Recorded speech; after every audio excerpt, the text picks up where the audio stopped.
we get, a million people to give, $100, we could be at $100 million, which of course is not going to happen at the moment. But I think what your example that you're setting is so extraordinary, and it really does speak to you as an individual, certainly, but also it speaks to the community about because nothing is too small. $10, $20, whatever it happens to be, because these things have a tendency to add up, exponentially relative to how much we get. So I want to again thank you very much. Well, thank you. Appreciate it. We have just a bunch of people coming out here in support. Cultural saying hi. 247 Comics says great cause, keeping pushing this forward.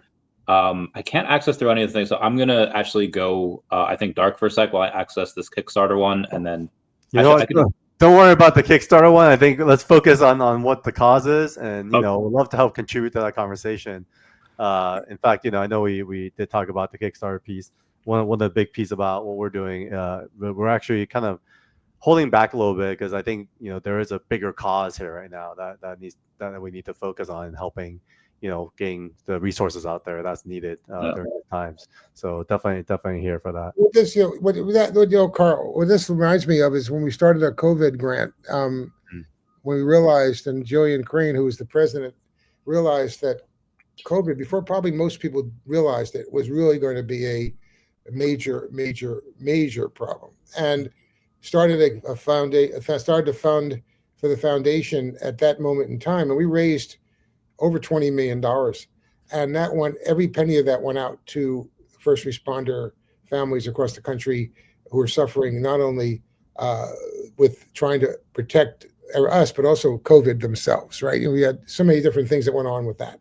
So this reminds me, at some level, of what that was, and again, because we don't realize how many people this is affecting. Think about it. Even though this is a localization of infection of affecting, it's the largest city, second largest city in the United States, right? Second largest area.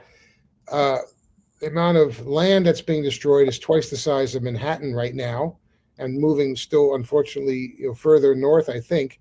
And so this is really a catastrophe. And the other part of this catastrophe is that we're not sure how the insurance companies are going to be able to handle this. If all the people that have insurance on their homes, I don't know if these insurance companies are capable of putting up that amount of money that would be due these people under their insurance policies. This could be the numbers that they're bantering around in terms of damages is astronomical. So obviously we hope that between other organizations, but also the federal government's got to step in on this one, and offer certain amounts of, obviously monies to get these people back on their feet. But it is staggeringly sad. We're reading stories that are just make you can't visualize how bad some of these things are. And anyway. Yeah, this was great. So thank you everyone for joining and being here. We are up to, I think it was $1,050 for everything so far. And again, that's in the first hour. As more stuff comes on, obviously we'll get more. The link to the donation box is down below. Oh no, it's only an hour and my voice is already going. All right, well, I'll have some hot tea up there. Well, Carl, thank you for joining us today. It's great to have someone like you join us, and also bring a lot of visibility to this. Now, you're based in the LA area, is that right? I am in the Los Angeles area. I mean, embarrassingly, I was actually on a trip in Serbia for work when the fires were happening, and so my wife ended up having to evacuate with our two dogs. And God bless her soul, she knows how much all these kind of physical things mean to me, collectibles. And she came back like 3 times to carry the stuff out of the house, which for me kind of gave me a big wake up call that I probably need to collect on VeVe more and less on physical stuff, because it just, man, when things like this are happening, you just kind of set your priorities straight, because she hurt her back and totally broke my heart, and it made all my physical collectibles just kind of downgrade in priority because it really didn't matter as much. But it also made me realize like how important and why kind of digital collecting makes sense. And overall, when it comes to anything, it's just all things, right? It's just all stuff. And we're just blessed, to have relationships and community, because that's really what comes together in the midst of times like this, is the communities that are there for each other, from the Palisades, the Malibu areas to everywhere else. And everyone's impacted. And so, for us, anything we could do to help rally the cause, I think, we're more than happy to do.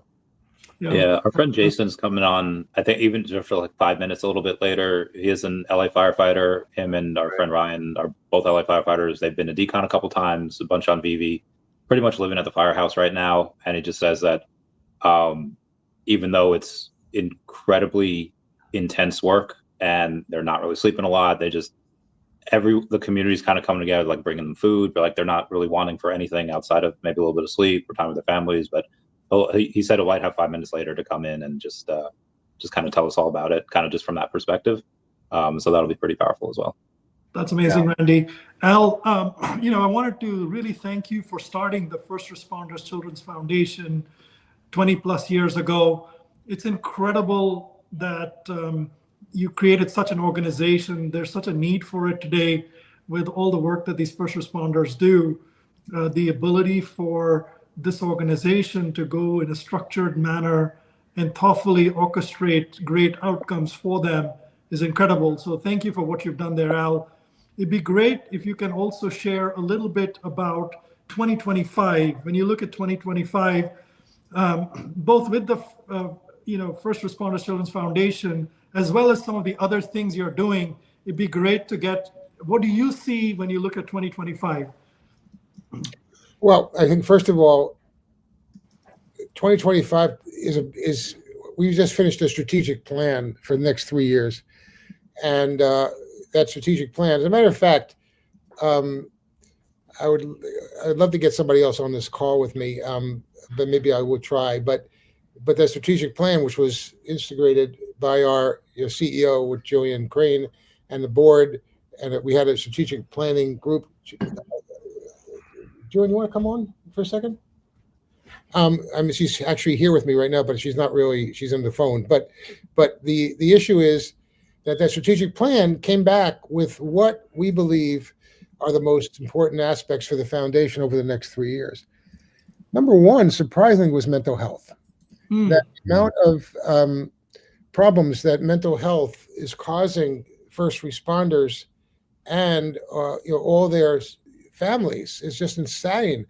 I mean, how many first responders we have gotten understand who have really committed suicide or have done things that have that are problematic, but also their children really suffer the most, because when these kids go out and say goodbye to their parents, get day one, they don't know whether or not these parents are going to come back, and sometimes they don't, and with no warning. Right? It's not like if somebody is ill, you get a warning that maybe someone's going to happen. The other side of that is, the second thing is community engagement.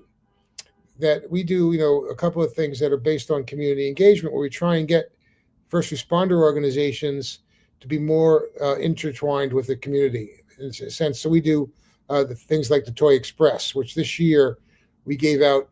I think we gave out 250,000 toys in about 117 markets. But these toys are being given out by first responders to kids who are much more, unable to supply themselves this thing. But also they meet them at a different level. And that's one thing you always hear about, what the relationship is between police and children or teenagers. What we try and do with the community affairs is to really get these kids to understand that both fire and police and any first responders are not their enemies. They're their friends, and they're willing to help them. So that's another very important part of our strategic plan.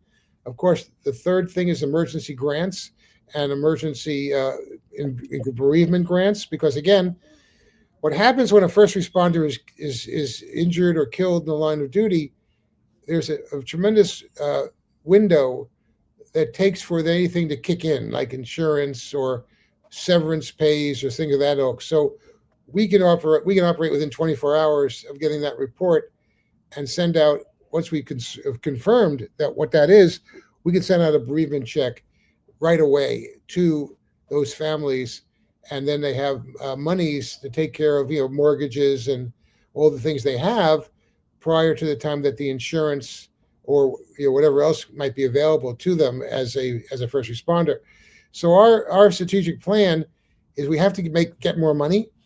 We have to build more our endowment. Our endowment is really not that great, and we have to be able to be in a position to look at the world differently. And we are now. We're looking at all the things that could happen. And we always thought that natural disasters are certainly one. We've seen this for the last couple of years. We've seen natural disasters. Remember in San Francisco a couple of years ago, or the problem, or fires like in Florida we had, with those concepts that came down.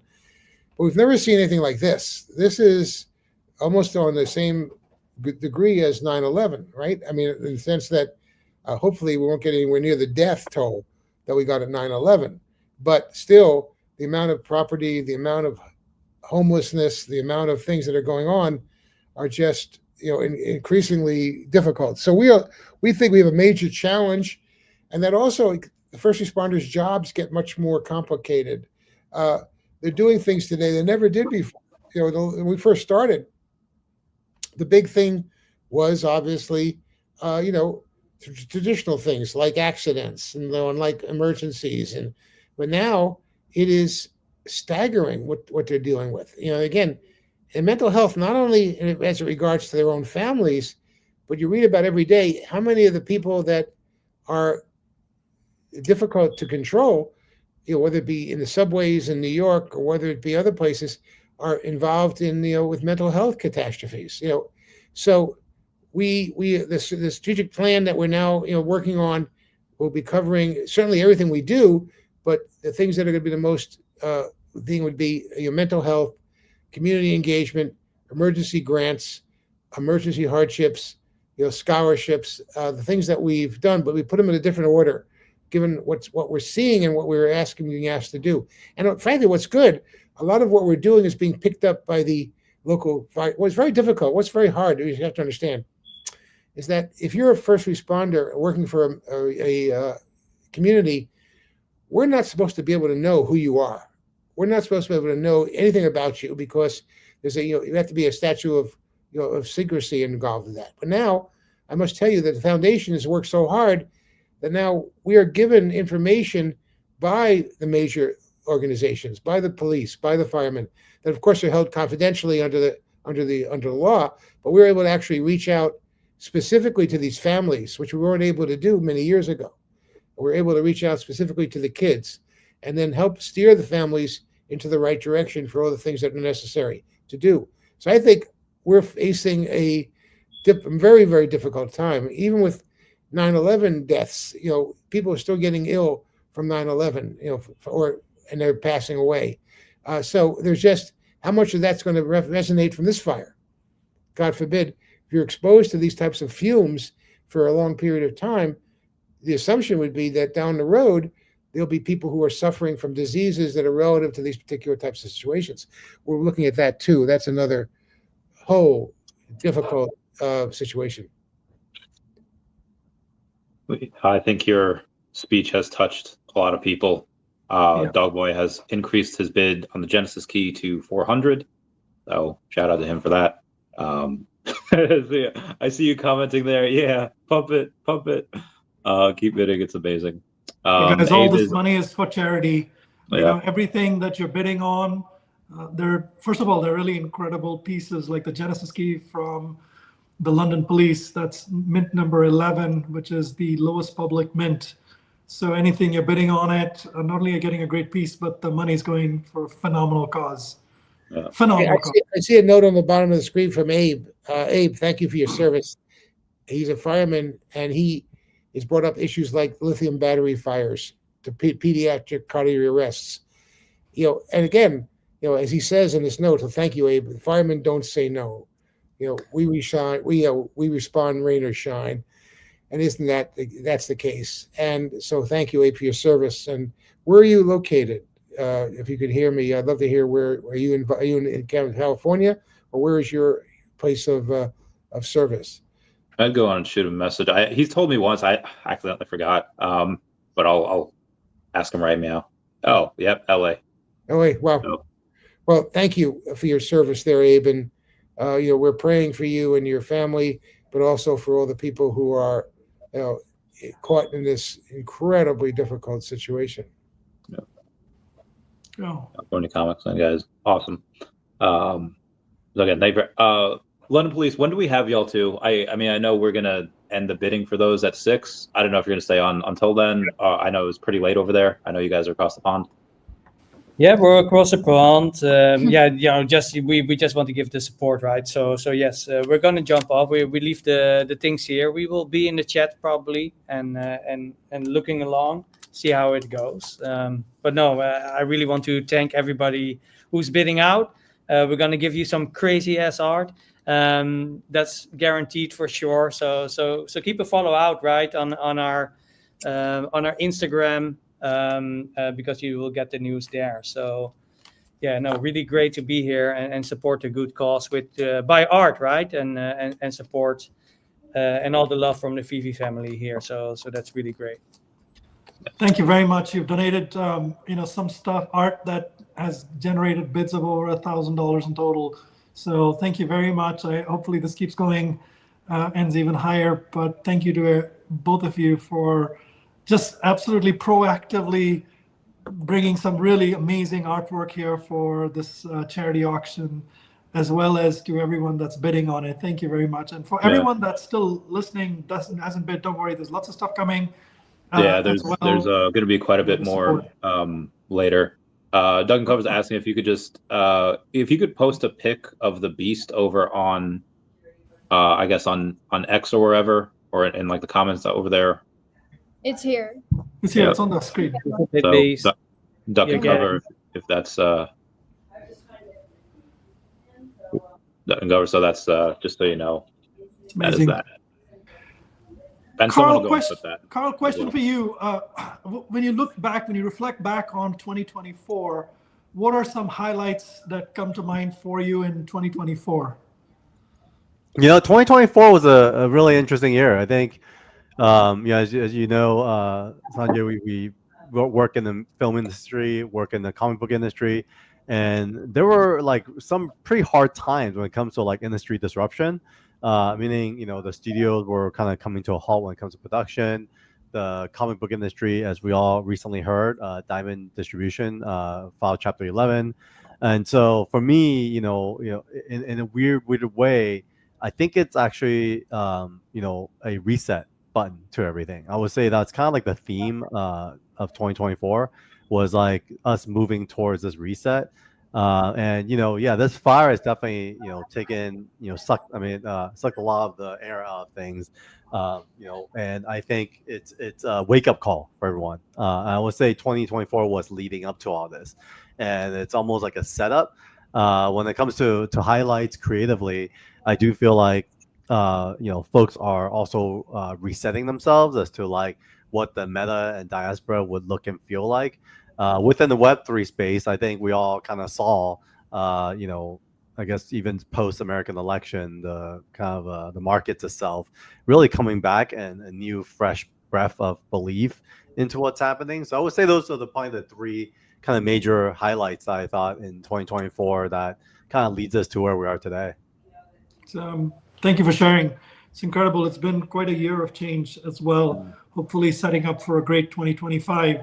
So as you look at 25, what are some key things do you see in your vision? Like as you look out, what do you see coming? Is there anything that you can share with us that you're doing? Specifically Evermind number 3. Oh yeah, Evermind 3, 2, 4 through 6. I mean, real quick, before we get into kind of what we're doing, I just got inspired from everything Al was talking about. I would love to contribute this original art piece. That's Doctor Strange. It's Doctor Strange. It's by Sean Chen, the creator of Evermind. I don't know how we could do this auction or something, but if there's interest in the chat, we'll love to put this out there. Basically, what happens is we'll just put a name to it. We'll say Doctor Strange, right? Doctor Yep. Strange by Sean and then Chen, we'll put- original artwork. Yeah, Oh. Doctor Strange from Sean Chen, original art.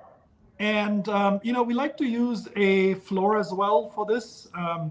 So, because, all this money is going to charity anyway, right? So it'd be great if you can set a floor for it as well. Doctor Strange. I mean, he typically charges around $600 for something like this. We could even set a floor at like half of that, at like 300, if we could get people started.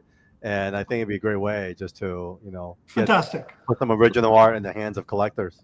Yeah, and Okay. I've seen Sean's work on Evermind. That's incredible work. I love the color Right, contrast that he used. I was outbid on the Beast by Duck and Cover, so I will start the bidding at 300, and I will put Chavez here as the floor of 300. We'll end that. We started the London Police stuff we'll end that at 6, so we'll end this one, Carl, at 7 p.m. Cool. Eastern Standard 7 Time. p.m. Eastern. Yep. Yeah, no pressure, Doctor Strange in the chat.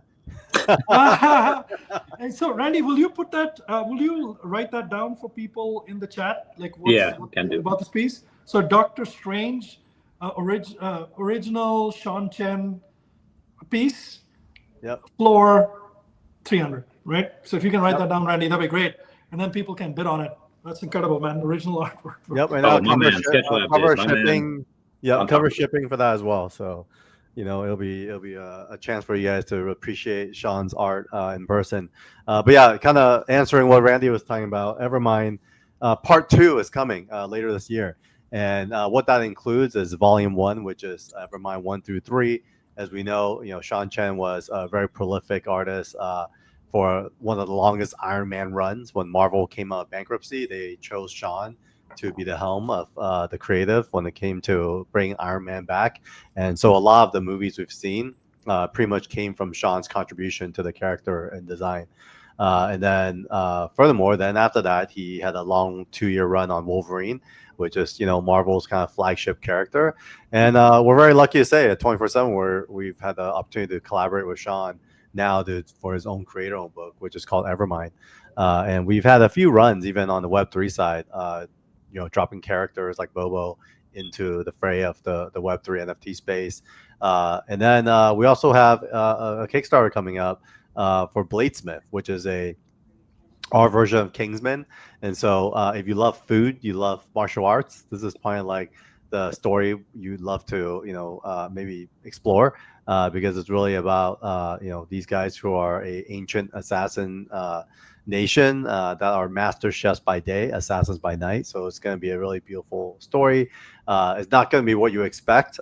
We, really pride ourselves in telling stories that are relevant to what's happening today. And so, we definitely want to bring the quality and the excitement back to comics in a big way. And so we partner very closely with VeVe. And so one of the things that we'll be doing for this campaign that's launching in a couple of weeks is the first 247 backers will get a free limited edition artist edition on VeVe as part of the drop as a redemption.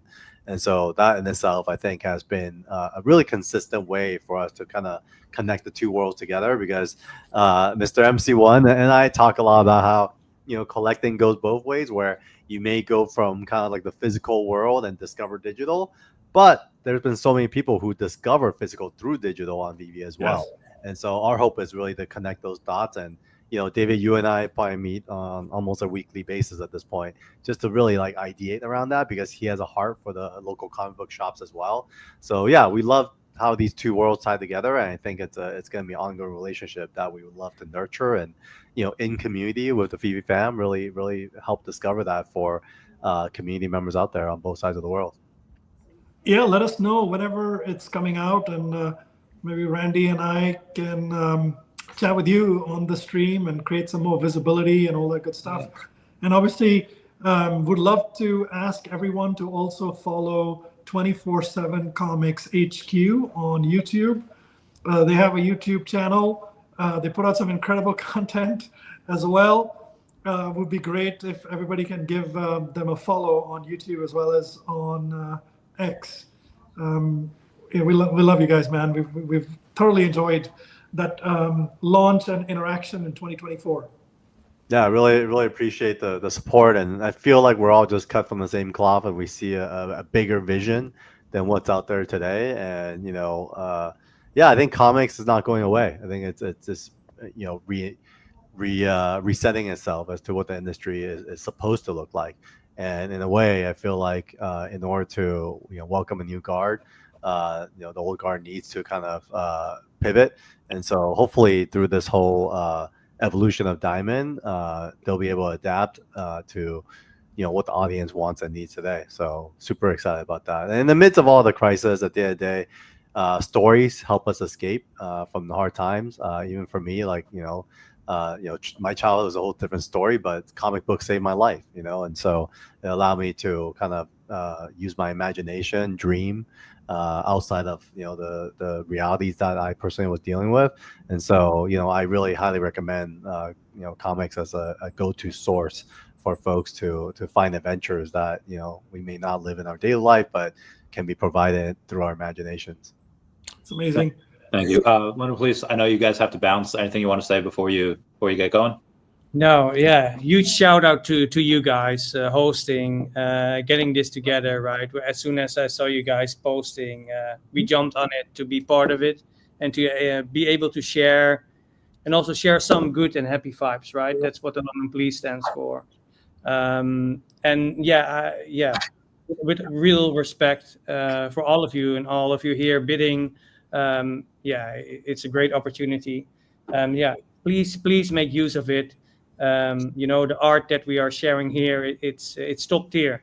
You won't regret it if you are a winner or even have that Genesis key, mint number 11, the lowest ever, that will go out to you, or supporting Modemichi, real contemporary art for galleries and museums. It could be yours. So, yeah, guys, I just want to thank you. And I hope to see you soon. We keep an eye on the chat while we are traveling back from the gallery, heading back home.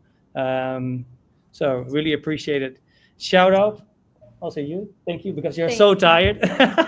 So keeping my yarn in. I can't anymore. We're here from 8 in the morning till now. So So really thank you for inviting us here, and that we can help with our art. We can help people in LA who are really struggling and their families. And I can't imagine how bad it is to experience that. So our hearts go out to them, definitely. Thank you very much for what you guys do. It's incredible. Really, very generous. Thank you very much. I know you guys stayed up really, really late as well, and you've really, shared so many things through these charity auctions. Thank you very much for everything you've done. Really appreciate it. All right. If you get enough sleep in like 11 hours, if you want to come back, you totally can. Cool. By all means. All right. Randy's been threatening to run this all the way till 3 a.m. Eastern. Oh, so that's he said, that's Mr. the base. MC1, you can drop off, but I'll keep going. So that's the base, Mr. MC1. As long as people keep donating, I'll be up for a long time. Great. Hey, any questions, whatever, right? We have the London Police Discord, or follow us on Instagram, suye.co. There you can find us. Drop us a DM if you want to know more about the art or whatever, right? We're here to support you. Or to answer any questions that you have. So again, shout out to the VeVe fam, right? You know that my background is fully into digital collecting, blockchain, whatever, and we're here to build for you and to build really cool stuff, and to also to connect and build those bridges across projects that we see, right? Not so solely like with the Genesis key. We will try to build bridges and enhance the art utility. So we're definitely looking forward to that. Big shout out to all of you. MC1, Randy, nice to see you all. Carl, Al, wish you all. Hi guys. Again, happy birthday. Enjoy it, right? Thank you very much. Appreciate it. Thank you very much. One of my favorite places is London, and I had an office there for many years on Regency Street, which was across the street from the big toy store, which was we enjoyed that a lot. So thank you so much, and I think what you're doing is very critical. I think the whole comic book thing, I have my opinion on comic books actually, that we need new stories. Yeah, we need new stories. You look at the world today, and everything is based on character groups that have been around for 25, 30, 40 years. Yeah. So, and where they come from originally, if you look at Japan, it came from the manga, right? That's where it came from. Well, we need our own manga. we did our own way. And I think, Carl, what you're talking about, introducing new stories, that one you just mentioned, to me sounds very interesting. And the idea is the more of those that we can get on, out there, the more creativity, the more opportunity for new artists, for new writers, for new collectors. So I'm really excited about what you're doing. Thank you, Al. No, that's one of our missions. I think one of the things that we learn from a lot of creators is the system has not changed for 30 years, nor has their pay. So for us, we collaborate hand in hand with our creators and say, you know what, we'll pay you fairly. You're going to participate in upside for the life of these IP. Tell your best story, and that's the kind of format and that's kind of like the environment that we want to provide for them. And so far, so good. We've been coming out with some books that are getting great feedback, and people are actually reading them, because I do realize that art in itself has kind of taken over as kind of cover art. But now I feel like people are actually reading our comics and giving us feedback, which is really powerful for us and really helps us achieve our goals. So really appreciate that, Al. We are really I'd making love to see some of your stuff. I really would. I'd love to get, if you had time, I'd love to hear about some of what you're doing and some of the things you're doing, because I'd love to take a look at them. Not because I'm always looking for things, right? I always look for things. So if you would don't mind sending it to me, I'd like to take a look.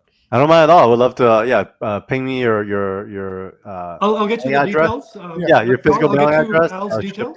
Exactly. I'll ship you all. I'll get you Al's details, and you can send him some of the material for him to consume as well, and then chat with him.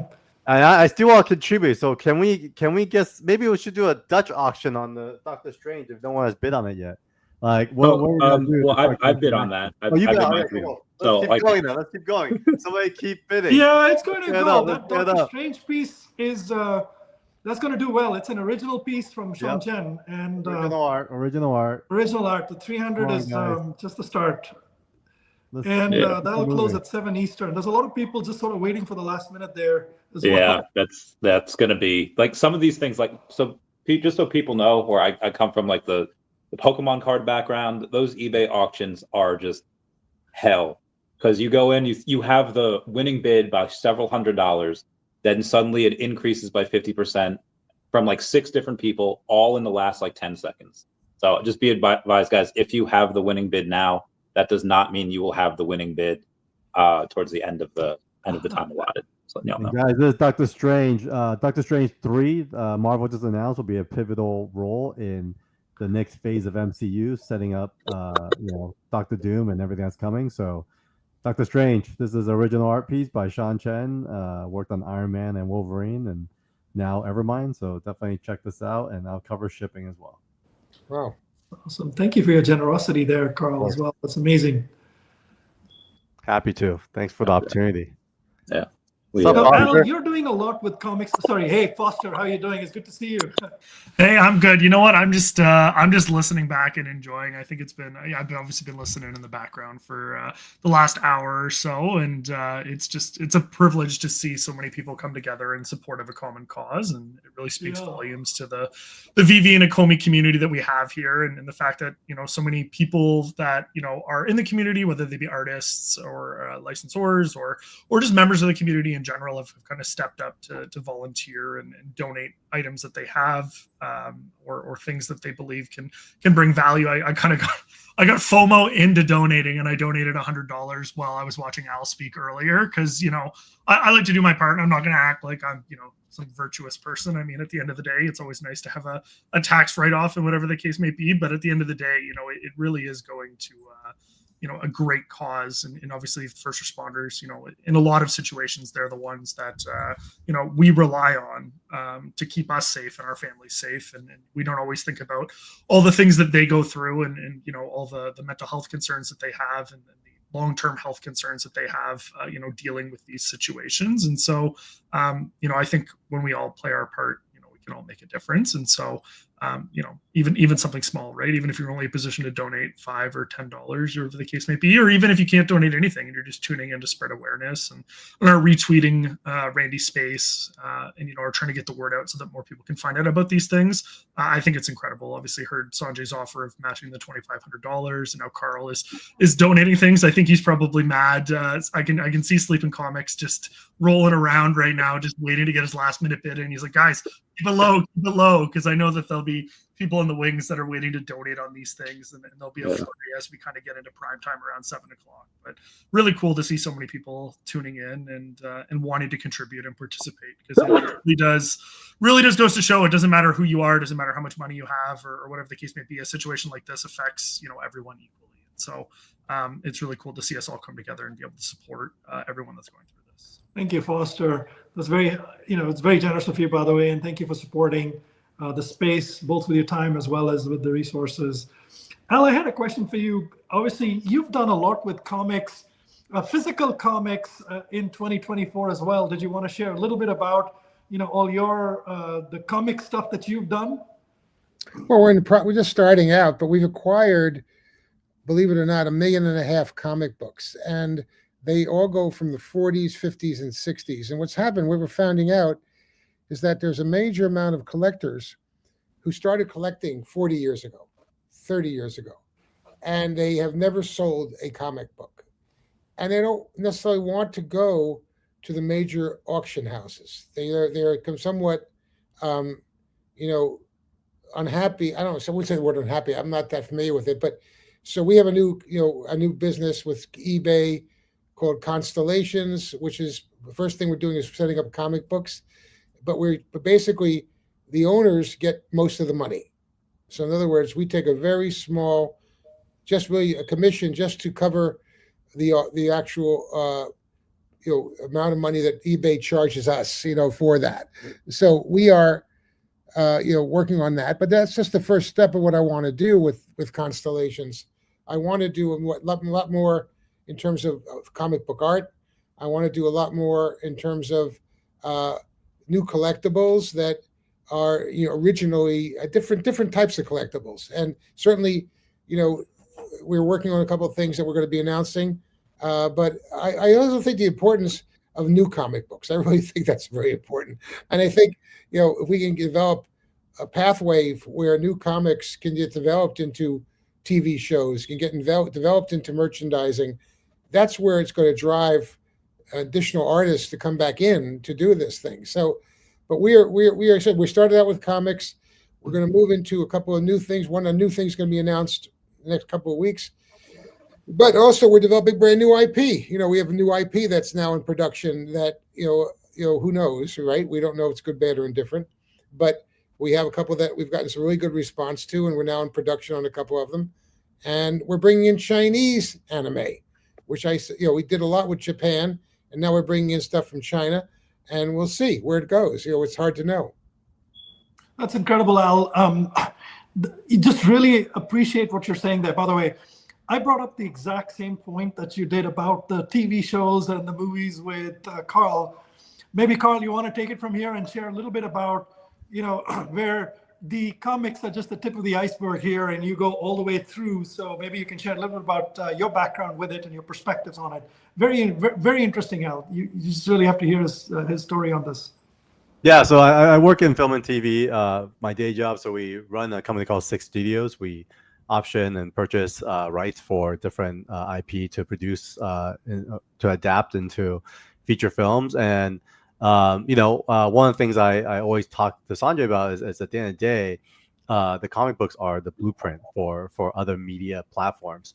And so you're seeing, game spin of it. Even like you look at one of the most notable brands in 90s comics with Valiant Comics, they themselves were purchased by Acclaim, and Acclaim then turned those into properties like Shadow Man, Exo Man of War, sold millions of copies of video games, but those came from comics. And so at the end of the day, when we're building new IP, I think it's really important to look back at the 70s and 80s, because Marvel Studios, who, by the way, had gone bankrupt a couple times, they were able to take the best of the 70s, 80s, and 90s and turn those into the MCU that made them the MCU we all know today. But what happened was, over the course of the years, they ran out, because by the time the 2000s came about, people, obviously were focused on selling the art, weren't selling stories. So people stopped reading, like when you aren't reading, no one's checking if these stories are even good anymore, right?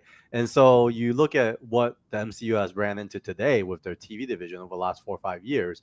they're putting out stuff with no source material, with no proven track record.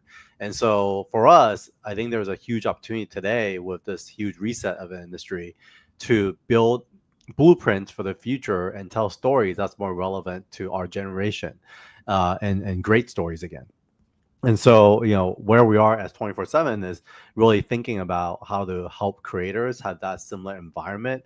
Where back in the day, we talked to a lot of these folks who had contributed to great stories. It wasn't just the artist, it wasn't just the writer, it was a collaborative effort. They were in these bullpens where they all sat in rooms together and they had the art on the wall and everyone point and contribute to the logos. The office manager contributed to how things were scanned, right, in a way. And so by the time the art and the books came to us, it felt like 100 people contribute to it. Nowadays, it's almost like a virtual factory. Hey, you magic. Like it's almost like everyone's in silos, right? So the story is no longer nurtured in community, and we really want to bring that back. And so for us, the practice, beyond just us kind of collaborating here as community and hearing feedback for the stories we're telling, we also push our artists and creators to collaborate in a deeper way, so we could be building blueprints for what goes on the big screens for the next generation. So it's all tied in vertically, and I think more and more so, the studios are kind of set up in a certain way to tell news stories. I think what they're kind of leaving on the table is opportunities for us to now build this vertically integrated way to tell stories. Carl, Carl, I think people don't realize I shot a documentary. It's on Amazon Prime right now, called "The $1 Billion Baby," the story of the Cabbage Patch Kids. Oh wow! And it's on, and basically though, in that documentary, I talk about pulp novels, and you think about pulp novels, which were done before comic books, right? What did we find on pulp novels? We found The Spider, which was a pulp novel about a guy getting bitten by a spider and turns into a spider. We found a pulp novel called The Bat, which is about a bat who bit somebody and they turn into a bat. And then the worst one was Doc Savage, the Man of Bronze, right? And you look at Superman, the Man of Steel. Doc Savage lived in the Fortress of Solitude. Guess what? Where'd that come from? So, again, those didn't have copyrights, didn't have, protection. So a lot of what comics you see today from Marvel, I think some of them might have been derivative from these. I'm not going to suggest they were, but it seems to be a little bit too, obvious. And I made movies based on those old comics. I made The Shadow, which was not so good. And, but we did identify, the things that were in those pulp novels. And I think now, look at it again, from the 40s, 50s, 60s, 70s, what's in there? What's in there that has never been brought out? And your point, Carl, what is coming that's not ever been exposed as well? So there's a lot of potential source material that has never seen the light of day. And I love that you're thinking in that direction. I mean, there's a magazine that was called Sport Magazine. I don't know if anybody ever heard of it. It was out before Sports Illustrated. We just purchased it, purchased the rights, and it's got 400,000 images in Sport Magazine, all different famous athletes that don't exist anymore. So we're working on, not that we're working on television shows, but a lot of collectibles based on that Sport Magazine, group. So I love what you're doing. I think if more people thought about that, we would have an incredible amount of new material, and we need it because that stuff, a lot of stuff's getting old, and it's getting a little bit worth. It's not necessarily. How long can you have a property? These things are 40 years old, 30 years old. Time for new stuff, right? The fatigue is real. The fatigue is actually starting in a big way. I think we all feel it, and there's obviously nostalgic pieces we all gravitate to, but I do feel like there's a lot of room for new stories, and this is like the perfect timing. And Al, this, like, there's nothing new under the sun. I don't know if you guys seen this documentary that Pharrell Williams came out with called Piece by Piece, and he basically told his personal story in Lego format. So it's like a Lego movie, but it's about Pharrell's life. I highly recommend it if you're a music fan, which I am, and you realize this guy was such a musical genius. But I think the biggest concept surrounding that was him saying there's life is like piece by piece, and music is like piece by piece. You kind of take these pieces and you formulate your own kind of sound, right? That's original to you and the generation. And so I do feel like it's a very similar way when it comes to, stories, that we're all inspired by different things, and give homage to where the credits due, but at the same time own what's original to this generation and how your experiences inform how that story is told. I think it's a great point, Carl. And I mean, I was never a huge traditional collector, right? Obviously, we have some massive traditional collectors in the call right now. But for me, I mean, I really only started collecting in general. I mean, obviously, I have collectibles behind me now, but really all of that started for me at the onset of digital collecting, right? And so when I go to talk to my parents, a separate generation, and try and explain digital collecting to them, this whole new medium, they get a little bit bug-eyed, right? Because it's a new medium, it's a new concept. And I think similarly, when you're referring to, these different comics or these different shows, right? Like, Star Wars and Indiana Jones, which were my dad's time, and he absolutely loves them. They transition a bit to our time, but now it's a completely different concept. You have completely different. And now that I have kids of my own, the kid shows that they watch, right? It's not the same kid shows that we watched. It's not the same kid shows that Al was producing for children back in the day. And it's just interesting to watch how things evolve and they grow. And so when you talk about wanting to tell these new stories, I think it is so important because, well, at the same time, there are a ton of legacy stories, brands, and IPs that can be told. At the same time, there's so many new things that people haven't been exposed to.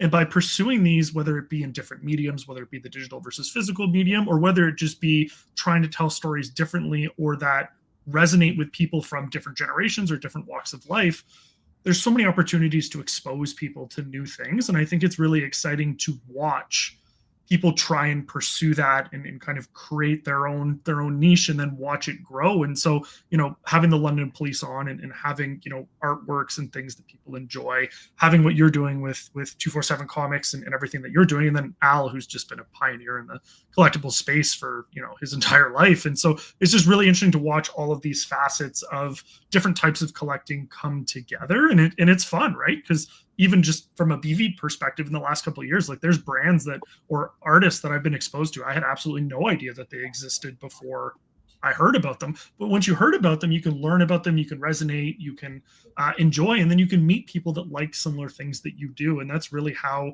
this storytelling gets kicked off, right? Everyone has a story that they want to tell, but who does it resonate with? And the great thing about digital is that you can really go worldwide very easily. So I'm excited to see kind of what Al is pursuing with obviously all of his licensing things, obviously with what he did with Cabbage Patch and Pokemon and a few others. And so, not everything might be gold, but generally most of the things that he touches turns out pretty well. So I'm excited to see a lot of the new, IPs and brands that he wants to bring to life because, but I think again, when unfortunately, I want to make sure this group understands, I'm not a creator. I'm a marketer, right? So I can't take credit for any of the stories that we've developed. Those stories were not developed initially by us.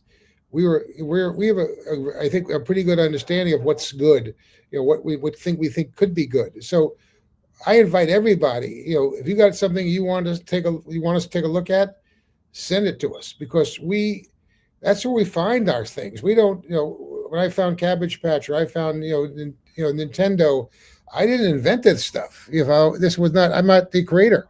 I probably can't draw a straight line, so I mean, but I do know when something hits me and we do some disaster checks on it to see what the target audience thinks, we can identify it and then we know how to execute it. That's the other side of it. It's the execution is really the most critical angle. VeVe Magic, thank you so much for joining. How are you? What's up, Magic? Hello, everyone. Thank you for Hey, having me. I'm Magic. very happy to be here with you all. And thank you for what you're doing with this stream. I'm a Californian, so we sort of this time of year live in fear of these horrific events. And it's just amazing that you're bringing the community together to do something beneficial and helpful for anybody that's been affected. Magic, you're obviously local to the area. Can you talk a little bit about the effects? And obviously, some of the firefighters as well who are actually on VeVe too as customers. Yeah. Can you talk a little bit about any of that? Yeah. So I'm grateful that this time around I was not in so to speak, the line of fire.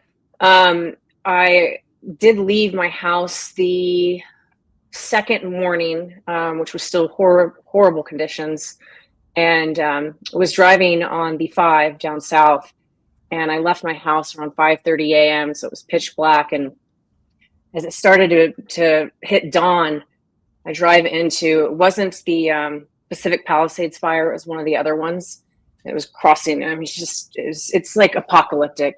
It's crazy. But I drive into this dark cloud, and then now it's night again, and I must have been in this cloud of smoke for at least 10 minutes with no traffic, going the speed limit on the freeway. I mean, that's how massive and widespread these fires got. And just the smoke inhalation alone, even if you're not near the fire, is so dangerous.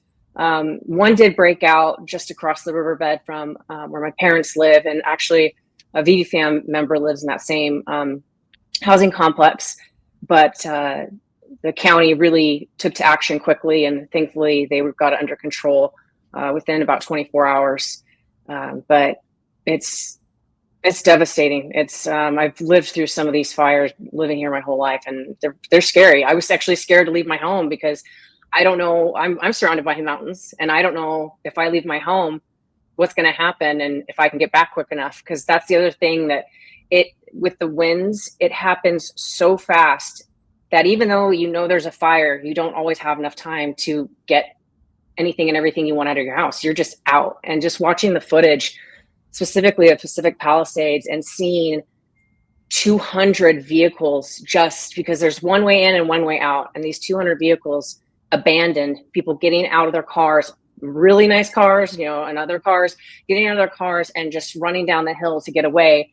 And then you see tractors bulldozing those vehicles so that they can create a road for the firefighters to go up and fight. I mean, I've never seen anything like it. It's horrible. Yeah. Very sad to see, to hear of these stories. 2019, we had a tornado roll through Dallas, the middle of Dallas. So it was a half-mile wide. It was the highest category tornado. And it went about a half-mile north of my house here. And it went for about 4 miles. So it took out everything along the way. And there were some really expensive homes, $3-4 million homes. The entire streets, there were like 2 or 3 streets, completely, every house, the roof's blown out, the buildings are down, the trees have fallen over, literally every tree is gone, like every tree. And I've seen that neighborhood over the last 5 years. And it's, for almost a year and a half, nothing had moved. It was just houses completely smashed. All the people who lived there had temporary housing, and they had lost everything, and they were just staying somewhere else. And then a year and a half later, you start seeing some construction coming. And then I think about 3 years later, 3.5 years later is when the houses started being finished and people moving in. And still, when you see now, the whole street is beautiful now. It's all brand new homes, and it's all been, done. But there's no trees. All the trees are like small saplings, or you suddenly see this big tree trunk, but a small branch sticking out of it because the rest of it's all gone. And it's really sad. These things are devastating. I mean, you think, like, we'll stop talking about it. The media will probably already stop talking about it. But the people who are impacted here are impacted for a long time. I mean, we can ask Jeremy about his neighborhood, and I don't think there'll be, even close to anything movable in for another 2-3 years. I mean, it's just terrible, And I've seen that pain here, and it's on a smaller scale. Maybe it was not as wide as the California fires, but I've seen the pain and the devastation. We're hearing about people who are trying to sell the land that their house was on, trying to get some money out of that because they're concerned that they're never going to be able to rebuild. And that because of the insurance issues and whatever else, there might be some, environmental issues with the soil. They're trying to move the land. It's frightening when you think about that, that the desperation of trying to salvage something out of that situation, it's really horrible. I mean, so your point is absolutely valid. I think what Magic is saying, it is frightening. it is frightening when you see these things. And, we have been out in some of these, not this one. I know that Jillian's going out next week to LA to coordinate some of our efforts. And I'm concerned about her going out, to be honest with you, but I'm not going to stop her because that's what she has to do. But it is frightening. It is frightening. And the sky gets dark. You can't see, you can't breathe. You don't know whether or not, you're going to be able to get through this particular group of cars. It is really scary. So Magic, I'm glad to see you're here with us. Thank you. That's good. But I also feel very, very,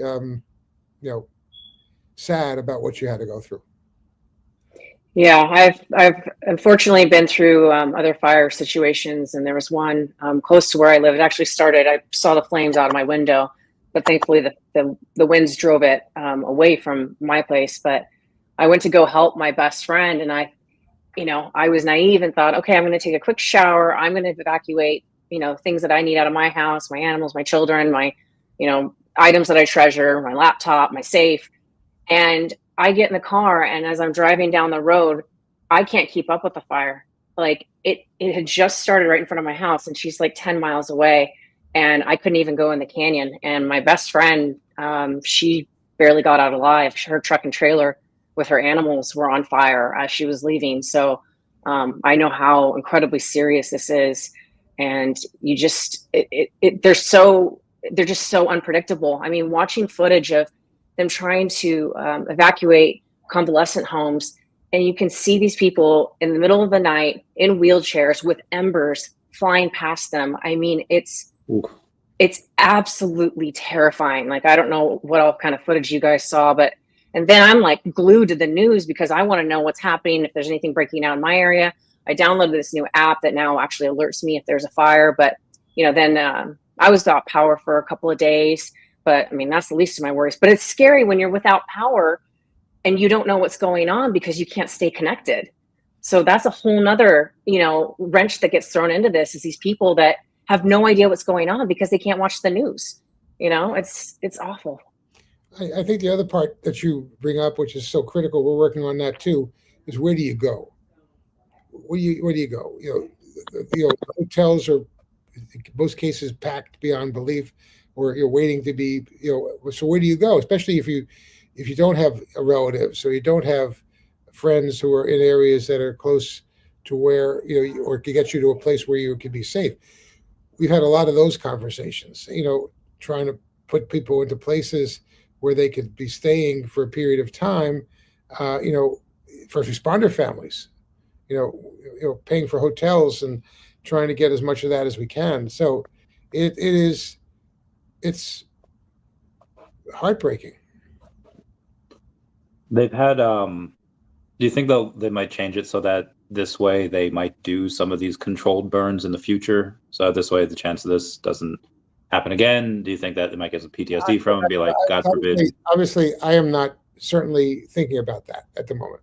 Yeah. I think what has happened, though, I think there wasn't any look, I'm not an expert, but what I'm hearing, there were some noticeable things they could have done, prior to this. But I'm certainly not going to condemn anybody because I'm certainly not an expert in this field. But I have to believe that, we've had a lot of, these wind conditions in California before, so it's not like the Santa Anita winds have not been something new. And of course, wind, the worst thing for a fire is wind. Wind moves the fire quicker than anything else. So I'm not a scientist. I'm not an environmentalist. I'm just an old little stupid guy that wants to help. And so I believe there has to be some studies done. There has to be some thoughts given to what we could do to try and maybe do something more positive relative to the time these things start. That's why you have elected officials, and they have to be able to figure this out. But it is it's like 9/11. We said 9/11. I remember one went around. It was we called it it was a lack of imagination on our part. No one thought, well, who's going to steal planes and run them into Twin Towers? That was like and the whole thing was we never thought about it. Well, I think now we look at this. It's another thing that maybe wasn't thought out, sufficiently in terms of what could happen. And now you got to put together yourself and go, okay, what else do we think we should start thinking about that might be appropriate given the road ahead? I think that's got to be a conversation. Yeah, I agree. I feel Magic, like oh, sorry, go ahead, Carl. no, I do feel like there's a lot of catching up to do, and I do feel like you know, a lot of lessons were learned through this whole thing. I think at every level. But yeah, no, I think you know, hopefully the recovery process will bounce us back sooner than later. And just to kind of piggyback off the environment of kind of what I came back to, as I mentioned earlier, I was out of town during the fires.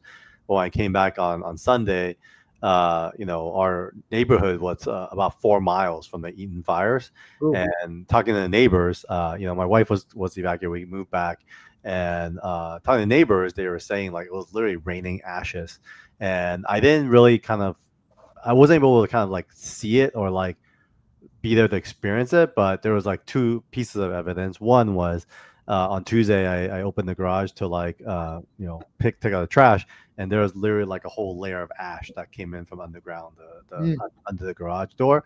And then I saw my neighbors didn't, you know, move their trash cans back into their house. So I texted them, I was like, hey, you got your trash cans are still? I was like, yeah, we left after the fire thing. We'll be back in a few days.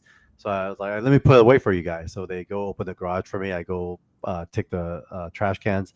And as I moved them, like literally it was like a puff of like ash that just, and then when I closed the cans, they just exploded with ash. And when I looked inside, it was just like layers of ash inside the trash can. So yeah, I think beyond just the immediate impact of like the houses, you know, being burned, I think there's this environmental impact that it's going to be, you know, investigated as well, because we're getting a lot of like water warnings where don't drink the water out of the faucet and don't use it if you don't have a water filter, you know, just kind of fair warning on that stuff, because you don't know what kind of chemicals been, you know, now gone into the waters.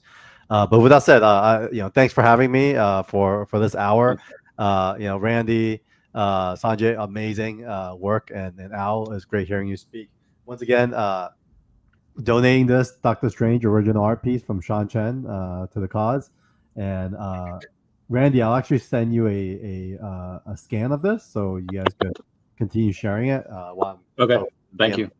And then yeah, because I'll cover shipping and everything else. I'll throw in a bunch of goodies for the winner as well. So Randy, you might want to keep bidding. All right, folks. Thank you very much. Okay, thank you. Thanks, Tom. Great seeing you, Carl. Bye. Thanks, Carl. Thank you very much. Maybe Thanks to I'm Sean. going to Peace. I'm going to deplane as well. Okay. I want us to say thank you so much. I mean, you and your group and the community, the VeVe community, have been incredibly generous to us. We store, you know, in between that and the auctions we've had previously. And of course, now eBay is giving us a number of. Oh, look at that! Who's that? Who's that? It's one of her babies. Oh, how cute is that? That's Simba. My dog He just wants the spotlight. So the bottom line story is, I want to thank you all very much. And anytime, Randy, you need me, you know, I'm available. I'll make myself available. And you know, I can't tell you how it makes me. Ziggy, stop! It makes me feel, you know, incredibly blessed that we have people like you and Magic and Foster and, you know, and Mr. MCI, or one, sorry, and then, you know, and then we can, you know, garner together at a time of these emergencies. So I think the key element going forward, though, is to not stop raising funds and then put together things that could be reserved. So if something does happen, you know, we have some ability to respond to it even quicker than we have currently. Okay. Anyway, thank you very much, everybody. We have a lot of Thanks, ideas. Al. Happy Thanks, Al. birthday. Happy birthday. Thank you very much. Enjoy Bye. your Have a drink for me. birthday. I don't know how to get out of here. That's the other problem. I'll figure it out. I'll exit the full screen. I'm getting there. Yes, I'm getting there. Thank you. All right. Have a good one. Happy birthday. Bye, Al. Thank you. Bye, Al. Magic, I just wanted to ask you, because I think it's very important for anyone that's listening right now that maybe, and not to bring anything up that you don't feel comfortable sharing, obviously, but I think for someone like me who lives in Canada, not generally an area near wildfires, we do have a lot of forests, but it's generally too cold for anything to catch on fire up here. I think, you know, as someone like you mentioned earlier, as someone who has had to deal with this your whole life, who's been near wildfires. How do you mentally prepare for something like that? Like, how do you go into a situation going like, do you have right now like a go bag, for example? Like, if I need to get up, drain this stream and go because I get an alert, like I'm ready to just drop everything and go. Like, how do you mentally prepare for something like that? Yeah. So during this event, the news just kept telling everybody to have an RSG plan, ready, set, go, to make sure that you've communicated with your family or loved ones, like what you would do. And it's really, we sort of live in our own bubbles, right? And it's really hard to think about it until it starts happening to you. And so even with this one, I'm sitting here thinking like, all right, what do I take? And what's the priority? I mean, obviously things that are alive are the priority, but I need my devices. It has all of my, my life on it. I have, my safe with my social security cards and passports and all that kind of stuff. And then it's like, it's funny because, you were talking earlier about that, VeVe and digital collecting has really like up to where you physically collect now. The same is so true for me. And I'm sitting here like, I have so many physical collectibles now. Like, what would I pick? And I know that having witnessed with my friend what she went through, you kind of really do need to have some sort of plan in place, and it be talked about with whoever you live with, or if it's yourself, like have your plan, because this fire happened and she lives on a 600-acre ranch, and it had basically fully surrounded her, and she froze. She full on panicked and didn't know what to do, and was doing this like running back and forth in place, like, what do I do first? And that's a genuine feeling. And she ended up like having to leave animals behind. Like, she left her Great Dane in her house, and then she was just beside herself because she didn't know if the dog was going to survive or not. And she doesn't have any kids; it's all animals. And watching her go through that was really, really intense. So it is important to have a plan, but it's like, my parents put a new trailer in my backyard. I'm thinking, well, I'd have a home on wheels if need be. I just pull that thing and then hook up and get out of there. But it's a really also very, very snug fit in my backyard. And I don't know that I would have the time. And you just have to leave it. Like, if you don't have the time, you get in your car and you go. And, I live in one of these areas too, that's sort of like a one way in, one way out scenario. So, it's really scary. And, you were asking about brush clearance and stuff earlier, but this fire was so bad. It took out a city. Like, it wasn't just, homes on a mountain range. Like, it was house. The wind, if the fire started on a hillside, but that wind just takes it and it gets under the eaves of the house, and it's gone like that. The heat is just too intense. It'll burn basically everything. I mean, you saw with Jeremy's some of his posts and stuff, like, what fireproof safe? Like, Well, that's it. The safe somewhat survived, but everything in it just got cooked to a million pieces, right? And I think, exactly. not to equate this to a movie, because it kind of feels insensitive, but as someone who is not exposed to these things regularly, right? Like, fire is not, I think wildfires, I mean, they happen in Canada because we have so much forest, but generally speaking, it happens in Alberta or BC, which is, very far on the West Coast. I live in Ontario, which is very far central, but I remember there were some fires in Alberta, which is about 3,000 kilometers from where I live, which, 2,000 miles, right? We were getting smoke, like advisory warnings, like air quality warnings, like 2,000 miles away, being like, hey, you need to be careful. Don't go outside today, because that is how much like an event like this can affect not just the immediate area, but all of the surrounding areas and everyone that can be impacted. And I remember seeing, I think it was called Only the Brave. And it was a firefighter movie. My brother-in-law is a firefighter, and I don't like to watch movies like that.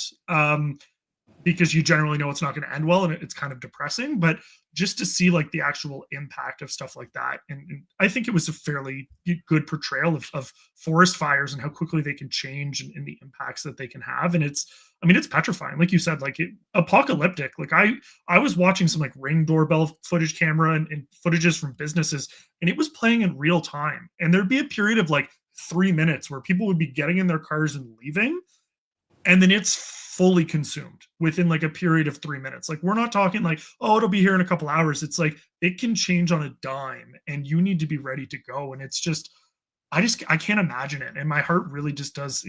Words just almost don't do it justice. They just feel like empty. You know what I mean? Like, oh yeah, I hope it's like, it doesn't really mean anything. But it's just to actually know people, the Jeremys who've lost their homes, and then you and a lot of other VeVe and Omi fam that are in the area that are actually being impacted by this. It just, you wish you could do more. And so I'm really glad that Randy has come together to host this space for people. But for you, Magic, like, because you've lived with this for so long, like, has it ever made you consider like, hey, I need to move somewhere else? Like, I need to move out of state or to a different city? Or are you like, no, you're a California girl, like, you're happy with it, and this is just what comes with the territory and the community and the state rallies together when these things happen, and you just kind of tough it out? Like how are you feeling, knock on wood, as someone who hasn't been too adversely affected by this directly thus far? Yeah, and I think that's part of it, Foster, is that I don't know that I would have the same answer if I lived through a fire and my house burnt down. I don't know that I would want to rebuild. I think at that point I might be like, it's time to get out of here. The city next to me, a lot of the homes there burned, and I think there's a lot of people that were just like, yeah, no, we can't do this again. And it's crazy because that town is like right next to the ocean, and then you watch the Pacific Palisades, and it literally went to the ocean.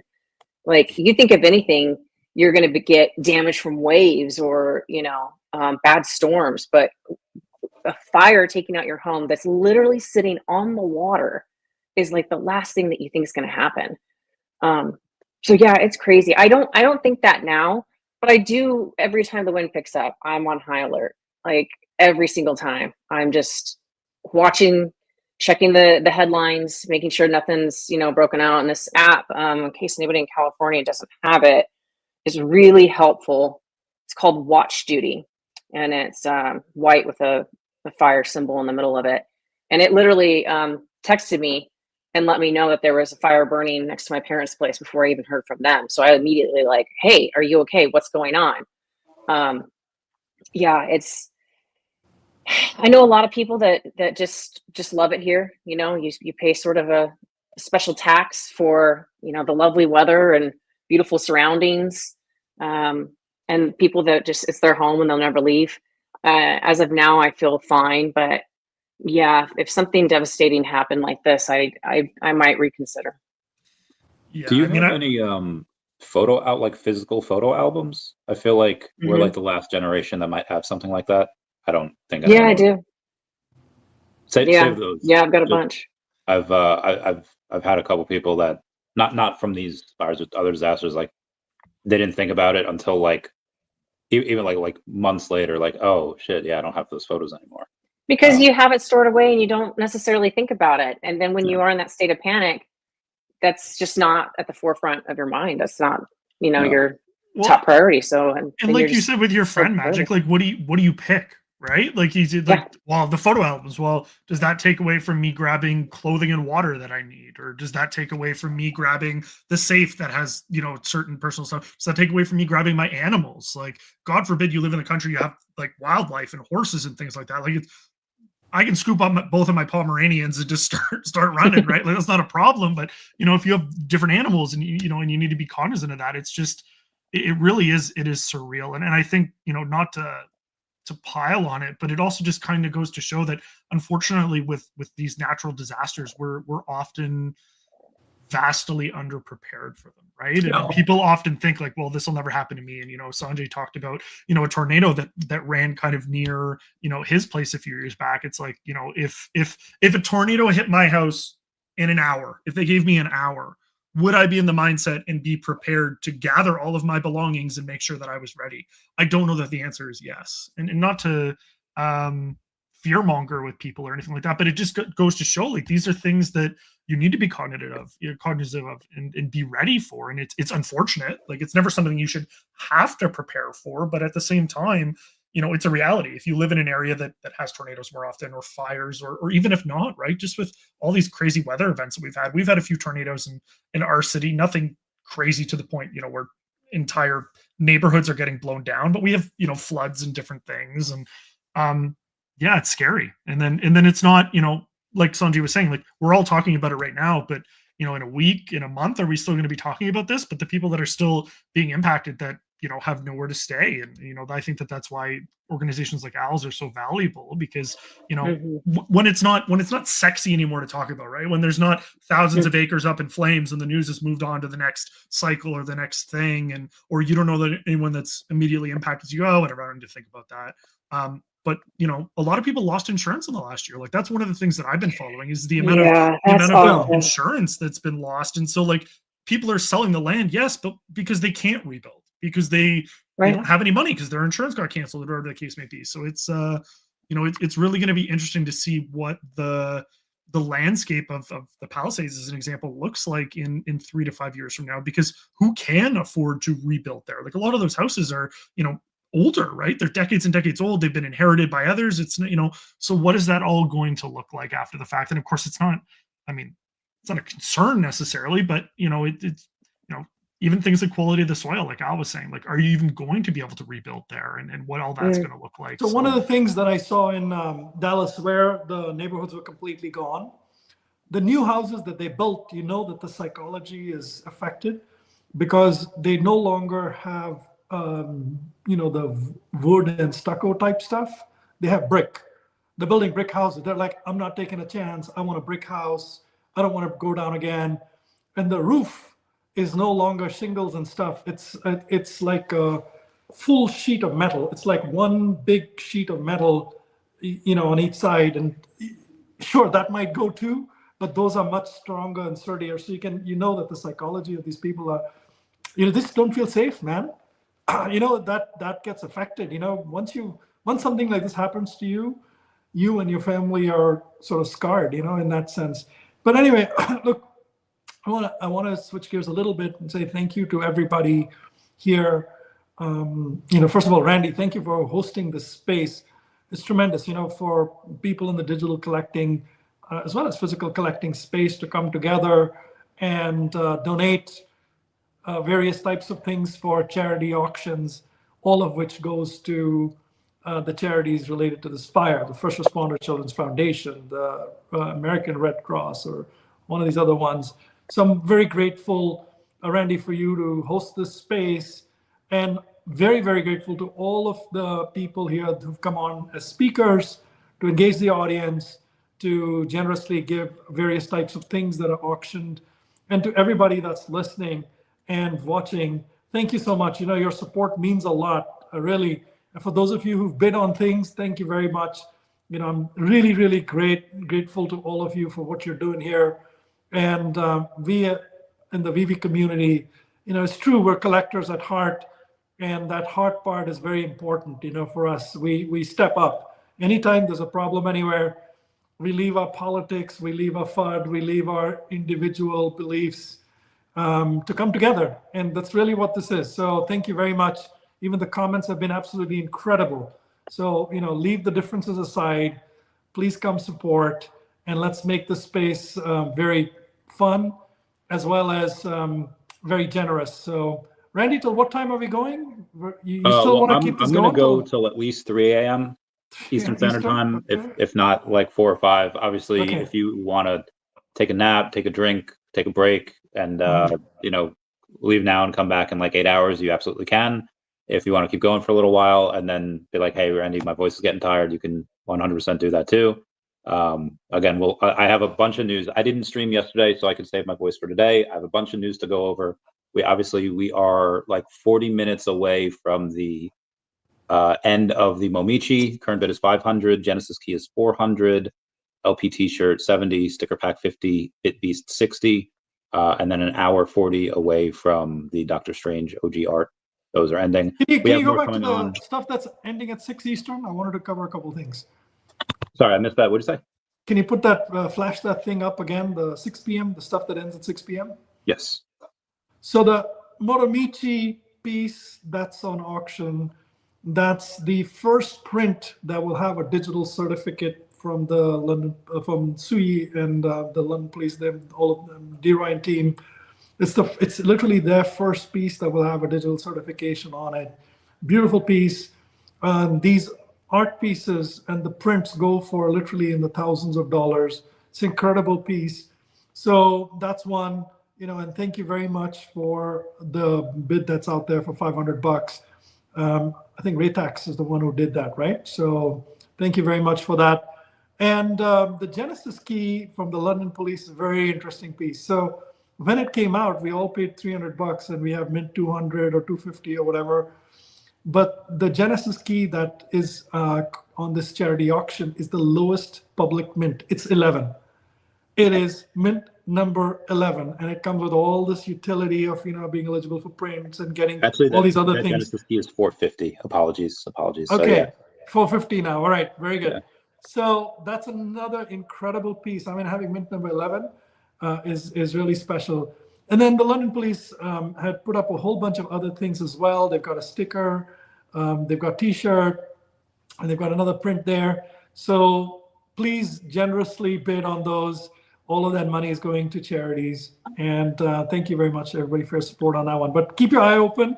For those of you who are waiting for last-minute bids, there's 39 minutes left for those pieces to close. Hi, Wes. How are you, man? It's good to see you. Sanjay, can you remind people what it is that you're also personally doing? Because obviously we heard it because we were in here, but there might be a lot of people that are just tuning in for the first time, just to let them know what you're doing.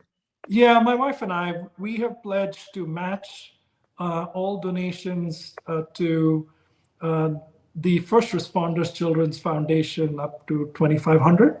Meaning, if people all together put $2,500, we will match that.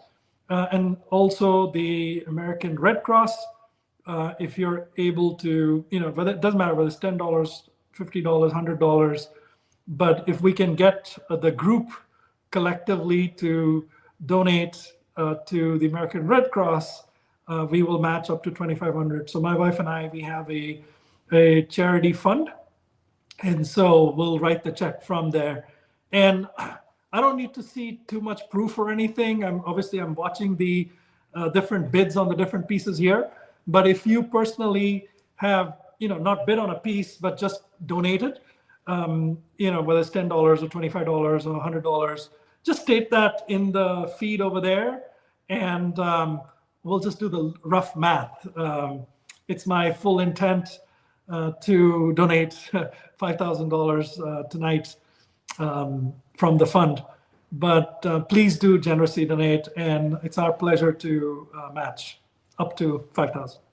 I think it's very admirable that you're doing that, Sanjay. And I've donated to the First Responders Children's Charity Foundation, but I have not donated to the Red Cross yet. So I will make sure to do that as I get off the stream a little bit later, because I think that I think they're both great causes, and I think they're both going to go out to helping people in need. And so, like you said, and like I'll echo, even if you can only do $5 or $2, even like any little bit counts towards helping people out that are in need, and it will go to a good cause. So definitely make sure to donate if you guys are able to do so. Yeah, and our thought process on it, and Randy and I chatted about it, is one is for firefighters. So the First Responders Children's Foundation is for firefighters and the first responders.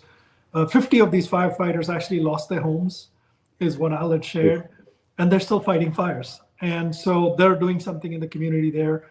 So that's one for the firefighters, their families, and the people who are affected. And the second one is American Red Cross, which is for the communities that have been ravaged with all of the stuff to get them support. So that's, we've kind of split it in those two. But honestly, if you choose to give to Humane Society of Pasadena or to Palisades, or you pick any animal charity or something like that, all of that counts. You just put it in the chat over there. Hey, I donated to this other cause. It's less about any flex or anything, people. This is just about, showing your love and encouraging others to show their love as well. If anyone is outbid at the last minute, do not worry. We do have a couple of other things coming. It is from Stephen Bliss, who is ex-senior artist at Rockstar Games from 2001, 2016. He is donating a IP character drawn by hand. Oh God, I missed it. It's lost in one of the DMs here. Oh no, here it is. Nope, I don't have it. I'm sorry. I'll let you guys. When he comes on, he'll go and let you know. Well, that's great. And then VeVe is donating 5 different comics and collectibles. Randy, we're going to just raffle them off to people that donated. Is that correct? So yeah, we could do that. We have I think there's 5 of them? Yeah, there's 5 of them.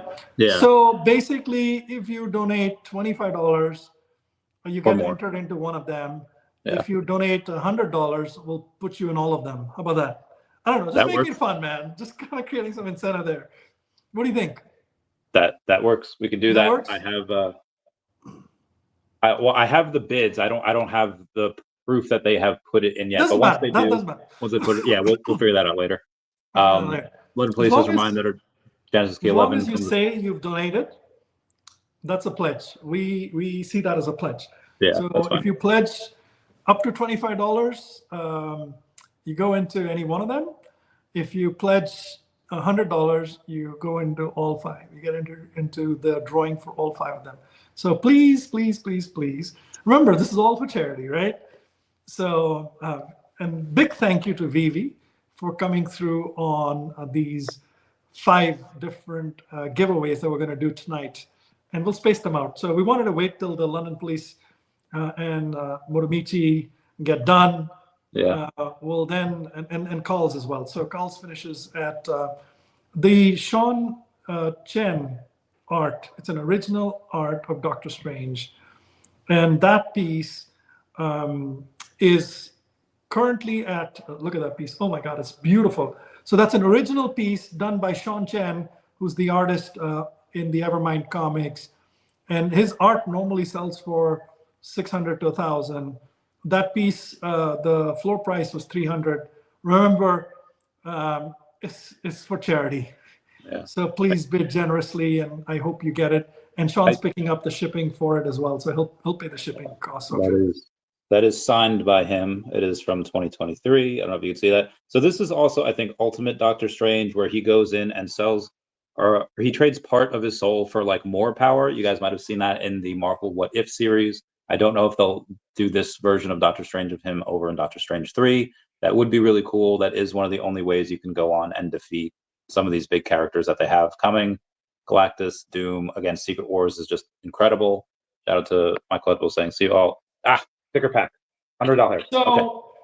This is this is not the piece that's going to be in charity auction, but Dive Jedi is basically sending me a metallic piece with spray painted Silver Surfer. So it'll be, instead of the Todd McFarlane Batman, it'll be a Silver Surfer on it, and it's going to be spray painted on this metal. And that piece I'm going to also put through a charity auction later. I love this piece. It's amazing. He's a lovely artist as well. So I just wanted to give you a heads up. He's obviously not finished the pieces yet. I just wanted to show you a sample of what a similar piece would look like.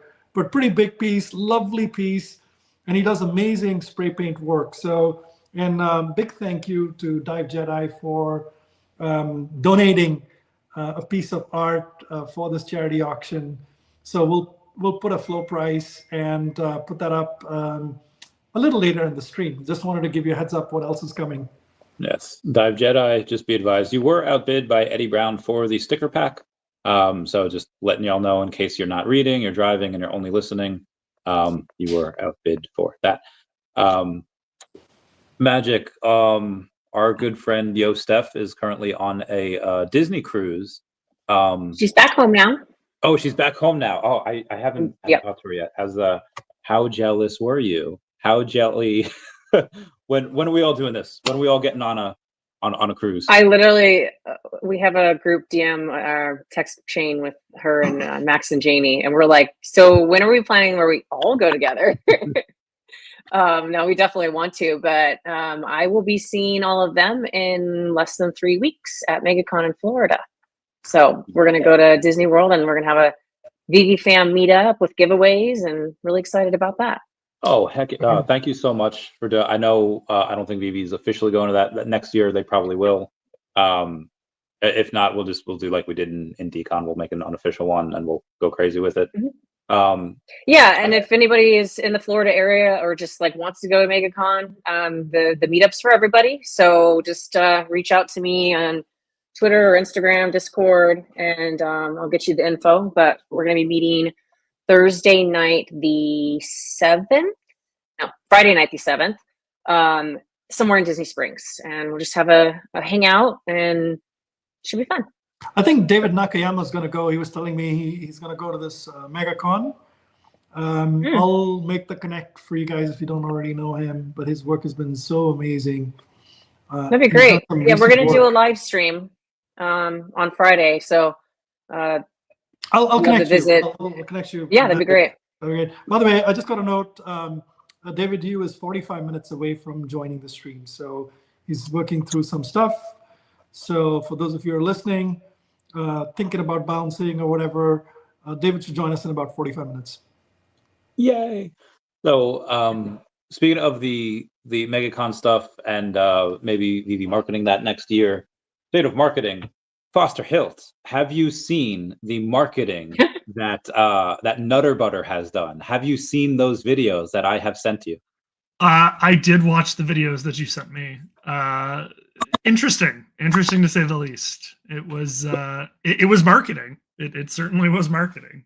So just so people know kind of what I'm talking about here, let me go to the official Nutter Butter TikTok with 1.5 million followers over on there. And let me just, I'll scroll, I'll play a random video. We'll get some volume on here. Oh, cannot play the volume. But this is a Nutter Butter TikTok ad, and it has nothing to do with Nutter Butter. It's just absolute nonsense, Gen Z brain rot, but it's got several 100,000 views, and most of their stuff does that. Is this where I'm supposed to say I'm happy that TikTok's getting banned in the US, or what's is that what you're looking for? Because it's brain rot, all right. But anyways, it is definitely brain rot. So continue. Obviously, as you've said before, hey, no need to go and talk about certain things until there's something to talk about. But do you think the Comey account might just be like, hey guys, what do you like in your coffee? Do you take it with milk? Do you take it with sugar? Are you like Randy Chavez and put some whiskey in there? Or are you going to kind of stay away from anything like that? Like, bro, we got to stay on topic. We're a professional company. We can't, do anything like that. So we definitely won't be calling out any individual users publicly on their drinking choices. That I can guarantee for sure. What I will say is the company as a whole has been growing quite a bit and adding on new resources, new employees, new specialties. Obviously, some of them you've heard about publicly, especially on the VeVe side with the affiliate stuff that they're doing and a few other things. But as a part of that, what we've kind of identified on our side is wanting to have a properly structured communication strategy on the things that we are discussing. So as you guys generally know, for the most part, we don't discuss the things that we've been working on until they're actively ready to be rolled out. And one of the reasons for that is to not create false hype or expectations about the things that we're working on. Now, there's several reasons for that. Obviously, the most obvious of one could be regulatory clarity or uncertainty. But in general, I think it's just appropriate to properly expectation set for people, because the last thing that we want to do is overpromise and underdeliver. And you can never overpromise and underdeliver on something that you don't talk about, right? And so that's not an excuse to say, hey, we should just never talk about anything anymore. But I think when we start to talk about these things, it's more structured, it's more concise, and it's being conveyed in such a way that everyone's able to understand it. It's clear for everyone. It's being disseminated across all of the channels that it needs to be disseminated across. And then we're actively working towards either delivering on the items that we're speaking about, or that we've already delivered on those items and can now speak about them and educate people on what they need to know moving forward. So when it comes to marketing, this is more of my personal belief. I'm not a marketing expert, right? I don't come from a marketing background. But for me personally, when I look to speak about a specific topic or provide information to the community about X, Y, Z thing, I want to have something tangible to speak about. And so one of the pieces of feedback that we've been receiving on the Ecomi side from the community is, well, why aren't you talking about Omi the NFT at all? Why, it's in, public testing right now. It's available to all users. Why are you not talking about it? This is a really cool feature. You should be advertising it. You should be talking about it, and you're not. And I agree with that feedback. I think that it's good feedback that's come from the community, and it's something that we've certainly identified internally as well. But, from my own personal viewpoint on it, you could start talking about it right now. But once again, you're going to have all of these users flock over to it and check it out, and they're going to go, oh, this license or brand that I wanted to utilize isn't actually available on it. Oh, how do I get my OMI over there? This IMX brace bridge that you said was coming isn't here yet, so I can't move my OMI over easily from VeVe, so I can't really utilize it. Like, oh, how do I bridge my tokens over to base? There hasn't been any educational videos or content put out. How am I going to do that? Oh, how do I actually list items? I don't actually know how the Stacker Marketplace works. And so when we start to look at a bunch of those things, it's really about identifying the fundamental processes that need to exist in order to have a functioning marketplace that is able to onboard the masses. And then once we have that, which we're gaining by having users tested on a regular basis, we can start talking about it, right? And so I'm a very firm believer, and once again, my own personal opinion, you only get one chance to make a good first impression. And so right now, the reality is the state of the Stacker Marketplace and the features that we're looking to have on it in order for people to properly utilize it and want to take full advantage of it simply aren't there right now. And now, could we go down the rabbit hole of why aren't they there yet, or what features are you working on? Of course, right? And that is a conversation we can also have. But when it comes to actually marketing a product, you need to have a product to market. And for VeVe, and I've said this publicly, it's very simple because they have products to market every single day because they do drops almost every single day. So it's very easy. It's tangible. Hey, we're dropping X, it's dropping on Y, and Z, here's what you do with it, right? And so very simple, very streamlined. But for the OMI token, it being a utility token, well, what's its utility? Well, you can buy collectibles with it on the Stacker Marketplace and trade. Well, what collectibles can you trade? Well, here's the small list of collectibles you can trade currently. Okay, that doesn't interest me. Well, then the conversation kind of ends, right? Because you can go, well, you can still own rewards, you can do all this, but people don't, what they want is to be able to utilize the token. And so we've made good strides internally on some of those processes that need to exist in order to expand that marketplace, expand the offering, allow users to come over and actually take advantage of those features. But at the same time, make people want to stay too. You need somebody to be sticky. You need that stickiness. And right now, that stickiness is missing, right? Is you can get people to go over and check it out, but are they going to check it out for more than 30 seconds before going, okay, on to the next thing? And that's the piece that's missing. So having different retention mechanisms, having the ability for people to come on the platform, want to utilize it for the things they want to utilize it for, and want to continue to come back. And so how we communicate about those things will improve, how we market at them will improve, but all of that stems from actually delivering on the things that people want. And that's really the key thing, right? Is to underpromise and overdeliver, not actively make a hype up, because realistically, right, things could be posted on the Ecomi account every single day. But the vast majority of the feedback that we get when things are posted on the Ecomi account was, I had the post notification on for this. That wasn't an exchange announcement. That wasn't the full Omidian NFT rollout, right? Is because our communication is streamlined so that when something comes out, it's going to be of value to you, which is realistically what people are looking for, right? Is they want the valuable information. What's it going to be? So yes, okay. Could we go on the Ecomi account and say, hey, what's the weather like for you guys out there today? Yes, but what are all of those comments going to be? I want this, I want this, I want this. And so the day that we can answer X, Y, Z is the day that we're having a good day for everyone. Okay. I will wait then until you ask me how I take my steak, how it should be cooked. And I'll answer rare or medium rare.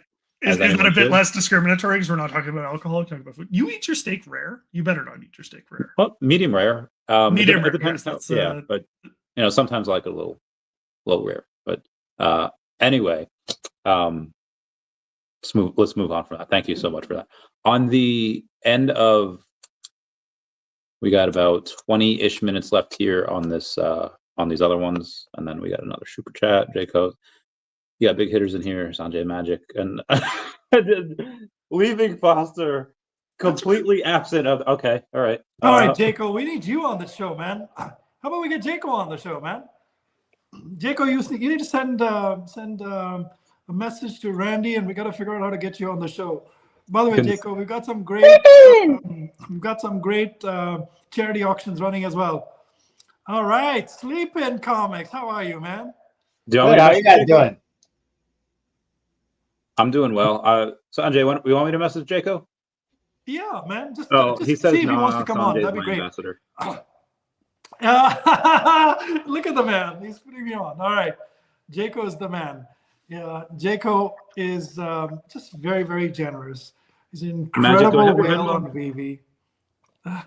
What's up? Magic, do I have your Venmo? Don't send me anything. I got to Venmo you $2 for a cherry cola from Casual. No, put it towards the relief efforts, please. Okay, I can Roger that. Jaco's being called out. Josh is triple dog daring him. Man, Oh, I tell you, no, wait. Jaco. So when I said the VeVe Gold and Silver logo hats were for sale, you know, everybody paid either in fiat, ETH, some in OMI. Jaco was the only guy who said, I don't use Bitcoin, man. I'm going to pay him Bitcoin. And, you know, I kept the Bitcoin. Jaco, you paid for 2 hats, brother. And I'm hoping it's like a whole freaking new line of things. But that man is a very big Bitcoin believer, you know, from day one. That's an amazing guy, big believer in VeVe. I love Jaco, man. He's an awesome dude. But anyway, let's go on. You know, thank you very much to everybody who's listening and supporting the California fires. We have some incredible stuff on charity auctions here. Every single dollar would go to a charity, and so please generously participate. There's a lot more stuff coming rest of the night from VeVe and from others. So, and if you want to contribute in any way, just shoot Randy or me a DM, and whatever you want to put as a charity auction, I'm happy to get put it up here. Cool, Sergeant. Cool. Sleeping, how are you, my day? I was wearing your hat the other day when I met a certain Ohio politician, and he did not ask me about it. So yeah. He's not a true believer, but he will be. Damn, 600 on that Genesis key. Sorry, keep going. Sorry, sorry. I just had to. Oh no, yeah. Not many people know about that hat, but it's all good. Yeah, I feel you. Gonna put in Bill Gardner over here. So you are in the opposite of fires. You are in the what's that called? I'm in the ridiculous cold. Is that -7 degrees? Yeah, it's cold up here right now. How do you run in that weather without your lungs burning? I don't. I'm a wimp now. I mean, if it's under, well, I'm talking Fahrenheit, but if it's under 20, I really don't. I used to be like, it doesn't matter if it's -5, I'm going to run out there. But about, I think 10 years ago, something like that, I was running and it was icy and I fell down on my hip, and then I hurt my hip, and I'm like an old man now, so I can't be doing that anymore. I understand. Did you keep the Bitcoin that Jaco sent you for his hats? Me or? Yeah. You, Sleeping. Did you? No, he didn't. Oh, I did. I forgot. Look at that. Yeah, Sleeping. I don't even look at those wallets. I mean, I have like 10 wallets of Bitcoin that I don't even know. I don't even know what's going on. Like, I have to go back and consolidate it all. When Bitcoin hits 13 million or whatever people say in 20 whatever XX, Sleeping and I are gonna make a movie about it. Hey, we got this money for a hat. You guys all know my thing is I had it way back in 2015. I mined it. I think I had about like 6 Bitcoin or something like that. But then when it got to like 20K, I sold it all because I was like, oh my God, it's like 20,000. I couldn't conceive of it being over 1,000. So I sold it all. And that was like in 2000, I'll make it up, 2017 or 2018, something like that. And then it went up to 20K. And then I bought back in when it was around 8K. And then it went back up and then I sold it again. So I don't actually own that much Bitcoin anymore. I think I bought a bunch when it was at 22K or 25K. You know how it went down about 25K this round? So I think I bought some, but not a lot. I'm not like some of these guys, you know, that have like crazy amounts of Bitcoin. Uh, No, I bought a bunch of comics, and then I bought this other token, which is kind of a meme coin called Omi. So yeah, that was my problem. when are we gonna get some Magic or Foster hats? I personally don't think I look very good in hats, so I would never sell a hat. They're not That's for why- you, Foster. They're for us. Like, But that's why I made these coins. that's fair. That's fair. You know what I mean? Oh, Like, but this but then I coin- gave them away. I didn't sell them because that was not the purpose of them. But yeah, that's why. Actually, I think everyone in this chat has one of these coins. Actually, ironically. I do. Yep. Here. Yeah. Yeah, the coins are amazing. Thank you, Foster. Yeah, Thank you very so much. it was just a fun little thing to do. I'm gonna try and get it on VeVe one day. I think it would be cool. Oh yeah, because they're so Yeah, cool. you got 'cause they the have only- double sides. You got the only sub 10 that didn't go to the team. I Thank you believe. very much, sir. Yeah, yeah, Foster. I love it, man. I have Yeah. mint number 9. yeah, and no. So I thought it was a cool thing, and I mean, actually, you know, speaking of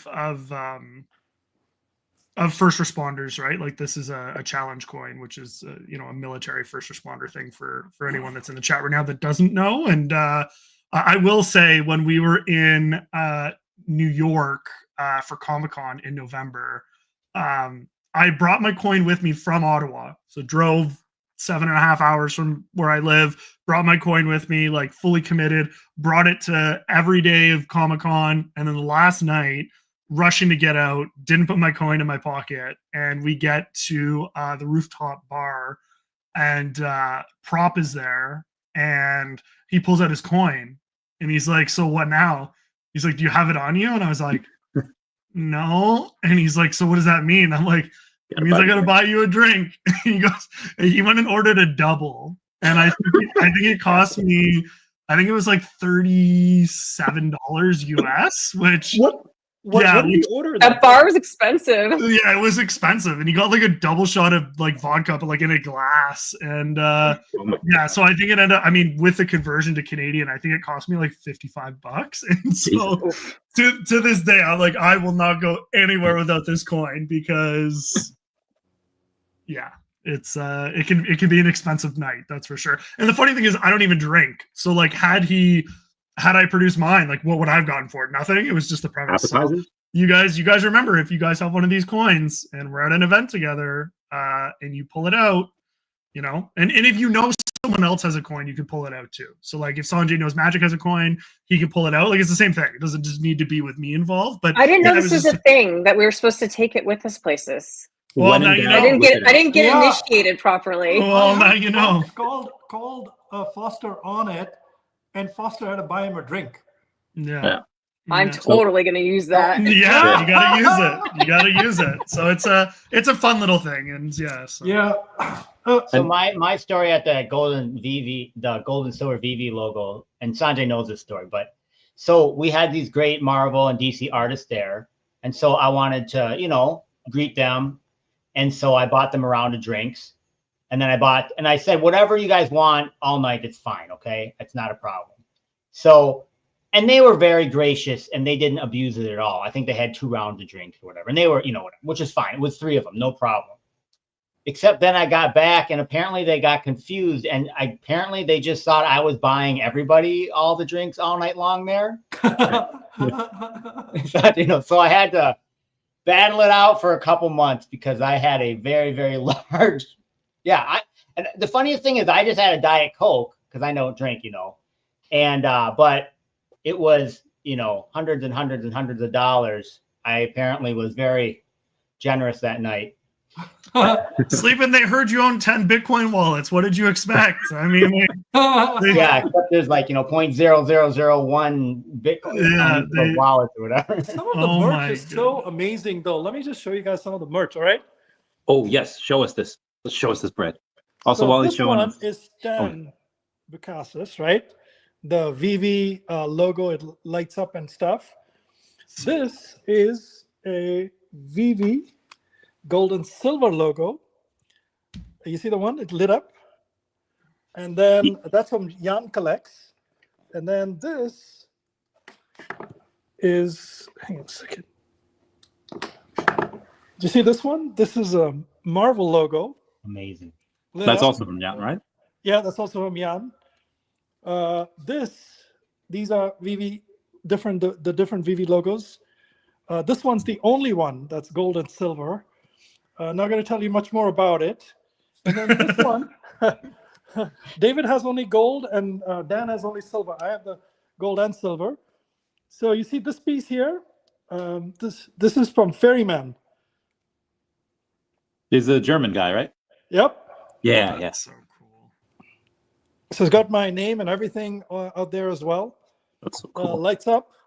And then this is a comic stand, which has, if you look at the bottom, it's got my name. It's #1, and I'm going to get it signed by Peach Momoko. That's Peach Momoko's first comic, by the way. It's just it's a comic holder. So yeah. Is that a little So Mumbot? those are the figurine Marvel next to it? Rising ones. Yeah, Those that's are the ones that Mumbot's they. pieces. Those are Mumbot's pieces she gifted me. Wow. Sanjay, show off the level 100 too. Don't forget to show off the level 100. Oh, yeah. Yeah, man. I was trying to not to brag about it or whatever, but yeah, this is the level 100 plaque. So cool. And it has like a secret compartment at the Yeah. bottom.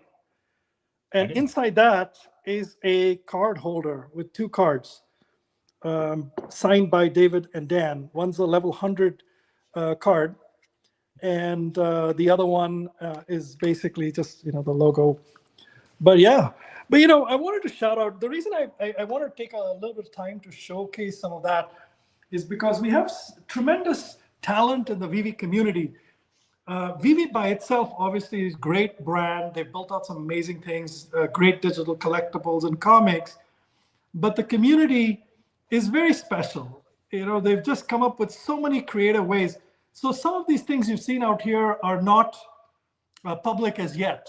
So some of these logos are just under development, like that VeVe gold and silver logo. There's Jan Collects is doing only 30 of them. There's only 30 of them right now in the first wave, mint number 1 to 30. Actually, I have one, so that's gone.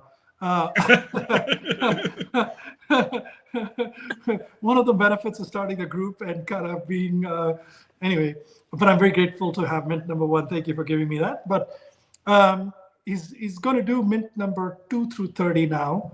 And for the VeVe gold and silver logo holders, first it was offered to level 100s and a few people. And then he'll do up to a maximum quantity of only 250 of those.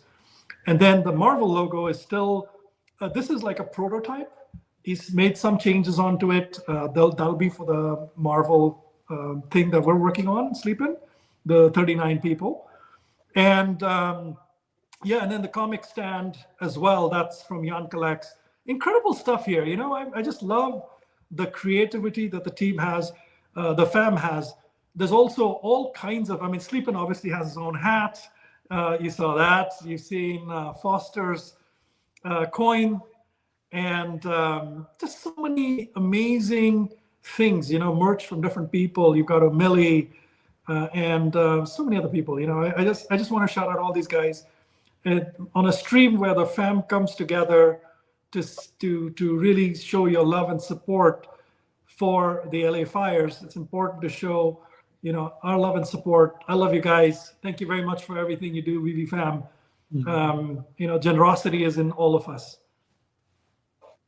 I love that too. And I feel like I think Magic might be hoping we skipped over this. Magic, when hat, when socks, when any type of Magic merch? Socks. I don't know. I just could use socks. My feet always get Jason cold. Naylor did socks, right? His Have my socks little are freaking blankie. Fire. Yeah, I don't know that I'll ever really do anything myself unless I partner with somebody. But Smells Fun, Common Club Apparel, he's the one that created my logo, and he made shirts and like a beanie, and I have a sweatshirt. And I was actually talking to him the other day in DMs about possibly doing another run now that everybody's into pins. Yeah. Maybe another pin run, something I can have to give to people at events, or they can go to a site and get them or whatever. But yeah, no, he's helped me out a lot. So that's I'm happy if he's doing that. That's cool. Yeah, he does cool merch. We had talked back in the day. He's very creative. Yeah, like 2 years ago, we had talked about doing do I have it? The coin wizard for this back when I was doing the YouTube stuff. Hold on, I gotta grab it quick. We have about 5 minutes left for these bids here. Thought for a second that whole shelf was going to come down on me there. That was a little sketchy. That's fine. I got 12 Todds. If one of them falls, I still got 11. Oh.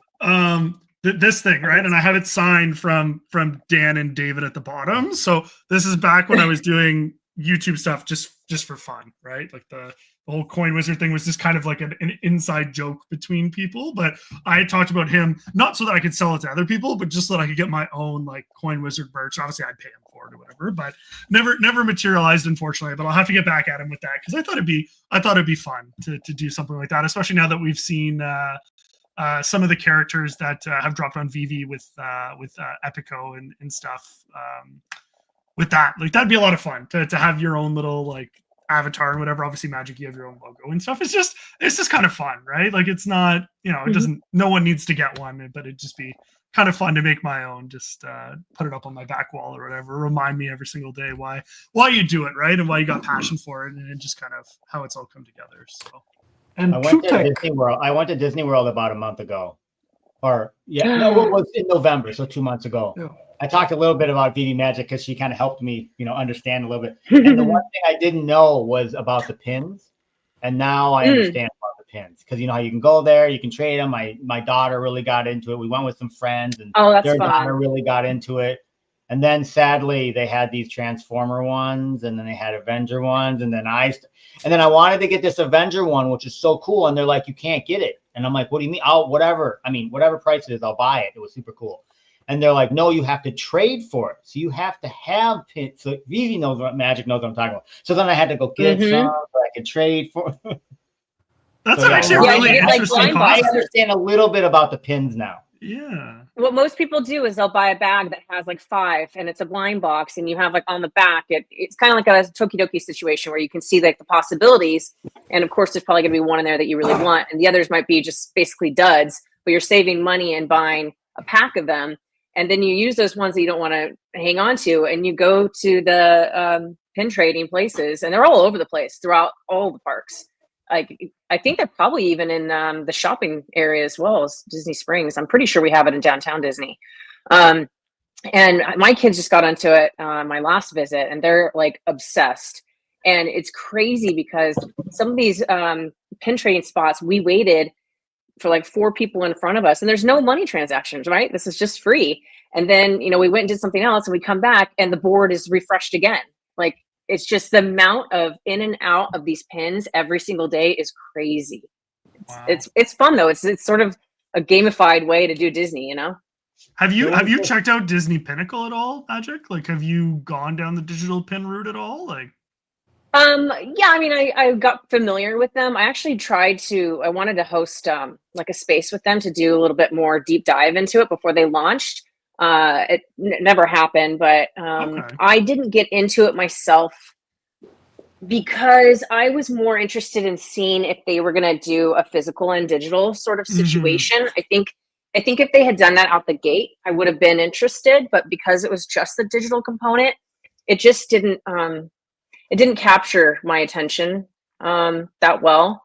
And I mean, it's a great partnership. All right, yeah. before you guys go, sorry, just go ahead. 2 minutes left. Sorry, guys, to interrupt. 2 minutes left for all of that London Police stuff charity auction to finish. The Morimichi Genesis key, mint number 11, the lowest public mint, the London Police T-shirt, the sticker pack, the Bit Beast. So make sure.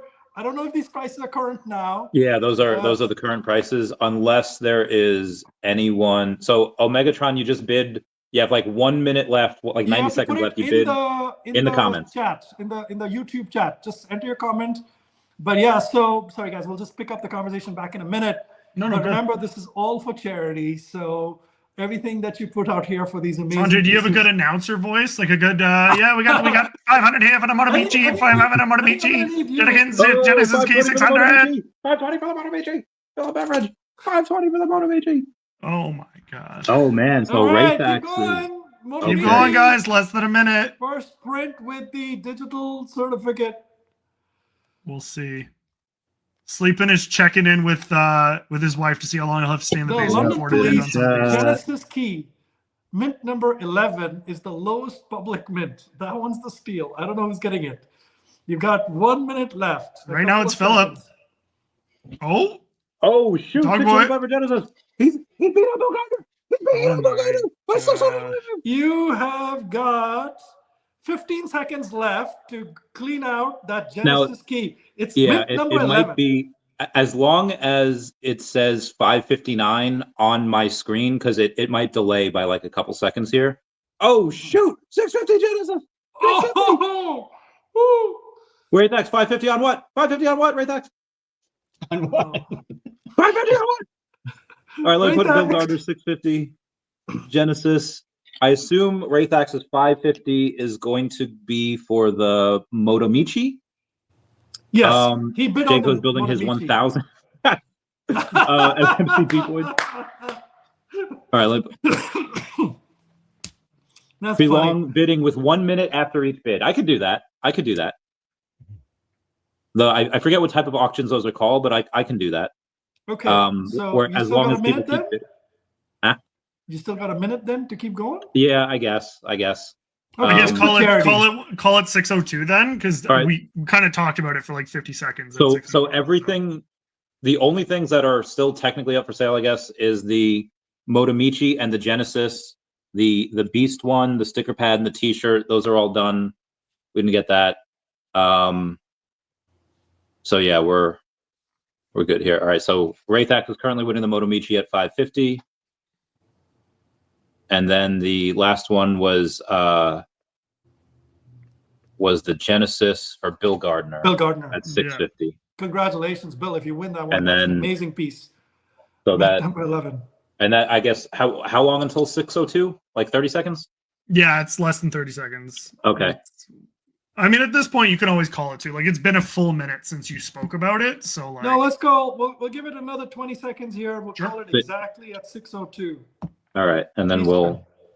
Oh, thank you, Jaco, for gifting 5 memberships to the real Randy Chavez. Feet pics coming your way. JK. Oh, damn. Dog boy. At the last second. Oh, no. You've got 5 seconds left. 5 seconds. No heckin' way. So I guess we do another minute. So does it extend till 603 now? Oh my God, Bill Gardner is saying yes. F you out of nowhere. We got to give him a minute then to keep going, guys. Okay, so the Raythax has won the Motomichi. That is done. Yes. And then Dogboy is conceding to Bill Gardner at 675. So we have that. Guys, the link is down below. So you just put that there, send that to me, and then just DM me your info so I can go in and send that to the London Police for y'all. If you guys can do that, that would be great. Yeah. Randy and I didn't want to really touch the money directly, so yeah, you'll pay that money directly to the charity and send the proof, and that'll get sent over to you. So the less hands, the better, right? I'm sorry, Raythax, but the Genesis is we could put you already have 550 on the Motomichi, so you won there. There are other stuff still up for bid. You have the there's more stuff coming. Yeah, well, the Doctor Strange is up in what, 57 minutes now, and it's at $300. Randy doesn't want to talk about it because he's the high bid now. Yeah, it's true. It's true. Randy's not speaking Can I put stuff up, or no? I can't. Can I put stuff up? Yeah, you can put up whatever you want. Okay. So the Doctor Strange original artwork from Sean Chen. Sorry, Randy. Your bid is really I'll low. post that up now real quick. Is currently at 300. Yeah. Man. So Sean Chen's done that piece. It's an original piece of art, and his art normally goes for $600 to $1,000 for an original. But yeah, so that piece closes at 7 p.m. Eastern, which is 57 minutes from now. So Raythax, if that's the piece you want, you can go after that one. But there's other stuff that's coming up as well. Yeah, so Raythax, by all means, if you wanted to bid on that, be advised you did win that 550 for the Motomichi. You can bid on that. We do have Stephen Bliss coming on in like 50-ish minutes. And I did find where I have to step away at some Yeah, point, fine. somebody's coming to the house to do some work for about 15, 20 minutes. So it shouldn't take more than 15, 20 minutes. So at some point, I'll drop. But David Yu is on stand. He's going to join in a few minutes here. So he's just waiting to finish up something.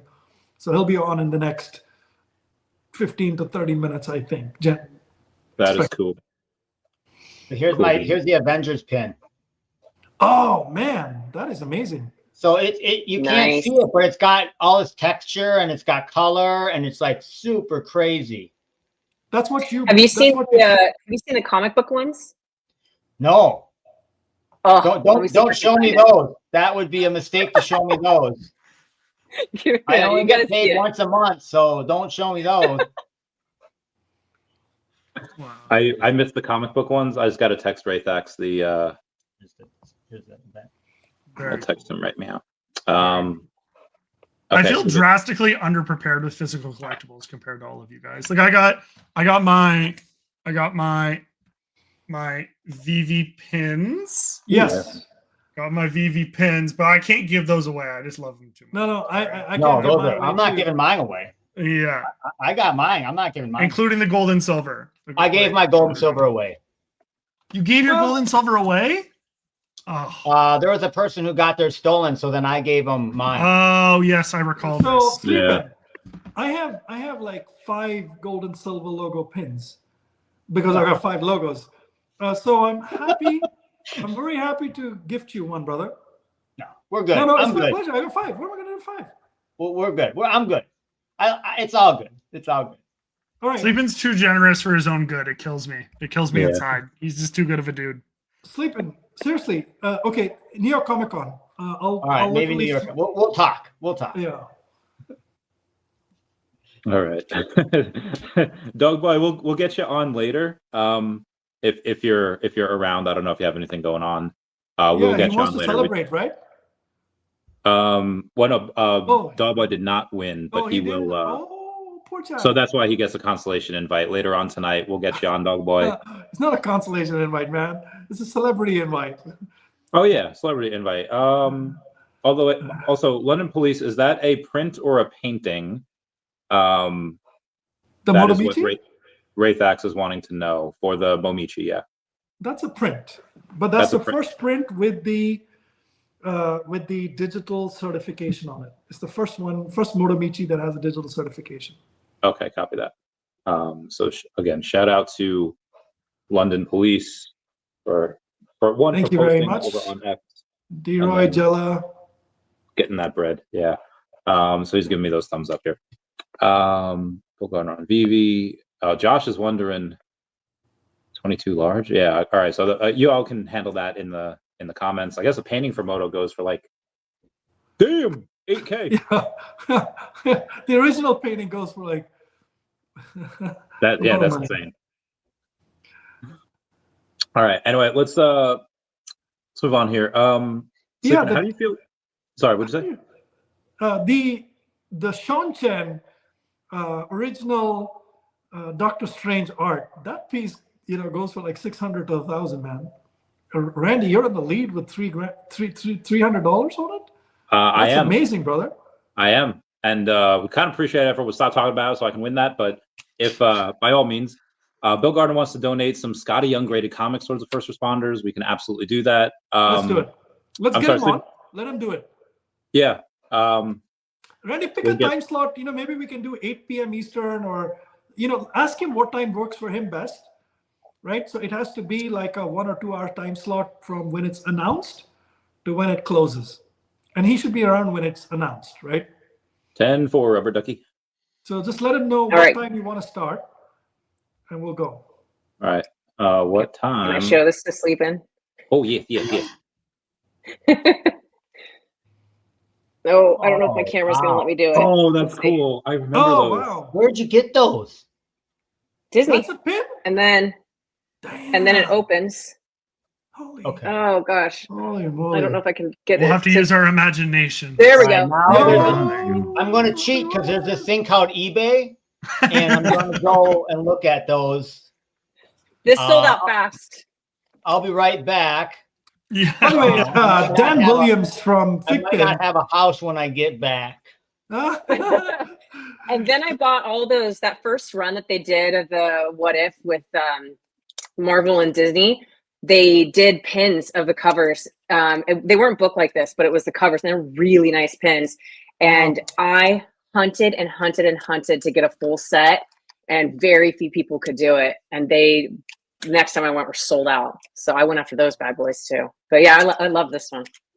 Amazing, Magic. I had no idea how big pin collecting was. Like I wasn't a traditional collector, but let alone a pin collector. But when I heard the stories of how much money Fig pin collectors were paying for the VeVe Gold and Silver logo because they wanted to be able to complete the set, and they couldn't complete the set without the VeVe Gold and Silver logo, I was shocked. Like literally running around from the booth to like grab the Fig pin stuff. I had no idea. It's really cool. Like it's super. Yeah. Very cool. It's a very, very hardcore niche of collectors, that's for sure. Yeah. Hi, David. Hey, David. Speaking of collectors. I'm going to try to put my headphone on, see if it works. Can you guys hear me? We can hear you. I have to step away for 30 seconds here. Okie dokie. Oh, we might be getting a little feedback there. Yeah, take it no. off. If it works, it works. If you can hear me, it's good. We can still hear you. Happy weekend to everyone. Thanks for having me here. Thanks for coming on. I know you're crazy busy. I know you did just get back from traveling. Can you kind of go over, like, I know one time you met one of the VeVe fam like in an airport, but on your recent travels, have you been recognized? Has there been anyone, like, how do you go and travel? Man, well, I travel like everyone else. Well, we go the cheapest possible way on the internet, find the routes I need to go to. Yeah, it was a quite good trip. Spent about two weeks traveling, because New Zealand's here summertime. Most people go on holiday, and I just don't have that holiday mood. You know, when I go on holiday, my immune system goes down, and then I get sick. So, you know, it's probably happened to a few other entrepreneurs. So I decided to take about 2 weeks visiting our suppliers and the roadmap, what we're doing in 2025. So it was a short trip. Asia, flew to Singapore. Some of you probably saw some posts. Meet up with a small community of the gold and silver card holders. There was a collected out there, VeVe collector. I think he's got about, I can't remember, maybe 6 gold and silver logo. So yeah, pretty active. And what we trying to come up with is to see if we could do a stop in Asia for later on 2025. Because there's a group in their Telegram or one of the network. It's about 100 odd people in that group. And if I extended that invitation to more than the gold and silver logo holders, it would have been, you know, packed. I think I spent about 2.5 hours with the local holders, give them their redemption. They were very happy to see me there. Then I was off to the Hong Kong toy show. A lot of you probably know we're embracing the new category going into that digital. So really looking at selecting some of our top key partners, and back up in Asia, they pretty much didn't go on holiday at all. So most of the factory representative flew into the show, carried out quite a few back-to-back meetings, looking at their quality of product, making sure that they're already working with the big brands. Big brands, you know, have a lot of criteria. They do audits throughout the factory, how the product's put together, and so on. I think, man, I had a quick stopover in Taipei as well. just checking on a few bits and pieces there, and met up once again with a few supplier and factory. Didn't catch up with our team members there, but maybe it was only a couple of days. Yeah, so it was very rush in and out, get the job done, and yeah, back in New Zealand and more. Yeah. I'm actually amazed I haven't gotten a message from Ben yet telling me to get David to behave. I know it's only been 3 minutes, but I'm literally just looking at my phone waiting for it. I just know it's coming. I know it's coming. I feel like we're all really cool here, and we could just promise not to ask forward. Yeah, we're not live, right? And no one's gonna hear anything we talk about. It's fine. It's fine. Yeah, we're doing a So, never mind. I was gonna ask something, but it's too much. It's too much there. Dave, did you see the trailer for Captain America 4? No, I saw a poster, and the first second when I saw the poster, I thought was Eagle. I thought it was a fan made up poster. Then I zoomed it in, and I go, "Oh, it is a Captain America." No, I haven't seen the trailer. I did see the poster on it. It's all right. What questions do y'all have? Because I got a bunch, but I'll defer to you guys for a second. Yeah, I don't think I'm allowed to ask questions. Okay, I think that's a bit of a conflict of interest, but I will defer to the audience in this instance. I can ask one. Okay, go Magic. Mine's short. Did you go to Tokyo Disney? No. I didn't even stop at Tokyo one. The trip was super short. I tried to not to go to any sub-temperature areas at the moment. It's like minus something. I was messaging Justin to see if I need to go see him, and I look on the temperature, it says like minus 10 or something, and I just go, I'm not going there. You didn't meet up with them? Yeah, I just something. It's just too cold. We back home here in New Zealand, we never get to those minus degrees in the city we live in. So yeah, and it is summer here, so I kind of missed the best part of the 2 weeks of the summer already. Yeah, but it's good. Yeah, no Tokyo this trip. But I see everyone's going over there. Every other social media, I flick on and say go to Tokyo, this and that. Yeah, people seem to laugh affair with Japan at the moment. Maybe the currency is favorable. The foods are delicious. Yeah, but I did see someone post something that there's people waiting to get into Tokyo Disneyland at 5 a.m. in the winter. Oh yeah. Oh no, thank you. No. Not the Did you get any? Oh, go ahead, Sleep. Oh no, I had something stupid to say. Go ahead. I was just going to ask if you collected anything cool on this recent trip. No, I didn't get anything cool. I did attend the. There's a Japanese artist I quite like his work, Takashi Murakami. I was invited to the pop-up store they did in Singapore. They did give me a cool little Murakami Louis Vuitton token, which I kept. Was pretty cool. Yeah, just looking at, nice. And obviously, artists is a big program with us, and we're consistently looking for opportunity to work with brand and bigger names. So, and he's one of my up there pop culture artists. So I got that.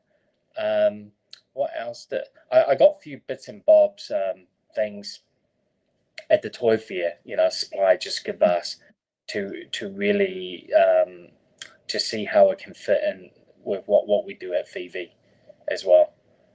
And there's a lot of new innovations out there. I did see something very cool, which I can't talk about here because we're under NDA. There's actually a couple very cool stuff that we're under NDA we can't discuss, but just really new technology in the collectible space. But something was quite interesting. All the meeting I took, even up in Hong Kong, every single company, toy factories or brand owners are trying to move into digital. I was actually being pitched by a physical company, quite large one, how we can come across and collapse in something that's quite big for the mass market. And I think one of the things that I share my idea with them was that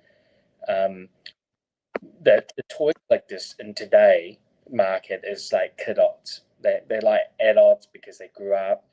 They buy things through that nostalgia, love.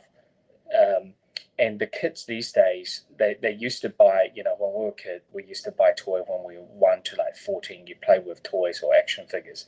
Now kids really go from 1 to 6. And they're pretty much on iPad after 3 anyway. So after 6, they're really going into the gaming skin. And you're seeing digital trading card games become more and more popular. I see even Dungeons and Dragons moving into all digital now. That's where the cream crop of revenue is. So from that perspective, most of the factories, most of these brand owners are trying to work out how that convergence is going to happen and when is that tipping point in that industry. So every single company I met, without going into too detail and referring the company I met with, some of them make beautiful statue collectibles. And what they found is 3 things they told me. Number one is people's homes just filling up with these beautiful sculpture statues and they run out of room. So collectors don't buy them. Number 2 was when they do buy them, they don't open them. They just keep them sealed up. They don't even display them anymore. And number 3 is there's a group of their customer, their wife or girlfriend's going to leave them if they order one more one because it's too big. So that seems to be a quite common thing I heard through my meetings. Those people just need a bigger basement. Yeah. So either you need bigger house, but you keep in mind most of the house in Asia are very small, especially in Hong Kong, and that's why one of our partners we've been speaking to, they do very well with these little blind box toys throughout Asia because people can display them in offices, they display them around home, and they work quite well. And that reminds me how Funko do these beautiful deformed collectibles, and they took the world by storm simply because they were very good size, they're very cute, and you can collect across in every type of IP, and they're all going to look the same when you break down the packaging. So that's what's been happening in Asia. That the collectible market is continuing to grow, but they are looking for ways to enhance that collecting experience and the utility. So it doesn't just go with digital, physical products also. Their customers are looking for utility outside just that piece of plastic or PVC. So it's very, very interesting to meet industry leaders in those fields telling us the same story. So obviously I share our story, our journey in VeVe, how that works and how our audience are looking for more as well. It's good fun. Yeah. David, how do you find, obviously as someone who followed your journey personally before joining the company and watching you go back and forth, flying to North America to try and secure licensing deals, you and Dan having to fly back and forth thousands of miles, just trying to hammer home, get these licensors to even get you with the foot in the door, to now when you go on trips like this to have, larger companies and brands wanting to pitch you. They're doing the elevator pitch to you and not the other way around. How does that feel as someone, like you said, as an entrepreneur who could have gone on vacation for 2 weeks, but instead, went to continue to try and grow and develop the company? How does that feel? Number one, I feel quite satisfied when I'm in the ballroom and getting pitched, and a lot of them really just starting to understand why the digital. There was one very large company knew the digital was the future. In fact, this I won't name the company. When they pitched it to me, they said we totally understand the digital space. They actually built a like an open sea platform for the greater Asia period market, but they couldn't crack it, and simply because they couldn't get the brands on board. They couldn't get the relevant to that audience on board. And they've been following VeVe, and I didn't even know. So this guy is one of the. It's hard for me because I can't tell you which company it is, but it's one of the bigger guys in the market leader in the industry, in that space, in that category in the world, and they are basically telling us that they couldn't believe we could have got these brand on board, and the quality of the product is superb. Just one other thing to share, which I found very interesting, is that everyone is kind of in the agreements with me, and while we're talking, you probably seen the physical toy and collectible space. They have a huge surgeons, but what they have found in the industry is that every single other product they bring out is actually diminishing. And when they talk about the diminishing, they're really talking about the brand IP. If you bring out another X-branded three-quarter inch figures, the figure detail's not going to get much more better than where it is. But your audience is going to get angry at you because you're just branding another one out and another one. So the diminishing of those value of the output, it's getting lower and lower. And because the audience only want to own X amount of this branded collectibles, they don't want to have 50 of them anymore. And if you bring one out with a better scope, it doesn't really justify for them to spend that type of money and have that space. So that was very interesting. And where they see the digital was that the skies, there's actually no limit where we are in digital, where you can pouring into it. They share me with their thoughts, and their roadmap is pretty much aligned with our long-term future plan in the business, and where we see it. And so I was very pleased to answer that question. I know it's gone around, huge story. To answer that question is that it was very great in a way, promising that every single one have similar thoughts. If they were going to be in the digital space, how would it look like? And without knowing too much of what VeVe is going to be doing, they kind of nail certain aspect on where we are going and where we're trying to reach into. And a lot of them have talked about the wearable device, the AR, the VR. Obviously, the big question is when will this massive convergence, that market will be heading into. So I was quite pleased to hear the industry leaders are sharing me that detail. And the industry meetup is only like once a year around this time. So it's good. So I missed the CES show. I have another friend who went to the CES and basically got a lot of things that he thought will be relevant in our digital space. And obviously, a lot of you will know that the AI is making that massive scene in the tech world right now. So yeah, we'll see how AI will be more and more relevant to what we do in the company as well.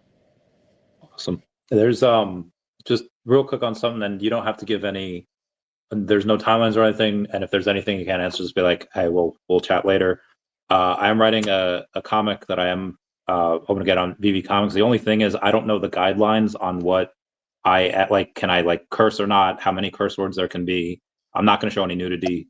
Okay. Just where can we see those guidelines? I will. Yeah, we'll probably put this together.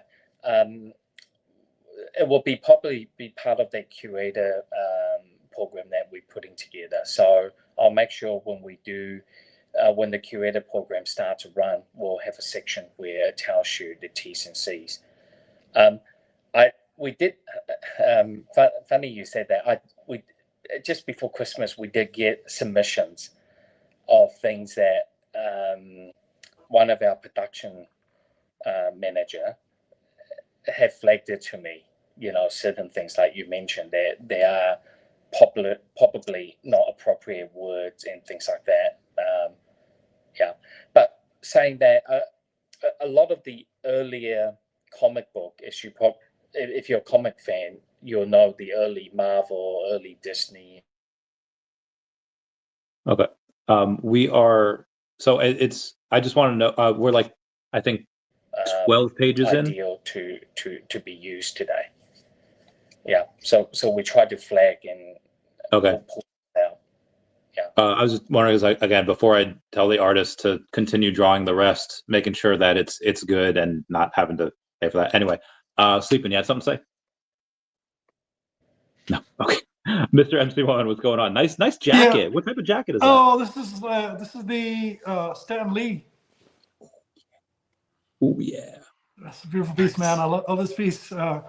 David, sorry, I had someone was doing some work in the house, so I needed to step away for 15 minutes. They actually showed up just when you were here. But thank you for joining, David. It's great to see you here. Thanks for all the support as well. Thanks, Sanjay. Thanks for thanks for having me on. Sorry, I came a lot later than I thought. It's Sunday here. I thought I have no meetings, and it just went from one call to another, and another meeting, and after this, another one. So, David, is there anything in your arm's reach that you can put up for the charity auction? What I can put up for a charity auction? Yeah. Why not? Let's see it. Fun one. See, Randy, I'm doing your job here, man. I'm working the movie here. I asked for David so much already. I didn't want to do it, so thank you for asking that. That's Thanks,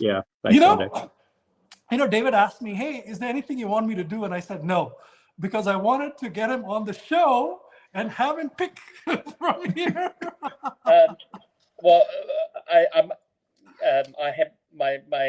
I'm charging my laptop at the moment, so because I've been on the call for the day, so it's on my mobile. And while I put the mobile phone on a stand just before I come on, I had to remove a collectible statue. If you don't mind, I go get it.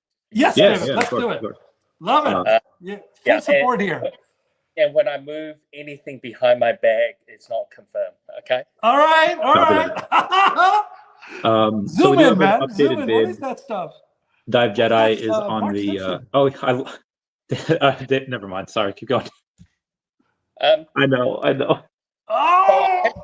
I had to move this beautiful statue of mine. It is limited edition. It is a Medicon with a very well-known artist called D-Face.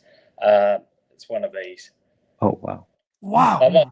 That's one for auction. It's brand new, and you'll get a brand new one in a box because I think I collect 2 of these. So this one will stay. You'll get a brand new one in a big, massive box when I'm over your part of the world, Korea out. So it's a D-Face, very heavy. 360. We haven't got this artist on VeVe, by the way. It's just one of my collectibles. David, if you need to get up to go put that collectible down for a moment, that would also be okay. No one would hold that against you. So, and David, also, I'm not asking you to sell anything else or put anything, but how much for that Bulbasaur in the background? If you were to put a reserve price on that Bulbasaur. I got given that one. David, just leave Randy for a minute, David. You know, his you show, could but ignore please me. ignore him for 5 I was minutes. ready to throw down But some money, so David, unless it was worth like thousands of dollars. all right. But if you're just like, hey, you know what, like 300 or 500, yeah, God. that. But again, it's Randy. if it's you're already given one thing, that's fine. So David, what should we set as a reserve price for it, or you know, like a floor price to start the auction at? Because it's a charity auction, right?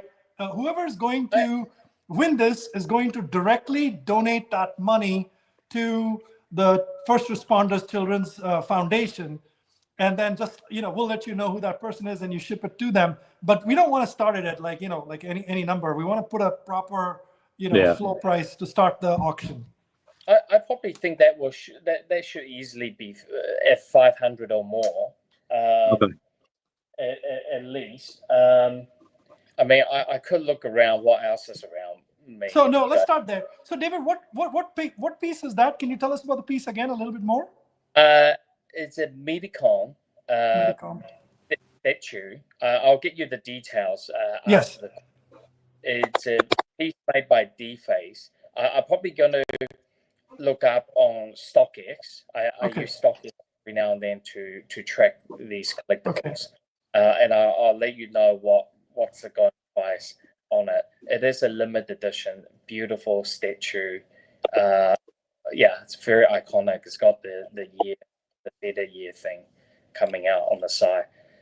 Yeah, I had to move that to put the phone up. So I thought, well, David, that's fine. That's great. So Randy, why don't we put it in the chat as Medicom piece from David Yu, 500 floor price, starts now and closes at it's 6:30 Eastern now. How about we close it at like 9:30 Eastern time? Okay. We do have a bid on that already. That is from Ernie. He's a level 100, so that is 500 on that. And we can close this at 9:30 Eastern Standard Time. Okay. 9:30. Yes. It's very cool. The box is pretty big though. I'll try to have to bring it over or something in Korea. I don't want it to be damaged. It will come beautifully packed in the font, brand new. You're not. You're basically getting my other one. I know I had two. That's why. So David, thank you very much. You know, you never disappoint, man. And I'm so glad I surprised you, you know, with this question. But that was a naughty one. I'll take a little beating later, David, on that one. But so for people in the YouTube chat, you have to say Medicom DFace $, whatever you're bidding on it. Okay. And remember that if you win that charity piece, if this auction, whatever the amount is, you would directly donate that to the First Responders Children's Foundation, and just show that proof to Randy. And then Randy will let David know that you're the winner and you've donated to the First Responders Charity Foundation, and then it'll get shipped whenever David gets it, etc. But yeah, thank you very much, David. That's very exciting. So VeVe fam, let's go. You've got a piece from David's collection up here in the charity auction. And remember, it's for a good cause. So please keep going. Yeah, the first responder charity is amazing. You know, having the firefighters and everyone going out in California. I hope everything's under control. I've read of it when I was already flying on the air, just about to depart. I saw a little clip on it, and I think it didn't stop. I'm not even sure if the fire is 100% contained, but by the time I got back to New Zealand, I know when I took off, it was still they're still putting the fire out. So that's how long that's going for. So every bit these guys can get your support. Please give a little, open the wallet and donate to these good causes. Thank you. Appreciate it. We had Al on here before. Al was gracious enough to come on his birthday, and that's how he chose to kind of spend it. He was here with us for like an hour, so that was really cool. It's just Ducking Kuva is asking if you can send it in crypto. I will say for the First Responders Children's Charity, when I went to donate, I did donate in fiat, but they do have a crypto donation option. I didn't look at all of the different options, but presumably the big ones like BTC, Ethereum, USDT. So you should be able to put in bids that you end up paying in crypto as well. Yeah, you can do that in crypto, or even if you have like, well, you only have like 250 in crypto, 250 fiat, that's fine too. Yeah, as long as you can show that you donated X amount, I think that should be fine. Yeah. Oh, that's great. So David, we obviously call the space VeVe Collector at Heart, LA Fires Support. So, thank you very much, David. You showed you're a collector at heart too here. So amazing. Thank you very much. Thanks for having me on again. And I hope the show will continue. I think Randy, you mentioned what time you guys are logging off here? I was going to end it at 3 a.m. Eastern Standard Time, but I feel like we might that's be about 8.5 hours from now, but I feel like we might do a little bit longer than that because we'll have like Europe waking up at that time, and it'll be I might just do 16. I'll keep you all posted. So if you want to come on again, that's fine. Anytime. Yeah. So it'll be another 9-10 hours from another 9-10 hours? Is that right? Yeah, give or take.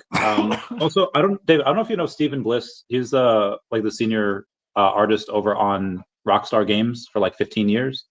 He'll be coming on like 20 minutes. He'll be auctioning some stuff. I don't know if you feel like I'd let you know. Yeah, Rockstar. He's the graphic artist for the game. He was the senior artist at Rockstar Games from 2001 to 2016. And now he's got this new thing called I guess Fear City, and then he's doing some giveaways, or not giveaways, he's donating some stuff as well, a signed thing, and then a couple of comics. The Metacom's already up to 650. I think I'm so behind on these comments. Yeah, it's gonna do quite well, I think, long term. So thanks, David, for contributing that. That was very generous of you. I think that'll do well. And speaking of giveaways, Randy, you want to let people know in 20 minutes about the so I'll bid mine. I'll outbid Dive Jedi, who bid 350. I'll for the memes, I'll put 420. Blaze it. So I'll do that. And then everyone comment blaze it down below, and then I'll change this to 650. Damn, Callum. So David, 660 now. Why don't we show David the Doctor Strange piece? So Carl Choi did a charity auction for an original Doctor Strange piece of art. And it's by Sean Chen, the artist. Yeah, so, you know Sean, right, David? Yes, the guy behind Nevermind. So Sean's original art, that's Doctor Strange. That's an original piece. That's up for auction. He signed it in 2023. It is, I believe, the Doctor Strange that did sell part of his soul in order to go in and become even more powerful. And then so it's, if you've read Secret Wars, which I assume you have, you know how awesome this version is. Yeah, and that piece has been published, is it? What's been published? That piece of artwork. It has. I don't know where it has. I know this is an original. I don't know where it was published though. That is very, very cool. Yeah. Wow. Yeah, the ink around that. Just great. Current bid 350. Auction closes in No. 420. 420, and auction closes in another 18 minutes. Yeah. Did Sean come on the show earlier? Yeah. No. Carl Choi did. Oh, Carl. Man, that piece will be worth much more than that if it's been published for sure. And he's done a lot of work for the Marvel. So keep on bidding up, guys. Yeah. The Truck and Hanks was 24 hours. I did say if we ever were to get Pokemon to do 24, Dragon Ball Z, I'd probably do 12. Any of these. So do you? And obviously you don't talk about it, but Ben has these. He's been doing these teases of the someone with like a ring and then a crown, and we've all been like guessing on what that could potentially be. Any idea when that final tease or that thing will be going on? Saying like the ring and the crown. Yeah. Bearing in mind that this is not announced yet, David. Yes, this is not an. Bearing in mind. I see Foster just Bearing squirming. in mind. You can simplify it for us. I don't actually see much of the releases as much as you guys. I'm more working on the future of it. But if I was to guess a ring and a crown and a ring. I disagree. So the crown is on a base. So the crown is on a base, David. It's like an older kind of crown. It's not a modern one. And then the ring is basically a man's hand with a ring on it, and then a little baby is holding that finger. Randy, come on, man! Like the anxiety. Andre's out here playing Pictionary. I don't have the mute button. I'm like, I don't know what to do at this point. I mean, it is what it is. Yeah, get out of here, man. We're working David now. You know. I actually couldn't tell you, even if I wanted to tell you, and I do want to tell you. But I couldn't think of a category, a ring and crown. No, I couldn't tell you what it is, and I haven't seen any. I might have to check out her social media just to see what it is. Foster, has it been dropped in the VeVe or the channels, or? It's only been Ben. Ben's been posting it. I have absolutely no comment about anything. Okay. If it's just Ben, I mean, Ben could just be being silly for all we know, right? I mean, it happens, right? No, he's not silly, man. He picks out very tough clues, man. He's good. Yeah. He's good. He's not right, missed on any of these. We have two more updated bids. So Ernie is going to do the 500 for that Doctor Strange, Sean Chen one, and then we have Mr. Champ going for 690 for the Metacom one, that one that David's given out. So that's incredible. That's incredible. Yeah, that's wild. Yeah. David, I do want to remind you though, because I've told you this before, don't be afraid to live in the moment sometimes. I know you're constantly working 12, 24, 36 months out, but you know, you can be excited about some of the upcoming stuff too. There's nothing wrong with that. So. I do follow our socials, so I do see them. Yeah. Quality of the collectible, it's just getting much better. Very, very happy with the quality coming out. And that's, shout out to our creative, the manager at VeVe. Just, leveling that up. So it's good to see some of these models are coming through now. That's being in the work. Pretty cool. Love to answer a couple more questions before I have to shoot off. So if anything you guys want to put me on the hot seat. Well, I mean, I do it all day, but anyone else have any I think they want to go before? I won't say a question because I'm not going to get the answer, but very excited to hopefully soon find out what events we're going to have this year. I'm itching. Are we going to go to NFC Lisbon, David? Portugal? We're working on something for the European circus. It's very likely it will be Lisbon. I did attend last year just by luck. It was on the same days I was visiting there for work, and I thought the show quality, the output was very good, premium. The audience was amazing. It's amazing.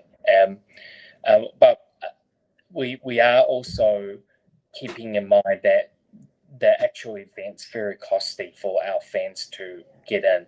So we are looking at to do something hopefully outside that event, but in the same period, because we do want to get some exposure. Very good. Thank you, David.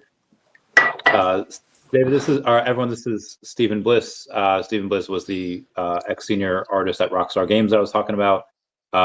Stephen Bliss, thank you so much for coming on and donating stuff. This is everyone, including the The reason why we're all here is David Yu, CEO of VeVe and Akomi.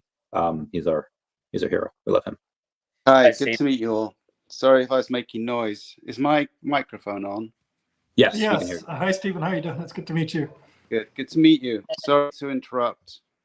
I didn't think I had a microphone on. I was making noise. Sorry. It's all right. We'll gather the art that you have real quick, and then I'll ask David one more question while you kind of gather the stuff that we're looking to auction off. David, this one does come from the community. This is Toby Salisbury saying, "We saw Dan and Ben's reaction to the VeVeverse demo. David, what are your thoughts on it? It does seem like a lot of teases, a lot of videos have been coming out. What do you make of it that's finally coming out?" The last time I was in the meeting around the VeVeverse, we're still aiming to pump it out on Q1 this year, and then we'll start introducing different. I think the desktop will be out hopefully Q1. I'm pretty sure it is. With some minor things we have to touch up at the moment, and then I believe that mobile will follow sometime later on. It could be at a time. I'm not privy to those conversations, but certainly that it's looking much better. Yeah, a lot of features that I think we're updating and fixing at the moment. Thank you very much. We appreciate that. Yeah, that's looking. Yeah, the people that's on the beta, it's looking great. Awesome. And we got we got Sleeping Up. We got to bounce. Thanks so much, Sleeping, for being here. Mr. Stephen Bliss, I know you have a couple things to auction off. What we do here is we do have kind of just show a piece of history about it, where it came from, signed, and then generally what they typically go for, and then a floor of what, like the reserve, like what we start bidding at. Randy frozen. Oh, shoot. Am I frozen? Or maybe it's... You're good for me. Oh, okay. Stephen, can you hear us? Maybe he cannot hear us. Maybe we need to have him go in. I'll get you I'll shoot you a message, be like, go off and then come back in. So let me do that. I might jump out and I'll join in later on to watch it on my Okay, desktop. thanks, David. Appreciate that. Thanks, Thank you, David. Bye-bye. Thanks Yeah. for your generosity here with that lovely piece. Thanks. Bye. Hey, Bliss, can you hear me now? You cannot. Let me go. I can hear you. Maybe kick him off, Randy, and then he'll Yeah. then let him know, because that way I'll he's do not that. doing anything crazy Stage, while he's trying to figure it out. Come back on. You couldn't hear us. While he's reconnecting, I just want to remind everyone too, like, I think it's awesome that David joined. I think it's awesome that a lot of people are joining. This isn't really meant to be like an AMA style thing, right? Like, I understand people have questions and they want answers, which I think are totally valid. But at the same time, we also want to balance that. Like, we are looking to raise money for charity. There's obviously a very significant situation that's impacting a lot of people in the VeVe and Only fam right now, such as VeVe Magic, who lives in the California area. So just, it's not that we're not looking to give answers to people, but it's also not meant to be an AMA style thing. Raise money for charity and stuff. So if it seems like we're ignoring questions or whatever, that's not the intention behind it. It's just we're trying to keep the scope to the positivity of raising money towards. Remember why we're here. Yeah. It's just all in fun, man. But I hear what people are saying. You're not being ignored internally. I hear what you're saying. You're not being ignored. It's just we're really trying to focus. What do you guys do? In general, or like right now? Yeah, right now. Sorry, because you froze then, so I didn't know what was happening. So we have a. But yeah, so what do you guys do? What are your companies? The company right now that we don't really work for Even Foster, who works for the sister company Akomi. We are just having a big stream for charity. It is the big one is First Responders Children's Foundation. One of the people that helped out with the VeVe company first, the guy's name is Alfred R. Kahn, responsible for bringing kind of Pokemon to the U.S. and elsewhere, and Ninja Turtles and Cabbage Patch Kids and all that. It's his charity, just helping the people that are fighting the fires and all that. So, okay, he's gone again. Foster, so you can, by all means, say that your former comment still stands here, and that's fine. But this person's happy to donate 2.5 million in OMI, or an answer what happened to the 5.5 billion or the 5 billion in burns that was talked about a while ago. Are those still on the table, or is that again you could? Yeah. So because Bliss got rugged, and obviously we're looking to fill a little bit of time. Like what I will say is like, you don't need to donate any money for a response to that. Like, it's generous of you. I would encourage you to take that money and donate it to the First Responders Children's Foundation and raise money. So if that's something you're willing to do, I absolutely would encourage you to do so. They are still on the table. We haven't forgotten about them. So there's the answer. Please feel free to donate whatever you can to the First Responders Children's Foundation or the Red Cross. So that's great. Stephen, maybe I can just give you a quick summary. So Randy is the host of this channel, the Real Randy Chavez channel. The three of us, Foster, Magic, VeVe Magic, and myself, were all collectors with Randy on a platform called VeVe. Yeah. And they have a token called Ecomi. So David Yu is the one of the co-founders of VeVe, and he was just on and dropped off. So hi, Vincent. Hi, Allison. Just sort of giving a quick overview here. So Randy and I basically chatted and we said, look, it's a travesty what's happened in LA with these fires. The communities have been ravaged. The firefighters, some of them have lost their own homes. There's 50 of them that have lost their own homes, and they're helping. And so we wanted to host a space to create awareness for the fires and also bring together our community of digital and physical comic and collectible collectors to contribute and to donate. So what's happened in this space is, first we had the London police, a team that supports the London police, D-Roy and Suye come. So they generously donated some pieces of art. We put them up on auction. They went for, I think, about maybe somewhere between $1,000 and $1,500, the 4-5 pieces together. And then David Yu has put up a Medicom piece from Deface from his personal collection, and that's currently at $800, and that closes in a couple of hours. And so anybody who wins any of these charity auctions basically writes a check directly to either the First Responders Children's Foundation, that's run by Alcon, which supports these firefighters and respond to their families, or the American Red Cross, which would help the communities, or you can pick any other one that you like, but send the proof of that payment. Whoever wins it, send the proof of that payment to Randy, and we'll get that piece shipped out. So you're paying, whoever wins these auctions is paying directly to a charity, and you're winning a lovely piece. Obviously, if anybody else wants to donate, it's much appreciated.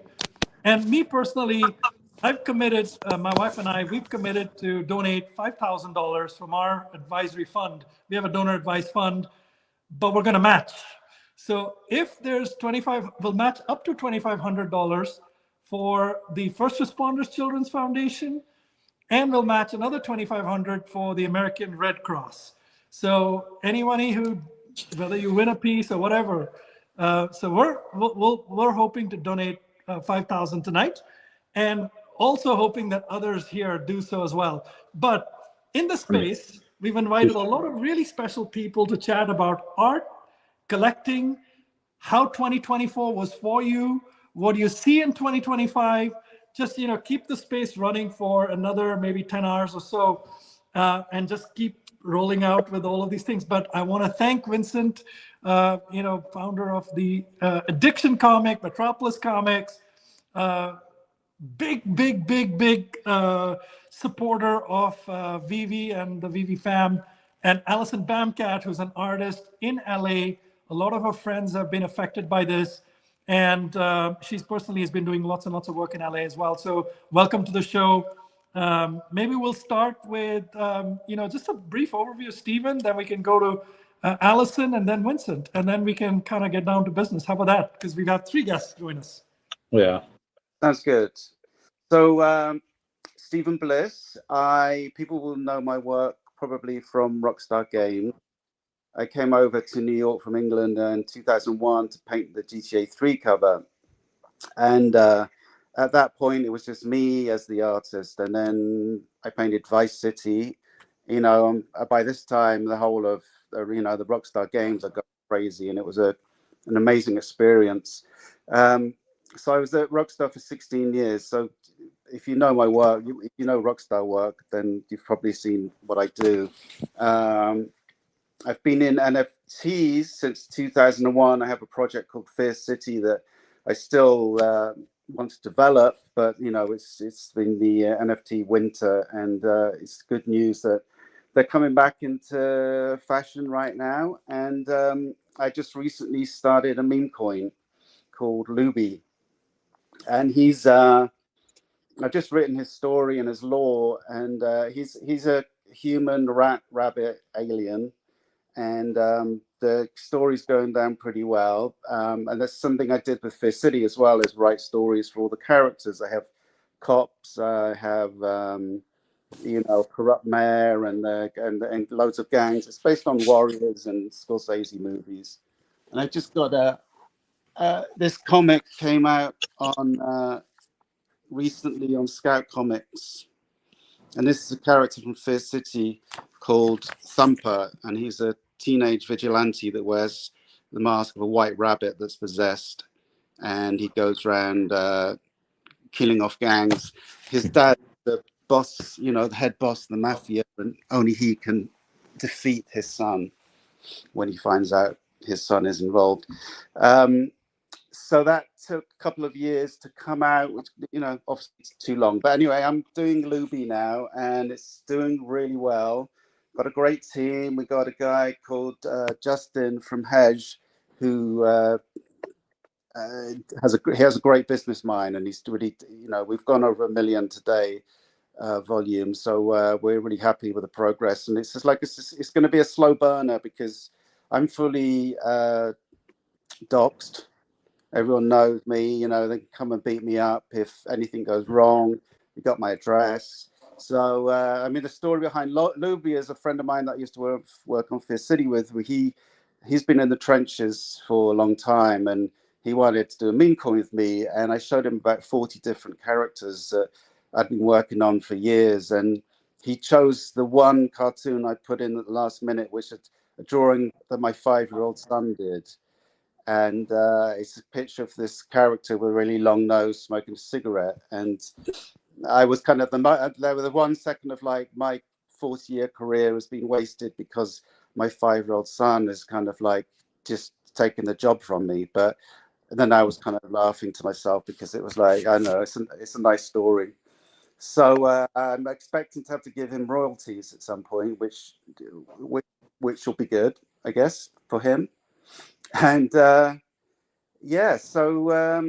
if anyone wants to know about the business side, you can contact the business team on Luby on Soul Telegram chat, and they'll answer any business questions. Thank you. Well, as we get to Vincent and Allison, could you hold up those 2 of those comics? I know that are signed, that it was part of the giveaway. Can you give a reserve on that, like a floor of what you want to start the bidding at? But me? Yes. Well, these are community-only covers, so there aren't many of them made. I think there's like maybe 25 of each. They're embossed with a stamp and signed, and I don't know, $40 each. Okay. I'll bid 40 on each of those right now because I missed the Doctor Strange one that actually went to my friend Ernie. Probably want to put the information in the space first, Randy, so others have a chance to win too. You know what I mean? Yeah. Let me go ahead and put that on there as So well. it'll be, so the way people would bid on it is if you're watching the YouTube stream, in the comments, you would put the name of the comic. So one's Thumper and the other one's, what's the other one? They're both Thumper. There's 10 different covers with different rarity levels. Okay, so which one would they? So they'd be bidding on any one of these two? Both 40 each for for both. I start the bidding at 40 each. Oh, 40. Okay, 40 each for both. So just say Thumper, and you could get any one of these two covers. Okay. Yeah.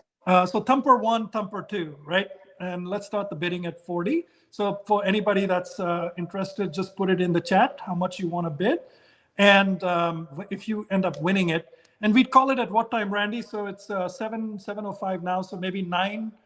Could we do 10 because 9 is ending Okay, the David or 9:30 ends the David one, so we could do 10 for this. Yeah, so 10 p.m. Eastern, we'd close this piece out, the auction for this piece out. So people keep bidding in the chat with just say Thumper 1 and the $1, Thumper $2, and we'll pick the winner at 10 p.m. Eastern. But thank you, Stephen. Of course, and I've also got a Luby sketch because all the artwork for Luby is hand drawn and then colored in the computer, but I draw it with a kind of really cheap Bic ballpoint pen. And if I had to put it up on screen, I would. Is it easy to put the image up on screen? Yeah, you could share your screen and we could do that real quick. Winston, Allison, why don't we just wait a minute? Let's get that done too, so we can start the auction on that piece as well. It gives more time for it. Randy, do you have an image of that piece? If you could send that to me, Stephen, I'll go in and show it real quick. I'll send it to me on X. Okay. Okay, he's doing that right now. While we're waiting for that, actually, maybe you can explain that a little bit as well, Stephen. Tell us a little more about this. The sketch I'm going to contribute is Luby as a woman in an old school kind of sailor's tattoo with the ruin of man in French on the scroll, and it's just I wanted to do a series of tattoos with Luby for the because I know people in the community want to have tattoos done of the character, so I made a couple of one dragon tattoo and one with him as a pirate. Of course, I got to cover myself legally, and I've told them not to tattoo themselves, whatever they do. So it's up to them. This is not it's not advice or tattoo advice. So when I find it, I will send it to you, Randy. All right, copy that. And then so for that piece, it'd be Luby. And what's the floor on that? Do we have the floor on that? We do not have the next one. I know Allison Bamcat got to go in really quickly. But I'll get you the floor on the Luby sketch. Allison, how's everything going? I know you got to bounce in like 10 minutes. Yeah, I got maybe 10 minutes or so. Things have been pretty chaotic here. I'm an LA native, and I live with my husband. We have a house. We've had a lot of friends and peers who were affected by these massive fires. I mean, I don't know anybody who's slept well in the last 2 weeks, whether you're in an evacuation zone or. Oh, she gone? No, just give her a minute. She'll probably jump back in a minute. I'll give her a minute to come back. While I give her a minute to come back, this is the sketch. And Stephen, what do you want to put the floor at? 100. 100. All right, perfect. Copy that. They usually go for about 200. I auction off on a platform every week the drawings, and they usually go for about 200 upwards. Okay. Perfect. Copy that. Great. I'll put it 100 for now. Allison, you're back. I don't think we have you on video, but I think we can hear you. I think. Oh, there you are. Hey, Allison. Okay. Sorry, a friend was FaceTiming me at this exact moment. It's like she knew I was busy just right now.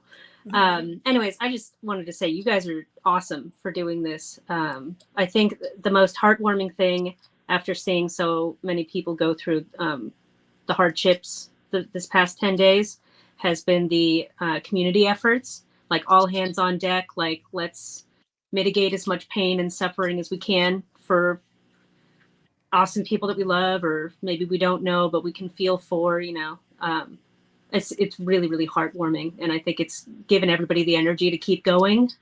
So you guys are awesome. This is so cool. Thank you. What have you been working on recently? Right now, I'm actually working on piece for a show at the Brand Library in Glendale in California. It's going to be on February 1st. Believe it or not, so this is a painting that I'm working on. Wow. And it's this lion character, and it's got like bulbs and magic seeds, and it's kind of replanting this desert scape. Wow. The funny thing is, I drew this like weeks ago, and I had no idea how relevant it would be now. So once I am able to move the original of this piece at the opening, I hope, I do want to do a print series and raise some funds with prints. So Very nice. Allison, please let us know. We'll obviously get the word out in the VeVe community.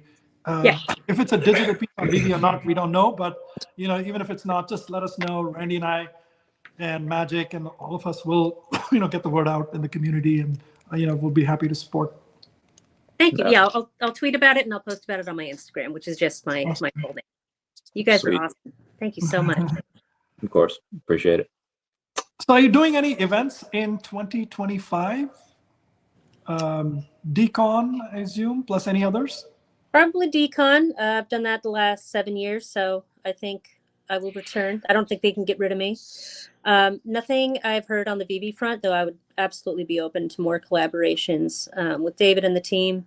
It's just super fun and such a chill community. I'm doing a lot of art shows. I'm starting my first mural of the year next week. It'll also be at the brand for the part of this show. And yeah, it's going to be really fun. So, and I don't even know, like my calendar's booking up quick. So that's exciting.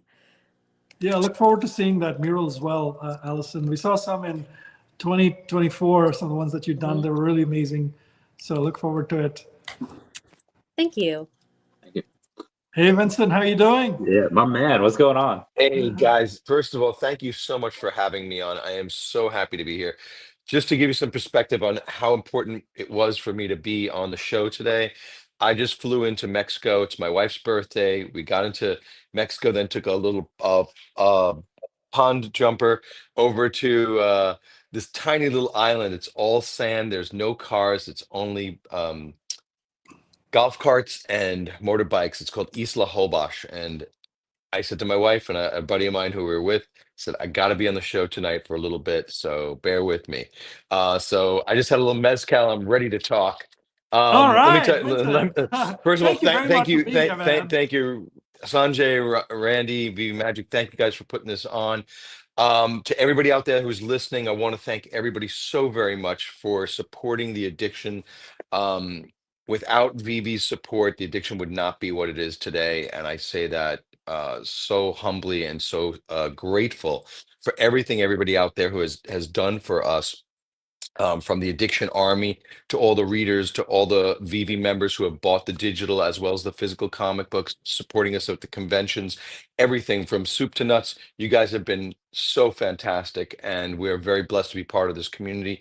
In 2025, we're coming up with some new things that we're going to be releasing, some surprises that Keo is working on. Everybody knows Keo Shinobi. He heads up our convention business. And David and I are working very hard on the second series for the addiction. We just got our first cover in yesterday from an incredible artist named Danny. She's out of Greece, and she's just fantastic. She does her arts in black and white, and we're going to have Brad Simpson, our regular colorist, is going to be coloring her cover. So that's our first cover that we have done for the next series. And the next series is going to be really exciting. As much as we've worked to introduce Nikki and Enzo and the villains in the world of the addiction in the first 3-issue miniseries, the second 3-issue miniseries will take us even further into the exploration and understanding of what is going on in our world. Were there other addictions? Who's the new villains? What's going on with Nikki and Enzo? Has their romance gone smoothly? Is it going smoothly? Are they hitting some rough patches? All these things and more will be answered, and we're developing and exploring more into the world of the addiction. We're also very excited to say we are in various talks, very, very preliminary stages, to hopefully move the addiction into other medium, maybe animation, maybe a television series, who knows, maybe a movie. But we are working in that direction, maybe a video game. So we've got a lot of irons in the fire. We're trying to do things, trying to make it exciting, trying to keep things, taking it to the next level for the addiction. And we want you guys to be there for the ride and to have the inside track on everything that we're doing. And that's why I'm on the show today. I also wanted to say thank you to you guys so much for doing this charity work. I wasn't aware of that when I jumped on. For the people in Los Angeles, I have a lot of friends out there, clients, friends, and some family. And it's scary. Every day you're talking to somebody going, how's your house? How are you? How's everybody doing? And I'm okay, but I know friends who have lost everything. I've heard of comic book collections being lost. I've heard of collectible card collections being lost. Thankfully, I don't know anybody directly who's lost a loved one, more important than any stuff. But still, these are the types of things I'm hearing out of LA, evacuating homes, all these terrible losses of property, and beyond a lot of what I've heard from people beyond losing, their home, is losing all their nostalgic memories, their photographs, their keepsakes, things like that, that really take them back to a time in their life that they always want to remember. And now a lot of those things are lost. Um, I went through a very minor situation years ago with a little flood in when I lived in Brooklyn, and lost a lot of stuff that was very near and dear to my heart. And I can only imagine multiplying that by 100, what these poor people are going through in LA. And I think it's really beautiful that you guys are supporting this with some charity work. And hopefully maybe I can make me doing some donations on some addiction comic books. We just got in a bunch of really beautiful high grade CGC graded signed ones. I don't have anything on me or to give you That's but fine. maybe if you guys want to do it the next time around, I'd be more than happy to do something like that with you guys. We can also run it blind and say CGC, addiction CGC graded comic. Sure. Pick Sure. the I'll floor. tell you what. You guys can auction off. It's a San Diego Comic Con, CGC graded 9.8, signed by me, David Quinn, and cover artist Andres Labrada. And it's just like the VeVe red and blue #1 covers, except it's a yellow San Diego cover. And on the pizza box, it's got Nikki Love as a it. pizzaiola making a pizza. And anybody out there who knows our covers, you'll know what I'm talking about. And Seen that. it was the most popular cover we sold at San Diego Comic Con. So that was really cool. And what do you want I'm the very, floor amount very. to be? You guys can start that one out at $100. Okay. Is really low. It's probably worth like $200 or so. Um, and a big shout out to my wife Josephine, who does a lot of the design work for the addiction, and actually came up with the whole um, Nikki as the pizzaiola making on the pizza box. It's really cute, and I think you guys will really love it. And so yeah, please add that in, and hopefully, hey, there's. Clarissa. Hey, Clarissa, Clarissa. Yeah, It's Hey, Clarissa. Vincent, thank you very Yeah. much for your generosity. By the way, Yeah. that cover is Oh, really fire. I love it. That San Diego Comic-Con thanks. cover was very, very special. I love that cover. Thank you. We will do that. Go ahead. Yeah, one more thing I just want to mention, that cover is limited edition. I think we only printed 100 copies of that, so Oh, it's very, very, very limited. And having it was signed by me, David, and Andres Labrada, sheesh. very, very tough. And a CGC graded 9.8 signature series. So I'm sorry, I wish I had a picture of it with me right now, but I don't. But hopefully somebody will like it, and when I get back to New York, I'm happy to ship it out wherever it needs to go. Again, the addiction has been a dream for me to work on and to create along with David Quinn, and then to see it growing so much and having such support in the VeVe community and also in the regular comic book community, and crossover between the two has been absolutely spectacular. This past December, David and I and we flew up Labrada up to Annapolis, Maryland, and we did a signing at Third Eye Comics, and we were busy the whole time. We're supposed to run from 11 to 1. We were there till 2 o'clock signing books, and it was really, really fun and exciting. So what I loved about that is it shows that people are reading the comic books, and that's what we want more than anything. Read our story, whether you like it or not. Let us know what you think of it. and maybe maybe the next time around we can make it exactly what you want. But we are putting our hearts and souls into this book. David and I are working so diligently on creating the second storyline. The villain in this second story is going to be very, very is going to be a very tough one for Nikki. So hopefully you guys will love it as much as we're enjoying putting it together. Yeah. Yeah. We'll put the Addiction comics to end at This one, 10:30. right? Oh, sorry. Let me get. I think I have a picture of it here. Yeah. Okay. Great. All right. So the David This Yu. one, right? Yeah. That's it. That's it. Okay. Yeah. So there's only 100 copies of this, and this one's Yes, CGC sir. 9.8 graded one. Wow. And that's signed by. Signed by Bill David, Winston, and Andres. Yeah, and Bill Gardner just bid $175. That's awesome. Thank you, Bill. That's so Yeah. cool. I love your icon, the Tales to Astonish. That's awesome. Yeah. So updates. You have the David Yu 930 piece, the D face that ends at 930. The current bid is $800 by Mr. Rolex. The Stephen Bliss ones, the 1 and 2 Thumper, and then the Luby, those end at 10 p.m. Eastern Standard Time, and then the Vincent Zerzola one that ends at 10:30. So Eastern Standard Time. Right. Letting everyone know. Yeah. Yeah. Awesome stuff. Thank you. We got Cava saying, "Love to see Stephen here. Luby is really going to blast off a few weeks after such a unique narrative." Yeah, I like all these comics. I can't wait. I wanted to say a big thank you to you as well. Thank you for your generosity. It's great to have you here. There's a lot of people, the big fans of Rockstar Games, and we just really appreciate you donating to such a lovely cause here as well. Oh, damn. Yeah. All right. Wow. Thank you, Mr. Champ. So sorry. No, No. All good, all good. I've got a bottle of mezcal in the cupboard. I might join you soon. Oh, great. Hey, man, I got the mojito just came in, so wow. All right, we're all doing this. Let's get this right. We're 4 hours into this, so I feel like it's fine. I'm breaking my. I've not drank since. Oh God. I have not drank since New Year's Eve, so I deserve this. That's good. That's good. Yeah. Let me see what else is going on. Oh, you know what, guys, I can share with you a little bit.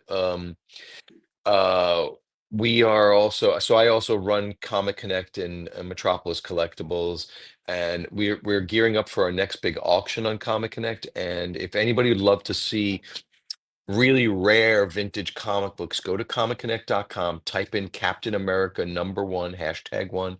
You'll see we have a 7.0 Captain America comic books from 1941 coming up for sale at 1940. And then we also have an amazing Spider-Man #1 CGC graded 9.4. Just to give you guys an idea, those books should sell for together well over $500,000. Wow. Yeah. Wow. That's so amazing. everyone bid in the chat, Stephen. In case you're just listening and you're driving, doing whatever, you just have the way to make a bid is bid in the chat, and then once you go and do that, and if you win, you by all means go and make that donation, and then send me proof of the donation, and then we'll be good for there. Hey, Randy. Yeah. I gotta head out, guys. Okay. But thank you for having me on the stream. Can you Simba real quick, before we end? I've swapped. Now I have Scar. Oh, so cute. All right. So cute. He's Oh my sleeping. God.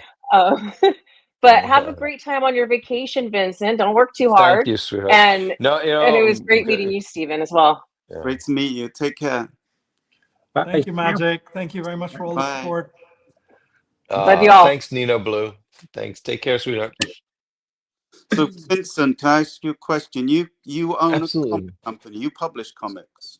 I do several different things. So originally I started buying and selling comic books when I was a kid, and I developed that business over decades, and I am co-owner of Metropolis Collectibles, the world's largest dealership for vintage comic books. That's been since 1999, when my partner Stephen Fischler and I merged companies. Then in 2007, we started a second brand called Comic Connect, which is our online auction and consignment site. And we've held multiple records over the years and broken countless others. for vintage comic book sales, original comic art, as well as pulps, memorabilia. Foreign comic books are a big part of our business as well. One of the things I really enjoy about the memorabilia aspect is so many things fit into that category of memorabilia. We recently auctioned off a ton of letters from Jerry Siegel when he was bitter after, being treated rather callously by DC Comics. And boy, did he write some crazy letters, and actually also even sent an envelope with white powder to one of the editors at DC Comics. So he was pretty angry, and these pieces that we auctioned off were incredible. Mm. But yes, that's what I do, and I also, David and I publish our own comic book, The Addiction. We are in talks with a potential publisher, hopefully this year, that will take us on for our next miniseries. And it is very challenging work. Um, I never realized how much work was involved in writing, Yeah. creating, putting teams together, getting it all done. Then, I mean, even when you have it all done, if I didn't have great designers like Mondo Freeman, who everybody knows, as well as my wife Josephine, um, the designer takes the comic book, which is beautiful, and you get a bad designer, it's going to go down here. You get a good designer, now you're looking like super professional. And that's one of the best compliments we've ever gotten for our comic book, is that it looks really sharp. And I hope everybody else out there feels the same way about it. But we absolutely do, and we're very, very stoked about it. Um, yeah. So that's, yeah, Stephen, that's what we're doing. Yeah, Yeah. I'm looking to publish Luby as a comic at some point. I mean, I want to make Luby way more than a meme coin, and take it into Web 2, get animations made and figures, and all that. But mainly, I want to do the comic at some point. So I'm looking for new publishers at the Well, moment. well, when we're finished finding our publisher, and I'd be more than happy to introduce you to them. Great. We're having a meeting in about a week or so, so we'll see what happens then. I'm hopeful, but I've had multiple conversations with publishers from all over the U.S. who have told me how much they love the comic book, but nobody has bitten to publish it. And the reason we're looking for a publisher, it makes the creative end so much easier, because right now David and I are dealing with the printers, dealing with the distribution, dealing with everybody, and it's a royal pain in the ass. Takes so much time away from what we could be doing creatively. And I love to sell, and Randy and Sanjay can tell you, I love selling The Addiction. I love talking about comic books of all types, vintage to modern. But it takes a lot of time. It really does. It's a lot of hard work, and we're willing to put in the hours, but we just would love to have that publisher on board to Yeah. help take a little bit of the burden off of us and let us do what we do really well. Yeah. Yeah, as I said, I did the Thumper. Took 2 years from it originally was an NFT that you could read, 24-page comic, and then it came with music tracks and behind the scenes video, stuff like Wow. that. It did pretty well, and then I signed to Scout Comics for it. And I mean, the story is with comics is that when you make a movie, the writer doesn't really have any rights. The writer kind of gets, a bit of chump change, and their story can be messed with, and they're kind of pushed out of studio, and someone takes over. Yeah. If Yeah. you get a comic made of the story, it means you have way more rights as a writer to actually have your vision seen through in the movie. So Yeah. I've often thought about, Stephen, if we ever come to the point where they're going to make a television series or movie and they want to change things, I personally think that for me, while I like to claim that I have artistic integrity, I do to a certain point, but I also think that certain elements and things work better in different mediums, and certain costumes, certain characters, certain looks, certain aspects of storylines can be changed to make it work even better for a different medium. And I'm open to that. I also think that what helps for me is that our story is so young, and it doesn't have 20 years of backstory to it. Even though I will share with you, and most of the people in the VeVe community know this, I did start creating and working on this when I was 25 years old. I'll be 54 in a couple months, but it kind of laid stagnant, or actually was shelved from 1997 until around the pandemic, when I called up David one day. I said, David, I've been thinking about every day we're facing our mortality, facing like we could die, touch your hand, touch your face, and you're dead. So we didn't know what was going on during the pandemic. And I said, I thought about if if I died, or if I was facing death, what would I have regretted not doing? And the first thing that came to my mind was this comic book.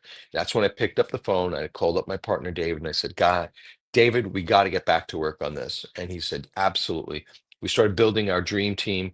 Claudia Balboni did the artwork. We had cover artists like Art Germ, David Mack, Alita Martinez, Andres Labrada, Claudia Balboni, Robot Cat, Ryan Brown, Mondo Freeman, Amanda Connor, and I'm sure I'm forgetting a couple, Tim Vigil.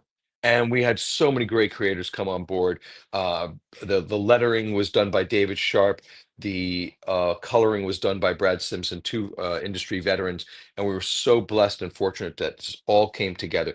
And now we've got to do it again for the second series. And we are. And it's going to be really awesome. Very excited about it. Yeah, it takes a lot of work. Oh, yeah. I used to do a lot of comic strip in the 90s for like I did the Pink Panther and Oh, wow. Bike and Mice from Mars and the Jerry Anderson comic. That was the way I made money, but it was so much work, like three strips a week. And I was also doing my own comic strip for a comic called Deadline.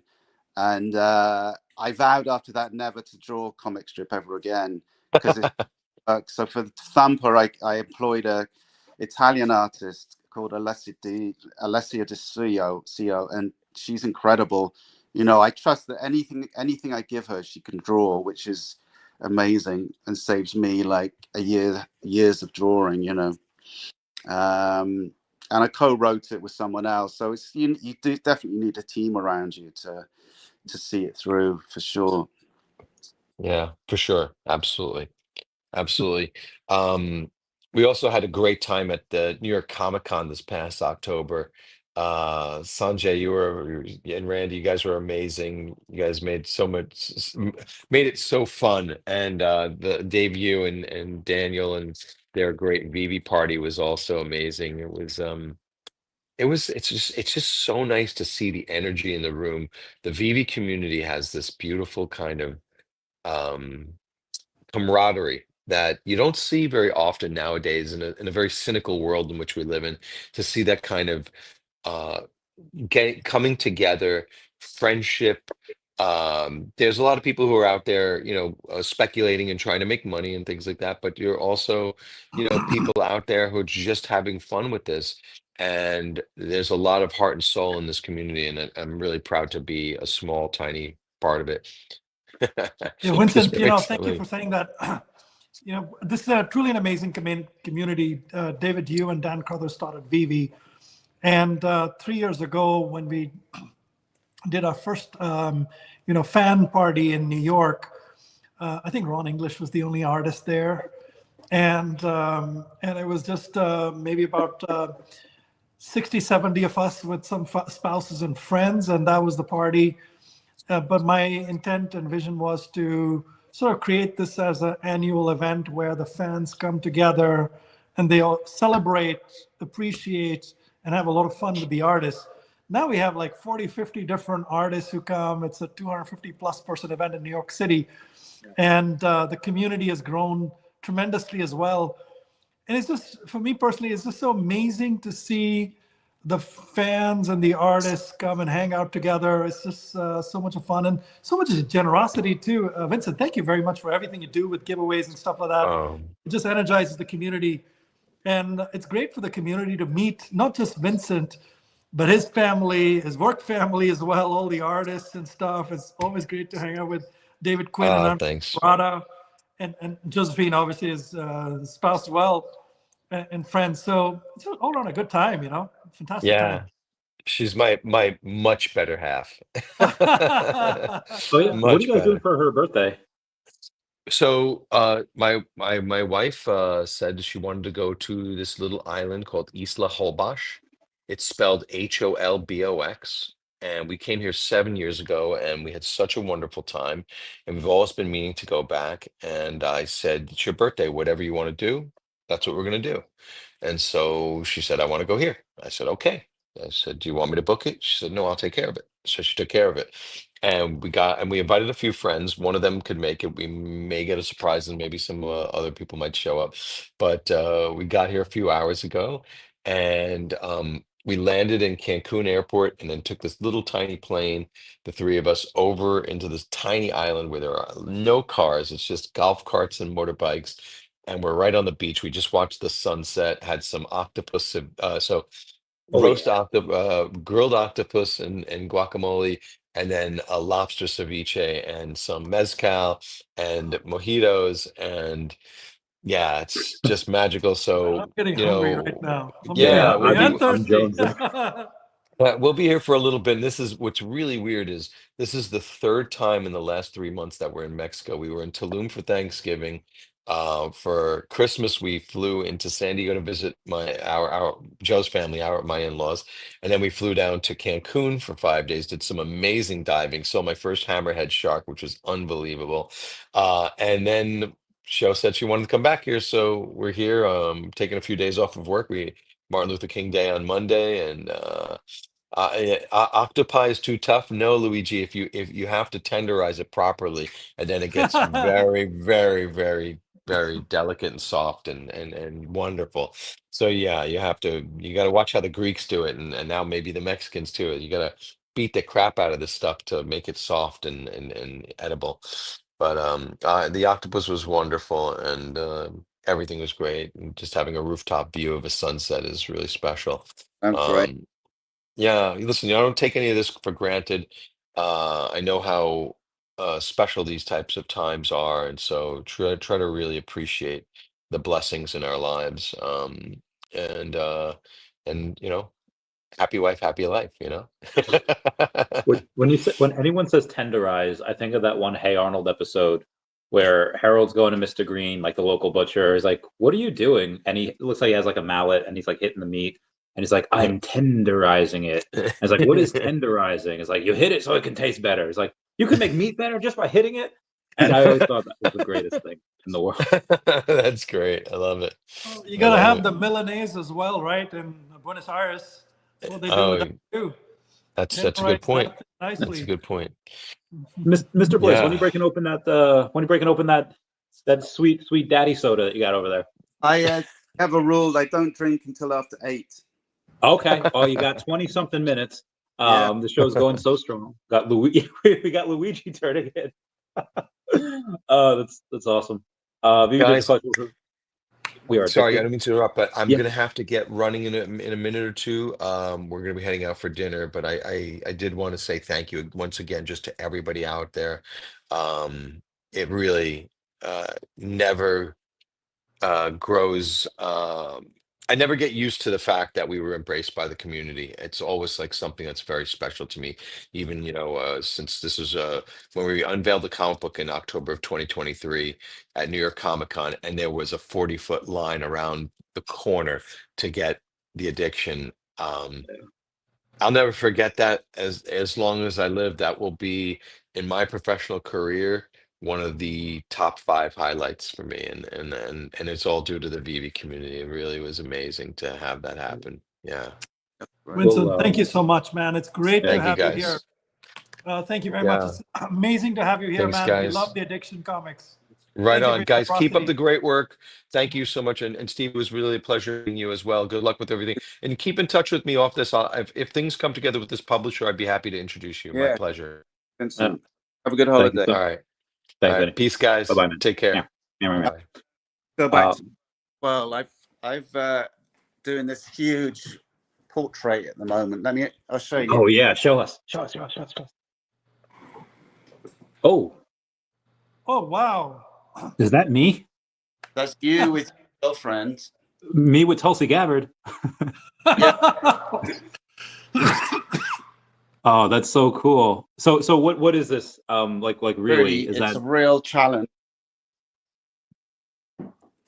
Sorry. So I'm Oh, painting I it in think I acrylic. got cut off there. Sorry, go ahead. I'm painting it in acrylics. I got a guy in Nashville that got me commissioned me to do 2 portraits. One is him both inspired by Grand Theft Auto. One is him as a drug baron in front of a huge kind of Floridian type drug baron house, and the other one is him robbing a bank with his girlfriend. So they're nearly finished. Took me nearly a year to do them with other jobs in between, but a good challenge. Learned a lot. That's incredible. So now, Mr. Bliss, that you've kind of gotten a feel of the VeVe fam. Between YouTube and X, there are about 2,700 people here. Tell us what is the meaning of life? The meaning of life is to experience and to have so many kind of challenges and failures and successes that you can empathize when people younger than you have those experiences, and you can help them through those those problems and successes. The next generation helping. I love that. We had Vincent say that one of his highlights of his life was in Comic-Con, seeing that 40 people around the booth. You said life's all about experiences. What's been one or two of your great ones that you'll always remember? Birth of my son, obviously. That's been an amazing experience, bringing up a kid. Amazing. And as far as my career, I guess working at Rockstar for 16 years and getting to see that insane success of all their games, because it was kind of unprecedented to work for a company that would sell so many amazing things. So I would say that, working for them. And I love painting murals as well. That's always been a great experience, fun experience. You've had you told us a little bit about the teenage vigilante before. Can you tell us a little bit more about him, about his history, why he became that? Is it just abusive dad or his parents, or do you not want to give too much away? He's a rich kid, very talented. Father is the head of the mafia. He has a little girlfriend when he's 8, and she has a teddy bear that is ripped up, and both of them are beaten up by the bully. He's put into hospital, and the head of the rabbit becomes possessed, and he goes on a revenge to kind of like destroy all the bullies. And so he wears the rabbit head of the doll, and so is it really him that's doing it, or is it the rabbit head that's controlling him, and he's like kind of the whatever's possessed the mask is giving him great strength and great intelligence, and unfortunately it becomes extreme. At the beginning it's kind of like a strategic kind of violence against criminals and bullies and gangs, but the violence becomes indiscriminate, and he can only be stopped by his dad. So that's the story. I need to do more in the series. I'd love to do more in the series. But I think Luby comes next. Luby is the next comic. I just wrote the story, as I said earlier, and it's really like, I really want to get into it and kind of flesh it out. I know. I love to. I even started writing a novel. I was getting so carried away with the writing because I love writing, but I thought, oh, fuck, you got to put this into point. So I did Cliff Notes. Stephen, you should talk to David Yu about getting Luby on the VeVe platform. VeVe has a lot of independent comics out there, and they also are now building a platform for publishing. So you can, with certain guidelines, you can submit it and directly take it onto the platform. But do you know David Yu and the team, or no? No, you like briefly met him before He was just on the stream. I think you overlapped for a few seconds or minutes there. But I think Randy can make that introduction for you. That would be an easy one. That'd be great. Thank you. Yeah. But painting now, and thank you for having me on the show. Of course. Great thing. I hope we make some money for the charity, and love goes out to the people in LA. But thank you for having me, Randy, and Mr. MC1. Oh, thank you, Stephen. Thank you for all the, first of all, very impressive background. It's great to meet you today. And thank you very much for all your generosity as well. Of course. Thank you. All right. Take care. Bye. Well, bye-bye, friendo. Bye. We have everyone saying awesome stuff over here. That was you, Dr. Fuse, and all that. Yeah. Sketch Labs, Stephen Bliss, love your work. All right, so you can. So why don't we get some VeVe fam to join us while we're waiting for some others to come on? Bill Garden will be here in 17 minutes. He'll be on at 8, and then I've got like dinner ready here. Yeah, go. I'm good. I have like 2.5 days of news I have to go over. Okay, why don't we take a short kind of a space where you cover all the news and all that action. Yes. I'll be done with dinner in like literally 15 minutes. It's all hot and ready to go here. So give me 15 minutes. I'll be back on. Absolutely. And if anybody else in the VeVe fam who's listening wants to join the space as a speaker, join Randy, give him some company. I don't know if Dr. Stuff or one of these guys listening. Dr. Rolex, I don't think was feeling too good. But yeah, any of you guys want to join, keep Randy company while we're waiting for some of the other guests to come. That'd be great. Thanks, guys. All right, no problem. All right, so we got that updated Luby sketch up to 125 from Eddie Brown. Eddie Brown does have that, and I do believe, oh yeah, because Eddie was trying to go in and buy something else, and then he got outbid for that. But we now have Eddie Brown as the Luby sketch over there. Shout out to you. Thank you, Randy. For 3. All right, no problem. We have a bunch of other stuff that we need to go over. So we'll start off on Thursday. We have Doctor Strange. So thank you for being here. He was in the hospital recently. It goes off, and I think this is a. Let me get Mr. MC1 out of there. Let me remove him from the stage. Now I am your own. Okay, sorry. We have Mr. MC. I'm sorry, Doctor Strange. Who it seems to me that this was a reference from Undisputed. There is a boxing movie called Undisputed. Wesley Snipes is fighting this like world champion in the real world, but they're all in jail now. And the guy that's announcing the fight says, "If I had known I had to be in jail to see a fight this good, I'd have committed a crime a long time ago." And you have Dr. Strange saying, "If I knew the hospital food was this good, I would have came sooner." So again, love that. And then VeVe Digital Collectible says, "Our entire team wishes you a speedy recovery." It seems that he's out. I hope he's out now. I hope he's doing well. You do have VeVe News, VeVe Official. This was Falco going in and saying like VeVe News and going off and talking about who has the better jacket, whether it was Logan Wolverine or you had Frank Castle Punisher. I thought that was pretty interesting, them having those things. Luigi says Undisputed is great. Luigi, you have a couple of fans here. Carl Troy is like, this show is going so strong. We got Luigi turning in 2,700 people as of right now. Peter Falk. We do have, since early 2024, so about a year ago, 62% of all the Bitcoin that's out there has not moved. You have Oklahoma's lawmaker proposing a bill for the state to invest in Bitcoin. And again, that's Oklahoma. I also have a thing for, where was I? Arizona. Shout out to VeVe Fambam that was able to go and send this to me saying, this is coming from Julian Farhar. Julian Farhar, 9,500 followers over on X saying, Arizona's strategic Bitcoin reserve bill is introduced. The state can invest up to 10% from the state general fund, which has 28 billion, and the state retirement fund, which is another 50 billion. So that is $78 billion in total, 7.8 billion of which can be invested into Bitcoin if the bill is ratified and passed. Thought that was awesome.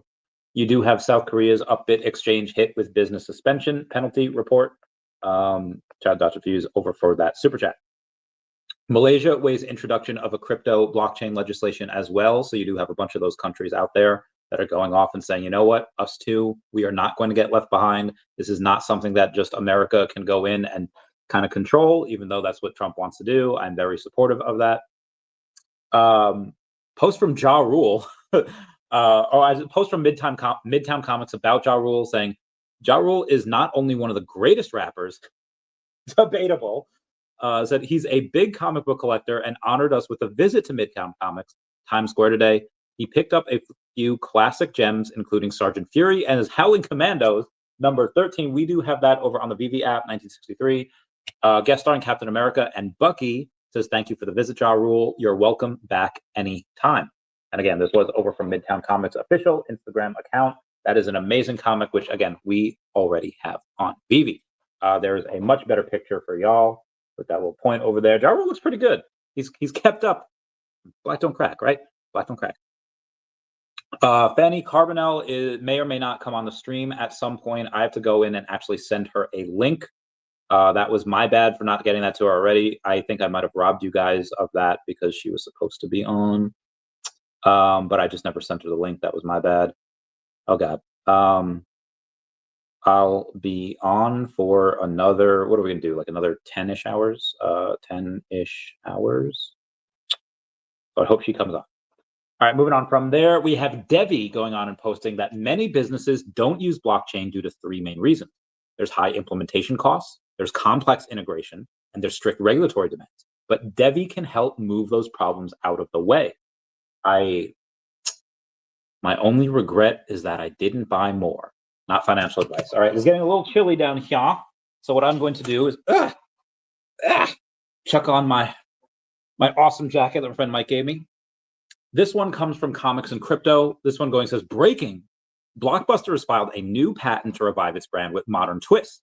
The patent outlines plans for Blockbuster's branded entertainment centers that would combine elements like nightclubs, restaurants, and event spaces aimed at creating immersive multi-sensory experiences for visitors. I would 100% get on this. So it was like a year or so ago, I saw a video that somebody posted on TikTok about Blockbuster. It was a Blockbuster. It was like one of the only ones left. I think it's in like Alaska. And I was like, oh, this is cool. Let me go and take a look at what the video has. And it looked like an old Blockbuster. It just looked like you had like the videos there, you had DVDs, you had like video games, you had Blu-rays, and then it had pants, it had like the candy, it had clothes, it merch. And I got like emotional. I was like, oh my God, I guess because I never worked at Blockbuster. I had a couple of friends that did. But even then, like that was date night. You went to Blockbuster, you got a video, you got a movie, whatever, you got a video game. If your gal was cool like that and she played, or if she wanted to pretend to be cool, it's like, yeah, I play Super Smash Brothers, and then you just kick her ass because she doesn't play, because she's a casual. Looking at you, Brittany. Anyway, I go over and I look at that and I got like emotional. Like that would do so well. Like I saw an ad the other day for T-Mobile is coming out with like a sidekick. And if anyone was alive or in like middle of high school in like 05, 06, when the sidekick was out, that was the phone to have. That was like, you weren't cool unless you had a sidekick. And if you didn't have a sidekick, you were just living life wrong. And I guess T-Mobile was teasing that they're going to come out with that. I was like, yo, I would 100% get one right now. Undisputed is Peter Falk's last work. Columbo. Oh, okay. Gotcha. Dr. Strange says, wow. Black don't crack, babe. Black don't crack. All right, let's go to a couple of these guys. Just please remember that you don't have to super chat. You don't have to do much, but I mean, super chat if you want me to skip all the other comments. But for the most part, that link I think is pinned. It is in the description box. First Responders Children's Foundation. You go use that link. This way we can track how much the VeVe fam is able to go in and raise. That would be awesome. Anyway, these locations for Blockbuster would not only pay homage to the nostalgic video rental era, but also provide a modern social venue where customers can enjoy dining, music, and entertainment in one place. The patent also hints at integrating technology that allows guests to interact with both digital and physical media, bridging the gap between classic movies, rentals, and contemporary social hubs. Blockbuster seems to be leveraging its iconic brand for a reimagined experience using entertainment and food, social spaces to complete in today's lifestyle-driven market. The movie signals that the once dominant rental video chain is aiming to tap into the growing trend of brand experiences where companies create more immersive, experimental environments rather than just offering a product or service. #Blockbuster, #VHS. Sergio Rodriguez going and posting over on the VeVe official accounts over on Facebook saying, I really don't know what some people think this group is supposed to be. but this is a group for VeVe collectors, plain and simple. Anyone that has moved on from the platform and is no longer involved has zero purpose being here. Trolling other community members that enjoy using the platform or being here just to undermine the project every turn will get you a ban. Valid criticism is always welcomed in the group, but is not a license to insult or troll other group members. It's also not a license to hang around the group just to take cheap shots at the product and undermine it at every turn. It is a private group, and VeVe does not control it in any way. We make decisions based on what we feel is best for the community and the platform. The admin team is comprised of VeVe collectors that believe in the platform. Speaking for myself, the moment I no longer believe in VeVe is the moment that I will step down from this role and away from the group. I hope that being part of this group adds value to your VeVe journey, as it does me. I would rather be part of a small yet strong community than a bigger one comprised of toxicity and members trading insults. Agreed 100% over there. We have, what is this? Introducing Snapchats. I don't know what this is, so I'm just going to take offense and not do that. Releasing valuable grails. Sorry, give me one sec. Remember this. Ready too late. So Omar Kasaja had sent me something. It was Costco in Los Feliz this morning. Grown-ass adults. What's happening? Talking about them just going on, absolutely stepping over each other, fighting each other for Pokemon. Not even digital collectibles, just Pokemon stuff in general. Shout out to Sketch Lab going in, keeping us updated here. Current bid on the, gotta get my paper plate. On the limited edition CGC 9.8 signed edition comic is $200. David Hughes, one that he's donating. Rolex has that for $800, and then you have Mr. Champ. Oh yeah, that's the one for Addiction. Stephen Bliss, Thumper 1 and 2, 50 each, and the winning bid on that is Mr. MC1. And the Luby sketch is 125 from Eddie Brown. All right, let's go continue on with this news, shall we? Thanks for the memories. Even Daredevil number 7, which is first appearance of Daredevil's red suit, did drop on Thursday. That was 2 days ago, 11 a.m. Eastern Standard Time. The 9.6 of that in real life does get about $36,000. Now, the last time that sold was in September of 2021, 3.5 years ago. Let's see how it did over on VeVe. That was the Daredevil number 7. Hold on, I see issue number 6. Let me go to all the latest drops here, because we did have issue number 6 come out as well. Good. All right, so Daredevil issue number 7. This one it was at $10 hairs, 2,000 editions. So this had 534, 634, 700, 775. So like 8. So about 11, about 1050 sold. So 1050 times 10, so about $10,500. And then again, they had Daredevil issue number 6 come out as well. All bids in chat. Proceeds go to charity. Yes, if you want to bid, go bid in the chat. So Daredevil number 6 is the first appearance of Mr. Fear.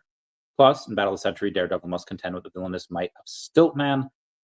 Same thing, 10 gems apiece at 2,000 comics. It was pretty much the same thing, so another 10 grand over there for them. Shout out to them for that. So we had London police before going off and talking about the, what is it called? Not CGC. The crypto conference over in, I'm sorry, it's called the Non-Fungible Conference. Non-Fungible Conference is over in Lisbon, Portugal. That will be the 4th, 5th, and 6th on this year. I don't know how many, when it was last year, but on this year will be 4th, 5th, and 6th. David said he was working on something for European people. Maybe London police kind of got in David's ear, or Dr. Prophet, because he lives over in Portugal, saying like, hey, do this one. And then it's possible that we might go there. So I might see all that. It's in June. I don't know. We'll see. I'll keep you posted. We have Tier 10K over on X going off and saying the Feds Waller see 3 to 4 rate cuts this year as possible if good data. Don't think the March rate cut can be completely ruled out, meaning that we might be able to get one over in March. And if more data like this, it's reasonable to see rate cuts in the first half. And inflation data this week was very good, according to CNBC. Devi continued. Actually, Devi had a good week up until the last day or so. Let's take a look at, dude, this Trump coin.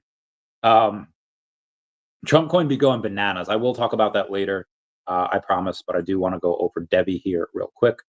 It's at $1.49, down about 7.4, 7.5% on the day. Let's take a look at the volume that it has had.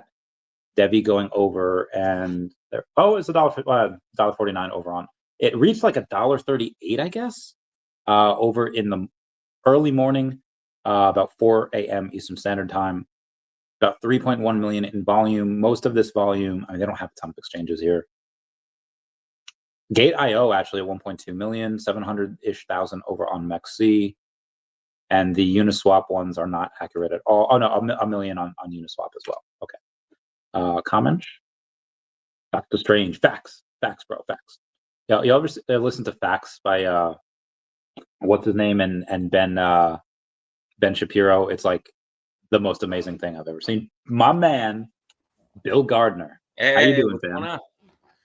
What's up, Randy? First off, what is the Mario and Luigi artwork over there? Oh, so it's a local artist. It's pretty sweet. So it's just a print, but when you get closer, it's actually pieces of comic art shredded and put together to form. That's so cool. All the pieces, right? Isn't that sweet? That is so freaking cool. Yeah. So I got to get I'm going to get a custom one made by him at some point. I just happened to run into him at a local art gallery, and I was like, that's amazing. And that's all he had on him at the time. Yeah. So that's why we bought it. Oh, that's sweet. So yeah. how you been? How you doing over there? Great, man. Yeah, just loving the show, loving the stream. I got my first London Police drop, so that was amazing, right? Heck yeah. Heck the first public Met. I love it. So yeah, that was you, Mr. Big Spender 675 over there. We've had a bunch of people try to go in and bid for a bunch of these. Oh, Eddie Brown won the sticker pack before, and then he's got another bid for the sketch by Luby. So you have got Omi, you got Definity. What else you've been investing in? So Definity ran up pretty decent today, so I'm feeling pretty good about that. Yeah. You know, I'm also involved in a project called Eon Rift, and okay. Tell us about they released a coin. It is called Geek, and I'm waiting for my airdrop, and it's a new coin. It's just a meme coin, but it's going to be for their project. And I got a bunch of their NFTs, and I actually learned about them from Comics and Crypto. And so I'm involved in that. And, you know, I'm in Cornucopias too, Ur2, and all that other stuff. So my bags are spread out. Yeah, Randy, you're sleeping on Ur2, man. I'm up to like 172 essence. You have 172,000 essence? Yeah, I get about 180 a day. Damn, I have like 40-ish thousand essence. I gotta step it up. You gotta start raiding. I just don't have time. We should, but they raid for you. That's you don't true. Have to do they anything. do. It's automatic. I haven't built, because like every time I go and think, all right, I'm going to spend some essence, I'm going to build these raiders. I just think that as soon as I go and spend the essence, it's just going to pump it. I'm like, no. We'll do a separate stream. I'll teach you how to do it. I just did one with Doctor of Stuff, and I did one with VeVe Zombie. Oh, Doctor Stuff's over in Earth too? Yeah, what the fuck? You never told me about that. I know. We got it. We had a combo for like an hour and a half. All right, I gotta talk to him. Anyway, Wraithax, the addiction comic that is up for bid is a CGC 9.8. It is the San Diego Comic-Con exclusive version. They only made about 100 of them. It is signed by Vincent Zerzolo. It is signed by David Quinn, and is signed by Andres. I don't know how to pronounce his last name. And the current bid on that is $200. Yes, it's $220 now. Oh, it's $220. Who put it up? I'm gonna bid $220 on it. Okay, we have Bill Gardner bidding $220. I don't own one yet. You bid $175 on that before. Okay, so $220. Copy that. Okay, so yeah, the essence I gotta. Yeah, Aria Realty said I don't know how much essence he gets a day. He's got well over 1 million tokens. Yeah, he's been kind of ultra quiet lately. I haven't seen many of his posts. He changes his name on X like once a quarter. Yeah, I don't know why he does that. Yeah, I haven't seen many videos. Like he used to post videos all the time, and now he's kind of actually. The only thing I see from him is Wilder World. Oh, yeah, I guess he does have a little bit of that. Yeah. All right, cool. But yeah, my Definity bag is I think I'm up to almost $500,000 in just the coins, so I'm feeling pretty good about that. And I wanted to diversify in other projects besides just Omi and VeVe and R2, and and I thought that would be a good project to get into. So I wish I would have bought Devi though. Yeah, so I bought Definity instead of Devi, thinking, I'd rather pile up into one instead of. I wish I would have split them apart though. Yeah. Whatever. It is what it is. You've got, so for Definity, there was a buddy of mine. I was down here playing pool, a couple friends, and I was just getting texted like all night by this one guy that he's been buying a lot of Omi. He just spent like over 100K on some Omi, and he's just like, I guess he likes to watch one of my videos or whatever. He's like, tell me about Definity. And I was just like, so we were messaging back and forth for like a couple hours. And he's asking like all these buying questions, be like, well, how do they get to like this valuation? And like, what do you think it's valued at? And like, how many tokens are there? How many tokens do you have? So we go over all this. What is it, like $8 million market cap? Probably less. No, I think it was 7? it was at 6, but now it's probably 7 or 8. Yeah. So So I wake up to like, thousands of dollars in buys. Like, hey, was this you like this morning, last night? And he's like, no, I haven't bought yet. So he's a guy, I don't know if I could say, he has a partial ownership in a big company that does kind of like an Uber Eats type thing. That's really all I could say about it. And so again, he's spent well in the 6 figures in Omi. I think well in the 6 figures in Devi. And he hasn't started buying Definity yet, but he will. Yeah. And then I had another message from a buddy of mine this morning. It's like, hey, you do like OTC deals, right? And I was like, yeah, I don't think the team can really like do anything at this point though, because that time's kind of like over. Yeah, it's over now. Yeah. And he's like, and I kind of misinterpreted it. I thought he was looking to like sell, and I was like, oh, score, connect you. And he's like, no, my guy's looking to buy like 500,000 Definity tokens. I was like, oh, I can't help you, man. Hey, like, Sanjay. Hey, Bill, how you doing? Doing great. How are you? Congratulations. Yeah, man, I'm doing great. So I was just gonna pop on and then also show. I think Raythax had a question about which comic is up. That's such a good comic. So this one's like the San Diego Comic-Con exclusive, the one with Nikki and the pizza thing. It's only 100, I think 150. What do you say? 100 or 150 copies? There's only 100 of those copies. Yeah. 100 copies of this cover variant period. And this is a CGC 9.8 signed by Vincent, David Quinn, and Andres Labrada. What a great get. So it started at 100. It's I think at 220 now. But this is an amazing comic, man. If you're an Addiction comic fan, this is amazing. Yeah, that's why I had to put a bid on one because I don't own any. I didn't go to the shows, so. Oh wow. Yeah. When are we seeing Bill Gardner at you going to San Diego? I'm coming to New York Comic Con this year. You're chaining me up, Randy, and dragging me. Okay, that's fine. Coming. We can do that.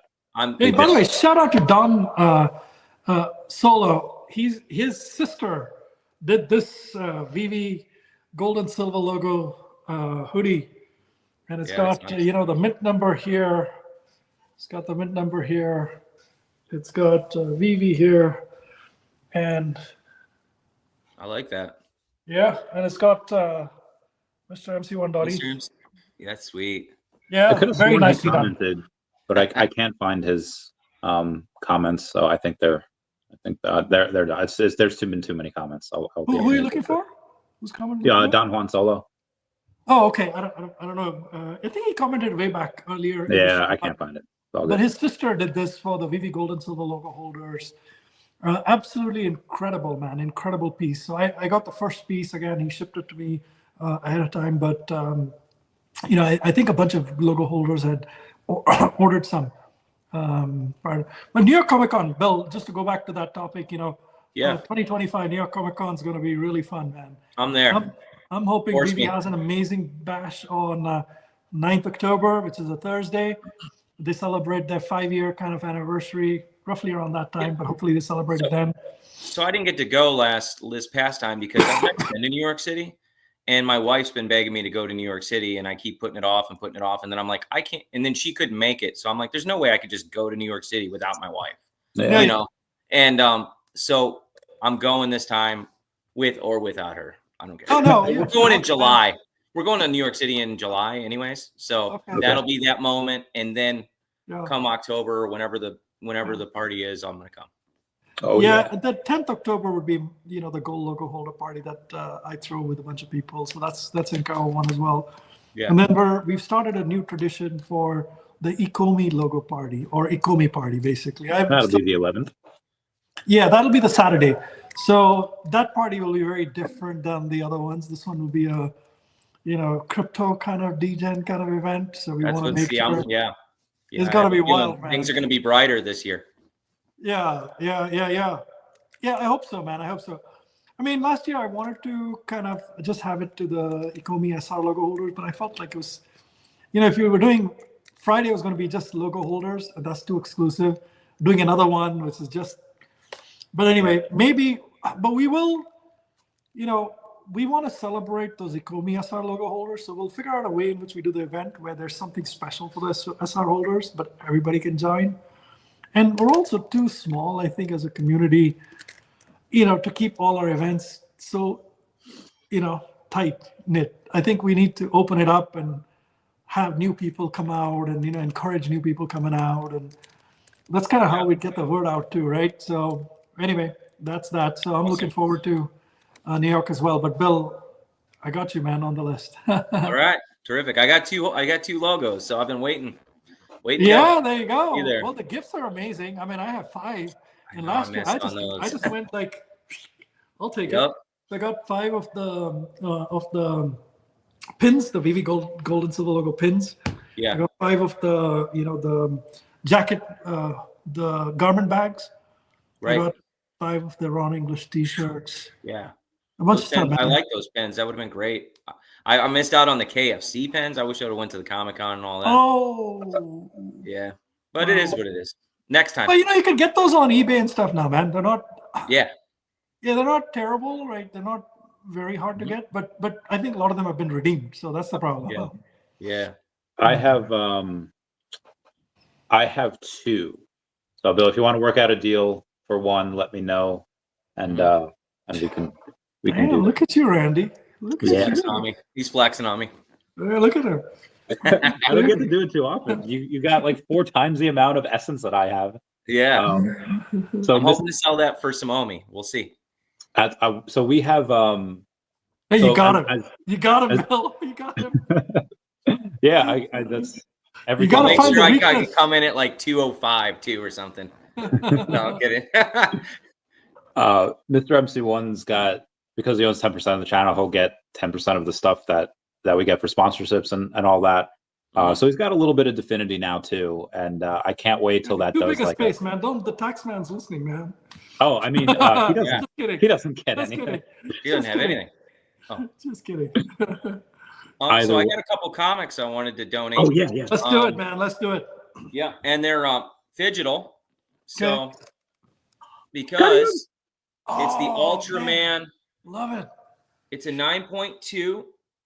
I actually had this graded myself because I love Scotty Young. And what's interesting about it is it's Japanese. So there's only like 30 or so that are actually graded because they're just now, I think, building a Comic-Con, or not a Comic-Con, a CGC in Japan. So not many of these have been graded, I think, because of that. So this 9.2, it's probably worth about $100 or so. Let's do it, man. Randy, let's what time should we kind of close that? I'll bid. I'll be the first one to bid. I'll start that off at 100 because I love Scotty Young. I know a buddy of mine loves Scotty Young. So it's got the kaiju. It's so sweet. Yeah. And it's on VeVe as one of. It's actually, I think, the first Scotty Young on VeVe. Wow. I think so too. Yeah, I remember because that. it came out in the poster form. Yeah, the chibi. Yeah. So we're gonna do that one, and then I also have I know Sanjay will like this one. The Obi-Wan Peach Momoko. Oh, 9.8. All right. And this one, I believe, is on VeVe as well. So what are we starting that one off at? Whatever you guys want to do. You pick. It's valued probably about the same. So Okay. We'll do 100. I'll bid on that first as well. I'll take that one. Let me knock Randy off the top spot with 101 right away. What? Oh, you bet up $1? Oh, 110. Okay, 110. He dollared it. Okay, all right. Okay. Don't be shaming me all the time. So I just wanted to, you guys are always donating. Right. I like to donate when I can. I just want to help the community. No, it's So, it's for auction. wait, before you go on. Let's not pretend like we won it. So, Randy, let's put it in the chat. Yeah, all right. So we will have SketchLab will take care of that, where he puts in SketchLab. $100. Bro, what for you're the doing is amazing. Thank you so Yeah, much. I got to send SketchLab something. So, but we got to come up with a name for it, right? The first one is Ultraman CGC dash 9.2. starting at 100. Yeah. Right. Yep. And then the Obi-Wan 9.8. 9.8. Peach Momoko. You can write, yeah. That's at 110. I mean, that's the starting price anyway. Yeah. By the way, one thing I don't know if people realize, when you go buy anything anywhere all the time, you're buying it with post-tax dollars, right? Yeah. In this case, you're donating that money to a charity. So that's tax deductible, right? Yeah, get that right. So you're getting a tax deduction on the money you're putting, and this comic or whatever else art piece you're getting is for free. So basically, you're effectively got an arbitrage. The $200 that you bid on, say, this comic is like I think, 11. depending on your tax situation, $250 to $300 on the not 300, $250 to $275. On at least in the US, equivalent dollars, right?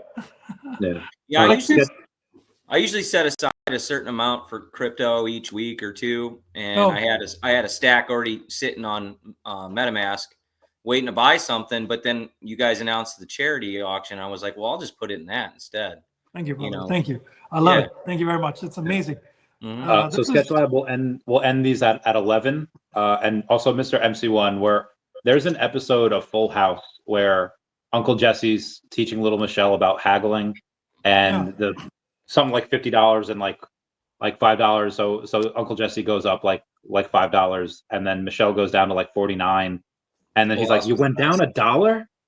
Yeah. So that was just a reference to that. I wasn't 100% trying to shame you. I was just kind of referencing Full House. No, I get it. Right. Anyway, so that'll be 11, where we PM Eastern Standard Time we get those. Awesome.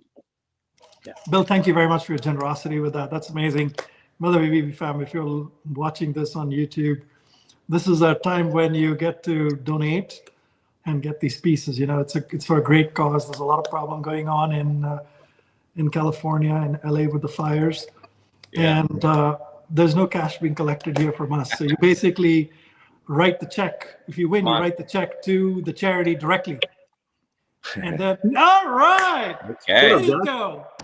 Hey, what's going on, you guys? Let's turn it this way. Hey, Josh, how you doing, How's man? it going, Josh? I'm good. I just got your message, Sanjay. I saw you sent Randy's link yesterday. Yeah. I've been running around down here in LA, about to go to the fights, but I figured I would hop on for a couple of minutes before I walk out the door. I don't know how long we have you for, but it's such a treat to have you join us and support this, man. Oh yeah, of course.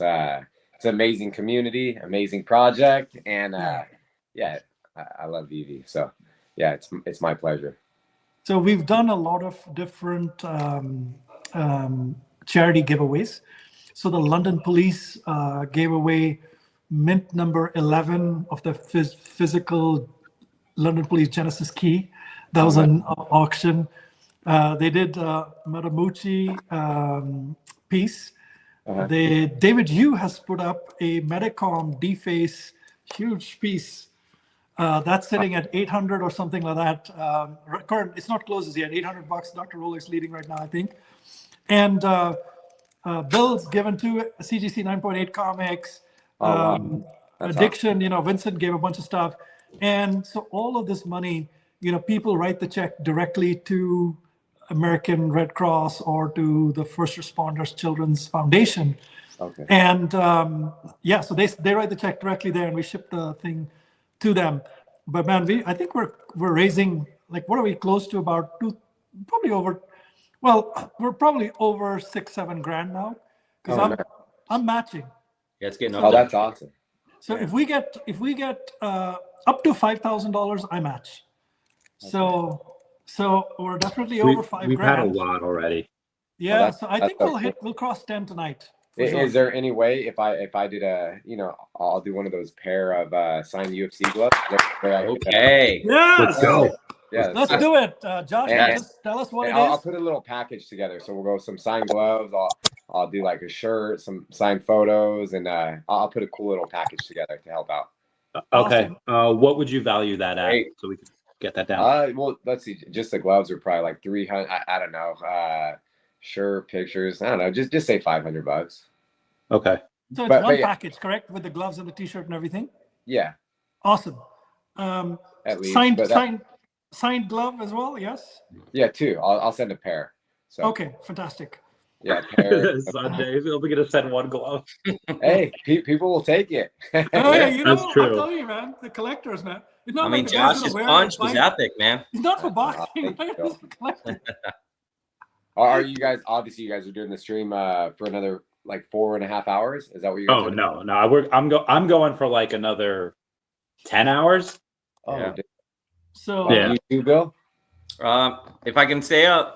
No, I'm not staying for that long. I'll go in and out, but I got a flight to catch tomorrow as well. But it's Randy. Credit to Randy. He's going to do this, but there's a lot of Europeans. So Dr. Prophet, a lot of the Europeans are going to join after they wake up, and so they'll start around midnight Eastern onwards. They'll probably start joining. Justin Yang, he'll join. He's in Korea, so for them also. Yeah, he'll be on at 10, I think, p.m. Eastern time. We have so a lot of people are coming on. European stuff will come on later. But Josh, Nice. I want to thank you for your generosity, man. That's amazing. No, of course. And Sanjay, is there any way you could text me and just tell me, give me an address to send it to, and as soon as I get back home, we'll let you know. So basically, what happens is it's an auction where we will put the name, Josh Emmett, a package auction, and people put their prices out there. We'll close the auction at a certain time. Randy will tell us when. Okay. And when the auction closes, whoever wins it, we're going to ask them to donate directly to either the First Responders Children's Foundation, which is Al's charity, or the American Red Cross. Okay. I mean, if they really want to do a animal charity or something like that, we're fine with that too, right? So write a check. Yeah, Best Friends Animal Society. I imagine there's others that they'll do stuff like that. Yeah, and then they'll send the proof to Randy. And then as soon as, Randy gets the proof, then I'll get you the name and address. So Randy and I'll coordinate. I'll send you a message, Josh, with the name and address to ship it to. Okay, awesome. Yeah, that's amazing, man. How's everything going with the UFC? You're quite involved with the activities. I saw there was like a big ass party with a DJ. Yeah, and everything. Well, that's man. Just one of my buddies. It was like back to sessions. Obviously, living in the capital, Sacramento. All the lobbyists and politicians got together. My buddy organized and helped put that event on, and so I wasn't going to go. I've been to it's called the Bash, the Back to Session Bash, and I've been a lot of years, but this was on Thursday night, and Friday morning our flight left at 6 a.m. to get to LA because we had a meeting we had to be at early in the morning. So I wasn't going to go, and then he texted me. He's like, man, you need to come up here, just because a lot of people are in town and stuff. He wants to just network and things like that, connect me with people. And so that's exactly kind of what I did. So it was Buster Rhymes and Wiz Khalifa were performing a little private group. I saw the Buster Rhymes one. Oh, that's so cool. Chatted with a lot of people, and then we caught that flight. I didn't get really any sleep, so I'm basically you're gonna be in the same boat, Randy, because we had to catch that flight, and we just had things all day. So we went down to PSA. It's the You guys know what PSA is? Yeah, we did like a little private tour, and I hand delivered, dropped off a bunch of some of my one-on-one cards. You have cards, and you signed those cards, correct? Are these like Topps cards that are PSA graded? Exactly. So I have like a lot of the products, just like a lot of the pro athletes. So I'm in Panini, but now Fanatics, they have the license to all the organizations, and they acquired Topps as well. So they make the cards, but I do a lot of signing. So I just got another product. Finest is coming out on, I want to say the 24th. It's a huge product for UFC, and I just signed for royalty. But yeah, I'm in a lot of the products. So. Man, you got to let us know what these things are. Maybe one thing would be great is we could do it now. Just let us know. Maybe when you have more time as well. Just have you exclusively as a guest on the channel and talk about all these different lines, and then where we can go buy these things and how we can get our hands on some of the stuff. If you guys go follow, it's in my Insta. Oh, go ahead. It's in my Instagram handle. One Punch Cards. We have socials there, and we're basically breaking cards live on different platforms. That's why we came down to meet up with a lot of people. So we went to PSA. We mainly came down to the Fanatic Live headquarters because a little sneak peek, some breaking news for you guys. But we're going to partner with Fanatics and do some things. It's going to be a lot of fun. So we were just shooting a lot of content, and then we went down to Burbank. It's called Burbank Sports Cards. The guy that owns that, he's been doing it since '89. He's had his store. Wow. He's the card father. Like it's crazy. So you guys will see a lot of things coming out. So we did content with them and Fanatics, and then going to the fights, and heading back tomorrow. But go follow One Punch Cards. That's one way to keep up with everything and see a lot of what's going on that end of the what I'm doing. Because Randy, I know you were big into Pokemon and some other things, and we're just right now breaking UFC cards because that's like my niche. But I'm doing it with my best friend and my little brother, and they're into the hobby, and they collect all the sports cards. So eventually we're gonna branch off into every trading card, TCG, Pokemon. Like they're so involved in that. So we're gonna be doing it all over there, even though it's not digital. Can you also simultaneously broadcast on the Randy channel or whatever? Any one of these things, when you're on. We can do that. I'll bring my audience. Strike a deal where Randy can, take the feed and broadcast it, and we can have all the VeVe fam watching and participating and stuff. Yeah, it's kind of fun. It's like a live Q&A, and we've been doing 2 shows a week, so people just come in, and it's amazing. It's just another phenomenal community, just like VeVe. One Punch Card, right? One Punch Cards. Right. Yeah, we'll follow that, man. We'll follow that. So all the links in that, I'll share them, put them in the description box and all that. Okay. Shout out to you guys didn't get to introduce Jesse, I see, but I'm gonna head out to the fights. We're going to the Intuit Dome where the Clippers play the new stadium. So I heard it's all right. So. Yeah. Nice to meet you, Josh. All right, Josh. Bye, Sanjay. Bye, Randy. Yeah. Bye, Jesse. UFC as well. Take care. Josh, you're the man. Thanks, man. I appreciate it. Just wanted to hop in. Good luck. All right. Good luck on your next fight, brother. I'm rooting for you. Me and my dad, we love you, bro. Thanks, man. Well, have a good rest of your show, and thanks again for all you guys do for the community. Thanks, Josh. Thanks for that. Very generous as well. All right, see you guys. Love that, man. So shout out to Josh Emmett as well, man. Thank you very much to Josh for incredible. Such an amazing man. You're absolute rock star, Josh. let me I don't, God forbid he takes off his pants for whatever reason. So okay, there we go. Hey Randy, thank you. I appreciate it. Yeah. So Jesse, how are you, man? He's doing well. Doing well. He's a guest star here. I served with him. I got a little birdie told me that Josh was going to be on, so I was just like, okay. I wanted to ask him one question, but was it the one about the goblin thing? Oh no, no. I wanted to ask him about one of his fights. It was one of my favorite fights, like growing up. It was him and Shane Burgos. Yeah. So Shane Burgos, I think he fights in the PFL. That was my only question. Oh, but yeah, I will get out of you guys' hair. You can hang with us, man. Come hang. So Jesse is a good friend of mine. We served together back in the day in the Air Force together. Awesome. We almost died together. That was awesome. And we almost died together one day. Yeah, on C5. Yeah, that was not. I mean, it's fun now, but it was not fun at the time. bunch of gas pouring out of there. But so Jesse, I don't know if I even told you. So this is a charity stream. Was it a for... cooking accident or was it like a war accident? No, this was not a cooking accident. Bunch of jet fuel just going out, and and then Randy, he was looking at me. He's like, "Get out of here!" I was just like, "We're not leaving. If I'm leaving, we're leaving together." But he's just like, "No, get out of here." Yeah, because he has a family. He's got a wife. So I was like, "Bro, you gotta." Yeah, but Jesse, before you go, brother, a couple of questions for you. Are you on Omi? So I wanted to dabble into it, but I'm more of like the conservative, like, how should I say? Like, it kind of scares me a little bit. Scares you? Okay, got it. Okay. But I know you can flourish into it like 110%, but I just don't have the funds. All right, got it. Jesse, well, someday, we'll have to kind of figure out a way to get you a little bit of Omi and VeVe as well. But your boy Randy is rolling in it. I'll get him some stuff. When transfers come back, I'll transfer him some stuff, and I'll get him. I'll get him a little bit of Omi in there as well. Yeah, get him a little bit of Omi. Yeah, we'll donate him some collectibles too. Yeah, that's true. We'll hook you up. Thank you for stopping by on the channel, Jesse. Yeah, well, definitely. I hope I didn't ruin anything though, because I know this. We just had fun to have you. No, you're good. We'll get tell Ashley I'll get her on later. She's available too, just for the gaming channel connect and all that. 100%. I'll give her I'll chuck her the link and just tell her about it.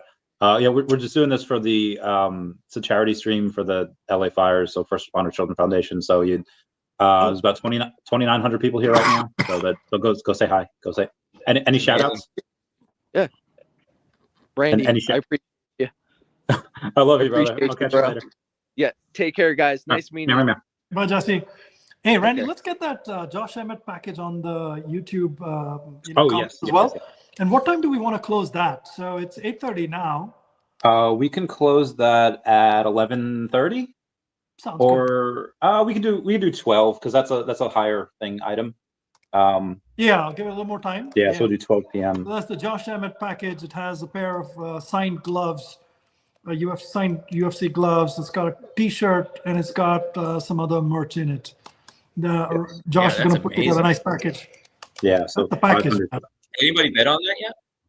I do not believe so. Let me show you something. I'll bring it. I think Jesse loves Bitcoin.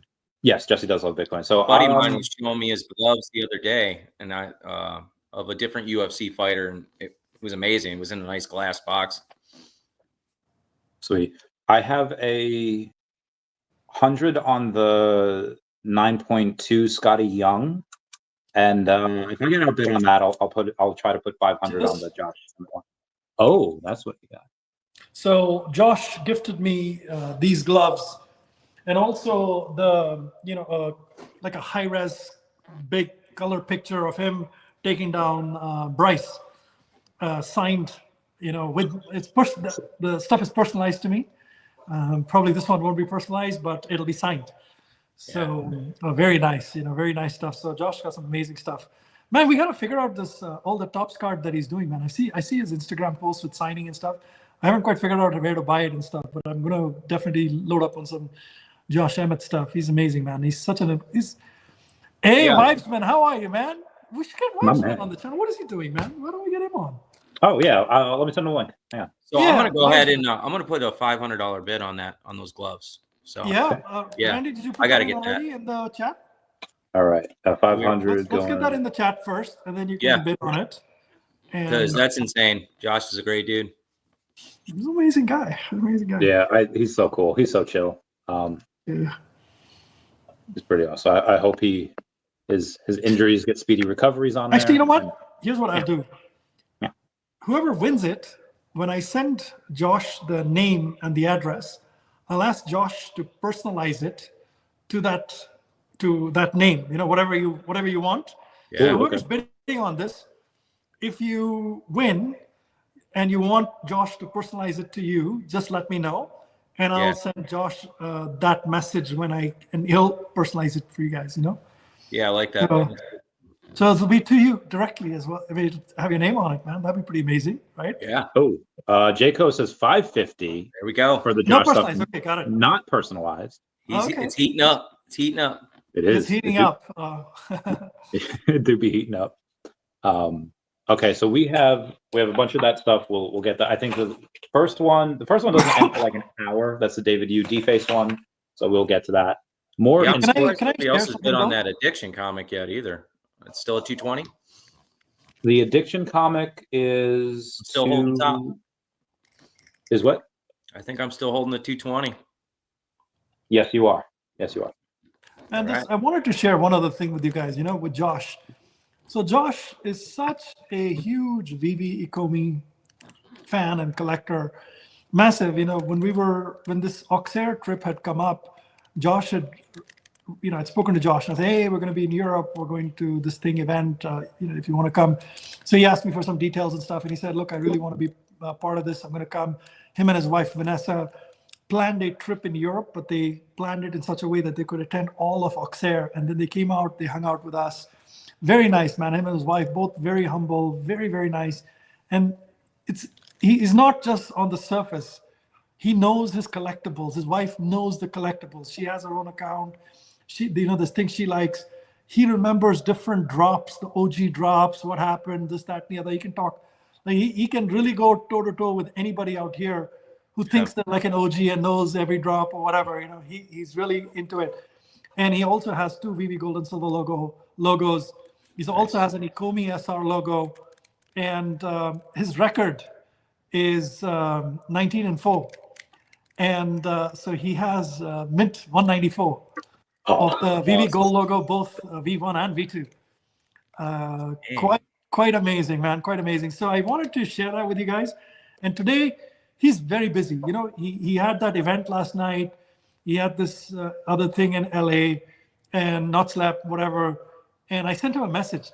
And I said, Josh, look, we're doing this thing. If you can even stop by for 5 minutes, that would be incredible. And I said, even if the UFC, there's like a sound or whatever, it doesn't matter. Just stop by, say hi.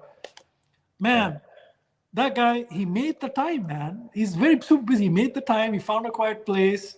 He showed up and he did a giveaway as well. To have a celebrity like that, be so humble, so knowledgeable about VeVe and Ecomi, and make it a point, his thoughtfulness, incredible, man. I love this guy. I really, really love Josh Emmett and his wife. They're incredible people, man. So remember that, man. When you guys are bidding on any charity stuff, remember that about Josh Emmett. Yeah. Great. Awesome. Love him. Hey guys, I'm gonna bounce out for a little bit. Bill, thank you very much for the come back whenever, brother. Thank you. All right, I'll message you guys. All right, thanks, guys. See ya. Bye. Randy. All right, so I guess I'll take some of Sanjay's stuff on the news here because that's what we've been doing. Post from Casey K Collections going saying, "Let's freaking go! Last week I won the VeVe official sponsored giveaway at the comic shop and received this gem. It was, I think, the first appearance of Sam Wilson as Captain America. Secret rare as well. So shout out to her for that. Going off and saying thank you to the comic shop team for the opportunity to win and for always bringing great comic reviews weekly. Tune into the show the other day with Mahalo Joe as a guest. This will be a great one. See you there. Have you tuned into those the comic review shows? I've done a couple of them, man. It's kind of like a weird time for me. I'm a little busy at that time. Yeah. But I have caught a couple of them. Talking about comics, we probably should do the VeVe giveaways as well. Okay, yeah, let's do. All right, so out of there's 5 comics, right? What do we say? Is it going to be too complex? Well, comics are all collectibles. We don't know. That's it's going to be. So, is there an efficient, easy way to know who donated versus not, and then run a picker, or should we just? What's the right way to do this? Yeah, I mean, we could do it I guess the bigger one you wanted to do and wait, like if you had donated like 25 or 50 and above, we could save that one. We could save the bigger one for that at the end of the night.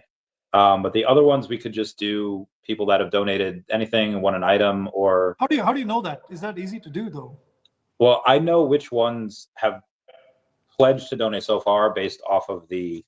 Oh, so you have a list, okay? What I've been keeping track of. Why don't we do that? Anybody, leave it open for another half an hour. If anybody donates $25 or more, they go to charity, on to this, not a super chat. Yeah, to charity, not to super chat. So you have to donate to a charity, and you have to let us know that you have donated to which charity. So as long as you've donated $25 or more to a charity tied to the LA fires, First Responders Children's Foundation, or the American Red Cross, or one of the other ones that are tied to this one, as long as it's a 501c3 this charity, yeah, just let us know. And then Randy, we'll give them time for another maybe half an hour to kind of whoever wants to sort of do Yeah, and the if you want to giving. just comment the receipt on like, and to make it easier on me, go on to like my most recent post on X, which is streaming this, and just comment like the receipt down below, so this way like I know. Should we drop the floor to $10? I mean, yeah, we might as well do that. Make it $10. I mean, you know, it's Yeah, just so more to we'll drop it to $10. Anyone who does that, the link is in the description box. The link is there. It is a pinned comment. So go on and do that, and then we'll have a.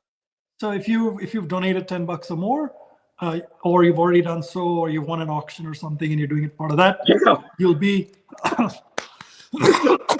Jacob, thank you very much, brother. So let's get those names onto a picker, and then Randy, you can announce. There's 5 different things from VeVe. 4 of them are, you know, nice things, and one of them is like a banger or something, right? Yeah, I think one of them. So one of them will be a banger. One of them will be a banger. The last one will be a banger. Last one. We don't know what it is because VeVe's not allowed to share which IP, whatever, something like that. Yeah. But the last one will be a banger. So it's probably a good one, because if it was any of the decon artists, they could probably just say, you know, like all willy-nilly. But now the fact that they're not saying it's probably a decent one. Hey, Alex, how's it going? Good to see you, man. What up, Alex? How's it going? Aluminium chemist. I joke. I know it's aluminum. Throw me in the yes. You are in the giveaway, everyone. I'll keep you all posted there. Thank you, anyway, Jaco. You're in, Jaco, brother. Thank you. You're already in, actually, from all the other stuff you're given. So as a collector that has been collecting for a while, I know you appreciate art. There's some really good art on some of the Pokemon stuff in the new artwork, in the new set, the prismatic ones, the chases, the Umbreon EX. Have you gotten into any of the newer Pokemon cards? Have you gone in to your local Walmart or Costco? No. No. I'm not Okay, into no, Pokemon Mr. MC1. You have to turn me on to those. So I haven't, you know, I play that Pokemon card game, but I haven't really bought any. Jaco, thank you. Yeah, so tell me more about them. You bought some, is that right? The what? You bought some of those cards. The newer ones I have not. The newer ones are because what I noticed that every time what happens is that there's the chase is I think 1 in 2,000 pulls you'll get the chase, which is a lot, or which is not a lot. It's a very small chance, but I don't know how many thousands have been pulled so far, and the first one to ever like get it graded, I don't know how many thousands of dollars it went for, but now that a bunch of them are being pulled, now it's like maybe a couple $100. And it happens every time. What's up, Dr. Prophet? How's it going? Dr. Prophet, welcome. Hey, Randy. Hey, Mr. MC. How you doing, buddy? I'm very well. It's awesome. So it's 3 a.m. almost here. Oh, shit. So a friend of mine had this big birthday. So I'm in Frankfurt. Do you have a few drinks as well, Dr. Prophet? Yes, a few. Yeah. My man. I feel good. Cheers, I feel good, boys. So I haven't followed anything you were saying, so maybe you can fill me in. Yeah, we can fill you in. So basically, we started the space at 3 o'clock Eastern time. It's 5 hours and 40 minutes so far. We started off with the London police and Deroy, and what they've done is they've donated some pieces for charity. So they did their Genesis card, the lowest public mint 11, the physical card. They had that on auction starting at, I think it was $300 of $300 or $400, I think. But yeah, that went for 800 something or 700, 800 something like that. And then they did Motomichi piece as well. That went for 550 something. So they've been, they gave a bunch of stuff. And the way this thing works is whoever wins the auction goes and donates directly to the charity, and then lets Randy know that, hey, I've donated this amount to the charity, and then we'll ship or whoever will ship that winning to them. So we've had Vincent give away stuff. David Yu came on, and he asked me earlier. He said, "Hey, what should I, do you want me to do anything?" So I said, "No, David. VeVe's given some stuff. All good." When he came here, I surprised him. I said, "Hey, David, what is it in your arm's distance that you can give away?" So he pulled out a Medicom deface piece. It's a big piece, beautiful piece. So that's on auction. It's not finished as yet, right? No. It ends in 45 minutes. The current bid is, I believe, $800 from that is from Mr. Rolex. Yes. Yeah, Dr. Rolex. Man, that piece, that's got to be a several $1,000 piece anyway. But all right, so all these guys have come. So we've had Josh Emmett come. Dr. Prophet, maybe you might have an interest in this. So he basically is putting a pair of gloves signed with some other merch, T-shirts and stuff, and that package starts at 500. It's just gone on to the thing. So you basically have to go onto the YouTube chat and bid. But anyway, so we've been chatting with these guys. We've given away a lot of stuff, doing a lot of auctions, and we've been also chatting about people's 2024, their plans for 2025, just chatting about collectibles and stuff. So yeah, that's where we are right now. So we've got a couple of auctions running right now. And so you bid on YouTube, is that what you're saying? Yeah. In the chat? Yeah. In the And chat. then once it's confirmed that you won, you make the donation, you send me the receipt, and then I'll send that receipt and that address to whoever, whether it's David, it's London Police, or if you want to auction off your Spidey suit, we could do that. I could send it to you if you wanted to go and do that. I'd bid on it. Start the bidding at $50. Well, $50. Yes. Dr. Prophet, if you wanna bid on anything, we can take verbal bids too. We'll take care of all the. No. I will think about bids, but yeah, if I'm not sure if I have something, because like now I'm in a hotel room, I can't present anything. You don't have to present. You just have to say Take what your it shirt is.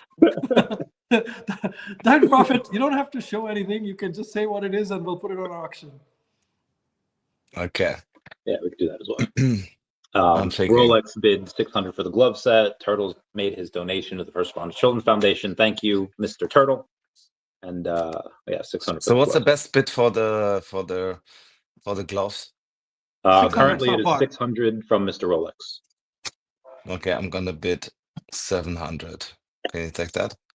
700 for Dr. Prophet. Copy that. I will go on and change that over there on my plate, and SketchLab will update it on his side as well. So, Dr. Prophet, question for you, man. When you look back at 2024, obviously a fantastic year for you, I think, with Stacker. But I'd love to hear your perspective on 2024, including Stacker, and then also talk to us a little bit about 2025. What do you see? I mean, I try to be modest about 2024. I still think we should have done better. So a lot of the stuff that will finish right now should have been finished last year.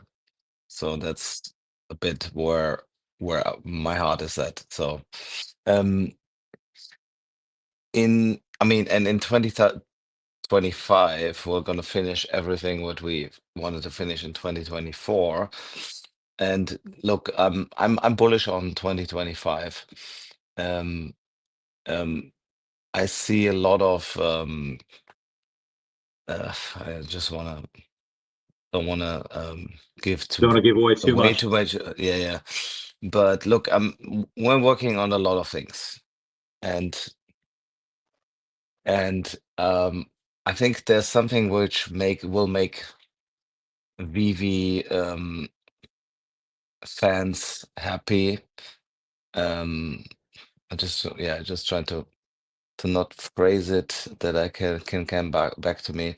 But look, I'm very bullish on 2025. So 2024 was an interesting year. I think we all deserve a little bit credit for. I mean, like, look, the VeVe fam is great. Like there's so many people that try to do like good for the project. And I mean, since kind of working with David closely, I know that this guy is really, really working hard. Nobody sees it. It's like I mean, if you meet him, you see it, but a lot of people, I think it's invisible. And I think we all deserve like a great 2025. That's actually what I'm saying. And I will do everything that 2025 will be good. There will be very shortly maybe some surprise of being a VeVe holder or Comey holder in the short term, like airdrops. So yeah, watch out for that. And we support the Base blockchain, so just bring your token to Base. That's kind of what I want to say. And yeah, look, I'm bullish, and without disclosing anything, it's just like bring your token to Base. That's one of the messages that I would like to. So I've got 10 million OMI on the VeVe app, right? Can you guys bridge it over automatically? Just click it. One quick I mean, look, can't wait. Yeah, look, and I'm a bit ashamed. We have announced this for a long time. It's kind of ready, so you will just push a button. Yeah. And we'll bridge it over from immutable to Base, and then it also counts towards your VeVe staking. Let's do it, Dr. Prophet. You let me know when it's ready, man. Like I got 10 million OMI on the app, and I just ready. Yeah, you will over, see. man. You will look on Stacker. It will show you potentially like, okay, now we're ready to bridge, and it's just one button, and you're done. Well, that's awesome, Dr. Prophet. Super excited about that, man. What you've done for the community by creating Stacker and all this functionality, hats off to you, man. Just really hats off to you, Dr. Prophet. I mean, I just really love what you're doing, man. Thanks, Mr. Big fan, man. Big fan. Yeah. No, I mean, there's always more that you can do. Yeah. I wish we could be faster. But also I see like, I mean, the whole, I think the narrative for 2025, I see like NFT coming back. I mean, there's only one company with this amount of IP. Yeah. And it's just a matter of time that it will be appreciated. That's how I see it. Yeah. We're in a cycle, and a lot of things are a lot of projects are there's a lot of, let's say, positive feedback for certain projects. I think VeVe hasn't been. I mean, we're still in a phase where like we can be discovered, right? So we have 50 to 100,000 people that trade on a VeVe Comey. No. And it's a very solid base of fans. It's not like it's not a small community, right, by any means. And it's just a matter of time that it will be appreciated. Yeah, Dr. Prophet, when I think about XRP, you know, everybody couldn't shit enough and hard enough and fast enough on XRP not that long ago. Today, everybody's like, oh, XRP, this, that. I mean, same thing even with Bitcoin and Ethereum and stuff. You know, a lot of people chatting on it for a long time. In fact, there are some people who still sit on it, you know, and look where they've come. And I think, you know, with VeVe, there has to be that breakout moment. You know, everybody's thinking it's marketing. Everybody thinks it could be some IP, may not be IP. But I think VeVe has enough firewood and gasoline where it's one match away from going heavily viral. Yeah. At least that's my belief. And I don't know what it is, man. Either we have these viral moments that we all deserve, or there's going to be, I mean, it's just a matter of time that augmented reality Meta brings out their Orion glasses for under $1,000, and it's going to become mainstream to use augmented reality glasses. So for me, that's the moment where it's going to become clear for everyone. But before that, there could be other applications where how we can use VeVe collectibles. I think what everyone is craving for is that you have that collectible. Right now, it's on the VeVe app. Very soon, it's going to be on VeVeverse. Yeah. But how about I have that collectible and I can use it in 20 different apps or games, right? Yeah. So we're kind of missing that that piece, and I know it's a priority. It's something I would be working on, and I think once people realize you can actually use it outside of that, that's when people So realize it's like it's token more gated. valuable. So it'll be token gated. So if you're in some other ecosystem, you'd basically have a token gating with them, where if a VeVe user goes there, they say, okay, you have a partner statue. I'm going to let the partner statue come in, and now you can display it or whatever, or you can bring in a Spider-Man or something like that, Miles Morales or whatever. Yeah, I mean, token gating is one thing how you can manage a community, right? And something we're working on. But what I really want to emphasize is that the value of VeVe collectibles will grow once you can take them out of the VeVe ecosystem. Yeah. And that's something I wish it's going to happen. Yeah, we have a VeVe Magic saying that she feels fosters anxiety. I understand that 100%. So we have Dr. Prava. Are you obviously not tonight because you are inebriated? Have you driven on the Autobahn? What is the fastest you've ever driven? Because when in Germany, I feel like you need to do that. Yeah, it's a typical question from Americans.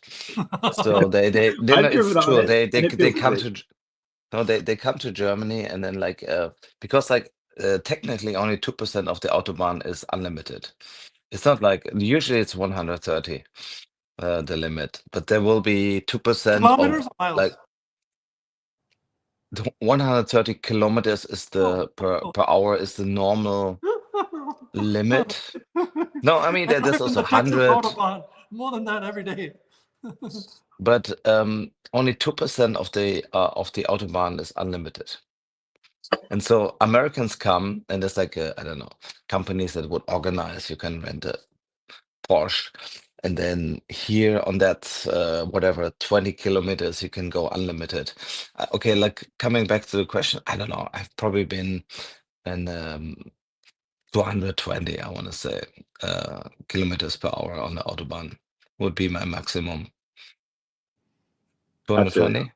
So Oh how no! much is that in What I miles? was laughing at is Foster Hilt saying there's no prescription for the anxiety he's feeling, but he's lucky we have a doctor in the house. I did it in 2016. My friend Hooper was over there, and she just taught me all those. I don't know which part of it was that we drove on, but that's the one that I drove on. I thought that was pretty fun, and then I went back in 2019. Did not do it then because I was drunk like the whole time. Because I was. When you see Captain Marvel, the first one, you'll understand. Have you seen that movie? No. So first off, it's actually not horrible, but I didn't. The first movie I saw overseas was the Harry Potter, the one that Fanny Carbonell was in, the Fantastic Beasts, and there was no real moments where you cheer or anything, right?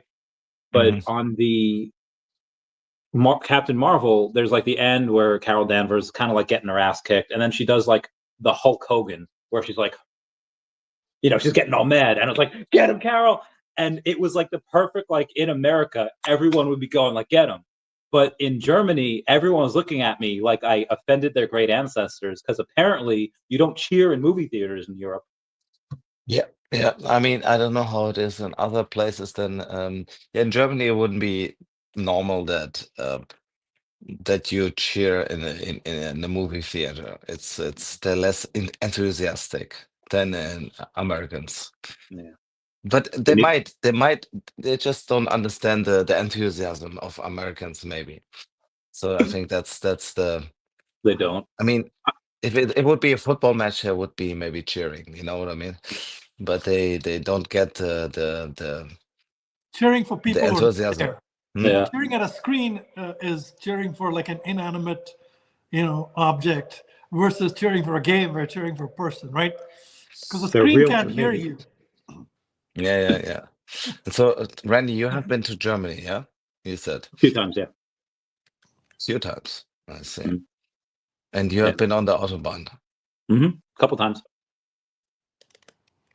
I remember someone in the US asking me, is it like a racing circuit where you can go really fast? And it's kind of funny for Germans. It's like, yeah, it's the normal way I go to work as an Autobahn. and there might be like, I don't know, like a 1 or 2 kilometers where you can go like as fast as you want.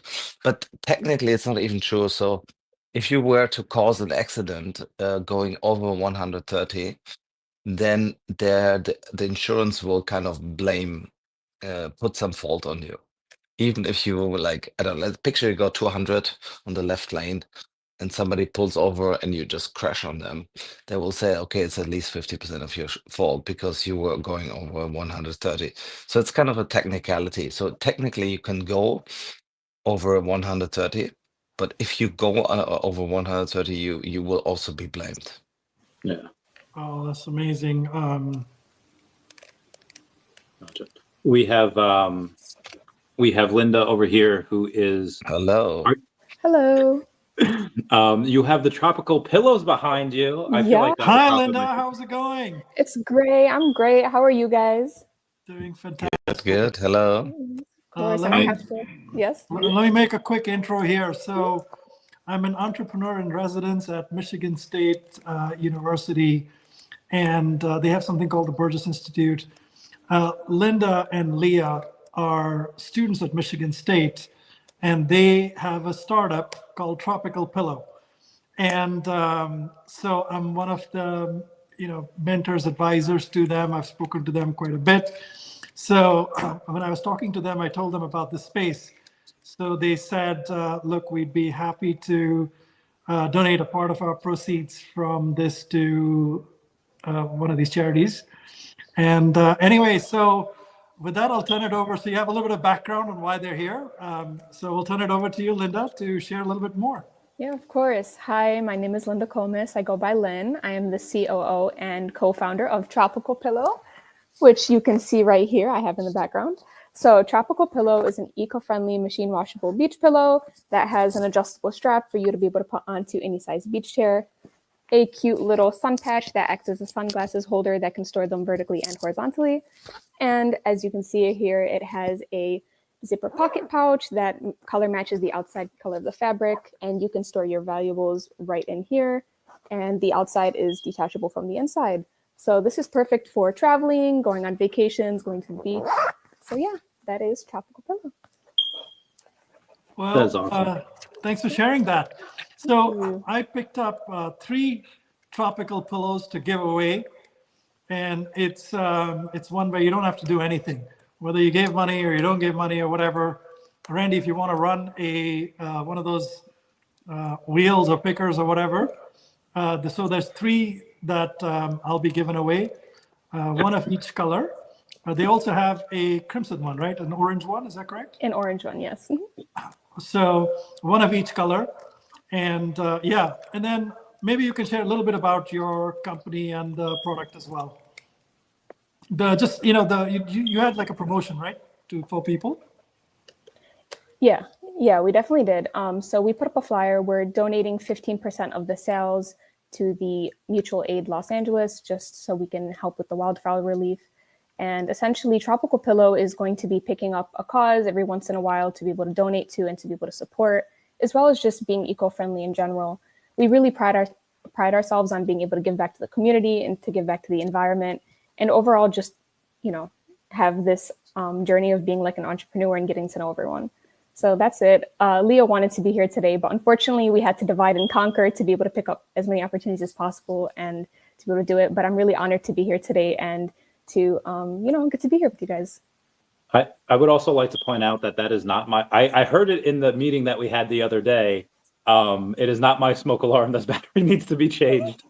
I feel like it's probably yours. I didn't know which one it was, but anyway, just throwing that out there. The pillow is a great idea. We're going to get How many for sale? How many for sale? I'll get one right now, but just put the. Can you put the website, the link up, and also the promo code? Randy, you have the link? I do not have this. Tropicalpillow.com, correct?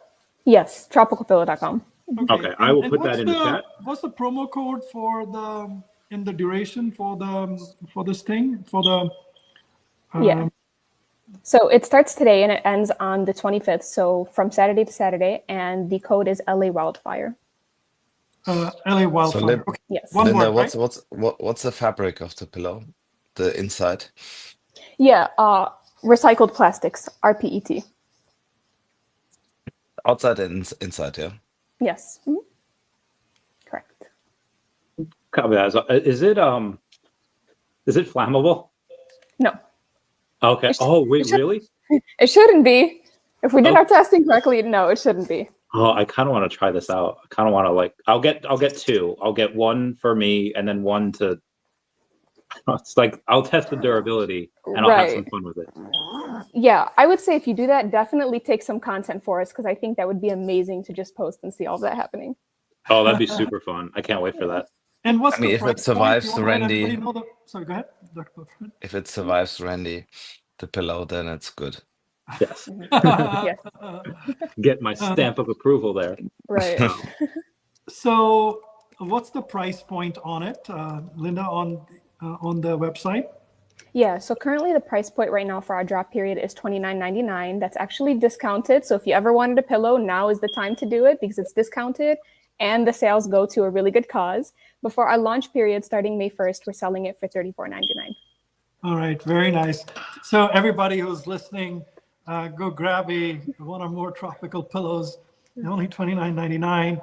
And with spring break around the corner, you probably could, I don't know how many of you guys still go for spring break, but you guys could take those pillows and put your valuables inside and be on the beach and stuff like that. And you can carry it around too. So right. Pretty, I got to say, it's a pretty amazing idea. And seems like a great price point as well. Right. And thank you very much. I mean, you guys are just students. So to have that, first of all, congratulations on your entrepreneurial journey. We're very happy to see young entrepreneurs building companies so early and also listening to their customers. I know, like as an advisor, I've listened to how you've gone about the journey and how you've designed it and all the colors and the material and this, that, and the other. So, congratulations on how thoughtfully you've done it. And certainly I wish you the very best with it. And for everybody that's listening, support this company as well, tropicalpillow.com. It's only $29.99. Use the code LA Wildfire, and they will donate 15% of those proceeds to a charity as well. Mm-hmm. No, thank you so much. And thank you for having us. We're really excited. And like I was saying, this is the best time to buy a pillow, guys. Best time. Okay, very good. Excellent. I'm saying the pillows are great for sleeping in Central Park because she had a nap in Central Park at New York Comic Con before our Airbnb opened. She would know. She had very weird sleeping arrangements that week. She was always on the floor. She was always on a pillow. It was a wild time. Yeah, I swear this is not my fire alarm. It's not my. But you know what? I will, like Akon said, I will take that blame if nobody else wants to do that. All right. I $1 million can't hear question. anything. I don't know what they're talking about. I can't hear anything. Don't worry about the fire alarm. $1 million question. Are you on VeVe? Yes, I am on VeVe. All right. Yes. Welcome There's, to VeVe. Yeah, I joined VeVe. There's definitely a lot on there. It's going to be really hard to not waste my money because I like to buy and I like to buy everything on here. But there's definitely a lot. I don't know if I've mentioned this before, but I collect board games. Oh, nice. So, which ones? Oh, I collect board games. Lots of different board games. You know, Dr. Prophet's wife makes board games. Yeah. Oh, really? She what makes board board games? Yeah. She's a board game designer, and she has I think roughly 5 board games that she's pitching to publishers right now. But yeah, besides that, she's collecting board games. She has probably roughly 500 board games in her room. Oh, So yeah, wow. that's so how many do you have? I wouldn't say I have 500. I would say I'm around the 40s to 50s range. Oh yeah, that's That's Yeah. serious. What's your favorite board game? Okay. So for the longest time, it was Dead of Winter. However, the first board game that really made me start collecting was Pandemic. And Oh there's the yeah. Pandemic Legacy that recently came out within these like last 5 years. So I've been on that. I love Pandemic Legacy. So you like cooperative games? Yeah, yeah. I mean, I'm very competitive, but I like cooperative games because I play them with my siblings. So it's like the only time I think we can agree on something, like we have a common shared goal in common. So yeah, totally love board games. Mm-hmm. I've been obsessed with Wingspan recently. That one's have you played that with the birds and the? Yeah. No, my brother bought that one. We've only played it like once, and then we ended up getting into the Pandemic Legacy games. And for those that don't know what Pandemic Legacy game is, you can play it roughly around like the most, if you keep losing, it's like 24 times. And so you're playing these games that take like an hour and a half to 2 hours to do 24 different times. So it takes a lot of time. Yeah. It took up most of my life. So I play a board game called Masterpiece. I don't know if you heard of it. I think they stopped production now. So it's basically, you got two things. You have a stack of masterpieces artwork, and you have a card upside down with a value written on it, and a couple of them say fake or whatever it is. So every time your turn comes, you pick up a piece and you pick up a card. Only you know the card.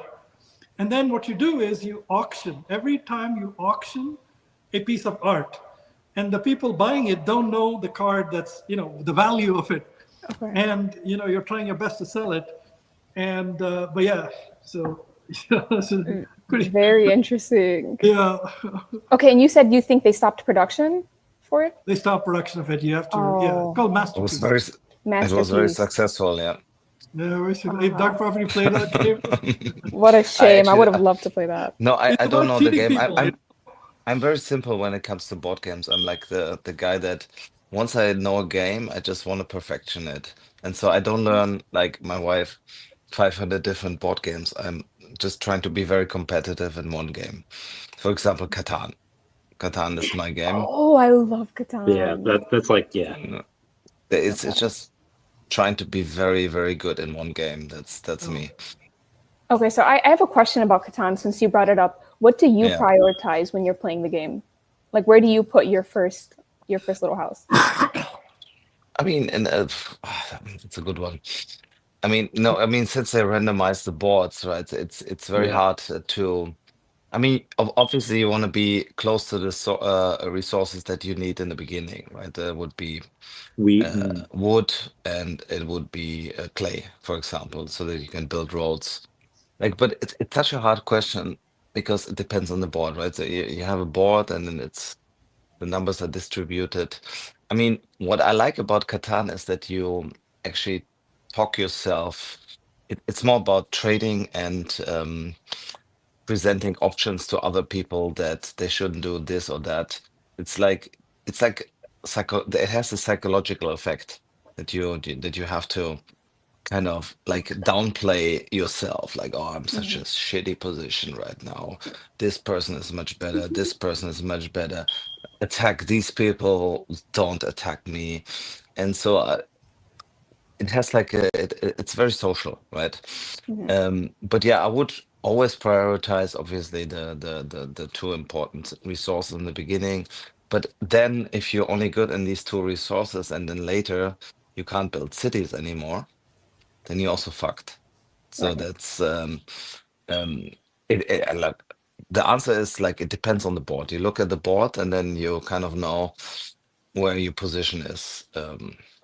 That's what is Fadi saying? I'm a pro gamer in Settlers. We all got to play one day.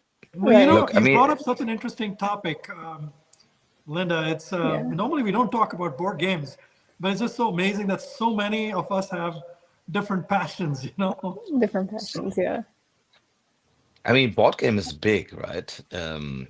So the community in Europe, I mean, there's a lot of German board games, there's Polish board games, there's the community, and even Portugal, like there's like a board game, really good board game creators, and that you can aspire to. And my wife is in the community. he talks to everyone. There's another convention in Germany, and I think they have like so many board games coming out per year. It's like 1,000. Like I think it's also a huge category on Kickstarter. It's like I mean, it's wild. It's wild. And but yeah, I mean, I like Catan, so I'm like a simpleton when it comes to board games.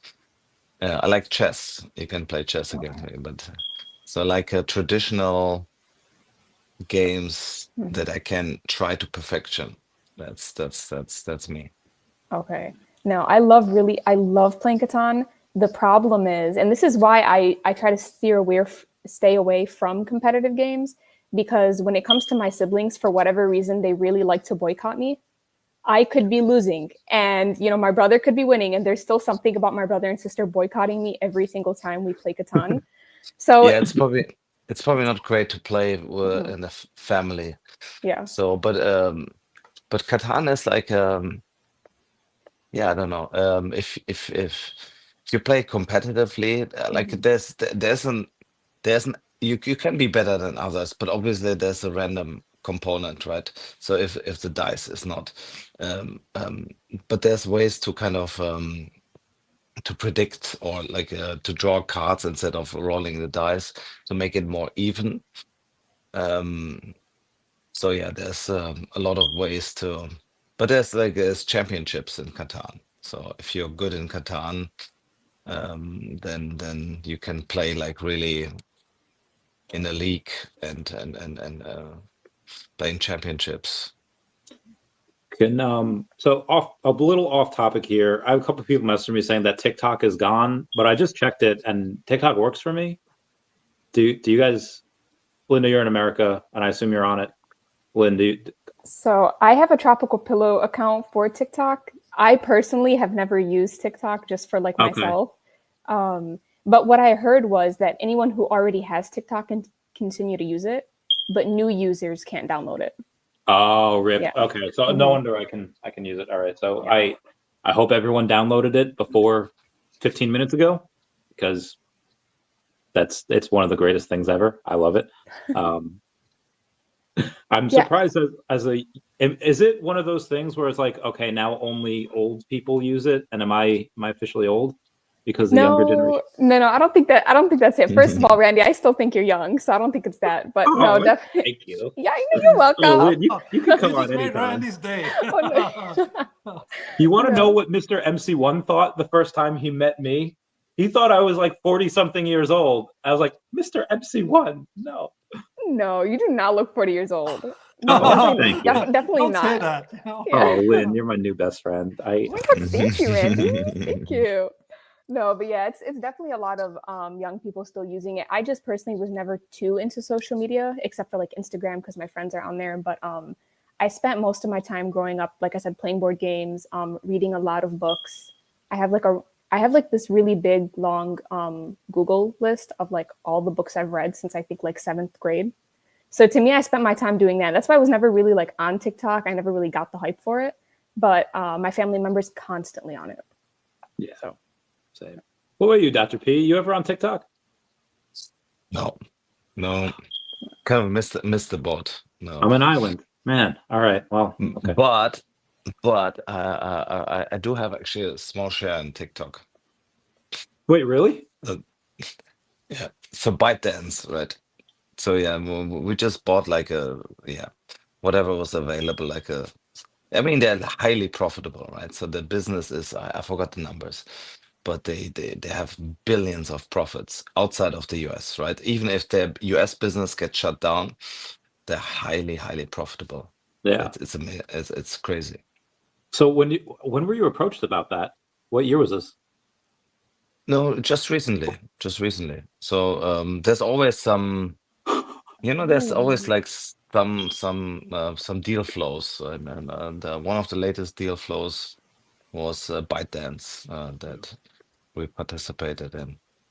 Oh, that's so cool. So obviously it's not like a majority share or anything. It's like 1% of it. No, look, I have to lie about the numbers, but I mean, they're they're worth 300 to 500 billion or something. I have to check the numbers. It's because they're doing so much profit. You wouldn't believe how much profit they make. I can imagine. It's in the tens of billions. That's incredible. Profits. Man, good for you. I can't wait to till I grow up, even though people call me Mr. Chavez. Can't wait to grow up and have big boy money like I could invest in all these companies. It'd be great. So we're all, I feel like, in different parts of the world. Mr. M1 kind of in the South. And Lynn, it's over in, I have my geography as Americans, even as Americans, pretty bad. Wisconsin? No, Michigan. Michigan. All right. So Midwest. I have to kind of flex on it a little bit and say that Ohio is better than Michigan. Oh my God, Randy, we are not besties anymore. I think absolutely not. I think I'm gonna have to block you on everything after this. Yeah, purely just for Michigan State, I have to. That's fine. Anyway, have y'all seen the drones that are out there? And what do y'all think that is? That's in New Jersey, not in Michigan, I don't think. That's New York, New Jersey, but I feel like it's been in like quite far, man. Well, they've seen it like everywhere. It's not. It started in on Jersey, the other side of Ohio. But it's not just there; it's other places. And I just want to know what people think. Do you think it's government? Do you think it's aliens? Do you think it is just a couple of teenagers that are just playing pranks? Well, the sci-fi nerd in me wants to think it's aliens. I absolutely, aliens for sure. My man. Sure. So I would say it's not aliens because Elon Musk has said so. He says like there's no intelligence that he has seen, alien intelligence. So I think it's government. I was stationed at McGuire Air Force Base, and they didn't have like a drone thing. I can't say where the drone stuff was, but it wasn't at McGuire Air Force Base. Now, maybe things have changed since I've gotten out. Maybe they moved it, but I don't know. I can say that to my people that are still in, if it is like a secret thing, and they do not know about it. So that is why I'm thinking aliens. Oh, damn, 250 on the Fine Addiction comic. All right, let me change that. Where is that? Is that the... I should get actual paper and not use paper plates, but that's what I had. So also, Mr. MC1, you're muted. That's where you're doing your math. All right, it's all going fine so far, so all good. By the way, the tropical pillow ships end February, is that correct? The end of February, correct. Okay, fantastic, good, good. So I've ordered 5 actually, 2 for myself, and 3 were given away. So Randy will just do a random kind of a thing to give those 3 tropical pillows out to people. But I hope everyone here considers buying some of those tropical pillows and using the code, please, because when you use the code, that's when they donate 15% to the charities, the LA Fire charities. And the code is LA Wildfire, one word, when you go to tropicalpillow.com. So hope you all go place your orders. Linda, right, thank you. Do you look for equity? You raise? We're raising capital, but currently just through like angel investors. Yeah. Well, Dr. Prophet is an angel. I don't know. Well, you don't say. We're gonna have to connect after this. Just so you know, I'm Linda, Dr. just Wonderful. So you know, I'm Dr. Wonderful. Dr. Wonderful. I love that. Linda, just so you know that on this stream today, the people that are listening, there's at least a dozen of us who are collectors who are also VCs and do some various forms of other types of financing and investing as well, including Dr. Prophet, myself, a bunch of people, Dr. Fuse, Charlie, Dr. Rolex. There's like a lot of us. We all do different things. So, if you ever decide that you want to raise, just reach out to us, and maybe we'll get you back on the Randy channel, or we'll put you in a smaller group to share a little bit about, what you're doing. pitch some Yeah. ideas. I feel like I gave you a decent amount of ideas the other day, so feel free to go and use those during your pitch meetings. Pazzo says you can eat on that plate. So these plates are down here because a buddy of mine was smoking a cigar and he had one and he put it on a chair and the cigar burned through the plate and it burned the leather on the chair. So now we have like 8 plates that, anyway, that's why the plates are down here. There is, be advised guys, there's 6.5 minutes left on that Metacam face. Mr. Rolex does have that currently for $8. Do you have a picture of it? I don't. You'll have That's to an go back amazing in the piece. stream. It's like a huge Metacom piece from David. Like I 3 hours surprised ago. David. You know, for everybody who's listening, David asked me. You know, when I asked him to join the space, he asked me, "Hey, do you want me to give anything?" I said, "No, David, it's all good. Just show up because VeVe's doing giveaway." But when he came here, I told him, "David, within your arm's reach, can you find something to do a giveaway on?" And that was a piece, man. That was a piece. So he gave it from something that he's actively displaying. And he's not angry with me, so that's cool, man. But that piece is a very special piece. A big piece too, and it'll ship from David. So started at 500, but I think it's worth a lot more, guys. Yeah. So obviously it's 800 right now. And also be advised not to profit before you go to bed. For the gloves that you bid 700 on, Mr. Rolex did say that once you go to bed, he'll outbid you. So if you want to go and outbid him on the gloves, you have 5 minutes, and then go to bed. This way, he can outbid you on the other one, and then you're How about fine. I give you a secret bid? Okay, I'll text it to you. Yeah. Yeah. Like a secret bid, and then. Okay, that's fine. All right, so that's fine. So Rolex will win likely the Metacam one. That ends in 5 minutes, and then the secret bid, you'll let me know on the Josh Emmett glove, and that one ends at 11 p.m. No, I'm sorry, that one ends at midnight. That one ends at a couple hours there. Let me ask David to give me a picture of it, okay? I can Google it. Yeah. No, I'll ask David to send me a picture of it. Okay, but what if he's like busy? Oh, don't worry, he'll get it. Okay. All right. So I typed in Metacam. Oh, I put Metacam face. I didn't put deface. Okay. It all just came pictures of masks. And same thing. It's not. Oh yeah. So we're gonna have to get that from David. It looks cool. It looks almost devilish. It looks almost like if that was in my room at 3 a.m.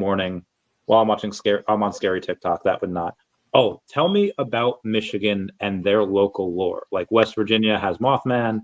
New Jersey has New Jersey Devil. Mexico has Chupacabra. What do you have in Michigan? You have Goatman or something?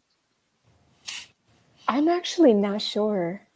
The only type of lore that I could tell you is probably about like the village that I visited in Lebanon that like I go back home to. I could tell you about the lore there. Oh yeah, tell us about that. Right. So we're in my specific village. It's called Aiha. We're known for doing 2 things. We apparently used to just throw rocks to fend off against invaders. So that's like what we're known for. And then the other thing is we are known for snipping certain people when they commit crimes. So that is a pretty yep. Nice. Yeah, I hope there's no younger viewers on here, but that's apparently that's what it is. Yeah, we are eye for an eye. Randy's not going to Lebanon anytime soon. At least not my specific village, no. I'll go there right now. Oh. Also, shout out to Vivek, who I met the other day. Ramaswamy, I'm taking a picture over there with Michael Saylor, saying the future looks bright. Shout out to him for that. Yeah, good times. Anywho, thank you for the Lebanon story. Yeah, Dr. Prophet, what is the lore over there? Last time I was in Portugal, my friend was just excited that I could drop. I guess as long as the person driving is sober, everyone else in the car can drink. I did not know that, so I was the sober driver. What else can you tell us about that great country? I mean, I think this rule is probably for all European countries. You could even, I want to say, drink as a driver as long as you don't go over 0.3 or 0.8, depending on the country. Yeah. So you don't have to anonymously drink in Europe. The there's no like brown bag or something. Yeah. So yeah, the other people in the car, they could drink as much as they want. Nice. I'm not sure if that's a big advantage, but these are the rules here. But yeah, then I think there's a lot of countries with zero alcohol policy. I don't know how Portugal is. I don't drink and drive there, so I haven't really looked at the rules, to be honest. So you want to know what else I can tell you great about Portugal? Oh yeah, yes, sure. we're coming to Portugal, Dr. Prophet. I'm coming June 4th to 6th. I might stay an extra day before or after. It's basically, I want to say 100%, but let's say 90% clear. There is a fantastic conference. I want to say the best NFT conference in the world is called NFC, Non-Fungible Conference Lisboa. It's from Wednesday till Friday. So I think the 4th is the Wednesday, the 6th is the Friday, and in June. we would it's June, and we would plan an event on the 4th, like in the evening, like rooftop. So I know a friend of mine is like a big VeVe fan. He said, like, guys, if the story is that when David came to Lisbon last time, I had to take him to this rooftop, and it's kind of a really cool rooftop with a fantastic view. And dinner was on the host, on him, and David was very happy about it. And yeah, this is gonna be probably the place where we gonna have a party for the VeVe fam. Looking forward to it. Easily, yeah, that could be.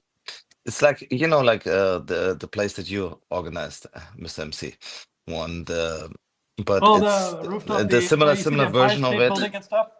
Yeah. No, look, you have a different type of view in Lisbon, but I mean, it's an awesome view. It's going to be June. It's going to be warm. There's going to be DJ, and it's going to be a really, really cool place. And the conference is big, right? There's like 5,000 people. In fact, I want to say like the ticket prices are quite high. So to consider that everyone that will come has to consider, we'll try to get as many discounted tickets as possible. But even the discount tickets will be at $250, and I think the full ticket price is $500 for the 3 days. And yeah, I think David is very motivated to be there. He mentioned before that he was on the space they were earlier, working on stuff together. Dr. Prophet, and I asked him, hey, are we going to Lisbon this year? He said, most likely, without sort of formally committing. But I'm coming, man. I'm super excited. You and I DM'd, and I was like, yep, I'm coming. So, yeah, you basically 1 minute later, you already had the ticket, yeah. So no, but look, it's gonna be great because I'm gonna be hosting, right? So I'm gonna have these, like, I'm gonna try to make something special for my American guests here. So I will like show you some ancient things, like buildings that are older than 200 years or something. You know, like this building is over there is 400 years old, and this building is 600 years old or 800 years old. By the way, Yeah, that's the Medicom piece from David. Yeah. Oh, cool. So RaceX, the comic that you are currently winning ends at 10:30, so it ends in about 1 hour. In the next half hour, you have the Stephen Bliss 1 and 2 thumper, and then you have the those Mr. MC1 is winning, and then Eddie Brown is winning the Luby sketch for 125. But Mr. Rolex had won the Metacam. All right, so I'll let David know that you wanted Rolex. Awesome stuff. All right. So Rolex, you got to donate that $800 to the First Responders Children's Foundation or the American Red Cross. So you can pick whichever one you want to do to. So donate to that charity. And just send Randy the receipt of having done that donation, and I've already let David know that you won it. So we'll make arrangements to get that shipped to your castle there, Dr. Olex. So well done, congratulations. That's quite the piece, man. I think that was a real steal, because David said that piece was like close to $1,000, and Nice. you won it for 800 with a tax deductible. Yeah, that's pretty cool. amazing. That's great. Hey, Linda, I forgot to ask you, have you bought a collectible on VeVe? What was your first collectible? I was looking through them. I actually kind of wanted to see what you guys were thinking. I looked and I don't know if I searched hard enough, but I wasn't really finding any board games. There are no board games per se on it. There's a lot of collectibles from Disney and Marvel and DC, and there's comics and stuff. So you probably be waiting for a little while before a board game comes on it. Okay. You might have one. I don't know what Ron English's stuff is, but there's an IP branded world coming out maybe later this year, maybe next year. Will. Yeah. And Ron he said that if you collect his set, I think the set is like $150 now for the 3. It's called the Mogul Grins. You get something on there. I don't know if that's going to be a board game, but it seems like it could be something cool. And you get a little extra something if you get that. Okay. Well, I think there's been a lot of talks that you should be able to use some of the VeVe collectibles for, I don't know, for a board game. Let's say play chess, right? Right. Let's say Marvel Mightiest Chess. That would be great, right? Yeah, someone will build that. I mean, even if it's not any specific license, like we could do that with Cryptkins. We could do that with you don't need to have the license or approval just to use the pieces in chess. So. Whenever you pick up your first piece, let me know. We'll let the VeVe folks know what you picked up. Okay. I was going to say it would be kind of cool if I could put it to a vote. We'd let people vote on what they think I should get or something like that. You want to do it right now? You can do it live. You tell us what are the choices, and we'll vote on it. Well, I looked up Ron English, and I'm seeing his serial killers. Oh, like serial love as that. I was going to say that looks kind of cool. I'm not gonna lie, I might get that.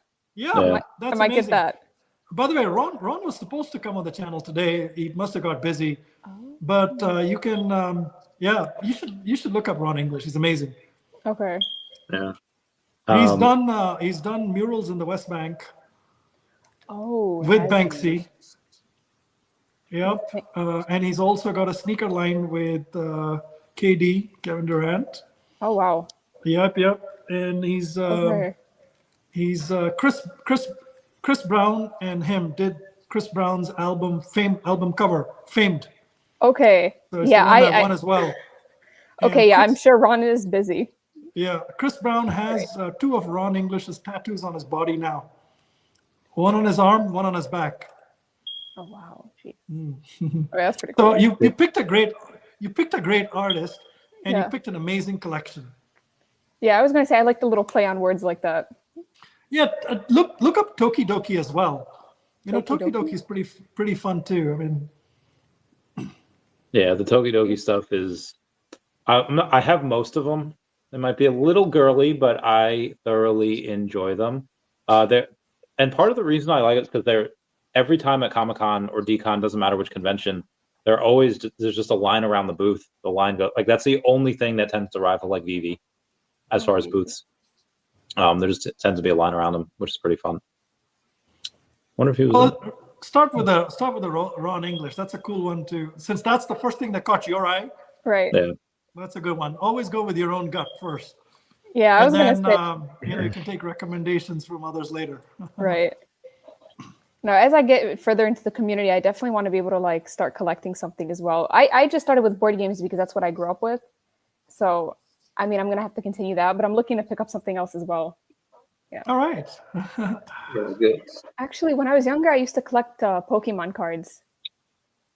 But I used to go around trading them before I really even. No. What have you unleashed? No. What have you unleashed? And Donkey Kong throwing the Pokeball.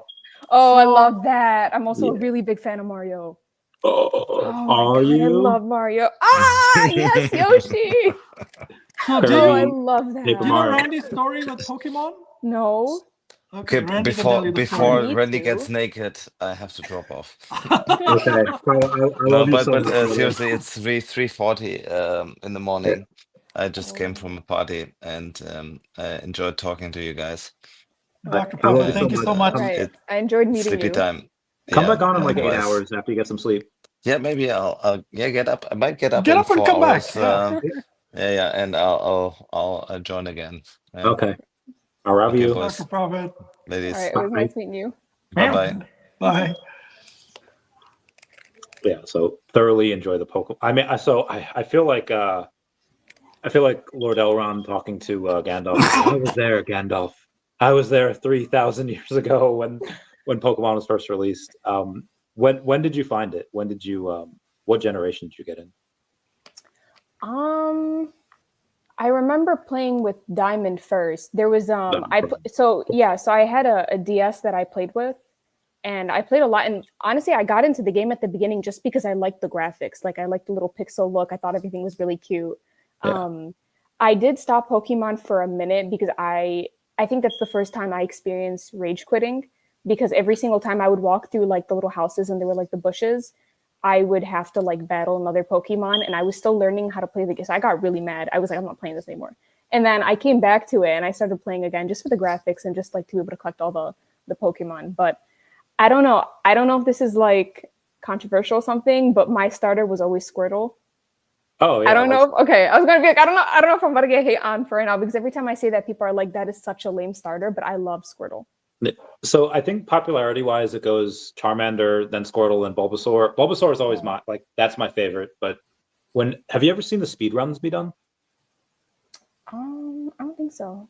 So they in general, if you're trying to rush in Gen 1, like red, blue, yellow, how long do you think it would take you to beat the game? Like how quick do you think you could if you were trying? I would like 2 months. 2 months. Like in-game hours, like how many hours would? Oh, like, I have no clue what that would be like in-game hours. I was never the one that actually finished the game. I just kept playing and yeah, I just kept playing, and I wasn't really ever like the one to like advance them as much. Like I wasn't like a very serious player. I have to get to the end of whatever. To me, it was always just about being in the world and making up like little storylines in my head. That was what I was obsessed about. But like how long would it take in like so for the fastest I've ever finished was in like 4 hours. And the fastest. Oh wow! So the world record is like an hour 46. For real? Yeah. So what you can do is they took it out in the later generations, but in the first generation, it was like pretty buggy. So people would use Squirtle as like the starter, and that's one of the ways that you could beat it.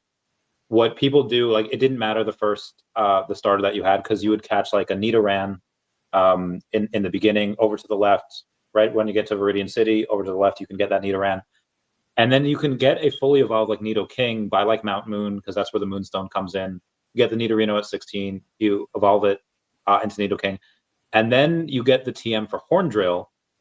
And when you give a Nidoking with Horndrill an X accuracy, it's one of the items there, it skips the accuracy check, not just for the next move, but for the entire battle. So if you have 5 or 6 Pokemon, it skips the accuracy check for all of them.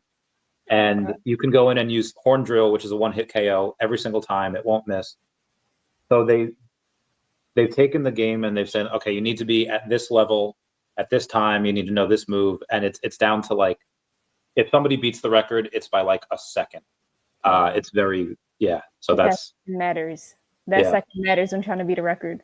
Yeah, so there's a whole history of it. But yeah, what are some of your other the other starters? You said you started with Diamond, but did you have Piplup? Was it Chimchar? Was it for Diamond? Do you remember which one? Not really. I know I talked to, because my friend Madison, she's really into Pokemon as well, and she showed me that newer app where you can actually go and collect the cards like digitally.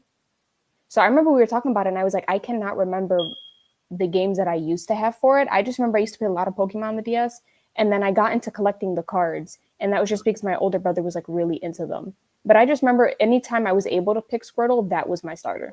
Like that was the one that I would play with. And then I just like wanting to go around and like find a Snorlax everywhere. Like I don't know why. I was just like there were just ones that I was like weirdly obsessed with and only focused on, and that was again the graphics, the fun of the game. You know what I mean? That was what I was into. I was never like memorize every single Pokemon, every single item in the game. Like I'm not like that because I played a bunch of different games. But yeah, always started with Squirrel when I had the opportunity. Yeah, I like. There's a bunch of lore. So if you're into like just like the story, there's a bunch of lore over on I think like Reddit or you just even like Google it, just unknown Pokemon lore. And if you like to build your own story, it's different stuff that's like, oh, I didn't know that this happened, or that you can, there was this connection. That's pretty. What are you obsessed with right now? What are you obsessed with? Blood on the Clock Tower. Anime? Do you know that? No, that's so it's a social deduction game. So have you played Mafia? I have not. Mafia or Werewolf, like it's like a party game, you know what I mean? Like there's like Team Good, Team Evil, and Team Evil knows each other, but Team Good doesn't know who the other Team Good is. Oh, wait. Is there 2 evil and then the rest are good? Or is there... So yes, but that depends on how many people are actually like playing in the game. So sometimes it can be, usually it's minimum 2. I don't think I've ever played a game where it was so small where there was just like one guy on Team Evil, but it can be as big as like 4. Okay. Right. And so Blood on the Clock Tower for sure. I feel like I have played this. Because Linda, yes, your boyfriend changed the battery. She says it's not her. Honestly, it sounds loud. It might be mine. That might be. I can't hear anything. It might be mine, to be completely honest. All right. So anyway, I was at 9V battery. Okay, thanks, Jay. Anyway, so explain it once more. There's two werewolves for and is there like a grave robber in there as well? Maybe for Werewolf, but for Blood on the Clock Tower, it's a whole new script of like a bunch of different characters. So there's no grave robber on that one. Okay. Do you remember what the grave robber does for the one that you're thinking about? So this is like 9 years ago. Yeah, it was in Germany. So it was, there were like, I think there was a grave robber. I think there was like one killer, but then one of the positions changed because there's one person that can change somebody's position or change somebody's whatever. And I remember this being a thing, and the guy's like, well, I became the grave robber now or something, but there was already another, I forget what it was. But I remember there being like 1 or 2 werewolves. And we didn't know who they were, and people had to close their eyes on certain things. And yeah. Only if you were like a werewolf or a killer, you could open your eyes and you knew who each other were. Okay, yeah, no. So that is kind of like Blood on the Clock Tower. Essentially closing your eyes at certain things, opening your eyes for certain things, all that good stuff. The grave robber would be equivalent to somebody that is on like the script, which is like the version of the game that we're playing.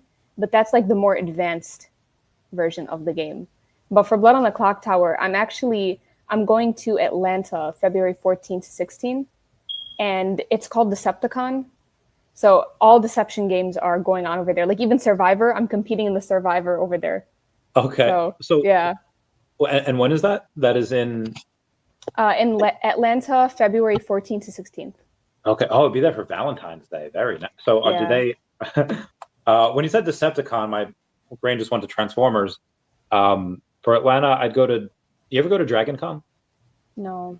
Mm-mm. It's like this is the first con of anything I'm going to. Oh my god! Oh, you were. Yeah. So, con goers, for cosplay, they tend to get really wild at night. But for you talk to Wraithax. Wraithax is like, he went to something, I don't know how long ago. Like he goes to like these gaming board game conventions. A lot. There's obviously the stuff that happens during the day, but at night it gets wild. So just be advised. At a lot of these cons, it gets pretty wild at night. So just letting you know, it gets crazy.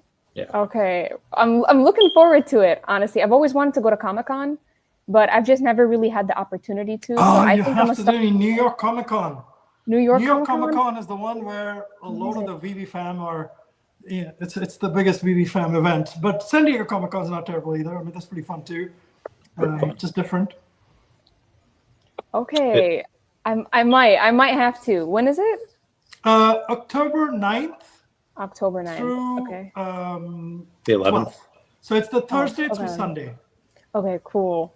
Cool. No, I'll definitely try to. So I mean, you'll this have year. to mark your calendar and all that good stuff. And Well, you know what? I marked my calendar for Atlanta to go to Decepticon, and then we had a big opportunity come for Tropical Pillow, and now I'm like, I marked my calendar. I got it ready just for another opportunity to come by. well, if you're going to be raising money, you can mark it as a business trip to meet all the whales that you're going to pitch your business to. That's true. Yeah, I mean, why not? Why not? But yeah, for the Decepticon, I'm playing in the Survivor there. If I get out, then I'm immediately going to play Blood on the Clock Tower and see what's going on. So are there. they? Well, you said you're like going to play there. Are there like cash prizes and stuff for that? For the Survivor one, I think it might be, but I know mostly people just play for like bragging rights. Okay. Yeah, for the other Survivors that they do have going on, not in Atlanta, but they have really big fan groups that go and organize it. That's when they have like the cash prizes, and they have like 3 very serious like leagues that do it and all that. Yeah, they get very into it. So are you like good enough to like, hey, if I had the time, I could thanks, go Dave. on. That's cool. So That's could you sweet. like if you went, like if you put your all into it, if you're like yeah, all my like put your all into it, like Right. could you like win these tournaments? I mean, I came pretty close. I did one here at MSU. That one was like my first time, didn't do so great. And then I went to Washington, D.C. to visit my brother. Did the one over there and got 4th, which is one away from like the final 3 that sit and like convince the judges and everything. Yeah. But essentially all the girls were being taken out. And then there was like the final 10 out of the entire group. And I was the only girl in there. So I was just there trying to like prove my worth every step of the way to make sure that I wasn't like kicked out. And they didn't want me to be at the part of like the final 3. They wanted me in the jury because a lot of the jury was saying that like, we're not going to be voting for these guys. We're going to be voting for you because you stuck it out. So they took me out immediately. I didn't really have a chance the second that I got to final 4. I know, I was robbed. So Atlanta is supposed to be like my redemption arc. So I'll let you guys know how it goes, but like I'm gonna put my might into it. Yeah. When is it, Linda? It's February 14 to 16. All right. So I'm going to be on campus February 18th, actually 20th. Okay. I'm going to be speaking at the Burgess Institute. So you can tell me how this thing went. Right. Is that for Innovate State? Yes, I'm Okay. speaking at Innovate State. So they've asked me to come down and, it's fireside chat with all the founders and stuff like that. So super excited. Okay. I was telling Randy about it. But so 20th, I'm going to be there just in the afternoon. I fly in, lunchtime, and then I leave the next day. But looking forward to that session with all of you guys. And you can tell me how it goes as well. So I'm looking forward to meet Leah as well. It's been, I've obviously chatted with you guys quite a bit. Looking forward to meeting you guys too. Yeah, no, I can't wait to see you, and I'll let you know how it goes. But that's gonna be really exciting. Awesome. And then, Randy, we'll do the giveaway of the 3 topical pillows that I had bought. And then hopefully for everybody that's listening, you go to tropicalpillow.com and pull the plug on one of those or 2 of those, $29.99. And if you use the promo code LA Wildfire, they'll donate 15% to the charities related to the LA fires. So that's amazing. Thank you, Linda. It's amazing. Thanks for being on the channel as well. And welcome as a VeVe user as well. Let us know when you buy your first one. That's when you really become a user. Right? No, I'm definitely going to try to. But I don't think I asked you guys what your first purchase was on there. Mine was a Spider-Man Uncommon. So it's a Wait, really? It's a collectible. Your first purchase on VeVe was Spider-Man? Yeah, it was the Uncommon Spider-Man. I'd come to buy the Marvel Comics one, but on the clicking route to get to the Marvel Comics one, I bought that first, actually. So, okay. Amazing. Did you ever watch Adventure Time? Lynn? Yeah. Okay, yes. Oh, me? Yeah, 100%. Oh, okay, Yeah. great. So I actually, there was like a book fair that I went to one time when I was younger, like those ones at like your school. And before I even started watching Adventure Time, I went and I got that book. And because of that book, I got into Adventure Time.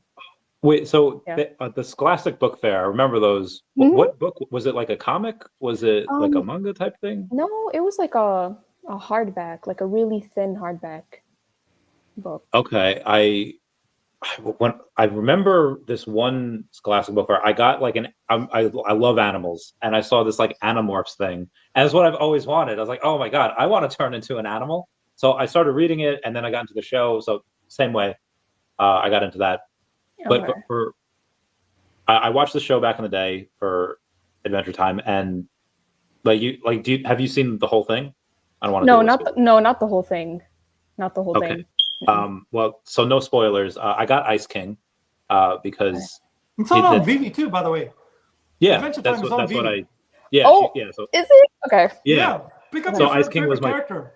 he was my first purchase because of the tragic backstory that he has, and I was like, okay, I gotta get it. I gotta get one. Okay. Yeah. I remember some of his backstory. I remember one episode kind of clearly about how he did have a tragic backstory. But I did see this theory. I'm sorry? Oh, so you know how. Okay. Yeah, but I was going to say, I did see this theory about Princess Bubblegum and how she's secretly the villain in the entire thing. Do you agree with that? Tell us about this theory. Yeah, so they were like saying about how she's like brainwashing the citizens of her kingdom.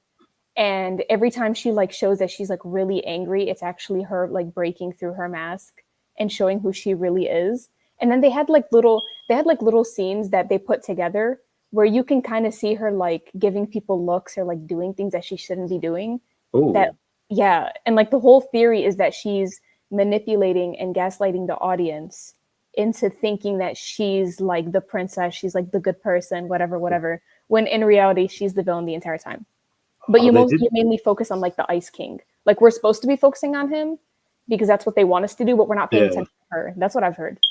Oh, okay. So I to be one of those people, like, fine, I'll rewatch Adventure Time again. So I'll do that with that perspective now. Okay. But yeah, like you kind of feel for the Ice King because that type of thing happens. They did something similar with with South Park, and South Park they had gone over and the one black character called Token. It's like he actually spells it like Tolkien, like Tolkien, like writer for Lord of the Rings. So then they kind of look at the audience, be like, yeah, his name is Tolkien. Like, what did you think it was? And we're all like racist because we thought it was Tolkien. Right, because you thought it was something. Okay, interesting. What's up, Justin? Yeah. Hi, guys. Hey, How's it Justin, going, man? good What's to he see up you. to? By the way, Linda, Justin is the CEO of VeVe Korea, and he's the guy who did the deal with Blackpink and YG. So he got Blackpink on VeVe. Okay. Hi, Justin. Nice to meet you. Nice to meet you. I like your Charizard in the background, the little Charizard Funko Pop. Oh, this guy. Yeah. Love He's that. got sharp eyes, man. Yeah, I got those keen Peruvian eyes. Oh, I was gonna say I like the Mercedes stuff on the other side. Yes. Yeah. It's the logo of Mercedes-Benz that I had on my car. So I took it out. Okay. It was in the spare tire trunk. There was a logo in there, so I took it out. That's pretty sweet. We got 5 minutes, and then in that 5 minutes we have the Stephen Bliss Thumper Comic 1 and 2 that Mr. MC1 is currently winning at 50 each, and then Eddie Brown is winning that Luby sketch for 125. That ends in about 4 minutes. Just have you been able to see any of the stream? Yeah, I just actually saw it just before I came in, just to see what you guys were discussing and talking about. Some interesting things. Oh, and, it was my first time actually showing my face in this kind of. I know. I was gonna say I have not seen your face before, man. Okay. Yeah. Thank you, Omar. So I mean, I don't know. I was like a little bit, nervous, just to see. Well, you're a handsome bloke, man. You look fine. with your Charlie Brown sweater, looking all adorable over there. Anyway, it's like here in Korea, so it's really cold. Well, Justin, thanks for joining. Just to get you caught up on this, we started at 3:00 Eastern time. Started off with the London police. They brought a bunch of stuff to give away, and we've been running charity auctions since then for a number of different pieces. So Vincent from Addiction in Metropolis was here. We had a number of other people too. Abambat was here. David Duke gave away one of his pieces, his Medicom defaced pieces. And a number of the people in the community has also have given away comics. So Bill Gardner, a bunch of others brought in some comics, creative comics and stuff.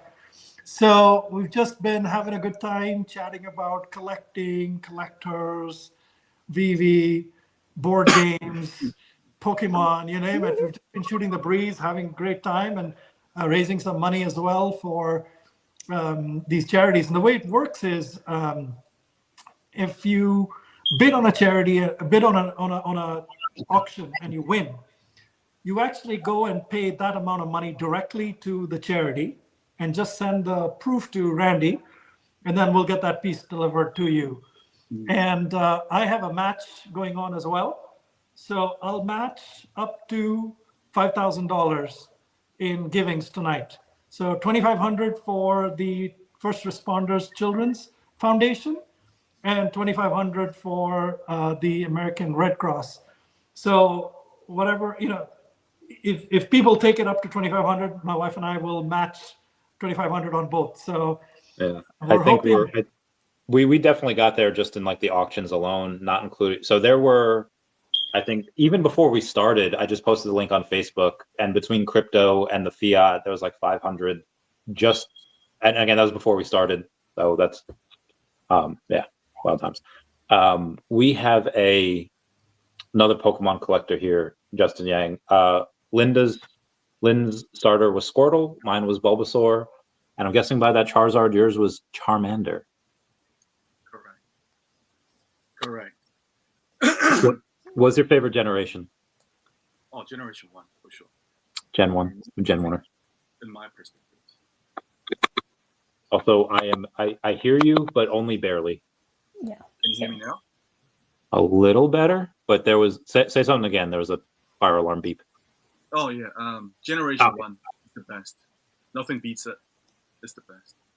I like Gen 2. I like breeding. I like taking an Arcanine with extreme speed and Eradicate and breeding out, and then my little Rattata can learn Flame Wheel, and it knows extreme speed out the egg.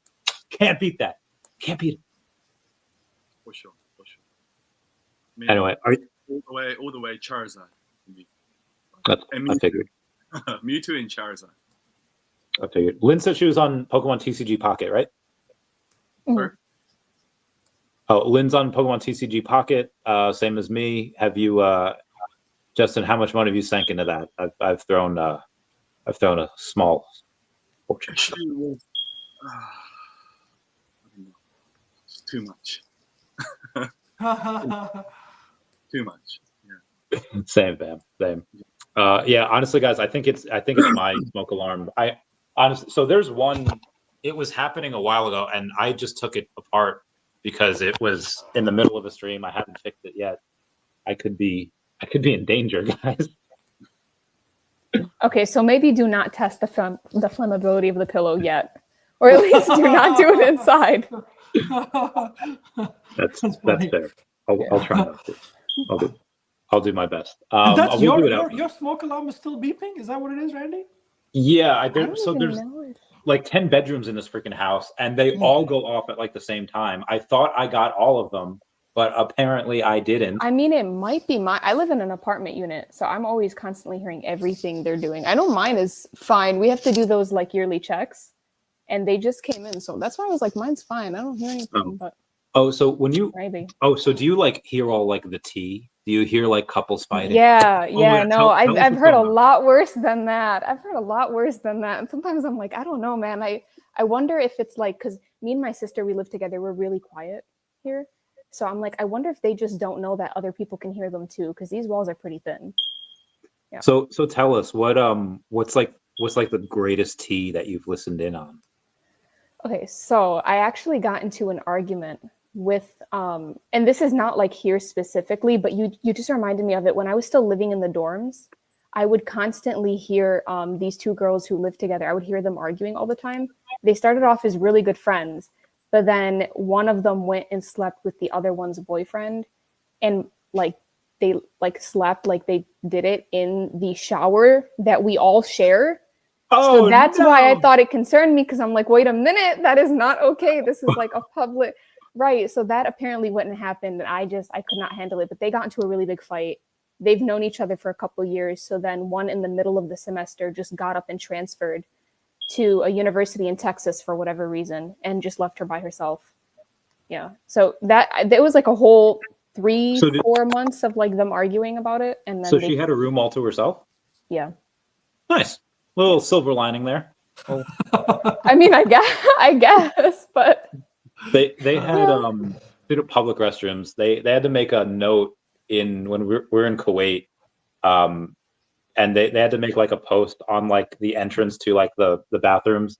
There's like, guys, no masturbating into the drains. You're clogging the drains. Oh my God. And so clearly, obviously, everyone had flip flops on there already. But then after reading those notes, people got like the lifted flip flops just to make sure that you had a little extra cushion there. You don't step on nothing. All right. Switching gears, Dustin, tell us about 2024, man. So when you look at a lot of the stuff that you've been working on, what's some of the highlights in 2024 for you? Well, I mean, I guess the first drop of the Blackpink was our highlight. That was, I guess, the introduction, right, to what we do, and it was just very busy. I mean, it was like my first time trying to release something that was from Korea onto the app, and we didn't even know how the reaction is going to be, honestly, right? But we had so much love, so much support from our community all around. It really did help us to get to better things that we are currently working on as well, and it actually taught us a lot from that drop as well. So going forward in 2025, we're looking forward to it, really. Oh, that's amazing. So did you get to meet the Blackpink team as well? Did you meet all of them? No, unfortunately, I was not able to meet them. I don't even think many people in the company is actually able to meet them because they're so busy moving around. They're all over the world, right? They do different events. Yeah, I mean, David said, if I come to Korea, can you help me meet them? I said, no. It's impossible. Yeah, but yeah, like we had a good tour around YG. We went to all that's hard to do as well, right? Yeah. So they don't really like to show it around. I mean, I know that it was in like bits and parts of like YouTube as a background and stuff, but they don't really give you a full tour. So we went through to the whole the building where they eat, slept, trained, studied. Man, it's amazing because we didn't even realize how much they were also investing for these idols to be academically educated. So they had their personal tutors with them all the time, teaching them new things like math and new languages. So, I mean, they're trained really, really. Wow. Hey, so how far away is the next Korean drop directionally? 1 quarter, 2 quarters? I'm not asking you what it is. So how many quarter? Like, what quarter is the next Korean one? Soon. Okay. Soon. You're killing me. Hashtag soon. You I think had hashtag soon should be its own logo on VeVe. Yeah. Hashtag soon. Hashtag soon. That'll be an instant sellout. Yeah. Hashtag soon. Yeah. Good one. We had Lisa did a radio interview the other day, and she said that Blackpink was getting back together. I don't know if they're going to go on tour anytime soon, or if they're. But have you been to a Blackpink show? Yeah, I actually went there 2-3 times, I think. Oh, yeah. that's all. Yeah. So when they had the tour in Korea, I was invited to go. We need to go and understand, right? So, like, I went there. I think it was around 2 or 3. Yeah, around 3 times, 2 times. I'm not quite sure, but went there, and we were more focusing on like what things we can use in the stage and how they're performing and everything, right?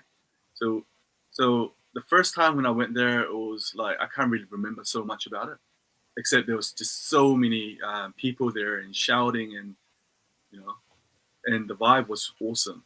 But second time, I really enjoyed it. Yeah, the second time they did the finale stage in Korea, that was really awesome. Yeah. That's amazing. Hey, tell us about all the stuff in the background you have. All the collectibles that you have out there. Yeah, so this is one of the pieces that was done by Uptempo. And this is one of the pieces that was done by one of the members of Hansen Factory, another artist. Wow.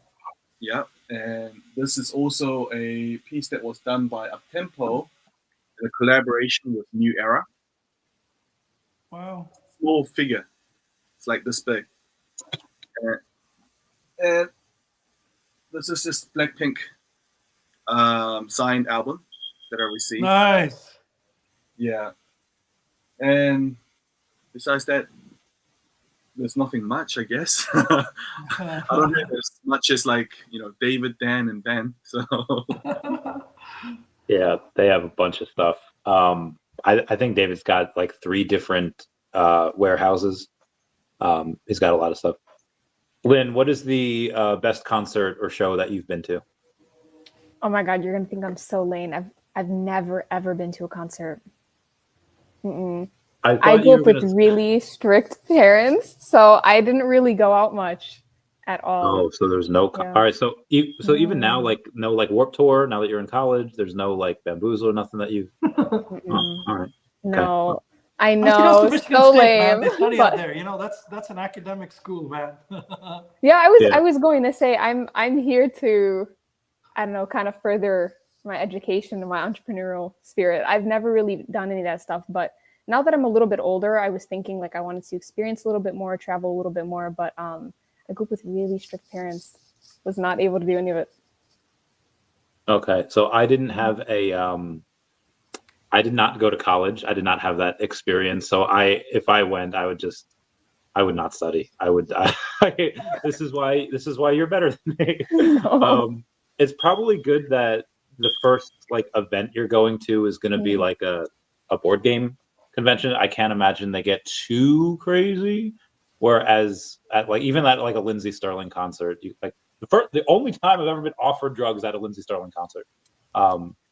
Yeah, it was New York. It was like 2015. It was like outside the porta potties, and one dude is offered me shrooms. Like, I was in the military at the time, so I couldn't do it. Or else I probably would have. Anywho, I know that Justice is here so we got to keep it a little bit more PG or PG-13 for the VeVe fam. I know the space is getting a little bit degen with Randy here, so yeah, apologies. We'll get into the. Justin, did you notice any teases that haven't been really public that they've gone over on VeVeverse yet that they have shown in the most recent videos with Dan, Ben, Mr. Falcon, and people that have been doing that? Yeah, I mean, I've seen all the videos that was out recently, but honestly, in that sector, I don't know much regards to it because it's a different department to what I work with. Yeah. I mean, I did ask if I can get some access to it, and he says no.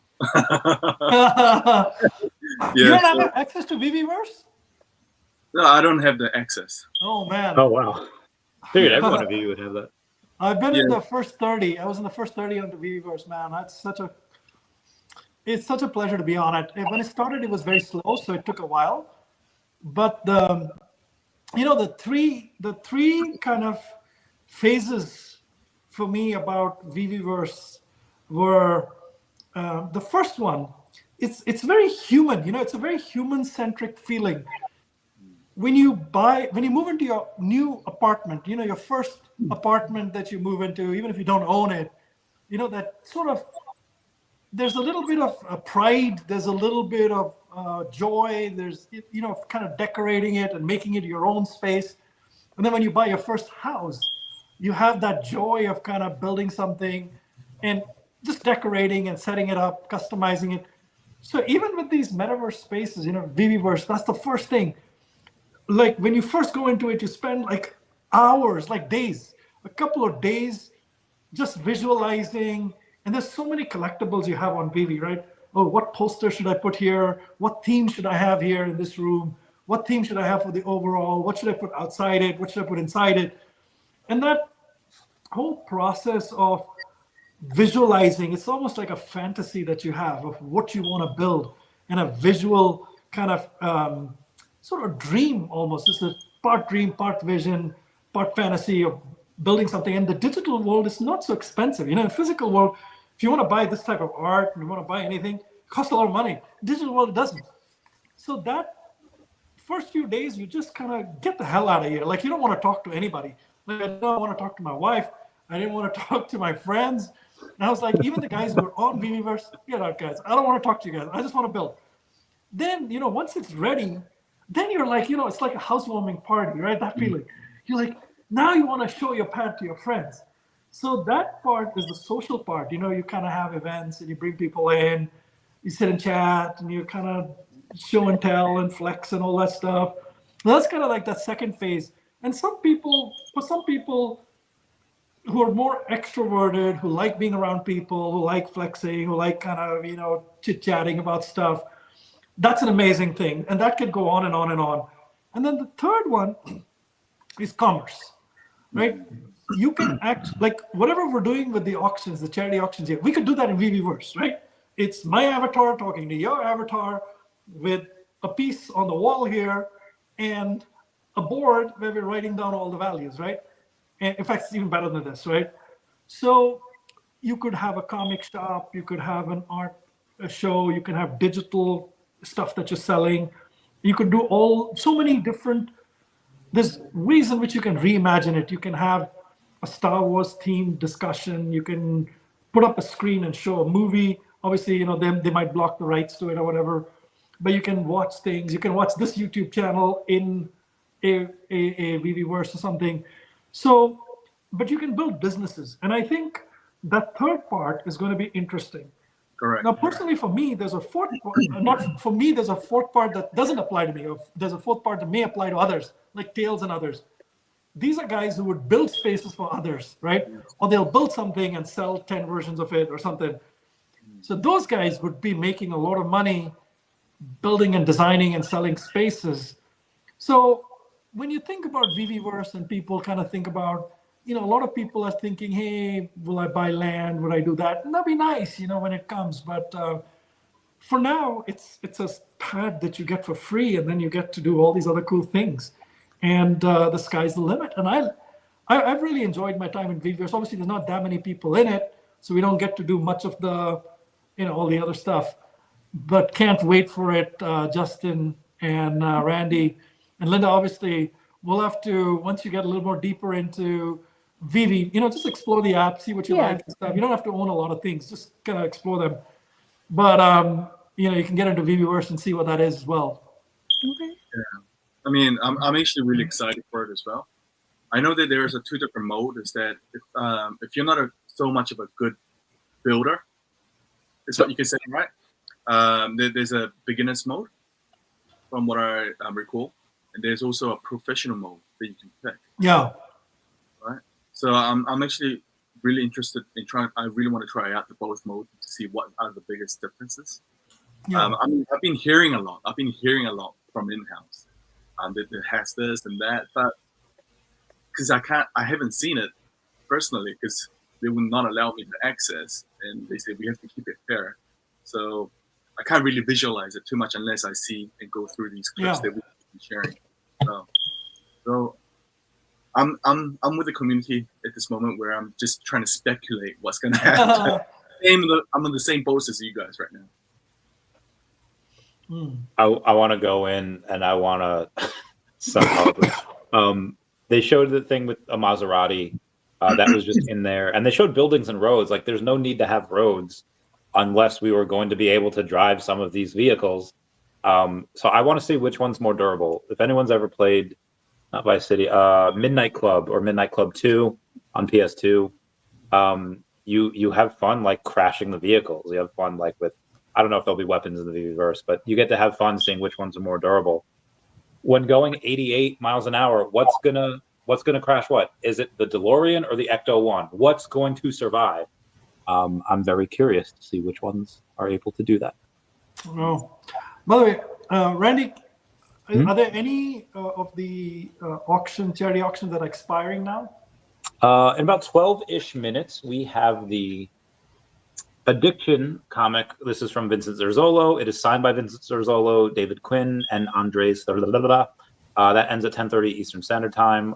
It is a CGC 9.8. They only made 100 of those, and the current winning bid is Wraithbacks with $250. Oh, nice. Let's do the Dive Jedi one as well. Okay, So yeah, show that. sure we do it before I drop off. Needing those off or whatever. So, all right, let's do this. Don't wanna grow up, I wanna get. So this is not the specific piece that's on the charity auction.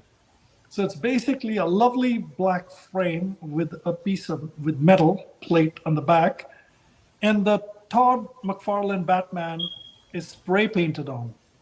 And so this was a very special piece that he done for me. So Dive Jedi basically said, for this charity auction, he is whoever wins the auction can pick what they want on it, and he would spray paint that on. So the one of the choices or one of the options was a Silver Surfer, and so he could do a Silver Surfer on it.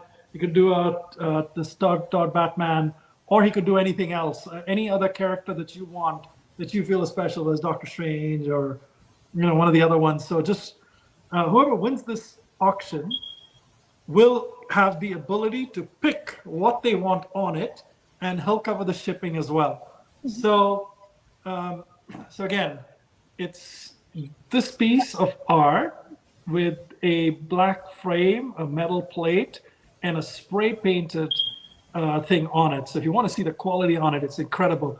Obviously, I have 3, Todd McFarlane Batmans, and so sorry, there's a glare on it. It's kind of hard to.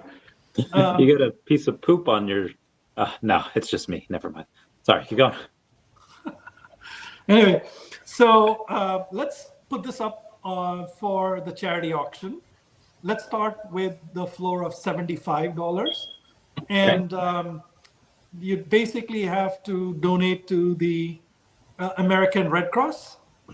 And so whoever wins this would make a donation to the American Red Cross, and just let Randy know that you've made that donation. And then Dive Jedi will ship this directly to whatever name and address you have. So what time should we close this one, Randy? We should probably do it around 12:30. Okay. Because Josh Emmett's one ends at 12, so we could do 12:30 for this one. So. Okay, fantastic. So this lovely piece from Dive Jedi that he's a custom piece that he wants to do would be finishing at 12:30, starts at $75, and whoever wins the auction has to directly make a donation to the American Red Cross, where the funds go towards the LA fires. And just to share with the group, when you make a donation directly to one of these things, they're tax deductible. So effectively, $75 that you're spending in a tax deductible manner may be equal to like 60 or 50 or whatever it is. Actually, a lot more. So on the other side, 90 or 100 in terms of, if you were to sort of do it with non-tax deductible dollars. But anyway, it's all for a great cause. We're just trying to raise as much money as we can. And again, I'm matching. So whatever you do with this, I'm matching. And so that's a even higher amount that goes to these victims of the fires in LA. So please give it your consideration, everybody. Lovely piece. And thank you very much to Dive Jedi for donating and being generous with this talents. Yeah. Thank you. So I was singing a song from the Freaky Friday before, and Lynn was jamming out to it. You know they're doing a Freaky Friday too. Are they? Yes, they are. I haven't heard of it. When is it coming out? They're filming now. So Lindsay Lohan and Jamie Lee Curtis are I don't know if they're sharing a trailer, but they're right next to each other. They posted some TikToks on it, and I am pumped. Okay. Justin Yang, what is your guilty pleasure? What I like My Little Pony and Gilmore Girls, and I feel like as a man, you're probably not supposed to like those things. But what about you? Do you like any romantic comedies? Do you like anything that is typically girly? I mean, I'm a huge anime fan. Oh, I love anime. I just watch so much animes. I don't care what kind of a genre it is. Like, I guess even yesterday when I was about to go to sleep, just turned on my Netflix and watched a few, I guess, romantic comedy kind of anime.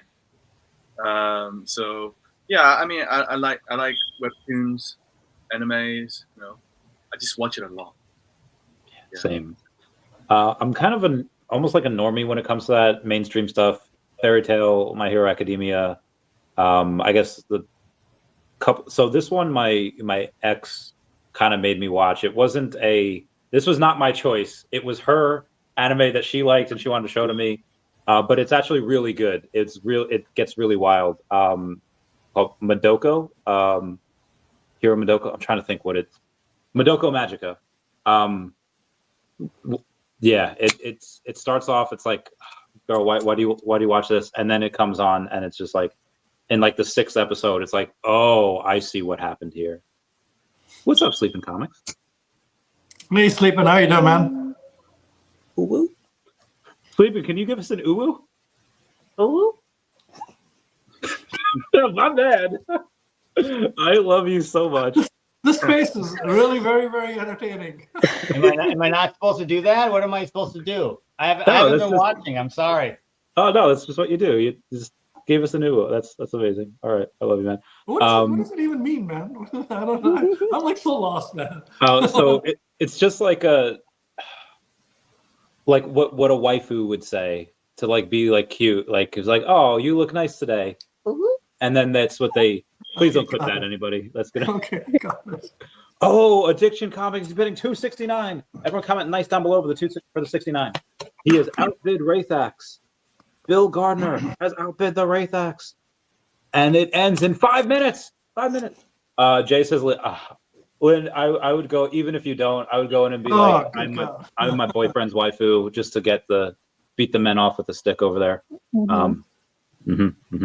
So we're at Definitely 269. Okay, 269. Damn, Sleeping's fine. Suck it to me one more time. All right, guys. Yeah, no, that's the Addiction Comics Sketch Labs. Update that for me, please. Sleeping, have you met Lynn or Justin before? No. Nice to meet you. Well, Justin's Korean as well. As you know, he's the CEO of VeVe Korea. He's the guy who got Blackpink onto the app. He's a real Korean person. I'm a fake Korean person. I can't really say that because I'm a New Zealand citizen as well. Yeah. Did you guys see? Are you in Korea now or New Zealand? I'm living in Korea now, but I was born in Korea, immigrated to New Zealand when I was like really young. Lived there most of my life. Where are you? Are you live in Seoul or where are you? Where are you? Yeah, in Seoul. In Seoul. Yeah, I'm going to Korea this summer. Oh. Hit me and up. Then we're going to go to Hong Kong too.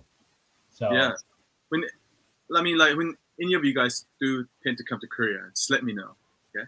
Yeah, okay. Man. I want to go to Jeju Island. You know, I've seen a lot of Korean shows. My wife's Korean, you guys know, right? So I watched a lot of Korean shows, man. I want to go to Jeju Island. If I was living in Korea, I'd probably just work remote from Jeju Island. You know. That's a nice place. It's a nice place. I've never been there. Is the curfew still going on? I know like a few months ago they had like a curfew there.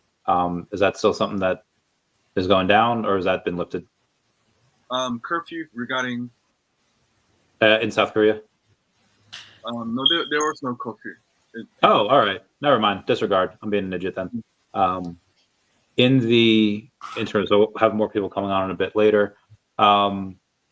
So if you were born there, so you have dual citizenship, both in South Korea and in. I only have a New Zealand citizen. Oh, they don't give you like in America, they don't give you like a birthright thing, like if you're born. So I mean, like in South Korea, we have a military system, right? So Okay. when you live here, and if you have a dual citizenship, meaning that if you have a citizen in Korea, then you'll have to go to the army. But and at the same time, Korea does not allow dual citizenship as well. So before your age of, I think, 16 or 18, I'm not quite sure because it was so long ago. When you want to choose which citizenship that you have, you know, it was a choice you just had to make, right? So at that time, I was living in New Zealand, and I had no intention of coming to Korea back then because that's where I was, raised. Yeah.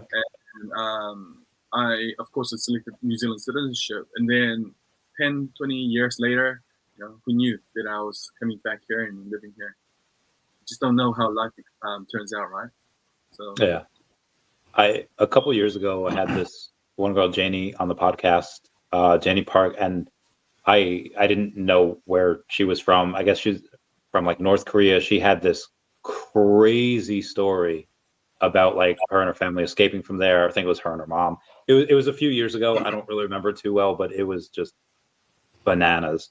I never got to go to South Korea when I was in the military. Apparently, people had a lot of fun because the food is great. The karaoke is legendary. I definitely want to go. Did you guys see it was like, I think it was last year or something. The CEO of TikTok, who's Singaporean, and like the American Congress was just like, were you ever a member of the Chinese Communist Party? He's like, no, sir, I'm Singaporean. It's like, do you have ties to the Chinese? And it's just him over and over, just like, I'm Singaporean.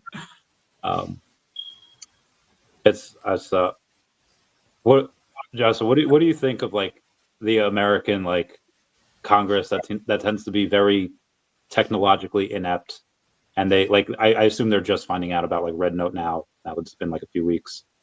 Do you think that's something that dooms them? Do you like, nah, they're old, you got to respect the elders?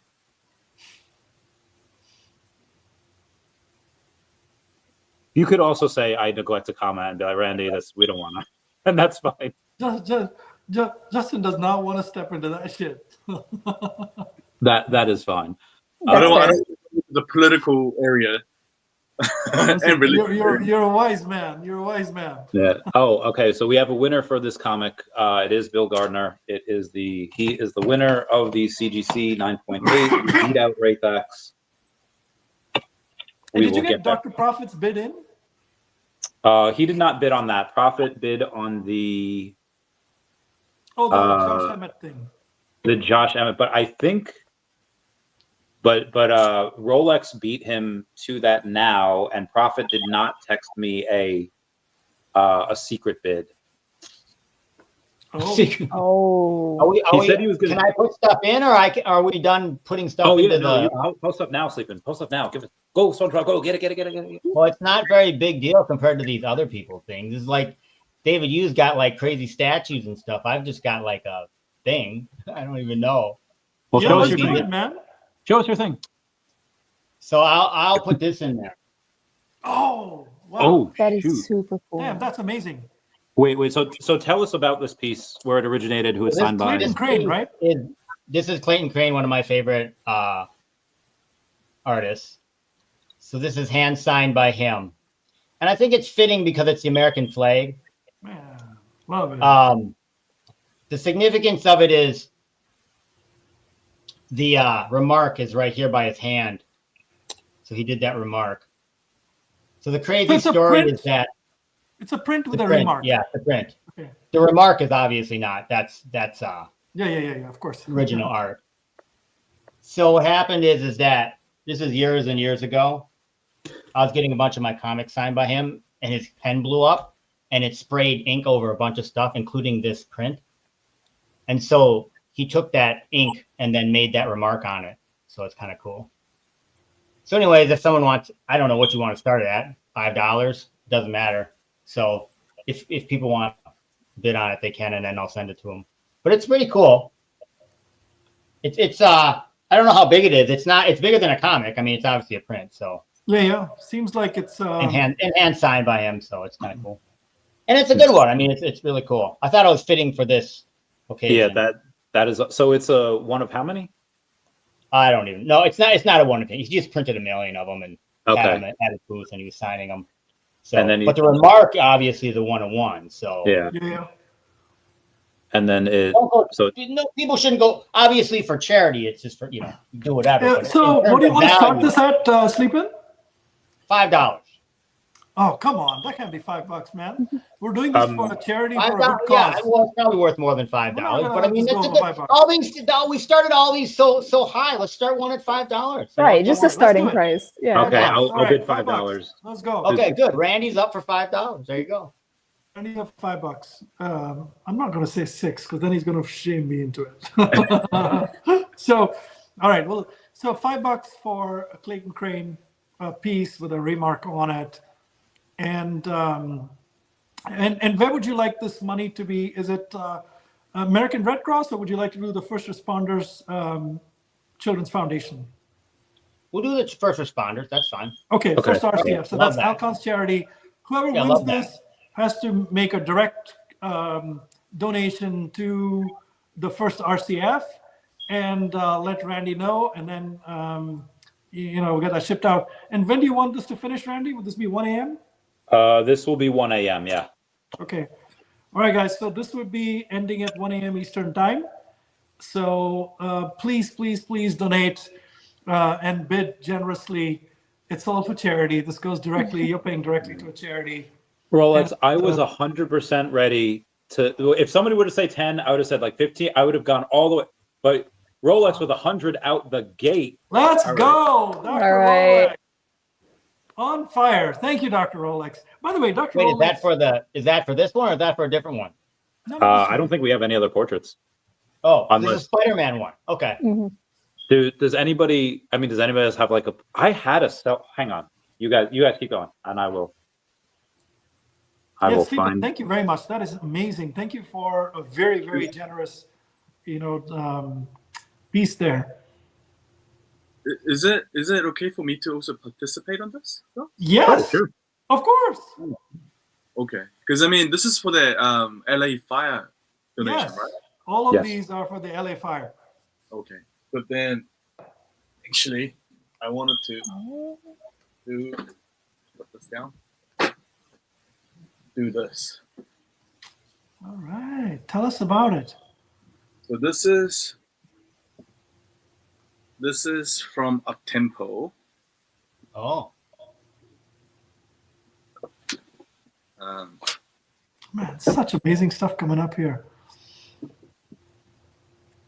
These are all so basically all the figures that was made by the Korean artists Uptempo and Hansen Factory is all hand built. Oh. And it's like hands painted and stuff. So this is one of the figures that they have. I haven't got it out. Oh, wow. What a piece. And I know it's my first time getting it out of this. Incredible. Yeah. So I want to give this out as a donation. Okay. Well, you gotta pick the charity that you want it to go to, the American Red Cross or the First Responders Children's Foundation. Children's Foundation. Okay. I want to go with that. Okay, let's do the first RCF. That's Alcon's charity. And do you want to pick a floor price for it, Justin, just to get it started? What would be a recommended floor price? Don't know, man. I have no idea. Maybe we start with, I don't know. What? Yeah. Can you tell us a little bit more? I'm sorry, I missed it. I was getting donation screenshots done. Who's it by? Who's it of? It was by Uptempo. The artist who made the Running Man that we did. Oh, sweet. Yeah. Okay, so all right. And they did the fidgetal of that too, man. Remember? Yeah. And how many of them are there? And I'm not sure how many of these are.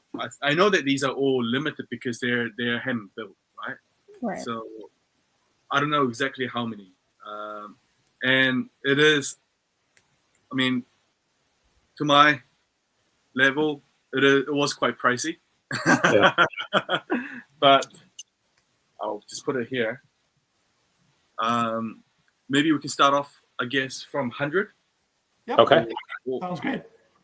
So let's start at 100. I mean, it is for the charity, right? So I mean, Yes. Yes, it is for charity. So please bid generously.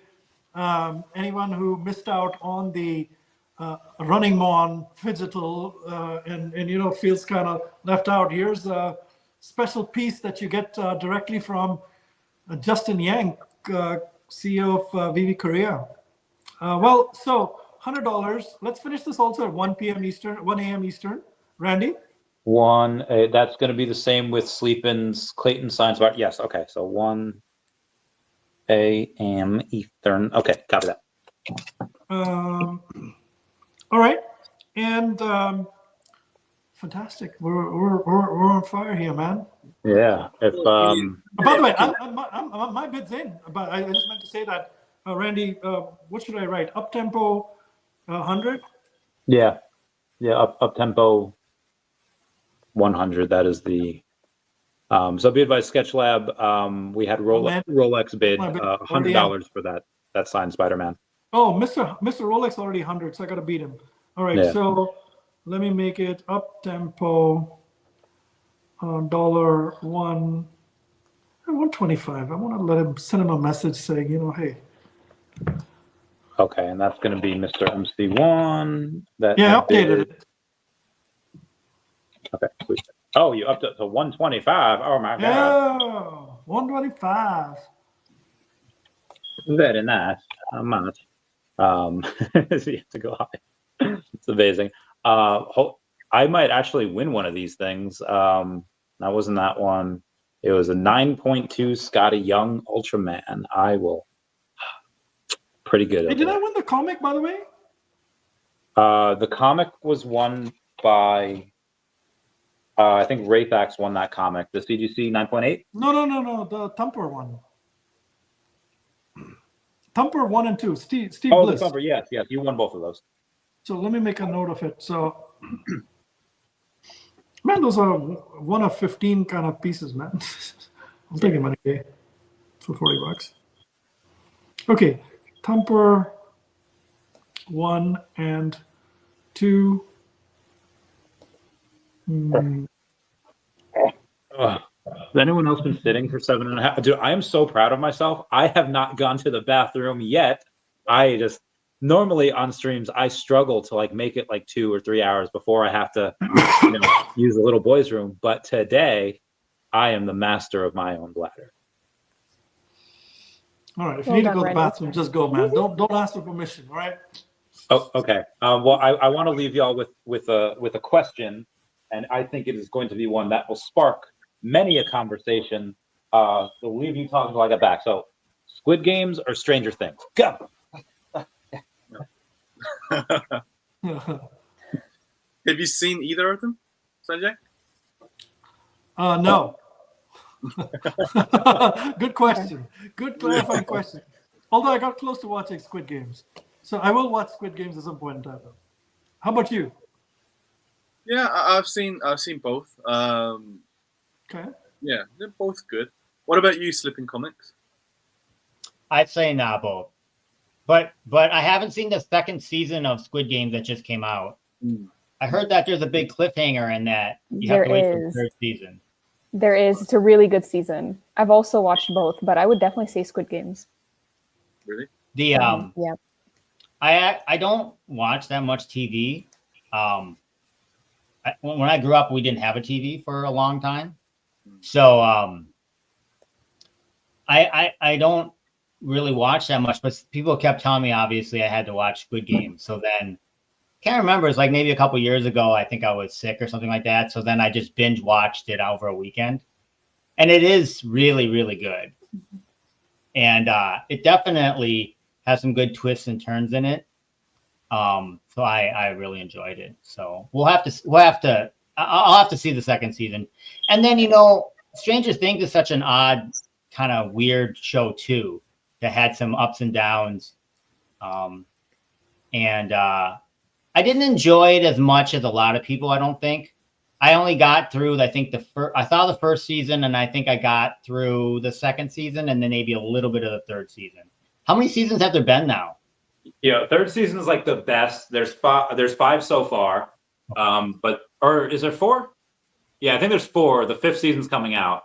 But third season was like 10 out of 10 would recommend. Is there any? Yep, go ahead. Oh, go ahead. Yeah, I was just gonna say something stupid. I just wanted to ask a question to you guys. Is there any specific drama, movie, or IPs that you would like to see from Korea or Japan? That, you know, if you guys have any kind of a favorites. I'm just interested, curious. This is a question that you would need to ask my wife and my oldest daughter. They watch a lot of Korean shows.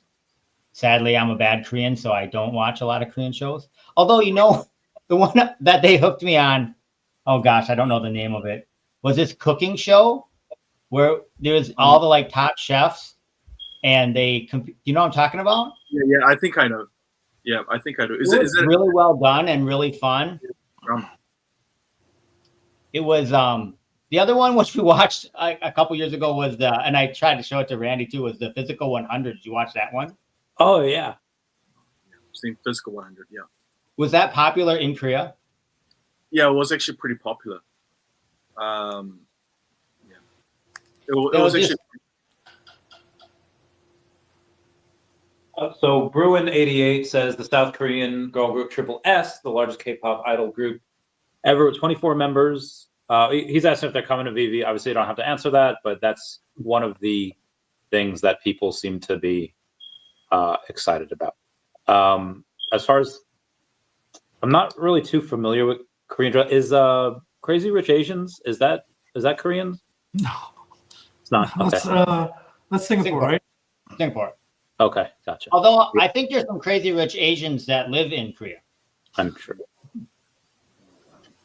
I think I might have met some of them. Do we have one of them on the channel now? Yeah, Justin right here. Not me though. Culinary Class Wars. What are you guys talking about? Not me. Oh yeah, that was a Culinary Class Wars. That was the one. It was really, really fun and over the top. And the cooking was amazing. I can't cook at all. I mean, I try to cook, but I'm not a terrible cook. Are you a good cook, Justin? Linda, are you a good cook? I would say I am. Hey. Yeah, I would say I am. I usually will work more with like beef because that's what I'm familiar with. I can cook some really good meat. Chicken, not so great. I get a little worried about it, but I would say I'm pretty good. Yeah. Lots of Mediterranean cuisine though. So the first time I was in Korea, well, I was born there, but long story. We don't need to get into it. But the first time I went back to Korea, I went alone, and I can't speak Korean because I moved when I was so young. So I went there alone, and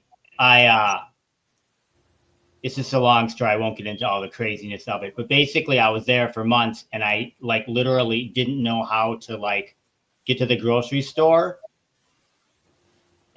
And this was a long, long time ago. So, and now it's changed. Like a lot of the stuff is in English in there, but back then there was like nothing.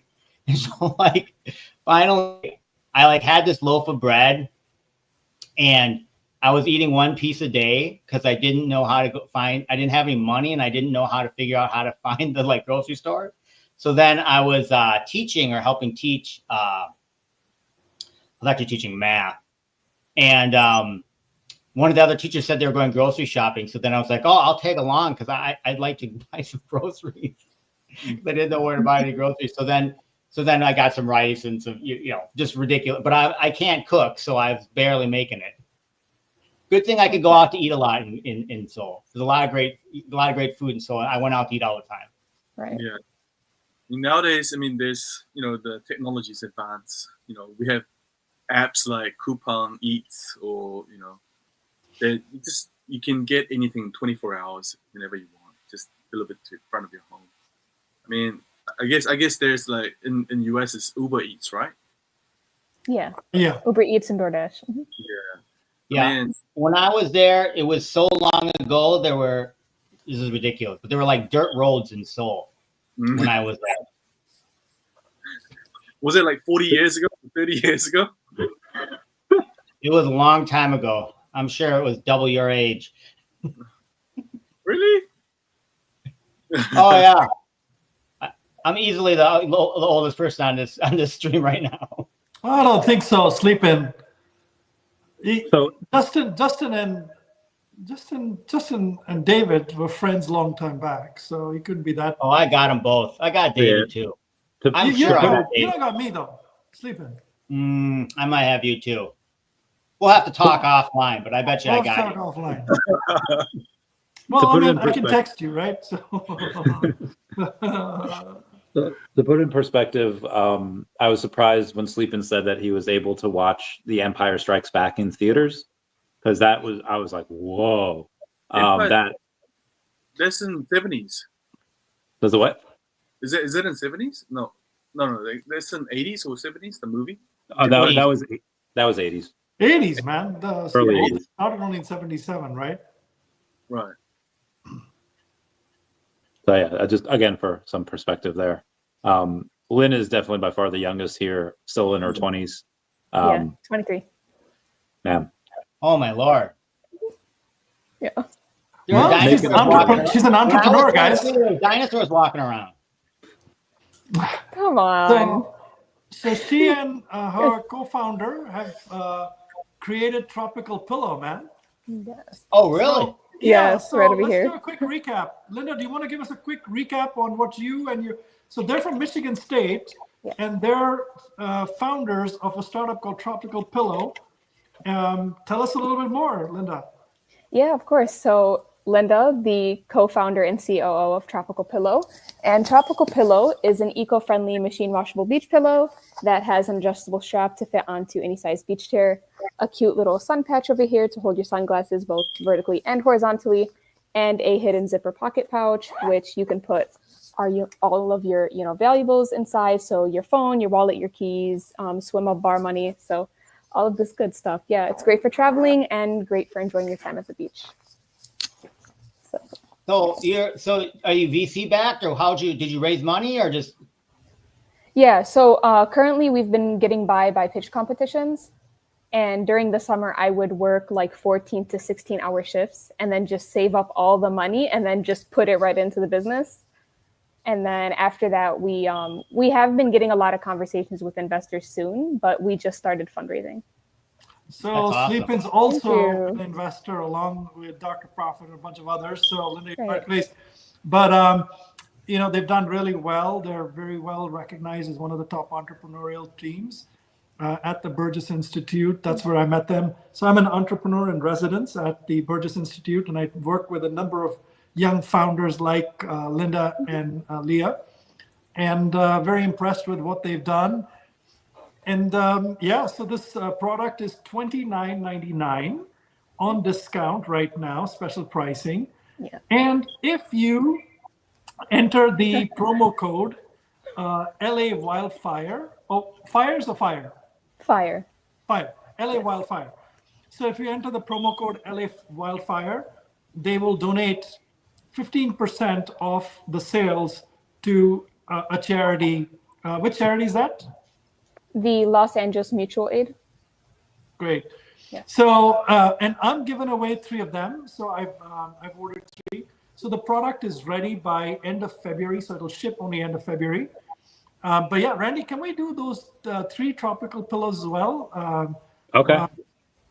Maybe we just run a picker on. I'll leave that to you, man. But yeah, so I'm giving away 3 of those. They'll ship in February. There's 3 different colors. Go ahead. I started my first company when I was 21, so I love it. Oh, perfect. I love that. Wait, can you tell me more about it? Around a lot and tried to sell it, but I sold it. Well, I sold the company. I ran it for 10 years, right? It was rough. For a lot of reasons, it was rough. Okay. Did you do it by yourself or did you have a co-founder? I had a business partner, friend of mine. Okay. And then I did it again. And then now I'm doing it again. And now you're doing it again. I have some sort of mental problem. Right. A serial entrepreneur. I love it. That's the way to go. This time, though, the other 2 times I did it self-funded. This is the first time, just bootstrapped it. This is the first, my one currently is the first one where we went and got a bunch of money. So that makes it a lot easier. Right. Well, it's different. It makes it easier, but not as easy. Pros and cons. Right. No, of course. I mean, I feel like when you have to raise the money by yourself and you're bootstrapping, I feel like at that point, that's when you're really peculiar about where you spend your money. Like now you know what's really important, especially at the beginning phases. So, I mean, it's all lessons. The most important part is the journey. That's why I like being an entrepreneur. Yeah, I started it. We went and got a credit card and we could only get one for $500. So we started the company with $500. Right. Right. Wait, so can I know about, I'm sorry, can I know more about the first one that you started? Sure. It was, once again, date myself a little bit. It was like a computer programming company. And then this thing called the internet came out and like nobody had any interest in it. It's kind of, I see it a lot. I tell Randy and Mr. MC1 about this. It's very similar to Web3 and VeVe. Everybody's like, this is stupid. This internet thing is a fad. It's insecure. It's a scam. On and on and on and on. And so we built our own, I mean, this is like pre-internet. We built our own web server. We like built our own database. I mean, it was ridiculous, right? And things matured pretty quickly. But one thing for sure is we could not get any customers because I would go and try and tell them we'd build a website. Nobody wanted a website. So yeah, it was rough. It was really rough. But obviously it kicked in and then we were able to get it going. But I think, you know, and I don't know if you saw David on earlier today and how he kind of talked a little bit about how even his meetings with potential licensors is different now because they understand. And so there was obviously a big shift in like the late 90s. I don't even know if you were alive, but in the late 90s, there was a big shift back when the dinosaurs were living. And the shift was, it was really fast. And every single company needed a quote unquote internet strategy. And that's the way it's going to be. They're not going to need a digital collecting strategy. Obviously, that's too. But every single company is going to have to understand and have a Web3 strategy.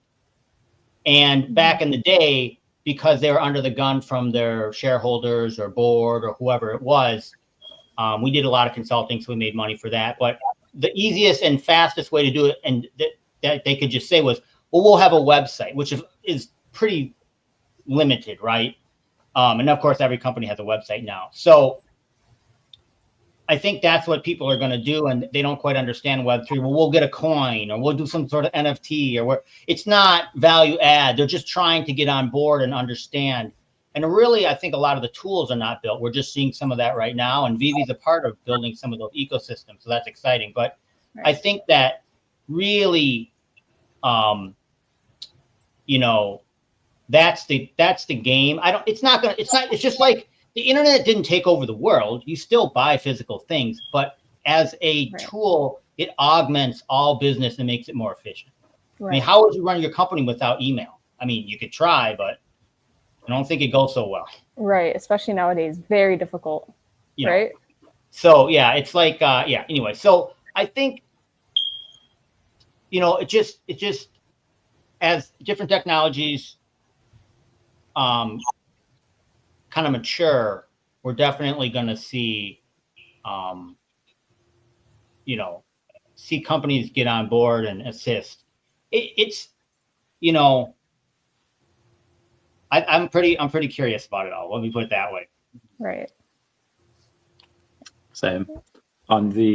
So we have 3 minutes left, or about 2.5 minutes left. There is a Scotty Young Ultraman CGC 9.2 and a Peach Momoko CGC 9.8. Those are about ready to go and get that bread. Jay says it is his smoke alarm or his smoke alarm that is going off. So we are going to now blame that on Jay. Shout out to him. Yeah. Guys, thanks all for being here. This is great. And Mr. MC1 for co-hosting. You've been one of the items I'm bidding on, whether I want them or not. All good. I'll scroll back. We have I think this is the longest I've been on any stream. My question is how late does it have to go until we start talking about the aliens? Right, that's what I'm here for. Oh, okay. All right. Let's get this right. I think I brought up the drones before. That conversation, I gotta go. So okay. You have been here for an hour. Hour was for that conversation to end. So thank you very much for having me here. I really enjoyed having a discussion with everybody and meeting you guys. Yeah. You know, not in person, but in person. Right. And Sanjay, once we have finished the charity for this, can you give details? And once I'll send you all the details, Justin.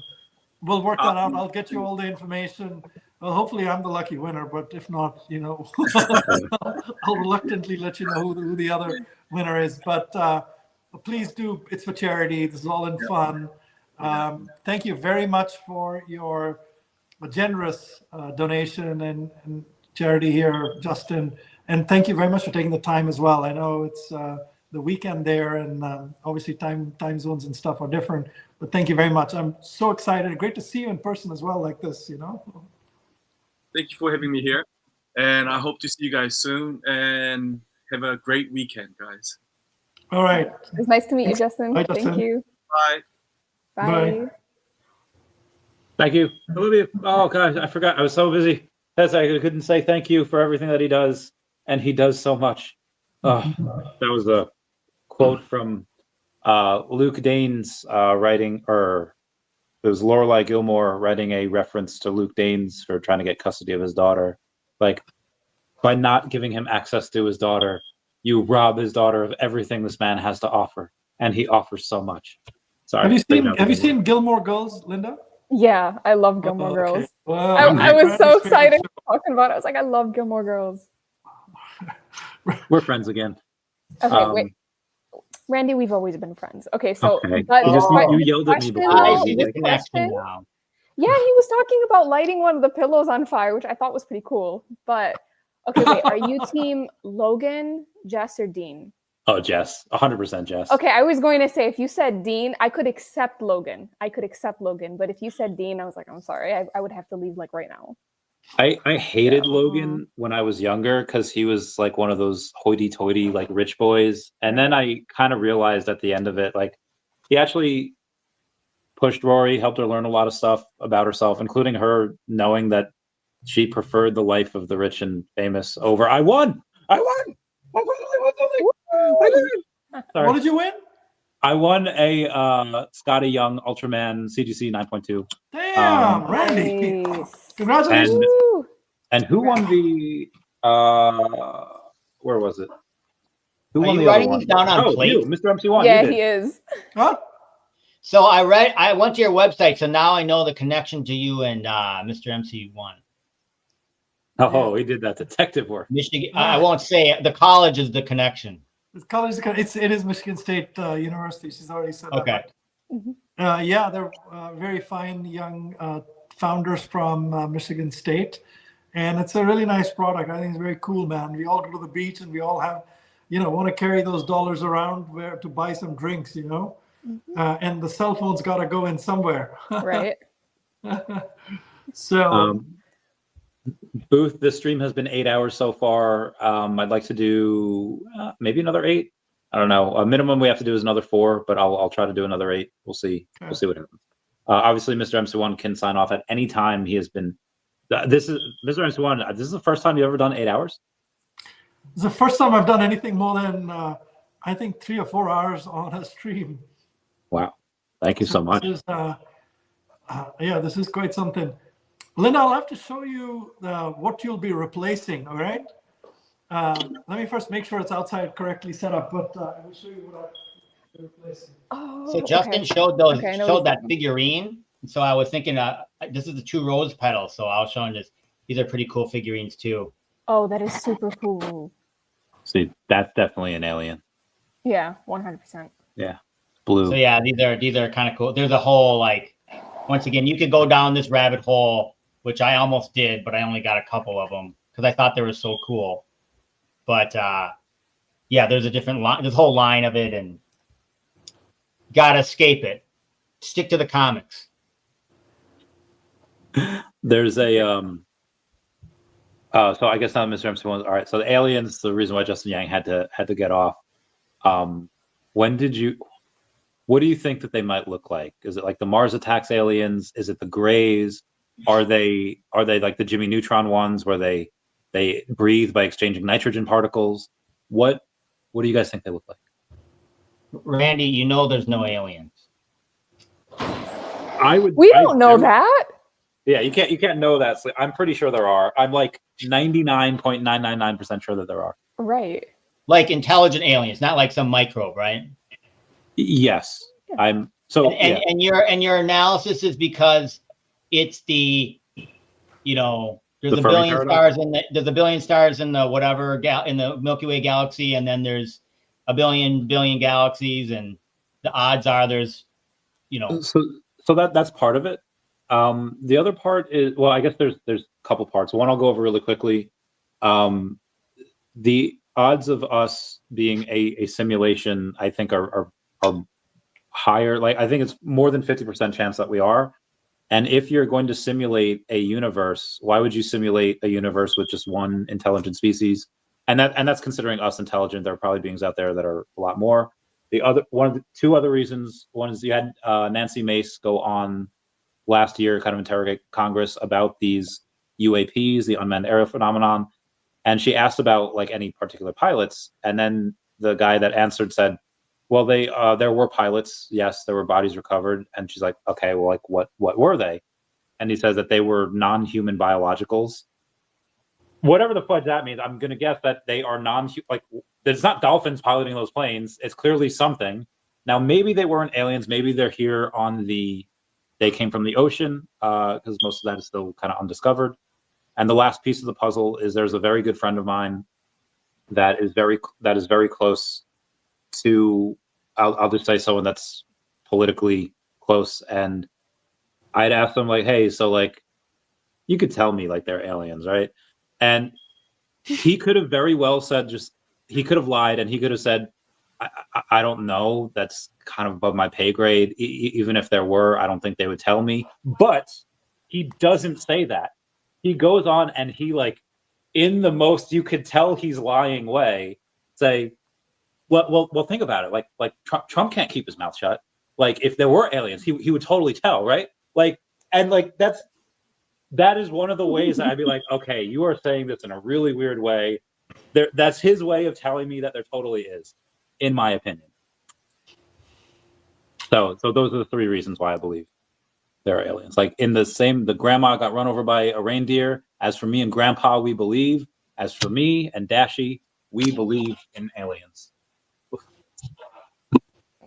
Why do you think that they're not? Sanjay, you're an alien guy, Sanjay?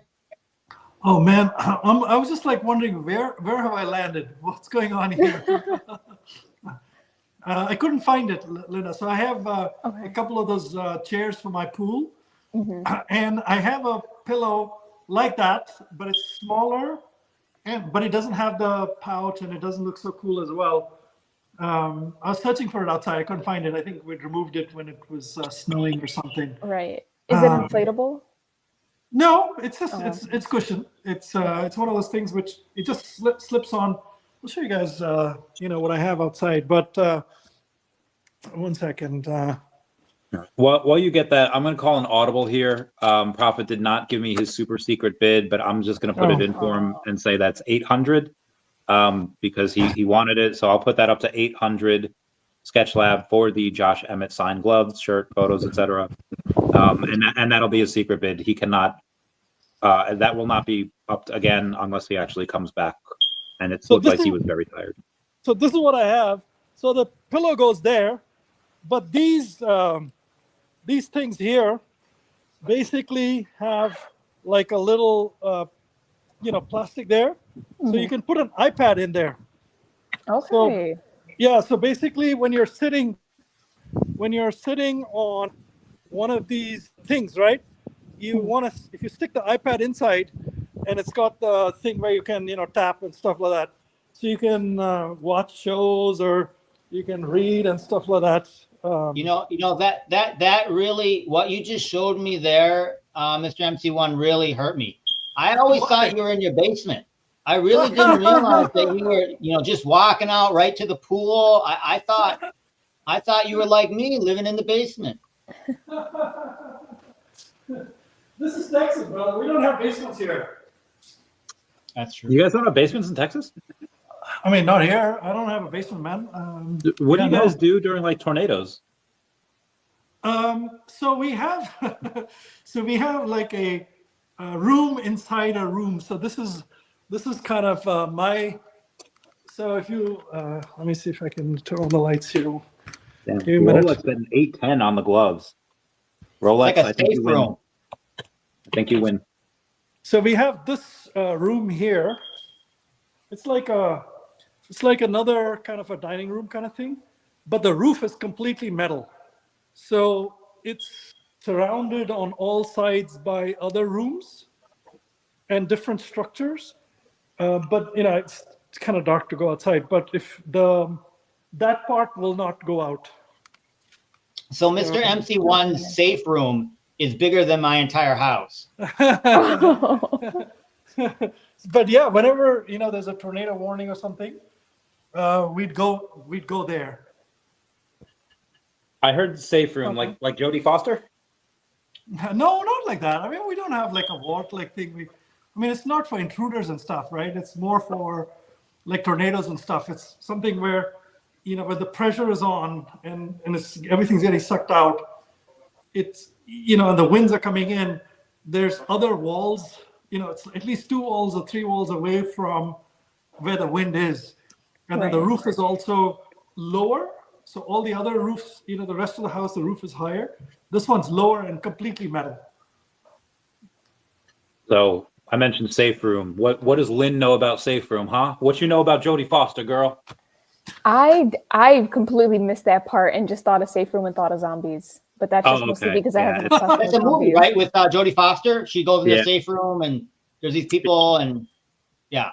It's an old reference. We're showing ourselves here. All right, let's safe room movie. It's got a 33% on Rotten. Oh no, that's a different I one. remember it not doing so well. No, that was a different one. Linda, do you know who Jodie Foster is? Mm-mm. Let me see. Jodie Foster. Well, the movie came out when you were like 1 or 0. It came out in 02. In 02? Yeah. Yeah, so 1. Okay. So it's actually called Panic Room. It's not called Safe Room. Oh, my bad. Let me see. It got a 76 on Rotten Tomatoes, so it's not great, but it's not horrible. So. Hey, shout out to the Jodie Foster is an Academy Award-winning actress. Her claim to fame is this movie called Silence of the Lambs. Oh, that movie's amazing. I feel like there's Not other ringing a stuff. bell? No. Nope. That came out when I was 1. Okay. I saw it in the theater and it scared the crap out of me. That was a good movie. That's a good movie. By the way, shout out to the Sketch Lab, by the way. Throughout the space, he's been posting all the different bids. Thank you very much, Sketch Lab. You're doing an amazing job, helping in running the space. Thank you so much. We got to give him something. I mean, he was already gifted a membership, but that's not nearly enough. We got to give him something later. Yeah. Contact. That's what Jodie Foster was in. That was I love that movie. Oh, that that's a good one too. Aliens. Yeah. I knew it, Randy. But that's based off of the book, right? I never read the book. Yeah, the book is big time. I didn't read the book either, but the book is that's super well known. I'm not a huge reader. Whenever people talk about books, I like to fake like I know about it by quoting that one scene in Gilmore Girls talking about the Beats writing. with Jack Kerouac and Charles Bukowski, and I pretend like I know about books, but some comics and some manga. That's about the extent of my reading list. I think Contact is the book is about extraterrestrials, obviously. Oh. And I think the guy who wrote it was like a really well-known PhD scientist guy. So it's not like I wrote the book or something like that. He actually gave it a lot of thought and is really well known for his analysis. That's like his thing as a PhD, was like studying the potential societies and aliens and stuff like that. So the book is actually written by a guy who gave it a lot of thought. I guess I'm going to drop for about 10-15 minutes. I'll be back on, Randy. I need a short break to get a cup of Dokey. Oh, right. Our teacher's away. We can be naughty students. I had to get the space back on track like at least 3 times. I got to tell you that. But I don't know who I leave in charge here, Sleepin or Linda. I'm thinking it's got to be Sleepin here. Linda looks much more responsible. Do I? I was gonna say I think we should put you in charge, Sleepin. Dude, well, number one, my name is Sleepin, and I've got a bunch of comics behind me. Come on. How comes nobody's voting for Randy to be in charge? Got a bunch here? of fun pillows. I don't think it should be Randy. By 3. Yeah, I don't think it should be Randy. I'll be back on in 10, all right? It's fine. So I was just watching I got like the pen drop. I don't know if anyone's ever seen Recess. There's a show it's like one of the only Disney Channel shows that I ever watched. Recess. Yeah. Wait. So so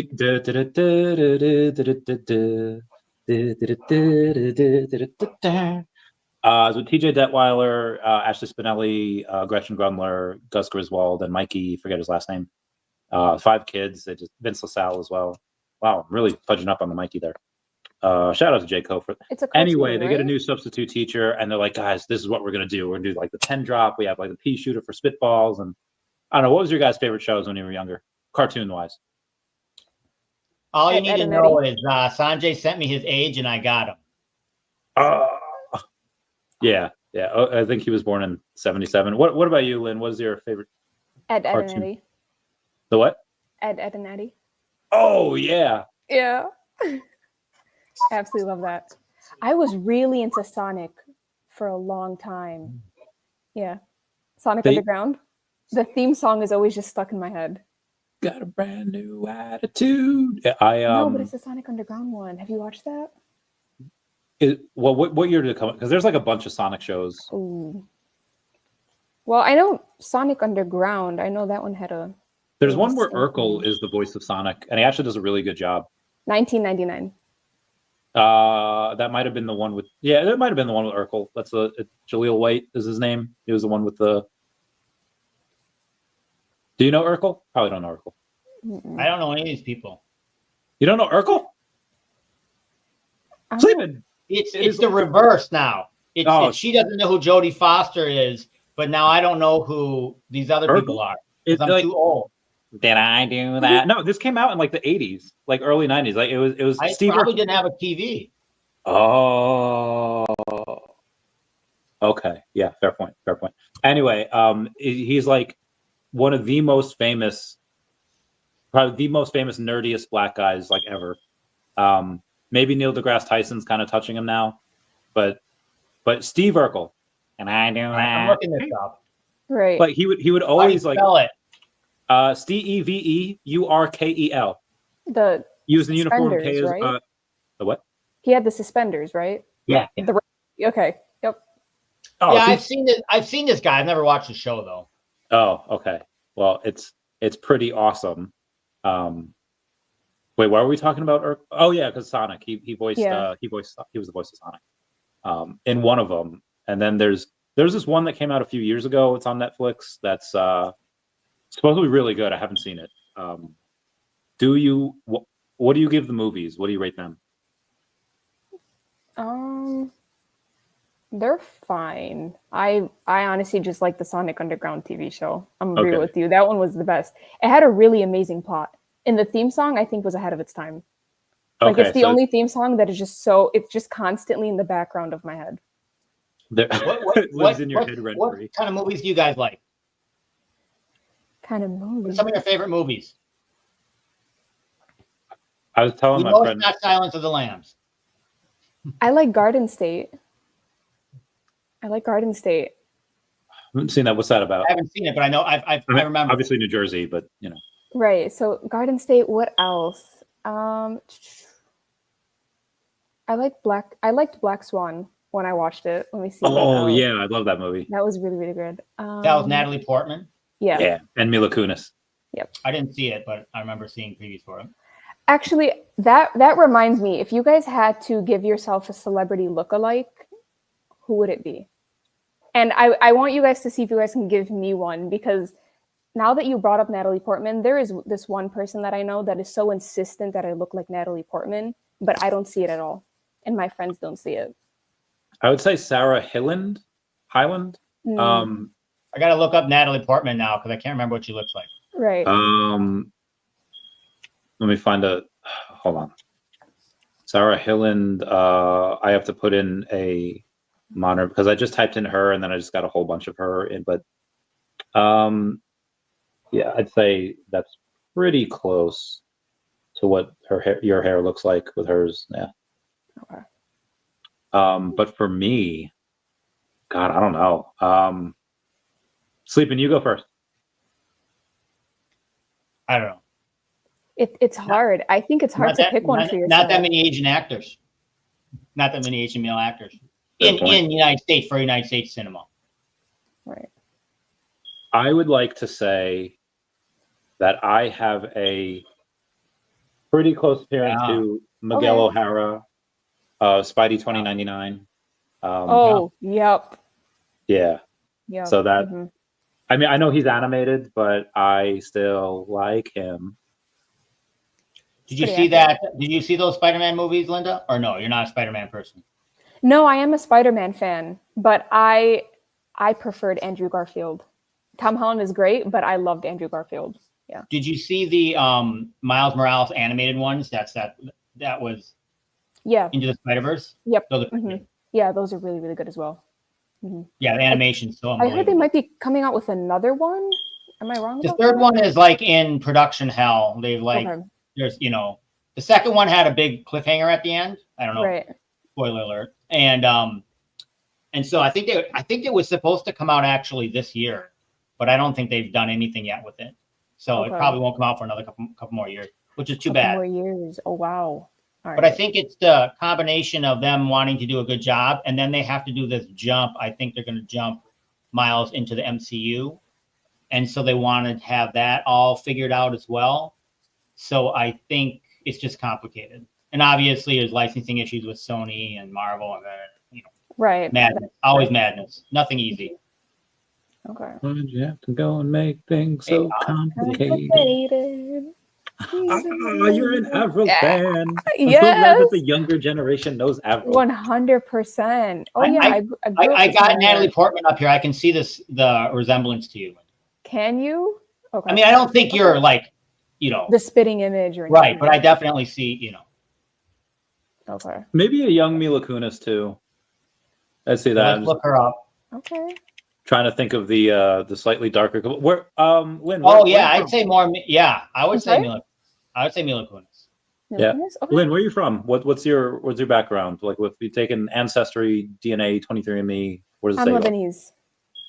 Okay. I'm Lebanese. Yeah. Like mostly like 100%, or just like I'm mostly Lebanese, and then. Well, based on family records, if everyone's telling the truth, 100% Lebanese. Yeah. Oh, cool. Yeah. Are they like Italians, where like you can be made because you're like 100% Lebanese? You could trace your ancestry back to this one little place in Lebanon. Right. Yes, but that's why I was like, if nobody's lying, and I'll let you know this. I think my mom's gonna kill me for talking about this on the stream. But recently, one of my siblings, he ended up taking a DNA test, and he found out that he's 27% Italian. That's a pretty big chunk of change, right? So somebody's lying, right? Which is like, if nobody's lying, I'm 100% Lebanese. But yeah, You got to get your parents to like drink a soda, and then you got to test that stuff, man. I was telling them, but nobody wants to talk about it. Everyone's like, no, we won't figure it out. But somebody reached out saying that they were related to us, and so I was like, come on, if somebody says that, we have to go get our DNA checked. But yeah. Mm-mm. Oh, so I don't know, maybe Italian. Oh, actually, I kind of. Oh yeah, Anna That- de Armas. yes. A little bit. Yeah, Yes, definitely. that's like a lot closer than. Yeah. Maybe Oh. Mila Kunis is closer, but that's a lot better than Sarah Hill. Like that's a lot closer. Okay. I can kind of see that one actually. Yeah. So Natalie can see it Portman, more what's your favorite movie of hers? Garden State. Okay, I have to see this movie. I like Natalie Portman. I want to. Yeah, no. I actually watch a lot of her movies, and I don't know why. I think it's because I used to watch a lot of her movies. A bunch of the have you seen those Dior ads with her in it? It's just constantly on my phone. Yeah, exactly. It's just constantly on my phone. I don't get any other ads. So the reason I know about that, I don't know what that word is called, where you don't know about something, then you learn about it, and then you see it everywhere. There's a word for that. I forget what it is, but there is. I saw that ad, but it was an edit on TikTok where she says, "And you, what would you do for love?" And then you hear Ghost start playing like in a really deep voice. You go down just like Holy Mary, and then it's Darth Vader at Padme Amidala's like burial site, and like he like takes off his helmet and he's just like crying, and I was like, oh my god, this is the greatest worst edit ever, because I'm like emotional because it's Natalie Portman as like the what would you do for love, and then Darth Vader over there with just taking the helmet off and. Okay, I haven't seen that one yet. I wonder if I might. Okay, definitely send it. But it's gone now. TikTok is now unavailable. Mm-hmm. It was available before, but now it's done.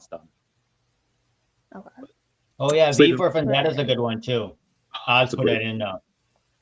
Put that in the. Sleeping, is that your favorite Natalie Portman movie?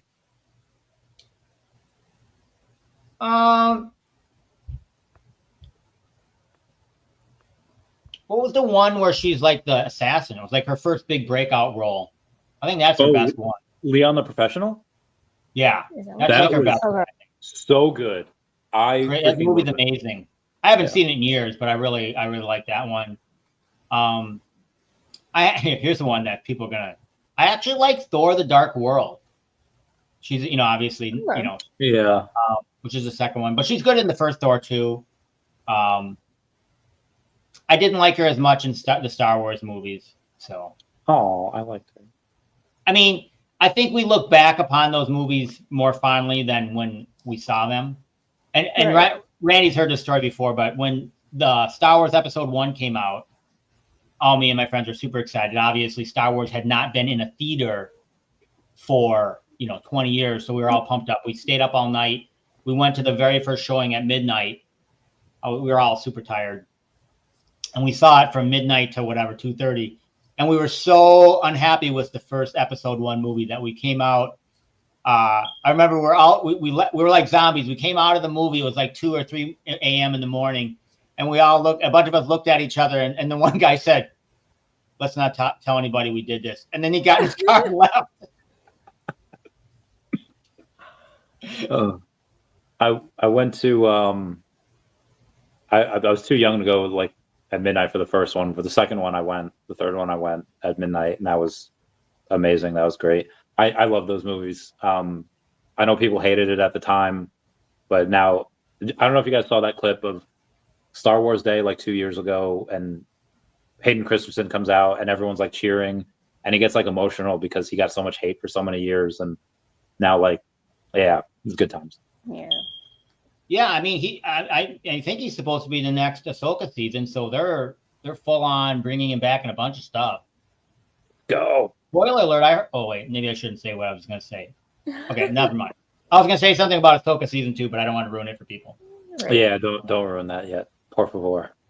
I haven't seen that. Oh, Bill Garner says you look like Simu Liu. He's other people have said that. My wife does not think that, but all right, let me get a picture up. Let me get a picture up of Simu. So who does she think you look like? Has she ever given you a name? No. She often calls me idiot, but we try not to. Okay. I don't know. Okay. I like those I don't cute think little so. pet names for couples. Oh yeah. I Very don't adorable. think so. Get a picture of Simu Liu up and see if you think there's resemblance. I will. All right, let's I can see. never remember. Let me get myself in the camera. I gotta get my hair. Oh wow, yeah, you really do look like him. Hang on. I do? I think so. I really think so. Like, Let me see. sleep and take your hat off again. Get that hair wafted to the side. Yeah. Oh god, the camera loves you, baby. I can see it. Yeah, look to the left. I can see it just slightly. Or to the though. right. To the right. Yeah. Just got that cut jawline too, man. I don't. Just a little. Just a little. I wouldn't say, yeah. Not a spitting image though. I think if I lost another 25 pounds, maybe.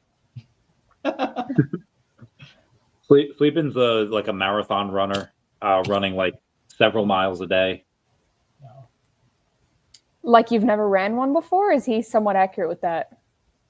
No, I've never run a marathon before, but I do run. I like running. Wait, you used to run like 10 miles a day, didn't you? No, I ran more than I do now. Now I'm old. Now I just run 3 miles a day. I was gonna say I used to be a runner. That's why I was like, okay, we have someone in common. Yeah, now sometimes I get a little bit crazier, but for the most part, I try to do 3 miles, 3-4 miles or something. How far do you run? So I used to do the 2 mile, the 1 mile, and then the 2 and 1 mile relays. But the longest I've ever ran was 10 miles, and it was for like a charity fundraiser a couple of years back. Yeah, it's long. I think the longest I've ever run is like 10 miles. Yeah. Which is long. It's a lot. Asking for a friend. What does it say? Is Linda single? Asking for a friend. Just says no. I think I told Lynn before, I'd be like, hey, just say you have a boyfriend, just to fight the guys off with the guys off with the stick. Is that what you said? Yeah, fight them off with the stick. Fight them off with the stick. Yeah. I would say fight them off with a pillow. I don't really think it would be that effective though, but just to throw on the pillow there one more time. Depends what you put in the pillow. Like, you remember in 101 Down. It could fit a brick. Like, remember 101 or like Dalmatians? Sam's butter sock from iCarly. Oh yeah. You watched iCarly, her butter sock. Right. You see, somehow the world will change for me and be so wonderful. Oh, I love that. Yeah, Randy, we have so much in common. I love it. I don't want to like call these guys. I'm often the youngest one streaming, and like nobody gets my pop culture references. But you do. I get you. I get twinning. Where have you been? Yeah. Oh my God, brain rot. All right, so I Party with Victorious. That ending. You seen that TV movie? Yeah. Okay, so yeah, like that ending where they combine like Make It Shine, and then they combine the Leave It All to Me. Like, oh, that was amazing. It was so good. I love that. You'd probably hate that movie, but because you'd have to know the shows, but it's so good. We're gonna have to send you a list of everything that you should just binge watch, and then we need to get in a group chat and just talk about all of it. About all of it. I'm in sleeping. No, sleeping. He's like, Okay, all right. Well, I'm too old, man. Maybe my kids. My daughter might be in. I'll put my daughter in that group chat. Okay, she'll just summarize everything for you. Yeah. All right. I gotta Google Edward James Olmos. Yeah, he's a great actor. Images. When he was younger, all right, he's a handsome. He was in Miami Vice. I remember. I think he was a back in the day. Images. When he was younger. Hey, Mr. MC1. Handsome. Oh, hang on. Let me just. I got two streams running here. All right. How's it going? Everybody doing okay? Yep. I'm gonna run you guys. You're gonna become famous on Michigan State's campus now, because you're gonna tell your friends you were on the Real Randy Chavez channel. Yeah, we're gonna wonder who the hell is Real Randy Chavez, and then they're gonna find out. We were telling the other entrepreneurs to actually look out for this stream and hop in if they wanted to. So I don't know if anyone's in here or not, but I'll definitely let them know. Yeah, you gotta. But it's all recorded. So I was gonna tell Yeah. you when you talked about ancestries and stuff. It's not the place to probably share all of that stuff. But All of the only the Sorry. first 12 hours will be recorded, and then after that, YouTube does not record for whatever reason. So okay. So you That's start fine. again then? I'm an open book. Do you go again then, Randy? Do you kind of start a new space? no, I just keep going, and so what normally happens? David came on early this time, but David tends to come on like the 24th hour when I'm just completely zonked out, and after that, and he'll go for like an hour. And then I'll have somebody like clip that part of the interview. It takes them an hour to do that. So I have to stay on like another hour afterwards while they clip that. And then they send it to me and then I upload it. It's wild times. Oh, super funny. But I'm gonna run, you guys. I got stuff to do, sadly. You got to go catch up on iCarly and Victorious. Mm-hmm. All right. Let me know where I need to send this. Let me know where I need to send this thing. It finishes at 1 a.m. So I don't think we'll know until 1 a.m. Eastern. So for a while, yeah. Yeah, that I think is Rolex. Yeah, Rolex has been 100 on it so far. Yeah. All right. That system of keeping track, Randy, will go down for the ages, man. He's got like paper plates and he's writing down. All right. Take care. Nice Bye, meeting Stephen. you. Bye. Okay. So Mr. MC1 will know this, I hope. But Lynn, name this movie. Oh, it's the first day as a woman. I'm already getting hot flashes. No, don't do this to me. This is, Mrs. Doubtfire. Okay, Mr. MC won't spoil it, but yes, it's Mrs. Oh my God, my brother would be so disappointed in me. He was obsessed with Miss Doubtfire. We have been doing the hey guys, who does Mr. MC1 look like? In the comments. We were doing our We're not doing that. we were just doing it. They gave me some really good ideas for who I look like, but yeah, I think Mila Anna de Armas was the closest one, probably. Oh, okay. Like I'm asking like which one was it Natalie Portman, Anna de Armas? I would say, and I guess I don't know. I think it's a little hard for me to like look at myself and be like, oh, I look like this other person. I think it's still too difficult. Well, you can put that in AI and say, who do you look like, right? Yeah, I mean, I've done it before, but sometimes it doesn't really give me people that look like me, but people that are also Lebanese. So then it'll try to like match it up by that. But so it's not too accurate. Yeah. In my opinion. Yeah. I'd say there's been a couple of times where I've seen it where somebody says, paint me like a portrait of like the founding fathers, and like none of them are white, according to like it was like Gemini or Grok or whatever, and it's like, okay, they got to fix that. And that was months ago, so they probably fixed it already. But yeah, I have not gotten a. You ever see Parent Trap? Mm-hmm. Lindsay, so of course. That's awesome. Of course. Do they know that they look like each other at first, or do they have to like come to that conclusion? Do they automatically like, oh my God, you look like me, or do they? What do you mean? Like when they go in and the twins, like Lindsay Lohan, like obviously playing herself, like doing whatever. Right. Do they automatically recognize each other? Like, wow, you look like me. Or do they go and they continue fighting and everyone says they look like each other? Like, no, we don't. I don't look like her. And then No, they immediately recognize each other. Oh, they do. Yeah, the second that they see, because they're like in the same. Because they're like fencing. They're like their adrenaline's running and they're right. And they're kind of like in the same space, but they're not exactly like meeting each other, like looking at each other for the first time. So when they do, they're like, wow, like it's like looking in a mirror, and they have this whole thing in it. But yeah, they immediately recognize each other. I didn't know if they recognize that in the cabin later on. It's been a while since I've seen that movie. Yeah. But that's the only real part that I remember about it. And then like the parents meeting later on and them switching, but that's about it. Yeah. It felt like the I forget the name of the helpers, like the butler and like the maid that the parents have. Like I felt like they were more emotional than like Dennis Quaid and the other lady were. I was like, oh man. I'm sorry. The chat is killing me. Oh, what's it? I haven't. Oh God. All right, hang on. It's like she's a one. Looks like my wife. but it could be Karen. So I don't know who that is. Boy, people crushing it. Yeah, I'll look up who that is. they like you. So I guess the fans are going to demand you come on again at some point. Yeah, I guess. I have no complaints about that. Okay. Let me see. I guess Linda's in high demand here. They like her. That's all right. She's a one of one. She looks like a one. Well, appreciate the support. That's sweet. Yeah. Do you look like him? Oh, hold on. Let me go and what was the name? Coran? Mm-hmm. Karan Sony. This guy? I can see it a little bit. Oh, on the left, yeah, on the one that's the black tie. Yeah. Yeah, that is 100% in the black tie. So who said that? Vegan Yeah. things? Not completely off. Yeah. Not completely off. Not completely off. Nice. Cool. They are. Oh yeah, Linda means beautiful in Spanish, right? Yeah. Yeah, Jaco, I see what you did there.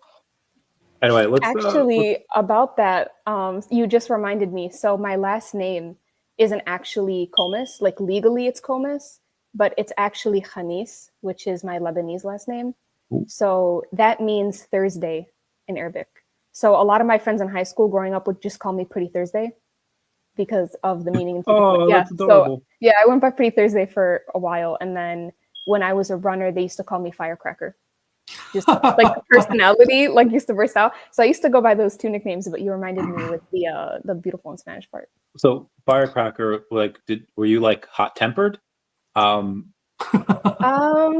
known to have a little bit of an attitude, yeah, a little feisty. Yeah, a little feisty. It's calmed down a little bit now, but when I was in high school, I was really feisty. Yeah. Okay. So we're gonna have to find a permanent spot for Linda on the channel now, Randy. I would love that. She has. I would love that. If they love me, they would love Leah. She's got a lot of knowledge on Pokemon, on the movies, on Gilmore Girls. I was talking to him about Blood on the Clock Tower. Have you played that at all or heard of it? For Randy. Oh no, it's Randy a board about game it already. Yeah, it's a board game, but they got a lot of funding from. Okay, tell me about it. Tell me about what's Blood on the Clock Tower. I might check it out. Yeah, it's a social deduction game that you play in like a really big group. It's like a party game, kind of like Mafia or Werewolf, if you've ever played those. But Blood on the Clock Tower takes everything that is, I wouldn't say wrong with those games or faulty, but the things that people didn't really like per se, and they fixed it in Blood on the Clock Tower. So it's this whole thing about lying and deception, which I love. I love games based off of that. And I was saying earlier, I'm going to Atlanta February 14 to 16 to be able to play that game and play the Survivor there. Yeah, the Survivor is #1, but then... So is it like a computer game or is it like a party game? Yeah, it's a party game, like completely in person. Like you get up, you have private conversations with people, all that good stuff. I don't know what it is, right? But so you can play as little as like 5 people to as big as you want. But typically the biggest game I've played in is 18. I don't know what it is. I'm always evil. I'm always evil. So like my cred is so bad. My credibility with my cousins who I usually with is so bad because now they're like, okay, just kill her off.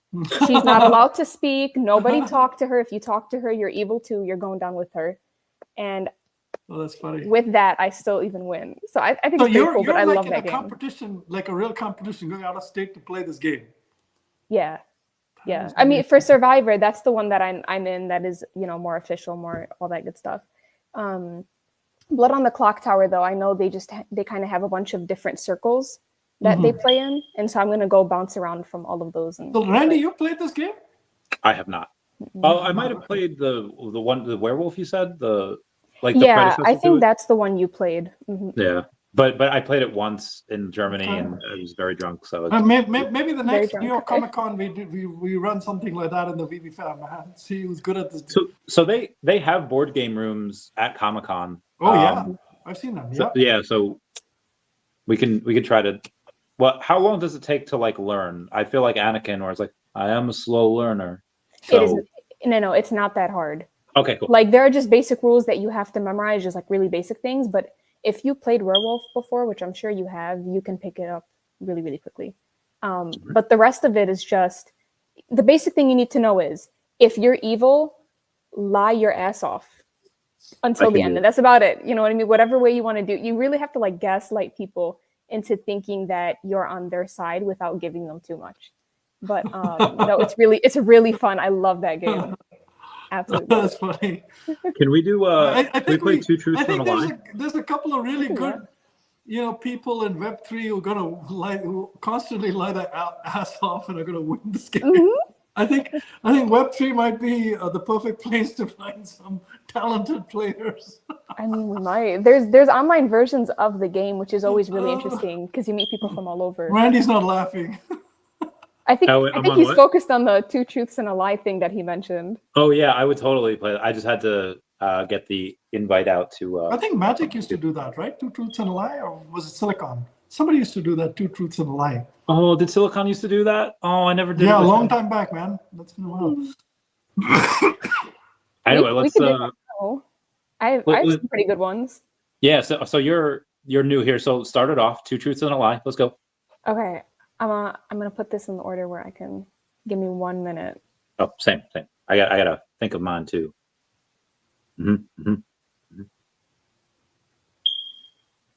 Sure.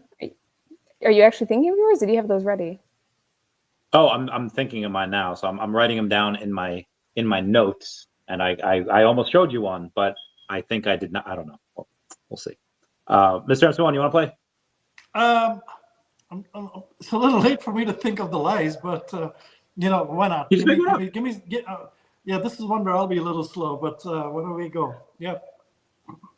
All right. As we go and get to the rest of these comments, we have was the one ending at 12. That is Josh's. We've got 15 minutes to play this game. Let me think of the. Oh yeah, this is gonna be hard. Whoever's ready, go first, and then we'll get it. Okay, I got mine. Okay, go. Cool. So, when I was in Lebanon, I fought a coyote. I've been an extra in 2 TV shows, and I used to have 13 cats and 11 dogs, and 4 birds and a turtle for an hour. So and a partridge in a pear tree. Mm-hmm. So I hate this. That I want. Well, I think the 2 N ones are. I'm hoping that you fought a coyote. So I'm saying the 2 N ones are true, and the middle one is. Although the middle one seems like it would be true, but I'll say the middle one's a lie because the other ones sound unbelievable, and that means they probably are. Which one's the lie? The being extra in 2 TV shows, because that it doesn't sound fantastical. That sounds like she could do that, like no problem, which means that it. Yeah. So that's my. What about you, Mr. MC1? What are your thoughts on that? No, the pets is a lie. She definitely fought a coyote. Okay. Yeah, she definitely fought a coyote. I'm yeah, gonna say. I want it. I'm gonna say those 2 that seem just too many pets. For someone who watches that much TV, you don't have that many pets. You know what I mean? Right. Okay. That would be my guess. Okay. Should I just come right out and say it, or should I give? People in the chat guess a little bit as well. Right. I was gonna say because it looks like that's getting some comments. Let's see.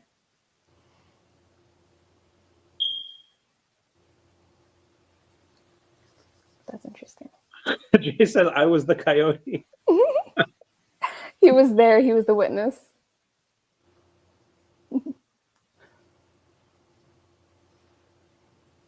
Yeah, it was. Unbelievable. Okay. Simmer down, Evil Jay.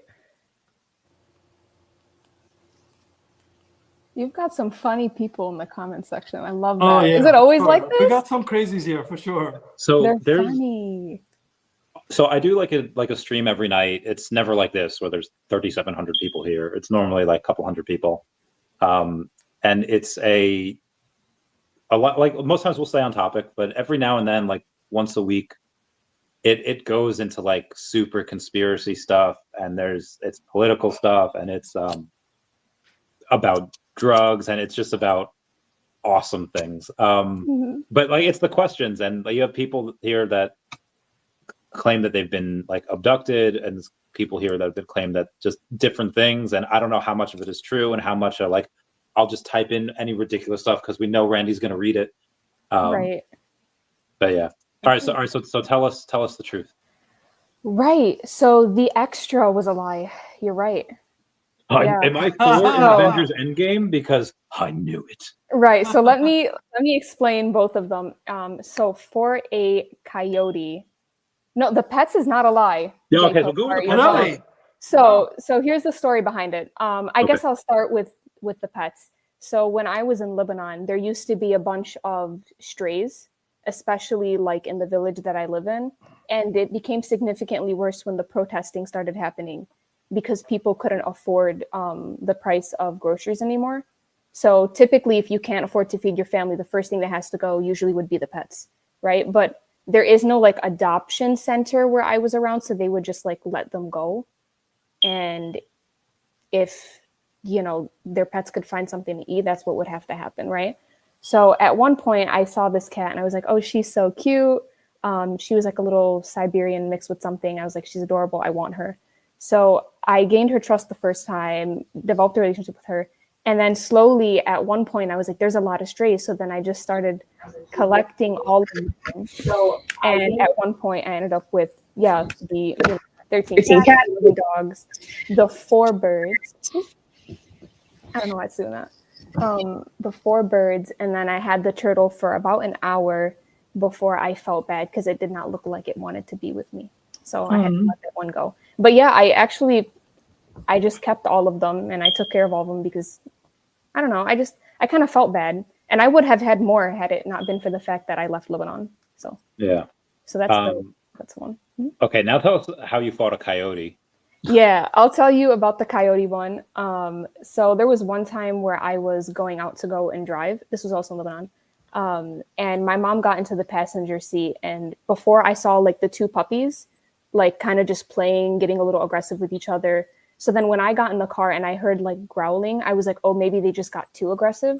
And that's what's going on there, right? But then it got like really bad and my mom stepped out because she was like, let me just make sure they're not hurting each other. Because they're 2 strays that are kind of new to each other. And over there, like strays eat other strays. So we didn't want that to happen. So she went out to go and like do something about it. And then my mom is like shrieking top of her lungs. She's, clutching her pearls and all that good stuff. And then I go out and I'm like, hey, what's wrong? So I get out of the car and then like right underneath the car from the passenger side to the driver's side, I see my puppy come out. And it's like a mix of like a golden retriever and like something else. So and he's like, he's like dog, really though. sweet. Yeah. And he's like a really sweet dog. I'm like, okay, he can't like defend himself. He's still like a cute little puppy. And then what I thought was just a really big dog comes like right underneath it. And I kind of like backed up a little bit and I got really scared, but I didn't see the face. Oh, that's adorable. It's so cute. I didn't see the face of it, so I genuinely thought it was a dog. And then at one point, I was still trying to like get what I thought was a dog away. So I took off my slides. I still have the same slides. They're like the black slides with the pink Nike on there. So I took it off and I started smacking it, and it wasn't turning around. And then at one point when it did, it came and it kind of lunged in my face, and I got really scared. And that's when I started screaming as well because I wasn't really processing anything. And so I just kept hitting it with the slide. And at one point I was like, hey, I just started hitting it in like a bunch of different ways. And then at one point it got a little bit threatened, ran away, tried to come back. And that's when my mom just adapted the same tactic I did. She took off her slides and just started chugging at the thing. So yeah, it was pretty scary for the moment. And I think I took it like a champion, but then I saw my puppy and I'm not gonna lie, I started crying afterwards. I started crying. I was like, this poor little thing was supposed to defend itself. So yeah, that's the 2 truths. Yeah. Mr. M. Suwan, what are yours? Oh, I accidentally put 3 true things, so I had to delete one. Okay. Okay, I could just all right. So, I can go. Right, I can go. Don't worry. You go. All right. So I went to Actors to get business coaching. I've worked at a nuclear facility, and I learned to drive at 16. What were the first 2? I went to Actors to get business coaching. Okay. I've worked at a nuclear facility. I learned to drive at 16. I'm going to say the nuclear facility is probably the lie, and the other two are the truths. That's my thing. I think the nuclear thing might be true. I don't know why. I feel like I know that about you, or maybe I'm wrong. I think that's the truth. The actors thing I think is true, and I think the driving at 16 is wrong. What is that? Oh, got Todd. I like that. Yeah, Dubbo, what do you think is true for Mr. MC1? Which one is the lie? I'm pretty sure that he said that he was in the nuclear end. So what was the first one again? I went to Actors to get business coaching. I hope you learned to drive when you were 16, but probably that one, first one. All right. So the lie is I learned to drive at 16. I learned to drive when I was freaking 25. Whoa. Because we had only, scooters and shit in India, man. So I never learned to drive. So and I went to Michigan State, and I was in my grad school after several years of working, and I still didn't learn to drive. But yeah, it's true. I went to the Actors Guild. So you learn from actors how to be, your authentic self, right? So there's a group in New York, a group of actors in New York that coach a lot of top business executives and stuff like that. I thought it sounded kind of flaky and goofy, but anyway. In the nuclear facility, yes, I have worked at a nuclear. I'm a chemical engineer. That was my first kind of gig. Right. I just don't talk about it as much. Normally, just keep it off the resume and stuff. It just creates more red flags than anything else. So I am ready for mine. I just have Let's to go, Randy. Okay. We are okay. I once broke 3 ribs by being kicked off a bed and into my ex-girlfriend's radiator. I was tortured by my fellow airmen, and I was engaged to a Ukrainian Sambo fighter that died in the Civil War. Okay. What was the second one again? Second one was I was tortured by my fellow airmen. Yeah, that one. I think that's the lie. Okay. I think that's the lie. Tortured by a fellow airman. My question is, how insufferable could Randy have been back then, Right. Fair. Okay. And the first one was what again? Was I once broke 3 ribs by being kicked off a bed and into my ex-girlfriend's radiator. That sounds like very true, man. That sounds super true. Right. I feel like that's very on brand for Randy. Too specific. Right. It's what is the all right, so what is I have too it much for, about Randy. I have it for Lynn. What does MC1 and Dogboy think the lie is? 2. Same as 2. 2. Dogboy, which one is yours? 2. Okay, so I was once kicked off of a couch and I landed on a glass table and that hurt, but I did one was the lie. I was not kicked off a bed and onto a radiator. I did not. So when I was tortured by my fellow airmen, we were training for this thing called SEER. And that's like a torture training thing. Like that's the training that you go through if you're going to be like a battlefield airman or if you're going to like a really bad country. And we were just like, let's prepare for it. And we waterboarded each other until one of my sergeants came in and was like, you can't fucking do that. And I'm like, okay. So that was that. I know people say that waterboard, that is torture. That is 100% torture. And the other one, so I was engaged to this girl named Natasha Reshetnikova. I was working as a doorman at the strip club that she worked at before they had ladies' night, before I became the stripper. And we fell hard for each other. We broke it off for a couple of years because she was a little crazy. And then after a few years of not being with anyone else in late 2013, we picked it back up right where we left off. She got hurt. She got into a hospital, and they would not let me back in into the room where she was because I wasn't family. And very modernly, she proposed to me, saying that, oh, we should probably get married. I was like, yep. And that was the proposal. And she went to go tell her mom, who was sick at the time in Ukraine. And then that civil war popped off. And then she's like, hey, you can come, you cannot come. I have to like fight for, my livelihood and my friends. She was going to come back until her friend died in the bombing in Donetsk. And then we talked on the app called Viber for a while. And then after X amount of time, there was no contact. And I was like, okay, she gone. So that was the ribs radiator being broke. I've never broken a bone. So that is, okay. Yeah. Good to know. Good to know. All right. What about you, Dog Boy? What is the, Bill Gardner knew. He knew. Yeah, maybe we should let them guess for the pillow prize. Oh, that would be a great Love idea. that. Yeah. All right, so I'll stick with kind of the themes here. So I learned to drive when I was 13. Number 2 is I'm in 12 major motion pictures and 2 TV miniseries. And number 3 is I have owned my own business. I think I know the answer, but I'm not going to say it. So I'm going to so whoever's the first one to guess the lie over there, they will win a pillow. Also be advised, we have 2 minutes left until the Josh Emmett one is done. So yeah, I'm going to go in and tell you the first one to guess on which Dog Boys is the lie. They will go in. All right. Bill Gardner's first one says he does not own his own business. We can go on, and I don't know if you want to say if that's true or not yet, or if you want to wait for other ones to get in here.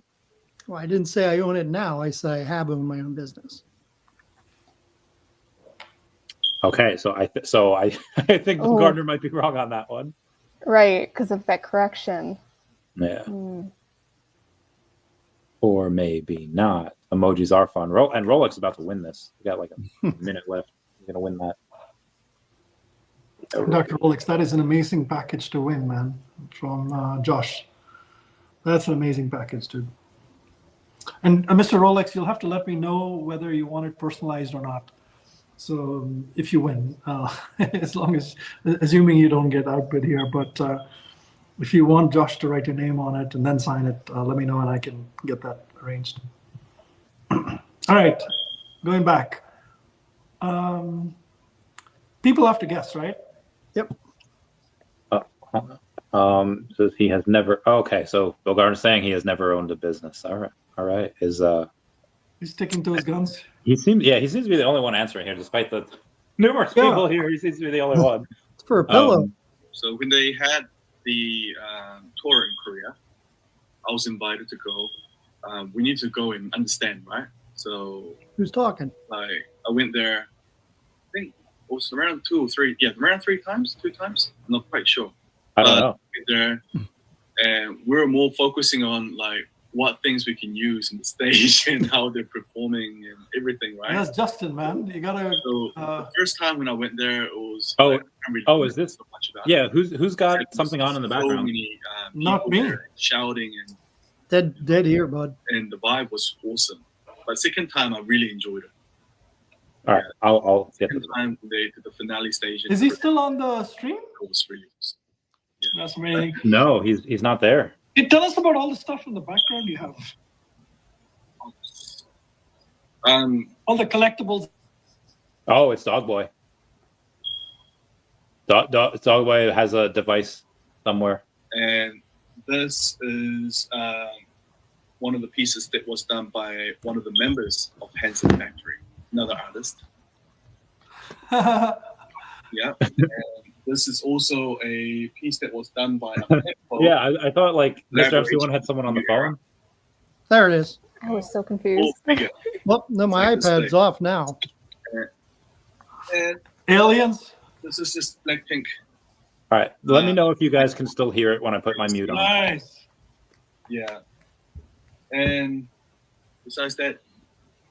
there's nothing much, I guess. I don't think there's much as like, David, Dan, and Ben. So Yeah, it's got to be Dog Boys because I don't hear it now. I don't. Where the hell is Lynn, that? what is the I have best nothing concert or show that you've been to? Yeah. My God, this is just replay. Why did you Stop. start? I don't know. So, Dogboy, go out and come back in. I grew up really strict parents, so I didn't really go out much. Oh my God, I'm sorry. I Yeah. cannot hear myself talk. Ooh. Oh, have you never heard yourself talk before? No, I do. I just try to avoid it at all Oh, you're costs. gonna have to listen to the recording of this. No. All 12 hours? Yeah, all 12 hours. Imagine. Well, you came on at 9, so you've been on Yeah, for I 3 came hours. on at 9. Yeah. Oh wow! So thank you. That's that this is fun. means a lot. This is so my podcast generally. I've toned them down a bit. They've usually only go for like hour and a half now, but there were times where I would go to, and I'd have people on for like several hours. Yeah. But So I he feel must like have had it running on 2 sessions. He probably had 2 StreamYards going at the same time. He must have joined and then double clicked it or something. But that was from when Justin Yang was in. That was from Yeah. like an hour. That was hours ago. But he was Yeah. also in here for a minute before that started to replay. So I wonder why that randomly just popped up like that. Yeah. I thought Glitch in the you matrix. somehow gave like somebody in the chat the ability to speak. I was like, how is that possible? Okay. That was crazy. So that was weird. So I use a Mac. So my Safari was open, but I have to run this on Chrome, and somehow cross-pollinated. I don't know why it just started, but it's off now. Yeah. All right. So what are the All right, options? so what Did was the anybody get lie? it right? The lie was I learned to drive when I was 14, not 13. Oh, okay. Which one was that? Was that number 1 or 2? Number 1. That was the Number 1. Did anybody get it right? I don't think anyone got it right. Because both Rolly and Wat Mama said number 2. So we could just give it to I'll go back here. Dogboy, just tell me when to stop. Could be anytime. Just okay. So someone named Jay, he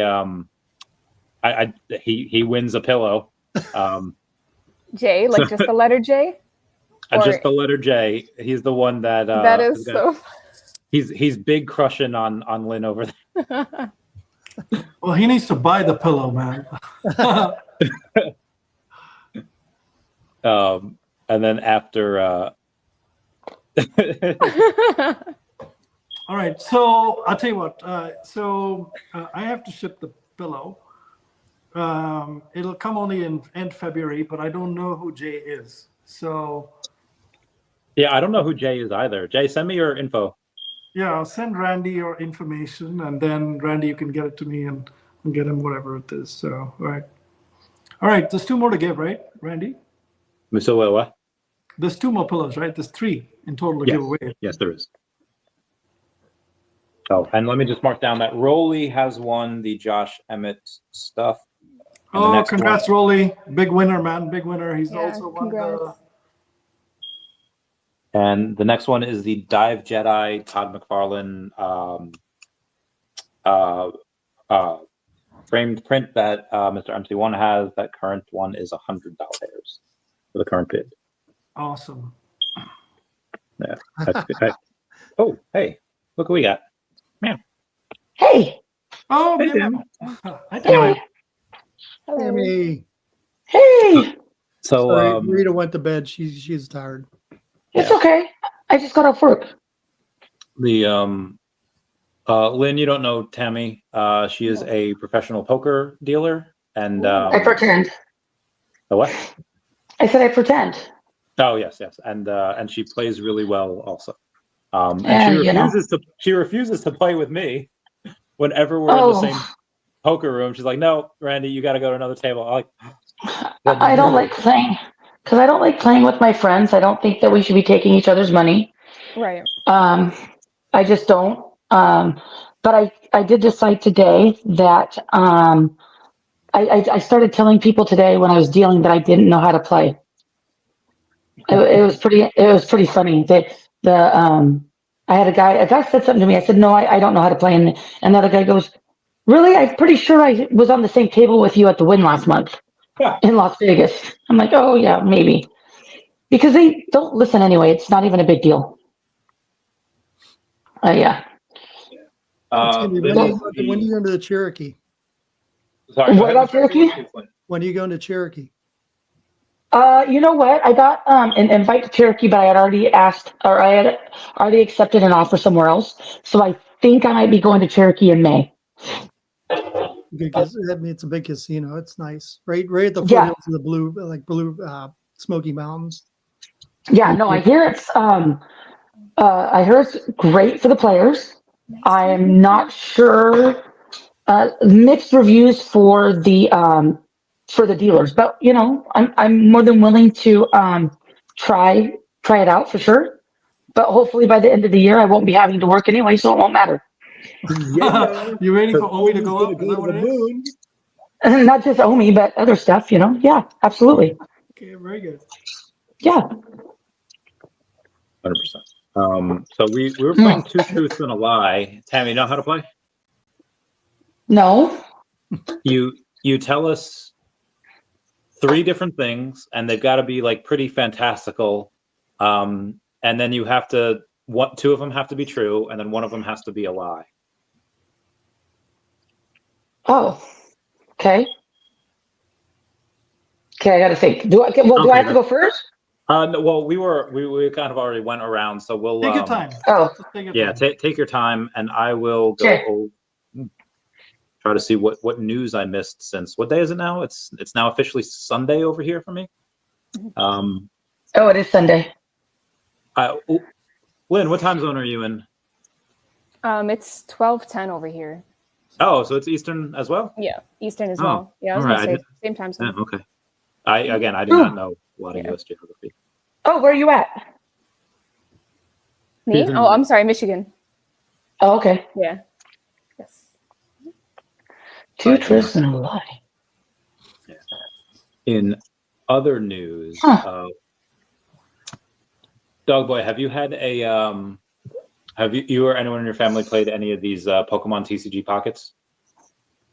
You spoke to Trent, so he Okay. plays that stuff. I don't. Gotcha. Unfortunately. So I was kind of hoping to hop on when Sleeping was on. Sounded like you need an older folk on here to kind of help him out. Yeah, Lynn has been the only one, I think, in a long time that's been able to get my pop culture references. Everyone else has not gotten them because y'all are Gen X. Lynn, are you millennial or you're Gen Z, right? No. Yeah. Whoa. I thought I was like a millennial for like a while, and then I actually saw when the cutoff date was, and I was like, oh. Randy's a newer bridge. generation. Randy's a bridge with the younger generation. At least he thinks so. I kind of think that. Look at that, Randy. I know where you're going with that one. It's nice that we have 3 generations of people on here. What the F are you talking about? What? Well, we have Gen Z, we have Millennial, and we have Gen X. Wait, the Lions Oh, took yeah. L? They did. I didn't know that yet. Oh wait, what? Oh, that's so disappointing. Oh. Rip. One of the poker players, it was funny. He was watching the game because he watched his friend put 10K, and I don't know if it was on the line, the spread. I don't know because I don't know anything about sports betting. But put 10K on the Lions, so yeah, lost 10 grand. Wow. Yep. I was like, Y'all know who to root for tomorrow. Oh my God, Randy, put that away. We cannot be friends if you keep pulling that out. I can't. So Michigan folks, is like Notre Dame kind of big up there as well? I would say so. I would say so, yeah. Because I got some friends in Indiana and they're huge Notre Dame fans, and some friends in Michigan that are, and actually Pittsburgh's has a lot of Notre Dame fans, and Penn State and Pitt. So everyone's kind of torn over this game. Go blue. Oh my God. With Ohio State and U of M. Oh my God. There has to be somebody that, go green. There has to be somebody that responds go white from Michigan State. Yeah, go white. Yeah, thank you. Thank you. That's funny. Has anyone ever seen the Chappelle Show, like back in the day? So it's you said go away. He's in one of his skits, he plays this guy, I forget his name, but he was born blind, and Dave Chappelle's character that plays him, he was born blind, but Cliven Bixby or something like that, or Ray Bixby, whatever it was, and he's like a white supremacist, but again, it's played by Dave Chappelle. He's blind, he thinks he's white, and like towards the middle of the skit, these guys are like, it's like this really backwards town. They're like, there's a black man in the truck, like, you're not allowed here, and then he goes like, that's right, you tell him to get out of here, and then at the end he goes, white power. It was a fantastic show. It was a fantastic. Oh yeah, Clayton Bigsby. That was it. Anyway, when Mr. MC1 said "Go White," it just reminded me of that skit. All right, Tammy, have you done your 2 truths and a lie yet? Are you ready? No, Okay. I'm still trying to think. Think about it. Well, what Mama says, my niece goes to MSU. Wes says go blue. My niece goes to MSU, but they were the ones that said go blue to begin with, I think. Oh, I thought, right? Was it? I thought Wes said go. Oh, no, Jay said go blue. Oh, no, What Mamas did say go blue. Yeah. You're right. I'm not caught up with my own comments. Man, I ain't heard of that school. Oh my gosh. Talking about MSU riots. Damn. I went to a Pitt game a few months back. Yeah, that was wild. My friend's kid plays for them as a long snapper, and we drank. We had a lot of fun, and then I went to see a couple of friends at Dave and Buster's. We got drunk. It was nice. Mm-hmm. Anyway, Bill Gardner's laughing. Remember when he found out he was black in a skit? Oh yeah, he divorced his wife. That was great times. Bill Gardner, when you come back.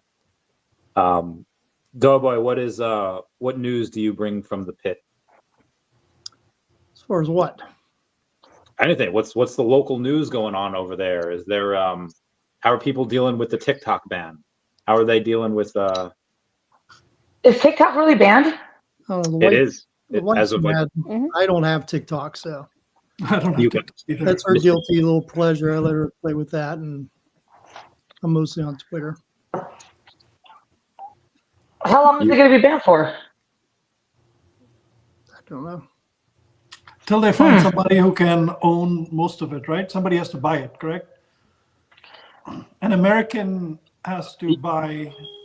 Elon Musk might buy it. Huh.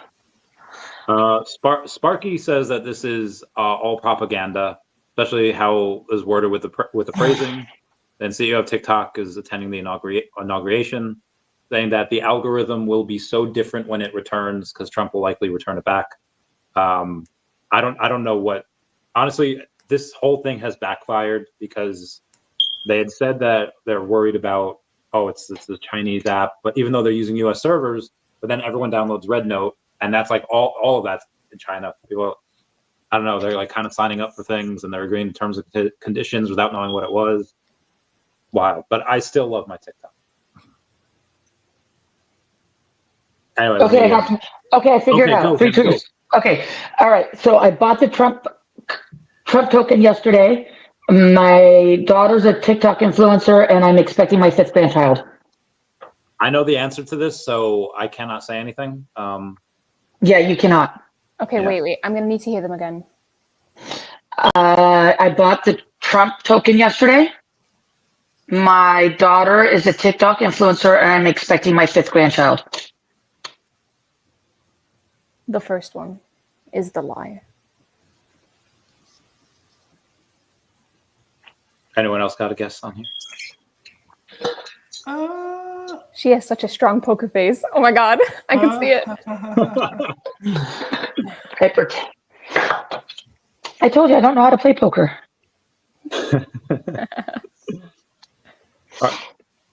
All right, what's the consensus here? Jaco says no grandchild. Look at Bill Gardner's does not She have has grandchildren. She's got them stumped. grandchild is a lie. All right, so the consensus is that you don't have a grandchild. No, she has a grandchild. She has a grandchild, but I don't know about the fifth one. So number 3 is a lie?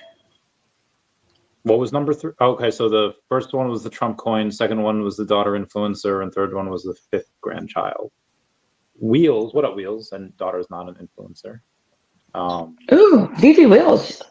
And Wheels and Bill Gardner saying that your daughter's not. So it's 2 for 2 now. There's 2 people that vote not the influencer, and people saying the grandkid is a lie. What do y'all think? What on this stream here? Dogboy, what's your? I know Tammy has a grandchild. I don't think she has 5. Yeah, that's why I think that's a lie. You've seen her grandkids. I've video chatted with 2 of them, I think. Yeah. Yeah, you have. With Bentley in Brooklyn.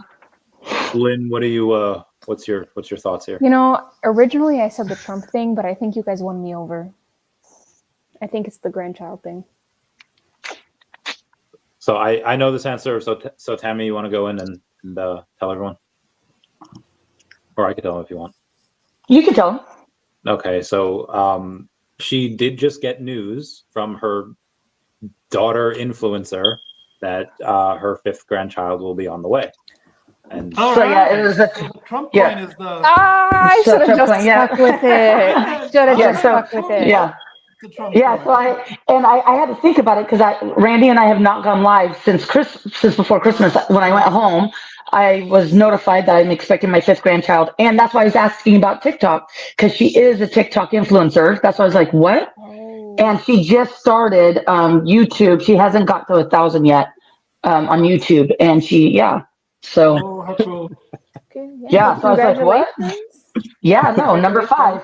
That is a I good know. player. Well, congratulations on getting number 5. Yes, I know. Congratulations on 5 on the I way. know. Number 5 before I'm 50. Isn't that crazy? Whew. Oh yeah. Did anybody get it right? You got a birthday coming up. When is that? I do next month. Yeah. February. Yep, the 26th. 26th. Oh yeah. Are we? Yeah. Oh yeah. Well, how are you treating yourself? I fly to California for work, and then I've got to go to Oregon. So I'm actually going to be on the road for a month for work. Yeah. Yeah. I mean, for 50th, I feel like you should do something that's awesome. Yeah, I think, honestly, I'll be in Vancouver, Washington for a couple of days. It actually falls over my birthday. I'll be with my aunt for a couple of days, but we'll probably go out to dinner. Maybe do something before or after. Yeah. That'll be I mean, I'll be with my poker crew, so co-workers. And then, if I don't think your grandchild will be born this early, but if it was born on the 25th, it would be 2/25/25. No. She's that was not due until August, I believe. Oh, if it was May, it'd be 5/25/25. But if it's August, yeah. Remy, yo, what up, Jacob? Yeah, I've not.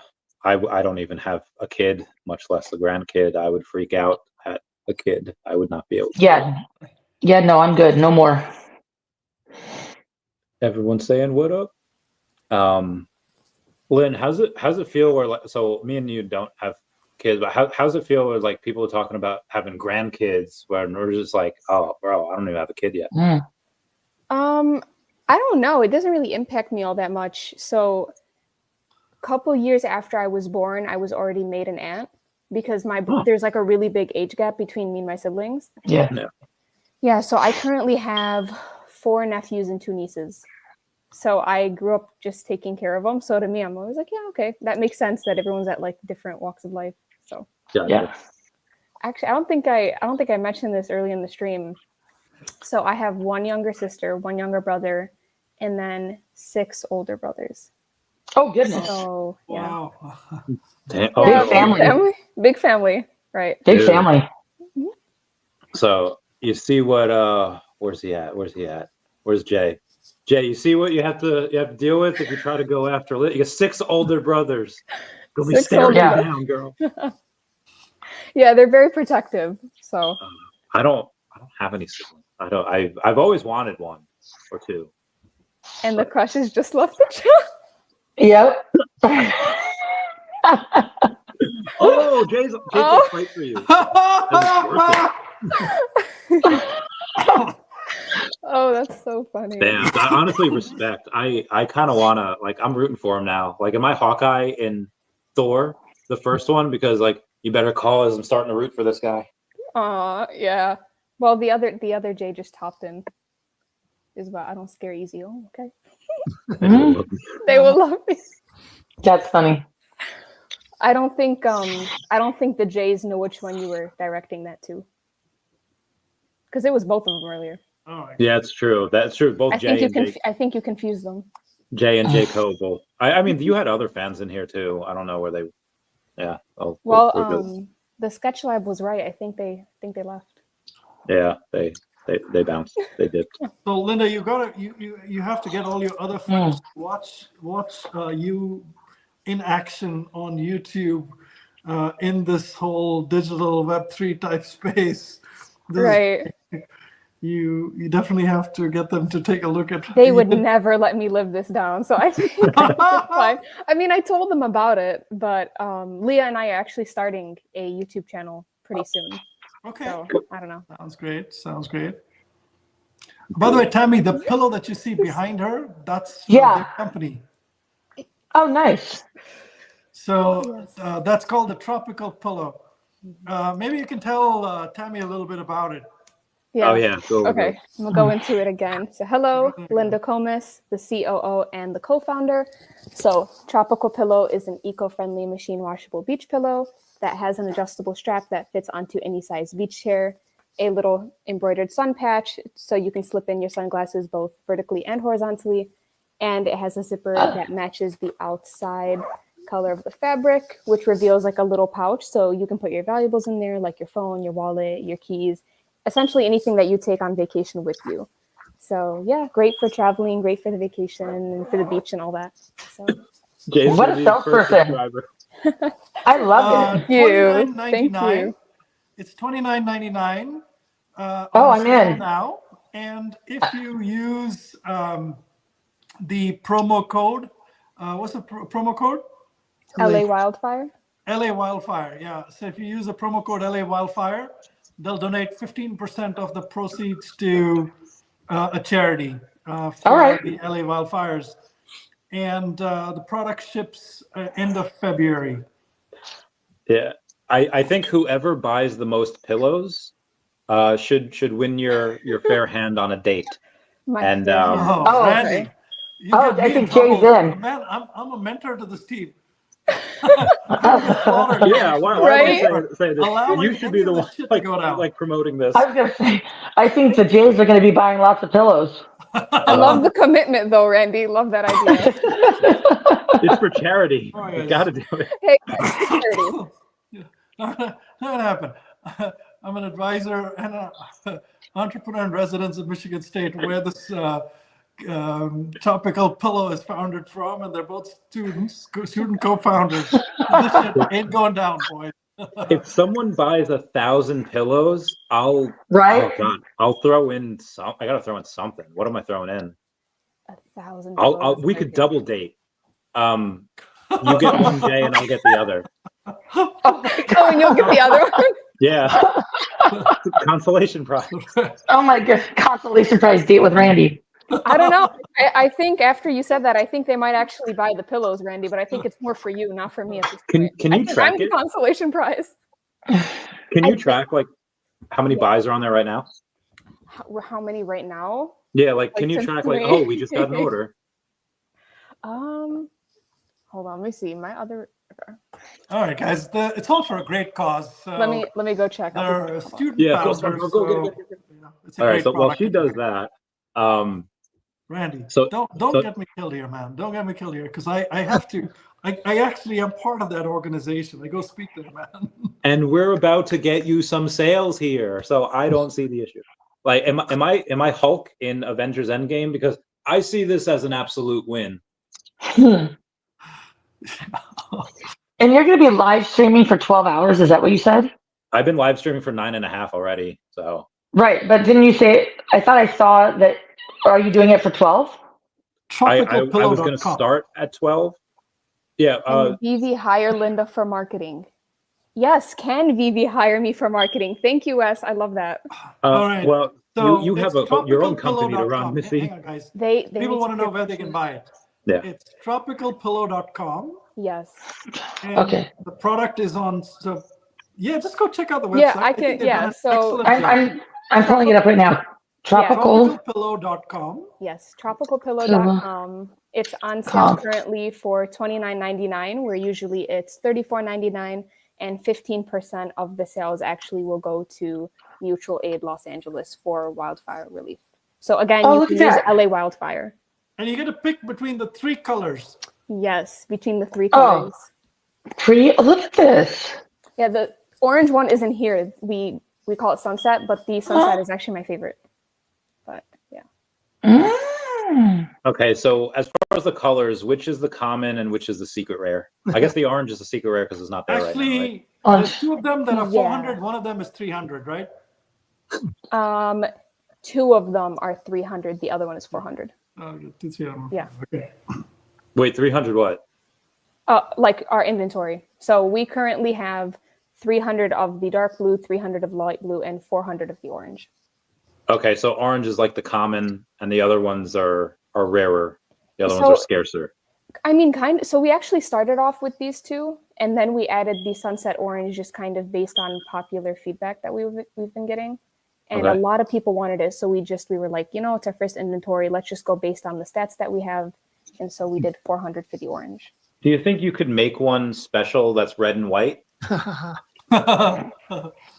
Okay, Randy, just for you, I think I might. Oh, it's not going to look like that, but and I that's can going add to be $299.99. Yeah. So yeah, if you pay $1,000 your friend for a special pillow, then sure, I'll make that specific one for you. I'm mad. All right, so that is where we like can. A little state logo somewhere. So I'm getting the 2. So I've ordered 5. 3 I'm giving away in this space. 1 I think is gone to Jay already. 2 more to be given away. And the 2 that I'm getting them signed by Linda and her co-founder Leah. So they're going to sign those and send those to me. Nice. Yeah. Awesome. So we have about 1 minute left for the Todd McFarlane Batman metal frame print. That current bid is 100 doll hairs, and that is from Eddie Brown. Eddie Brown is about. All right, come on, let's go, guys! It's for a great cause. Baby, I'ma have the best. Can I have? Asking for my friend's dog's cousin. That's crazy. Can you do a screen print embroidering? Like, can you put images on there? Yeah, we can. So how much would that one with your face, like, if like Jay, like if you actually like, what would that be, like $200? We can do 200. I've never had that request before, so honestly, you're catching me a little. So Jay, off you would be guard. getting a 1 of 1. So I think you'd have to buy it for 200, and then 2, Jay, you would also have to make another donate because this is a 1 of 1 that you're getting. I don't think anyone else would be able to have this. Yeah, I don't think anyone else will request one with my face on it. You guys crazy. No. The energy is so funny though.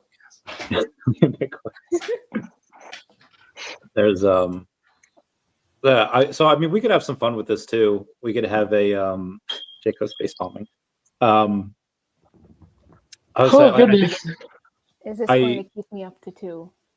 Oh right, because he said he had to go because he had work in the morning or something. I've been following with the conversation. Oh, you've been following the feed? Yeah, I have been. I'm actually invested in what they're saying. SketchLab, you can. I know you have to go. You can bounce. I'll be good. I'll keep everyone updated. Hey, let me I tell just you mark what. that. Why don't we get one to the Sketch Lab, man? Because he's just done such an amazing job. SketchLab, you're getting a pillow. You're getting a pillow. Your SketchLab is getting a pillow. Okay, we gotta send me your info, SketchLab. Yeah, SketchLab, I think he might have get, already. Randy, your information, and I will ship you one in the end of February when I get it. All right. So Wheels is a Yes. real OG. He is serious. Can you sign them before you ship? Yeah. Yep. Okay. So, Yeah. but you'll have to let her know. She's not going to know who VeVe Wheels is. Yeah, I was gonna say that's the only thing that I was thinking about. So I can get you. I can tell you what that order is. Okay. But VeVe Wheels, just when you place the order, just let me know so I can alert them to which specific order it is. Yeah. I think there's a space for comments in there too, right? Maybe they can put that in there in the note or something. Yeah, you can put like special instructions. Yeah, so in the special instructions, you can say it's signed by Linda and Leah. Leah's a co-founder. It's a pity Leah's not here. She's funny too. I'll tell you. She's. No, Leah's incredibly charming. That's why I was saying if they liked me, they'd love her. So. Yeah. Oh, look at that! There's Bill. I'm back. Hi, Bill. Hello. Freezing in Ohio. Hey, Bill. Well, Lynn, you're gonna love this reference. Bill, I love you so. I always will. That's from Gilmore Girls. That's when Richard Gilmore tells that story about how when Lorelai was younger and she had the constant ear infections, she would only stop crying when that song came on. And then Emily said, Richard, if only your name was Bill, this could be our song. And he says, well, Emily, tonight and for one night only, my name is Bill. So I just bought the orange pillow. Oh, perfect. Yes, love that. Let's go. She deserves it. She's been a great guest. She's been on for hours. Oh, thank you. You've been a tremendous guest. Would pillow come with Will your pillow come with the glasses? You have to pay extra for that.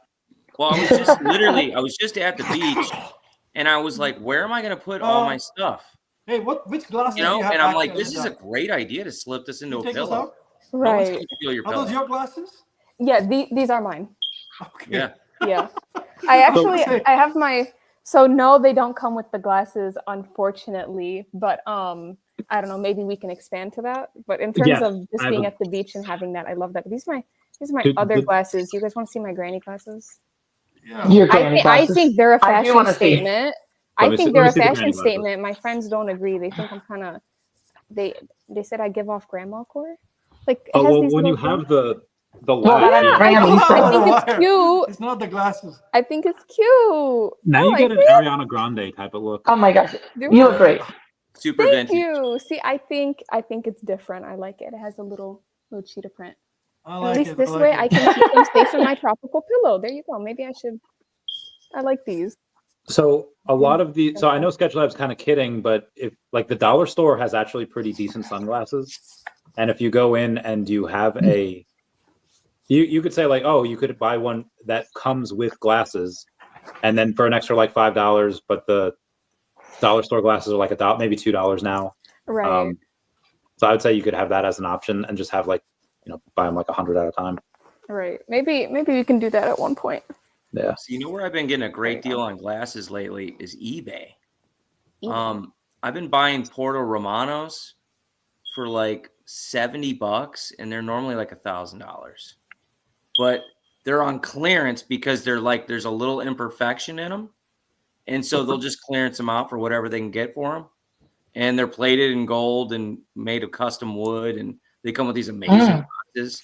Yeah, so you can get a nice pair for nothing almost. Okay. Yeah. All right, I gotta take the pooch out, guys. Oh, tell Cass I said hi. He's been pacing. He's got to go. So. Oh, okay. I'll try Tell to Cass hop I said on a little hi. bit later if I can.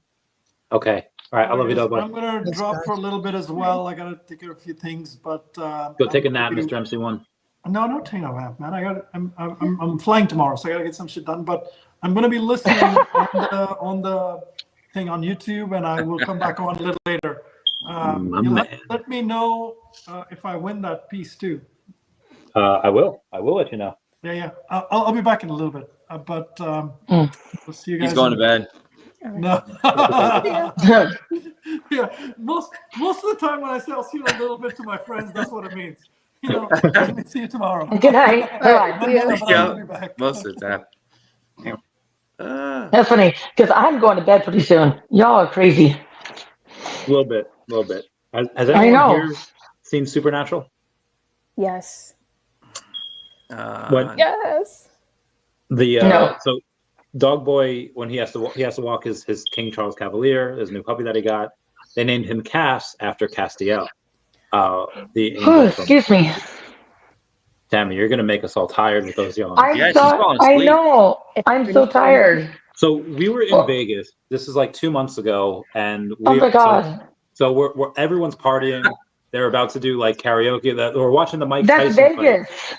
Yeah, I said Vegas. We're watching the Mike Tyson fight, and Tammy is just sleeping away on the couch. I was sleeping on the couch, 100%. I'll sleep anywhere. I'm tired. Don't you work like I don't blame nights or you. something? I thought you work at night. I do, but I just got off done. I was just working. I just got off work. This is like my go to sleep time. That was not the first night, though. When I fell asleep on the couch? Yeah. I remember that. And that's when I got a picture with Taps, right? I remember. Busted. Yeah. Yeah. When I'm tired, I mean, I was pretty tired. I'm famous for just staying up late watching Randy, and my wife goes to bed at like 9. Oh, okay. But I'm dealing with poker players all day. Come on now. That's pretty exhausting. I've had multiple wives and girlfriends tell me, they're like, I know you. My husband watches you when they're in bed. Yeah.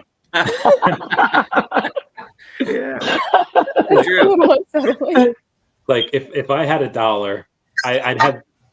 That's funny. I'd have like several dollars, and I know it's not a lot, but it's weird that it happened several times. Yep.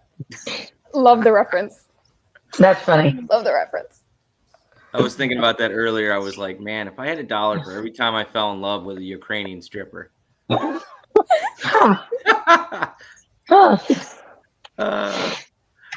telling that story.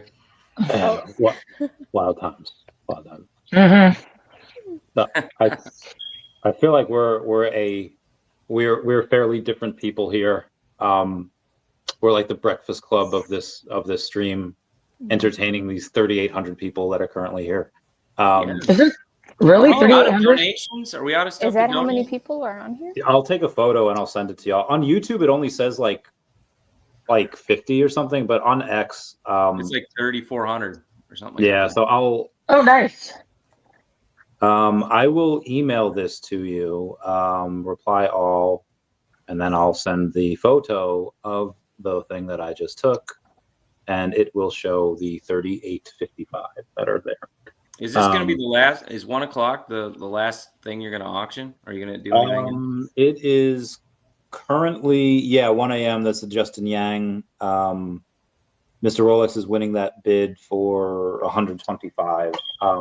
So currently, I think that is the last one. We might get some other stuff in the future. I was thinking about adding one more thing, but sure, I don't know. We could add another thing. A Jurassic Park VHS graded. Ooh. 7.0. Wait, all right, hold on. Wait, Jurassic Park. So that's the OG VHS, right? OG VHS graded 7.0. I just don't have it at hand to show, but okay. And so that, I guess we could end that. We can end that at 2 a.m. Eastern Standard Time. What is that going to be as far as? It's not super expensive. I mean, I would just start it off at like 30. I will take that bid of 30. Yeah. I will. Yeah, because that's pretty awesome. That's really exciting. Cool. Yeah. No, that's cool. What is it graded at? A 7. Oh, cool. The black VHSs are tougher to get a good grade on because the edges, the edges don't hold the color as well. It's same for comics, right. So I love Jay's comment. Damn, 3,400 people saw me being down bad. Yeah. Oh. God, it's so humid here. Are you in Arizona? I'm in Florida right now, but it's raining and it's it's just dry heat in Arizona. It's sometimes humid, but not very often. No, it's raining right now, so it's really humid. Ugh. Yeah. I'm going to be in Florida in 3 months. 2 months? 2 months? I'm going to so March. St. Pete, I think. I'll be back in March. Where are you going? Why are you going to Florida? Just to hang out for like a week. St. Pete. Nice. What part? The St. Petersburg, right? Where's that at? What's the island called? St. Pete. St. Pete. Am I Never calling it been. wrong? It's the little I don't know. island near Tampa. Oh, you're going on the Gulf side. Yeah. Yeah, I'm on the Atlantic side. Okay. Yeah, I don't like the Atlantic. It's just the sand isn't as nice. It gets dug out too easily. I don't know. It's kind of rough. Well, I go where my work goes takes me. Yeah. No, you got to go to the Gulf, Tammy. You know what's funny? Because like when it's funny because when like the players are talking and everything, I'll say, "Yeah, I'm from the West Coast," and they're like, "Oh, where at?" I'm like, "Seattle." They're like, "No, we're from Tampa." I'm like, "What? That's not the West Coast." When they're talking the West Coast, they're talking about the Gulf. It's the Gulf of America now. Yeah, so when in Florida, when they're talking the West Coast, they're talking the West Coast of Florida. So they're talking the West Coast of the Gulf. I'm like, you guys, the West Coast is the West Coast of the United States. Yeah. The West Coast of it's just like another example. Like they say where I'm from, I say Washington, and they say DC. I said no. If I was from, if I was from Washington DC, I'd say I'm from DC. No. So now I say, like, if I'm in Vegas or Florida, I say I'm from Washington State. Mm-hmm. Because it's like people are no. If I was from DC, I'd say I'm from DC. But so Plus, it's people on just the East Coast, we're like Washington D.C. because we don't know anybody from Washington. yeah, no shit. Right. Yeah. I'm learning that. There's a guy on here before named Jesse. He was from Washington. He's actually from Alaska, but he lives in Washington. Where at? Did you say? Spokane. Spokane? Yeah, I was born right outside of there. Yeah. Yep. They're cool. There's so before I move on to the Washington reference, Bill, can you say, "I don't like sand. It's rough and it's coarse and it gets everywhere." You don't have to. You want me to just repeat it? I thought it was a movie reference. It is, because like when you said I don't like sand, like Anakin Skywalker says like the same thing in Star Wars Episode 2. I don't remember. So you and your movie references. So I wanted to hear you. Also, Lynn, apologies in advance. You probably heard Wait, it was that the times. one when he was a kid? No. I mean, he was born on the sand planet. He was born on Tatooine, but he's talking with Natalie Portman in the second movie, and she's like, we would. I couldn't go stand into like those movies because of that Jar Jar Banks, man. It was that was rough. Yeah. You don't like Jar Jar? No, nobody likes Jar Jar. Oh, come on. Yeah. Wait, do you like Jar Jar? I just like Star Wars, so yeah, I did like Jar Jar. Really? If you like Star Wars, then you should hate Jar Jar. No, come on. Come on, guys. Apologies in advance. A lot of times when I talk, I talk like in movie, and I'll say like, so I think you heard it before. Mr. MC1's like, hey, hold on, I'm part of this, Randy. You can't just be auctioning off Lynn. And I said like, well, am I Professor Hulk in Avengers Endgame? Because I see this as an absolute win. So I tend to talk in movie, and I can't convey my thoughts without quoting something. So apologies in advance about that. No, she's been a great guest. I mean, like, not many people can come on the show and like be on for hours at a time. This is fun. You guys make it easy. It's like you've done it 1,000 times over. Yeah. I have not at all. I'm actually pretty new to the I would say entertainment world. So, but no, you guys make it really easy and fun. So. Oh, thanks, man. Randy's really good at that. Yeah, it's all Randy. And I would like you guys to know that I've done this on one beer. A lot of times when I do these things, I'm drunk I'm drunk as a skunk. So you're back on it. Only you broke broke the streak. I did. So I was sober for 18 days, almost 19 days, and then everyone was like popping off. It was like Vincent Zerzolo and Stephen Bliss are like, yeah, let's drink some mezcal, and I was like, let's go. So, but I had one, and then that was it. And then everyone didn't pop off. They didn't start that. So I don't want to drink alone. So So that reminds me, I forgot to ask you guys when I was on, because Josh came on and I was like, okay, I just got to be quiet because I knew he would only have a little bit of time. But what is your New Year's resolution? Even though it's like 15 days in or something, 18 days in. Do you got a New Year's resolution? Yeah, I'll go first with this. It is to at some point have over $1 million in OMI again. So that's one. It is to finally go to the doctor again, because I haven't been to the doctor in a long time, and make an appointment for my back, my knees, my hips. I feel like Lynn can finally kind of garner my age over here now that I'm talking about all these issues. And then I would say and then to get that surgery where they take hair from like the back and they put it like up front. I forget what that's called, but those Wait, what? Is it the implant? He means on his head, but he did not say that's not what he said. I'm just saying that is not 100% what he said. Wait, what I said? You said take the hair off my back and put it up front. Is what you said. The back of my okay. Yeah, Wait, you're gonna get chest hair? But I know what you meant. Off the back of my head and put it on the sketch lab is laughing his. But I knew what you meant. Okay, so yeah. It's okay. Only because we had that conversation before. So, that was funny. So I'd say those three things. What about you, ladies? What are y'all's New Year's resolutions? Okay, I can go. I have a couple. By the way, about the whole age comment, it's okay. I'm 23 and I have back problems. So I feel you, Randy. Don't even worry about it. Yeah, I actually do have back problems. I don't know what it is. But one New Year's resolution is to grow tropical pillow. We have the whole concrete deals for that. It wasn't mentioned on the stream, but we do B2B as well. So we do custom branding for hotels, resorts, gift shops, cruise lines, all that stuff. So we're going to try to secure a couple more buyers for that. Another thing, I'm trying to be a little more adventurous, go out more, travel, do all that stuff. New York Comic-Con. Yeah, exactly, right? I want to go to all the yes. cons. I want to go to all the cons. I think that is so cool. We have lots of fun. Right? It's so exciting. The idea of it has always appealed to me, so I want to do that. And then I want to get back into reading again. I used to read a lot, but now it's just kind of like, it's so busy that it's a little hectic. But yeah. Oh, and then start working out again. There you go. Because you stopped working out because of your back?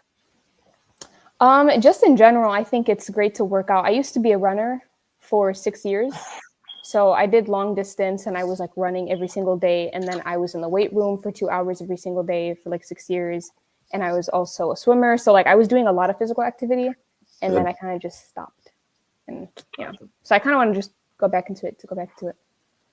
Jay's New Year's resolution is to win this heart. Tammy, what's your New Year's resolution? Mine is to get my house closed. Oh yeah. I want to get my house closed. Hopefully that's done shortly. Get some investing done so I can have some financial freedom. That is a big goal for me. And just to do some more traveling. I mean, I want, we were talking about going to Tokyo. I'm going to Aruba in September. Yeah. So just be able to, travel more, work less. I might join you in Aruba for a couple days. Are you going to come? I might for a couple days, depending on where things are at. Yeah. Yeah. September 18th through the 28th are the dates that tentatively the dates. We might day early, day later. But those are tentatively the dates. Anybody, you're more than welcome, come hang out. But yeah. So my small one is just to read a chapter every day, no matter what it is. Oh, okay. Yeah, just something simple, because I realized, like, I used to read a lot of books, mainly on conspiracy and ancient history and stuff like that, and some on religion. But then now I find myself reading other topics, but I was just like, I got out of reading, and I was just like, man, I need to get back into this, just a little bit at a time. So that's my small resolution. And then my big resolution is, I have a construction company, but I'm also in property management. So towards the end of this bull run, I want to get an apartment complex. I have a lot of condos, but I want to get something bigger. And then I also want to open a Benjamin Moore paint store in probably the first year, and then maybe like a couple years later. But that's a lot. Like, I feel like we're all talking about traveling and taking it easy. Yeah. Why are you doubling down on work? Well, I'm not going to be working in the stores. I'm just going to own it. So I used to work for Benjamin Moore. I used to be a sales rep for them. And I also used to work for Sherwin-Williams for 5 years.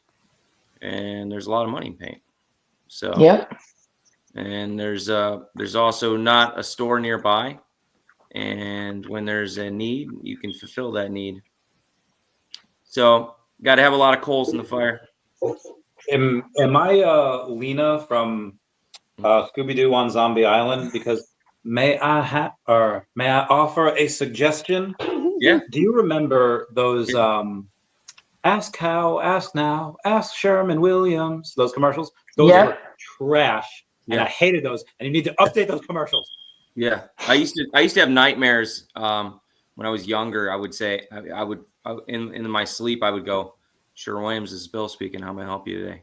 Oh no. I would say it like 1,000 times over. Oh gosh. It was in my younger days though, I did that in the military where I had I would work at passenger services, and it would just be I don't know, like 100 times a day. They're like, passenger services, Airman Chavez, how may I help you? And I would say that like in like my next phone job with a high risk lending, and it was awful. Yeah. I only did that job for like 3 years. There was, so. Yeah. So those are my goals. We'll see what happens. Wait, so you said that you started to get back into reading, but you're into different things now? Well, the phone took up a lot of time, and, watching movies and things like that. But yeah, I used to read like 20, 30 books a year, probably at least, which wasn't a lot. That's a lot. Yeah. Well, it's more than most people. I mean, I don't read. Yeah. I do When ebooks. I first started getting into even like faith, I read the Bible, and I think all the way through in like 3 months. And, Me and Wynn know somebody that read the Bible in one night. We actually know two people that did that. Really? What? I mean, it's like 1,600 pages. Well, That's a lot. It's actually just it's a reference to Gilmore Girls. Where I'm like, that's a lot, right? Yeah, I don't think I guess it's not possible if it's 1,600 pages, right? Yeah, I don't think it's possible. Yeah. I mean, you have to read 10 chapters a day to do it in, I think, 3 or 4 actually, I think it is possible. Yeah. I think it's possible. I've read 3 books which were around 500 pages in one night, just like back to back, because I couldn't let. So that's around like 1,500. So that's really impressive, because the longest book I think I ever read was Harry Potter and the Prisoner of Azkaban, and that took me a couple of days, and that's only like 800 pages. Now, granted, I wasn't reading like all the way through. Yeah. I don't have the stuff accessible now. Like, I don't have Ritalin, I don't have LSD. Like when I was, I don't know when that came out, I was like 12. I don't know. Yeah. So now I'm getting into comics, which is kind of strange. I never thought I'd like comics, but I'm starting to get into those, reading that, and just reading other stuff. I'm still into my conspiracy stuff, My man. That's where me and Bill we bond. Yeah. You Aliens, man. Yes. Okay. Well, if you like aliens, have you read I Am Number 4?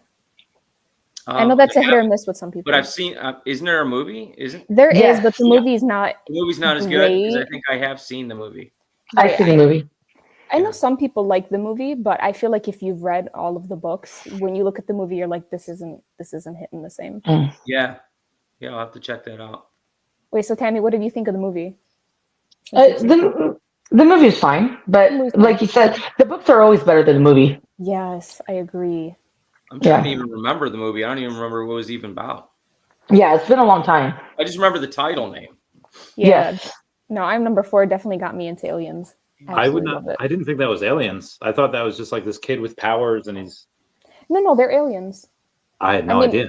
Because he's an alien, he has his powers. Oh, that's so cool. Yeah. I have a. It's not a conspiracy theory. I'd have a theory that. All right, so maybe it is a whole conspiracy. So, I remember back in like the early 2000s, there was like this debate going on, at least in New York, about whether animals should be cloned or not, because it was illegal. I think it's still illegal to sell like human organs, but it was not illegal to sell animal organs. So these scientists were like injecting like pig fetuses with like human DNA. Yeah. So this way, when the pigs would grow up, their hearts would be compatible with humans, so they could just save lives like that. What if aliens do to humans as humans do to pigs, and they take beings that will likely not be missed, like maybe like some random Peruvian woman possibly on drugs, and they take her and they inject alien DNA into the fetus of that Peruvian woman, and then maybe they like messed up at first. Maybe they have this kid that's born that doesn't have a sense of smell and has like super skinny legs. They're like, we messed him up. We'll try to make better on the next one. I have a theory that is what happened to me, and that's why I'm so strange. I mean, it does explain a lot, though. Like, doesn't it? Like the animals that go missing, and they have these incisions. They're dropped out of the sky that these farmers find in like the middle of the country. Where they're cut. They're like laser cut so strategically that the cut goes between the cells. Has that been mostly birds? No, cows. Cows? So not from. And cows are very close to humans, which is kind of weird, right? So. Oh yeah. I got another theory too. What if it wasn't aliens? What if it was just a government program, and they wanted to use the disguise as an alien, and that's how they could get away with it? I mean, that'd be kind of interesting too. That makes sense.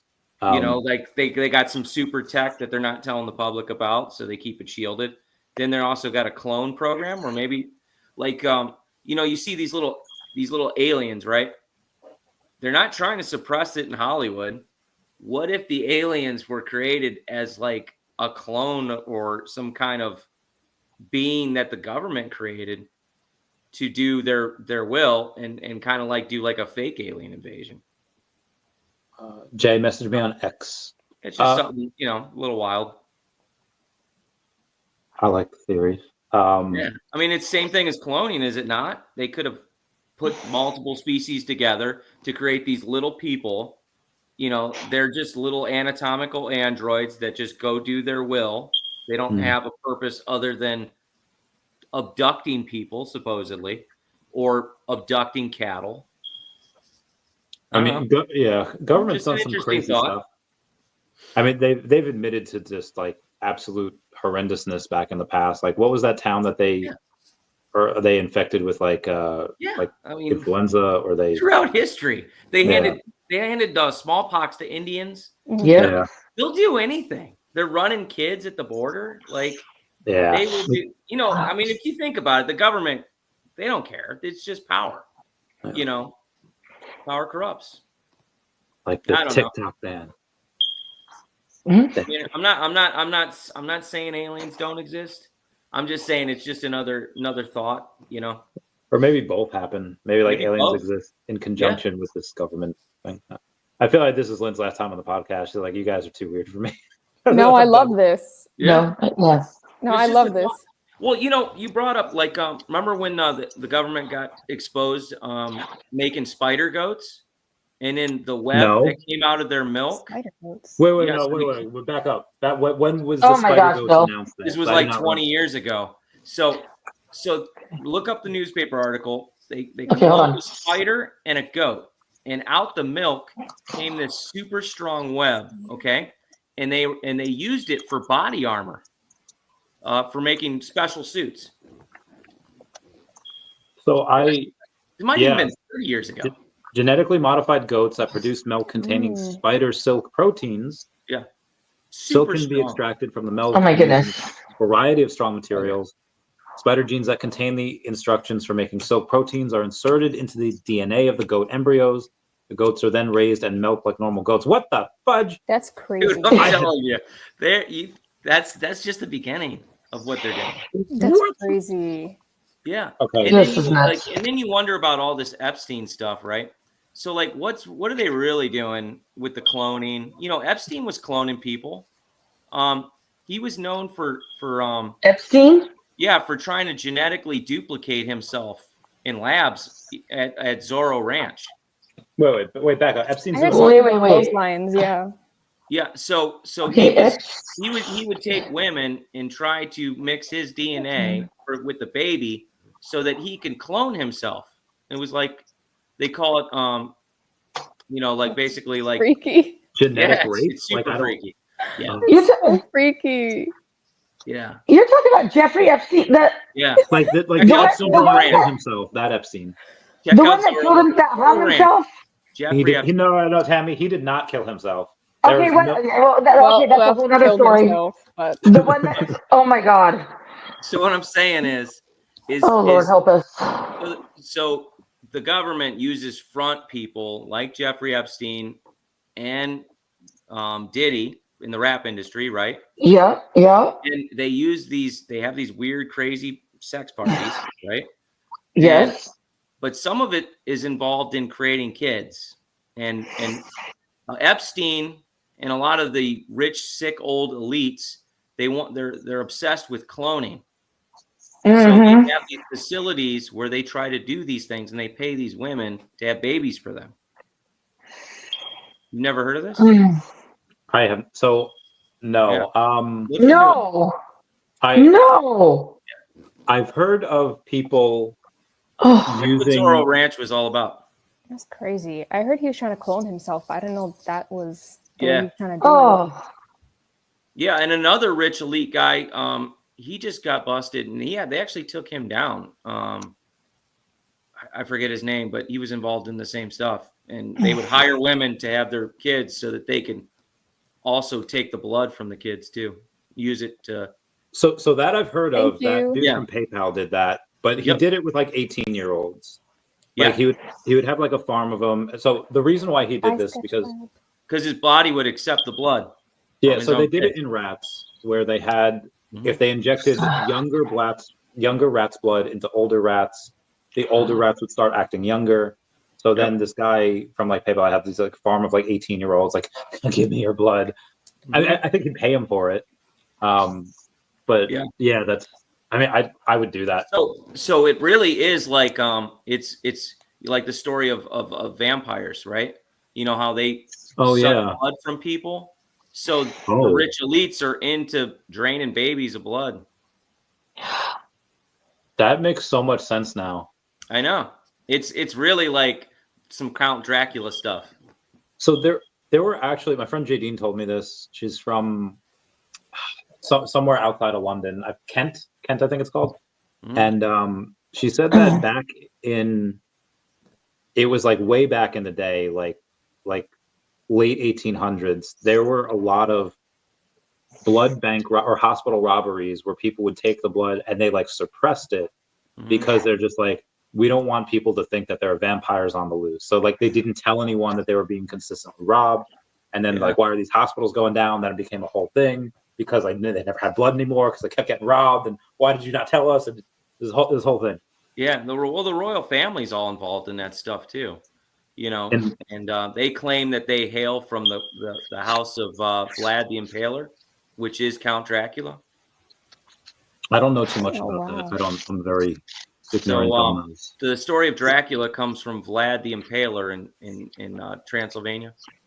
And he used to impale his people on giant spikes, right?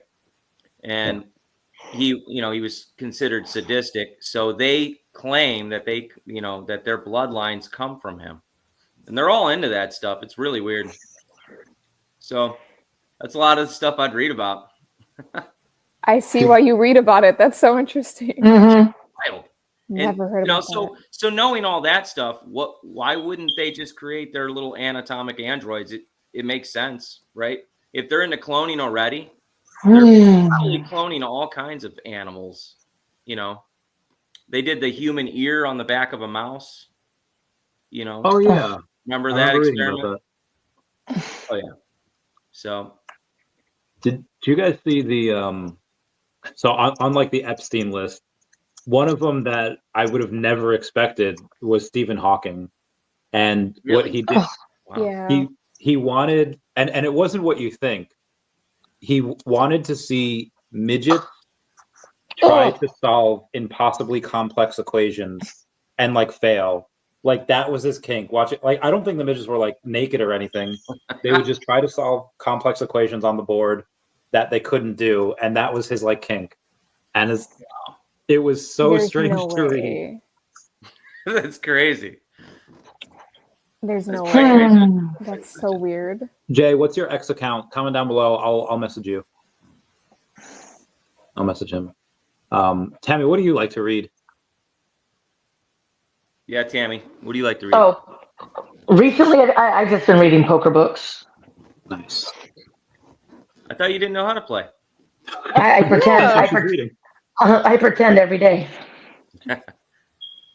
So how do you read a poker book? You just It's just strategies. You know, just people pretend. People that pretend that they know how to play, they write books. okay. So It worked for my son. I got a teenager, and he read a book on how to whoop people in chess, man, and he really worked.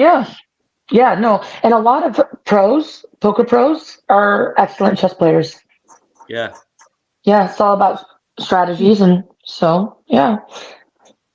So yeah, just trying. I mean, and I don't know. I mean, I was actually talking to one of the pros today during one of the breaks, and we were talking, and during December I went to the Wynn and I played an event there, and he was saying how he was in the Bahamas, and I'm sorry, but the event that was in the Bahamas, I was like, yeah, I'm not spending that kind of money the events there. The minimum event there I think was like 10K. And I told him, I said, it doesn't matter.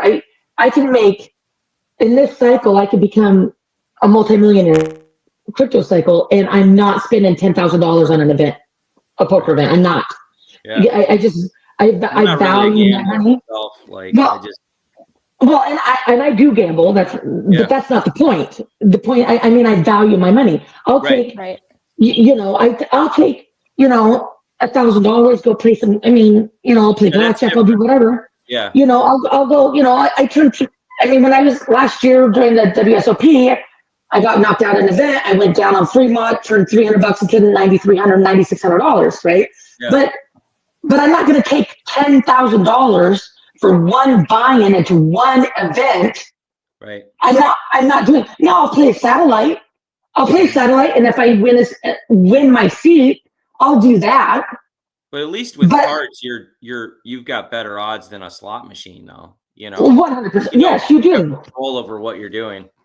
Well, and I see these pros all the time. I mean, they're and there's something to say about these pros. Like there's this one guy I was listening to. So I'm in Florida doing this event. I do it 4 times a year. It's a great event. Even if this cycle I make a lot of money, I'll probably still do this event because it gives me something to do and I really enjoy it. Yeah. And I said probably, doesn't mean I'm gonna, probably, but there's other events that conflict with it. One is in Mississippi, one is in Atlantic City. And I follow a lot of these other groups because some of my friends that play go to these other events. And so I'm listening to this interview, and this guy did very well during this event, right? He won one, got in the final table and under, made over $300,000 in 10 days. Great, right? Astronomical. Well, in the beginning of the interview started like this. When you played your first event and you threw in 35 bullets, and I'll explain what that means in a minute, how did that make you feel before you did these other, before you final table these two events. 35 bullets means that you bought into one event 35 times. So if the buy-in was $400, which I think was the cheapest buy-in for that event, I think, that's $14,000. Yeah. He's got money to play with, money to make money. Right. And so you buy in 35 times you have to make a final table to break even. Yeah. You know, if he didn't do well, those other two things, you know, yeah, he got lucky and he made he made 300 grand, but it's just for me, I'm never, ever, ever going to do that. I value my money. I just value it too much. For now, but once you become that large, then those moves are insignificant. But for me, I would rather take that $14,000 and go and invest it into a crypto project. Yeah, like I follow this one guy named Crypto Face. I don't know if you guys are familiar with him. He's like one of the world's best crypto traders. Great market analyzer. Really knows how to check out the charts. But when he trades, he's trading like $3 to $5 million on the line. Yeah. And you know, and when you watch his swinging, those things, it'll go up hundreds of thousands of dollars both ways. Yep. and he's not flinching at all. You know, but we don't have the ability to do that. No. But once you get to that level, you do. But we're not there yet.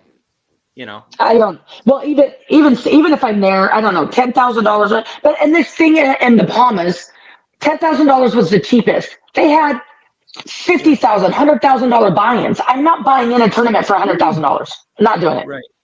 Right. Yeah, that's crazy. Yeah, I mean, no, $100,000. I can invest and wait 4 years. I mean, and granted, poker is instant gratification. You play for a few days, play for a week. Yeah.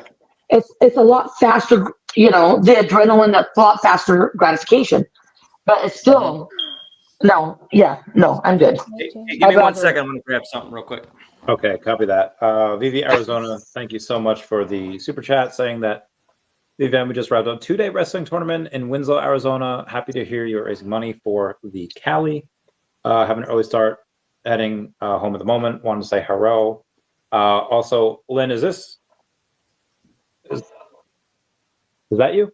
I can't see that. That's not our Tropical Pillow account, no. You gotta link me in the email. So weird. And then because I don't. Oh, also, Mr. Champ, you did not win addiction number 1. That went to Bill Gardner, who's on stream, who bid $269 for it. Everyone comment nice down below for the 69. Okay, the addiction number 1. What was that? Was that a comic? The comic was Addiction CGC 9.8, signed by Vin Zerzolo, David Quinn, and Andres. Oh, you know what? I got the metal copy 1 of 10. I bought one of those. Okay. Also, Lynn, there's no such thing for Lola Comas. Oh, that's Instagram. Okay. Yeah. Wait, are these your Instagram handles? Yeah. Oh, I thought they were X. Okay, hang on. You know, look at that. The Tropical Pillow X one is working right now. Oh, I Tropical Pillow LLC. Yep. Okay. So that is that. Randy, look, Bill's showing. Oh. That's pretty cool. See, Bill, Randy gets a little sidetracked. I know. That's why I kept it up there. Yeah, we got to get him back on track here. Sorry. Yeah. So this is what the item I was saying you could also auction off. Thank you. Oh yeah, so that one is. That would be pretty cool. Yep. So I have the bid on that. That is Jurassic Park. We all love Jurassic Park. Oh, the back looks nice too. So I have a bid on that. That starts at $30 hairs. How are people bidding on Twitter? No, they're just bidding in the comments. Yeah, in the chat. Oh, in the comments. Okay. But are they able to do that on X too? How does that work? I'd rather them not, just because I can't I have so many Keep track. notifications for X in general. I'm just not going to have a. I'll just lose it. I'm not going to see it. Mr. Champ says, "Excuse me, Bill Gardner. I'd like to have a chat with you." Mr. Champ was bidding on that comic as well, and tell him to come get it. Fighting Tell him to come get it. I'll flip it to him. What's up? Also, David Hughes standing on the corner. As a Tina and Rudy, that is them. I have graded ones. We'll have to do this again. I have graded ones of those addiction ones. How many do I have? I think I have three sets. Oh. 3 sets of what? Are you talking the addiction comics? Yeah, this one was one out of 100, like special limited yellow cover. Oh no. This is one that when I didn't get the yellow ones. It was the one from the Comic-Con. We stood in line. I got it graded though. Yeah. Yeah, 9 point. Did you get a 9.8? Awesome. No, I had to get it regraded. It was 9.6, and people told me I need to take it back and get it regraded because it should have been at least a 9.8. So Doctor of Stuff brought that up. He said that if you get it pressed before you get it graded, you can get it's. I didn't know that. I'm glad you brought that up because I'm going to start doing that. Yeah, but they told me because it was a brand new book, I shouldn't have had to do that. Yeah. So I have to take it back in, and I'm going to take them all back in, and I'm going to have to pay just to have them redone so I can get the 9.8s. Right. So we do have a quick thing from Brock McBlockchain. His new Fishes song is out right now as of 1:13 a.m. Eastern Standard Time. And then I thought he wanted to come on, but he said that there are, I don't know what are these numbers I can go over. There's a new Fish. If you go to Fishes.com, they're going to do the same thing that Jermaine Rogers did. You can go on and buy something on Fishes.com, and then you get a code for redemption on VeVe. He says there are 10K total supply across 2 sets, random blind box from either set. So when you go in and buy it, it'll be from one for the other. And then he said super bonus for 10 plus purchases. They are $5 a pop. So if you get 10 plus items, you will get a super bonus. I don't know what that is. I cannot go over other stuff. I don't even know if I could have gone over that. When does that start? Do we know? The song came out today. I don't know when when does the buying start on Fishes? I mean, I just feel like he needs to come on because he drops so much stuff. Like I can't even keep up with it. There's so many collectibles and utility that he gives all his collectibles is outrageous. Yeah. I didn't even realize that I had the whale in the whale box. I got airdropped that like yesterday, and I didn't even know that was a thing. And it's just another $80 he gave me for free. Oh, wow. Mr. MC1, thank you so much for being on here today. That's he lasted. No, he said he would be back. He's got to come back on. Yeah, no, I don't think he's coming back either. Am I Shawn Michaels in 2006 after Hulk Hogan appeared on WrestleMania? Because until he gets another payday, he ain't coming back. No, I'm joking. He doesn't need a payday. Mr. MC1 lasted a lot longer than I thought he would. Very generous with his time. I called it. I said he wasn't coming back. I love this man. I need to. Is he Olaf because he gives warm hugs? Oh. I think I'm hitting level 69 today too. It's either today or tomorrow. Everyone comment nice down below for the 69. I knew you'd like that. So when there are levels in VeVe, and like I think like just for signing up and buying something, you're like level like 2 or 3 after that. You're right. So it takes up. Phil, what were you at? Oh God, Bill's way high. I think I'm going on 72. Oh, so you're not much higher than me. Okay. Yeah. I'm only at 68. I'm a failure. Yeah. I don't have a big VeVe bag as y'all. I stopped putting money in.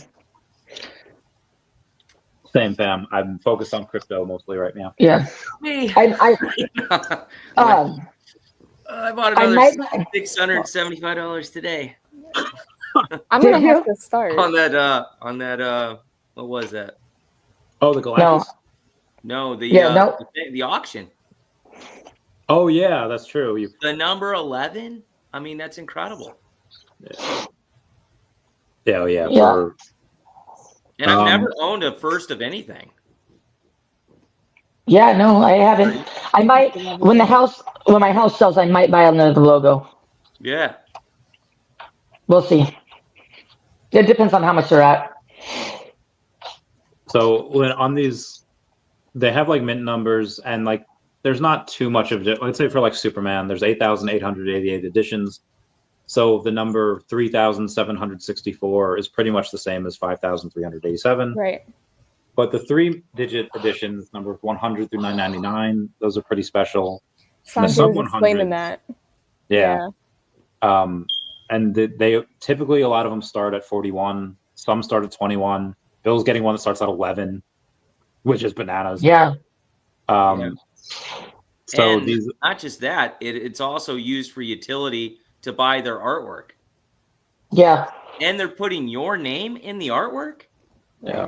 That's kind of incredible. Jeez. That is pretty That's cool. exciting. Yeah. And so the London police aren't just like any like of these like random people that they found on the street. Like their stuff was going for like several $100s earlier before. I don't know if Lynn caught any of that. You came on at 9. Yeah, the stuff is pretty awesome. They're pretty high end stuff. Love that. Yeah. Maybe not as high end as Dashy back there, but pretty close. Oh, Lynn, you've never seen Dashy, have you? You brought it up earlier, and then I think Oh, Sanjay yeah. mentioned something that caught my attention, but that's nice. Oh my gosh. For sure. Let me see. Daffy rode he bought a plane ticket, rode in the seat on the airplane. Oh, I love Dashy is iconic. Yeah. Yeah. So people With- love It's like, Dashy. it's like Mickey The Mouse. sparkling collar. I love that. It's a diamond collar. Diamonds. Jeez. Okay. Oh yeah. Yeah. There's, not many people have seen Dashy in real life. Yeah. So Dashy's very pampered. Love that. Yes. No, it's cute though. Dashy's pampered. Not like me. I'm one of the hardcore people that wears blankets when they streams because my toes get cold. Randy, I know Bill looks like he's all blanket. Dude, Don't it's even so worry cold. about it. Also blanket. I'm like How 3 cold is hours from Randy right now, and it's freezing. Are you? Yeah, 2 hours, maybe 2.5 hours. I'm up north. Is it so there's Oh, wow. snow with you? You got Yeah, snow? it's supposed to be 0 on Monday, I think, or Tuesday. Oh God. Yeah, it's rough. Like without the wind chill, I think. Like it's supposed to Jeez. be. Mm. Yeah. Negative. I think -7 was the low on like Tuesday or something like that. Yeah. Yeah. Bad time. How long is it gonna be like that? I don't know. A week or two, maybe. Who knows? Tammy's got to travel somewhere. It's been 20 degrees the last couple of weeks, right? It's been horrible. Yeah. Pretty bad. Normally not. And it's gonna be a 0. And it's gonna be 0 degrees there for like a couple weeks. No, a couple days. Couple days. Okay. It might be in the 20s late next week. It'll And, warm the up end into the 20s. Yeah. So end of the month. 20s? Yeah. 20s? 20s. Yeah. Yeah. Towards Oh, the end of the Everything month. hurts. Mhm. Everything hurts and aches when you're in that cold. Like it's just you're feeling everything. Well, I'll never forget when that polar storm rolled through, and it was like -30, and I grabbed. So I have chickens, and I had to grab this metal pan to feed them, and I literally felt like my hand was gonna fall off as soon as I touched the pan. Like it You was didn't the have gloves? worst thing I ever felt in my life. You didn't have no gloves on? No. And I was only Oh, outside God. for like 20 seconds. Right. You probably thought it wouldn't even matter because you Yeah. were on it. Okay, so like hold on, let me count. 1, 2, 3, 4, 5, 6, 7, 8, 9, 10. So in like 11 days, how cold do you think it's gonna be? 11 days here? Yeah. No, in Ohio, 56. 50, The weather's pretty wild. 56? 56? Yeah. He's like kind of trolling, but kind of not. Like the not. weather is wild. It's volatile, like crypto, but Right. So that no same day snow? we had that day we had that polar storm where it rolled in -30. The Yeah. next day it was 35 degrees. So Oh, it was God. a 65-degree temperature swing. Oh wow. Yeah. Jeez. In a Okay. day. Yeah. Okay. Okay. So we don't know, but it could be. He's Okay. I'm just wondering. I should be in Arizona right now, but we decided not to go. I guess we'll check back in with you like in 11 days. We'll see if you're right. I'm looking up a 10-day weather forecast right now. Please, I'll still be streaming. I'll be 10-day weather forecast. Hold on This here, is Randy's Columbus. 420 hour stream. Okay, so hold on here. my longest stream is 69 so far. I will convince you. Yeah, it's I might do. Honestly, that was not healthy. That I don't think I can ever do that again. The goal is to turn it into stream? the Randy Truman show. That was the stream that Legal got David on the stream to get you off, right? Because you wouldn't. That was like one of the first. I was like a 24 or 33 hour one. Oh, okay. That might have been the 33 hour one. Yeah. So okay, so I'm looking at the 10-day forecast. It says so on the 27th. It says it's supposed to snow showers, but then 2 days later on the 29th it says mostly cloudy, 32 degrees. Oh, all right, not bad, not bad. So yeah, it'll be fine. Brock got me. The last week of the month is when the Fiches stuff happens on Fiches.com. Exact date will be announced soon. That guy's incredible. He hasn't been on your show in forever. I have him come on. He's super busy. He's been super, but I asked him to come on for this. He's got insane amount of things going on. Yeah. But yeah, that's another project that I'm in outside of VeVe, but also inside of VeVe. You know, I don't think there's anyone that's given better utility than Brock on any project. No, like incredible. So in the amount of airdrops, I mean, this project has been around for like 3.5 years. Mm-hmm. The amount of airdrops he's given is, even if you just got one, is what, like 30 airdrops? Yeah, it's insane. Wow. Like you give him $1, he's giving you like 300. Yeah, that's pretty crazy. How does he manage to keep doing that? Because he can create it for nothing. Yeah, it's like all himself. So he gets there's this one. I think the record is this guy Jonathan Little. He's a Tammy might know him, poker player. Yeah, I know Jonathan Little. I deal to him all the time here. Oh, that's so cool. Well, tell him Randy Chavez says hey. Do you know him? Yeah, he's been on the podcast. He has VeVe stuff. He has a bunch of fiches. Do you really know him? Yeah, he's been on the podcast. So anyway, when he was on the podcast, Brock was super chatting like a madman. He like gave me $50 and commented like butt stuff once because that's what he does. He does have a weird he says like humor. Jonathan Little likes NFT projects. He has this one called Deck of Degeneracy where you could buy like I forget how it works, but he has one. And Brock says like if he mints a fiche, tell him I'll like double it. Like whatever he buys, I'll like give him one extra. So Jonathan was like, do not give me this option. And he minted like 30 fiche like on stream. So Brock gave him like 60. So the amount of airdrops he's gotten is probably in the thousands. It's been, the guy's wallet is probably insane with fiche stuff. Yeah. And you don't even know you did it either. You just go into your wallet one day and there's like 100 more freaking airdrops. Yeah. I didn't know that Jonathan Little was in VeVe. Yeah, he has a couple things. I don't know exactly what. This was like 3 years ago. Let me see when the thing actually was. But he's a cool dude. It's actually like really made me think about getting like everything that Brock has. I don't know why I kind of messed up not getting the skeleton ones.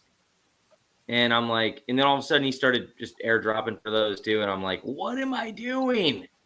Like, I know this, you know? And I'm like, I'm basically just watching money just fly out the door, you know, for no reason. Right.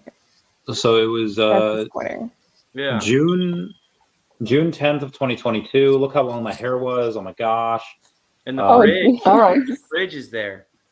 That was yeah, the fridge. Oh, so the fridge. Oh yeah. My fridge was legendary because people would pay to like have their names on my fridge and like a lot. And on my freezer it was like even more. So on the fridge, it was like, I think the max it got to was $80 a month, but they would pay in NFTs. Really? So they would pay in alligator Lokis, and those were like 40 at the time. So they would give me 2. And on the freezer, it was like 5,000 to get on the freezer because there was only 6 spots. The fridge was like unlimited, and then like VeVe Vibes is like on the wall. Like if you can see him back, I ran out of space, so VeVe Vibes is a piece of paper on the wall right above Dashy. Oh, you can't see Dashy. I'm in the way. I remember this. I still remember this. So Linda, this is like Randy's like the ultimate entrepreneur. He's selling names on a fridge, right?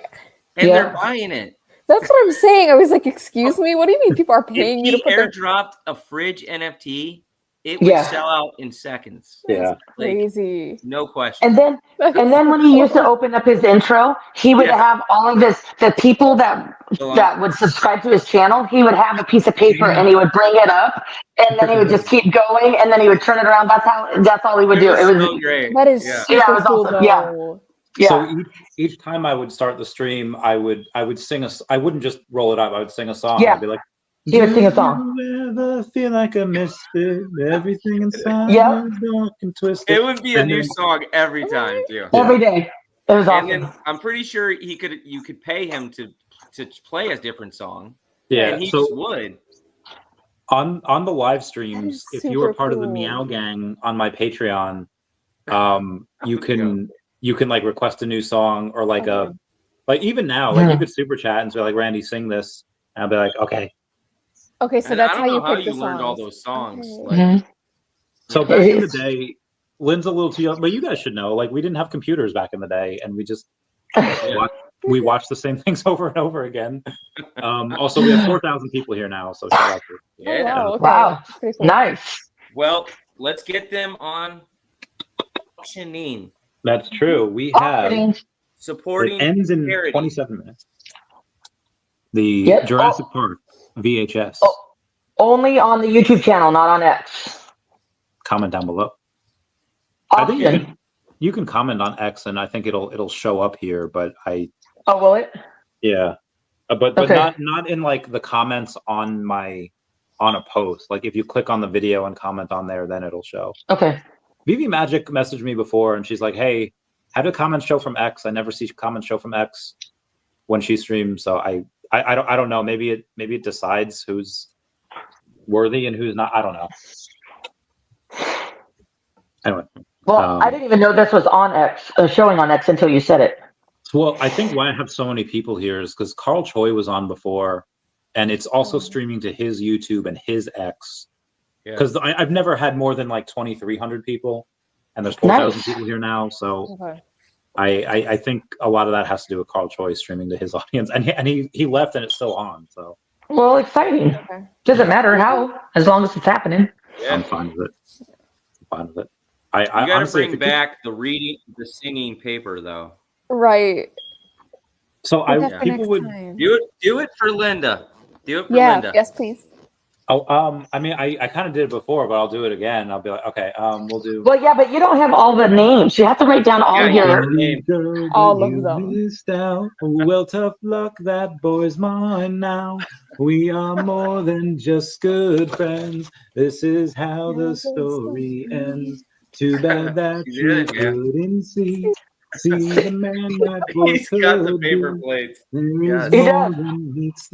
Yes. Oh, okay. And that's exactly what he did. That's exactly what he would do. Paper plates now. Yeah. So also, I felt bad because I would have them on the desk for so long, and like the ink would get smudged and food would get on it, and I would print out new ones, and everyone's like, "Where's the old Patreon member sheet?" I was like, guys, I had to update. I had names crossed out because I didn't pay. I had to constantly write new ones. And all right, Mr. Champ is beating me on this now. Now he is bidding. I had it at 30. He's bidding 50. So we're gonna get Mr. Champ on that. Let's go, Mr. Champ. All right, everyone. It looks like my phone's almost dead, so I've got to go. Okay. I'm at Your phone's 10%. always almost dead, Tammy. No, it is not. Randy, I worked all day. I got online as soon as I got home. She's giving us excuses. You couldn't charge your phone at work? I didn't. No. Let Tammy do what Tammy needs to do. Okay, wait, hold on. Tammy tries I'll to plug it kill in. me.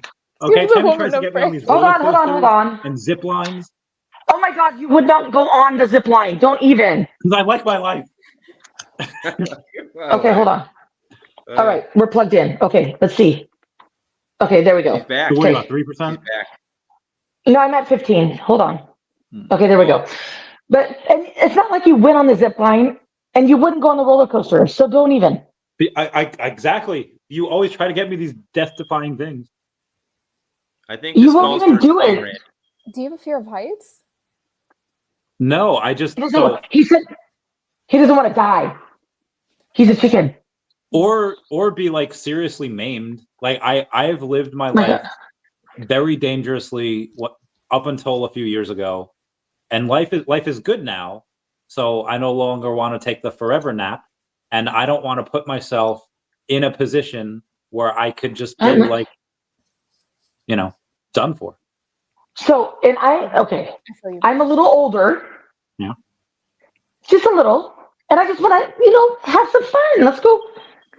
But you know what? Zip lining. I want to go zip lining in Costa Rica. I hear it's like way cool. And I will wait for you on the edge. I'll be Lady Gaga. I'll be on the edge of glory, and you I'll be zip lining through the trees. Yeah. Zip lining through the trees. Cool. Yeah. Would that not be fun? I'm catching my brown ass doing that. Please. Linda, we can go to Costa Rica. Let's go. I was gonna say, let's go do it.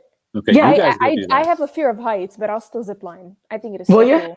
Yeah. All right. So It's even better when you have a fear of heights because the adrenaline is just pumping through you. you're right. Yeah. Yeah. It's so good. Randy's brown ass can stay, and we'll go. All right. Well. Me and Bill we'll be drinking on the. I don't know, Bill. Do you want to do that, or do you want to come Bill, with you me? won't join us? We'll take Mysterious. You like it? We'll take Bill's wife with so let us. me- Bill's wife will go zip My lining wife with us. would go. So my wife would go with them, and I would be hanging out with Randy. Okay. So Bill's Okay. wife can You go stay with the with wife. them, and then Linda's date Jay can come with us with the men. Right. Yeah. My wife's the adventurous one, and I'm like, no, I'm pro-life, so. Oh my gosh, you guys. But when we Yeah.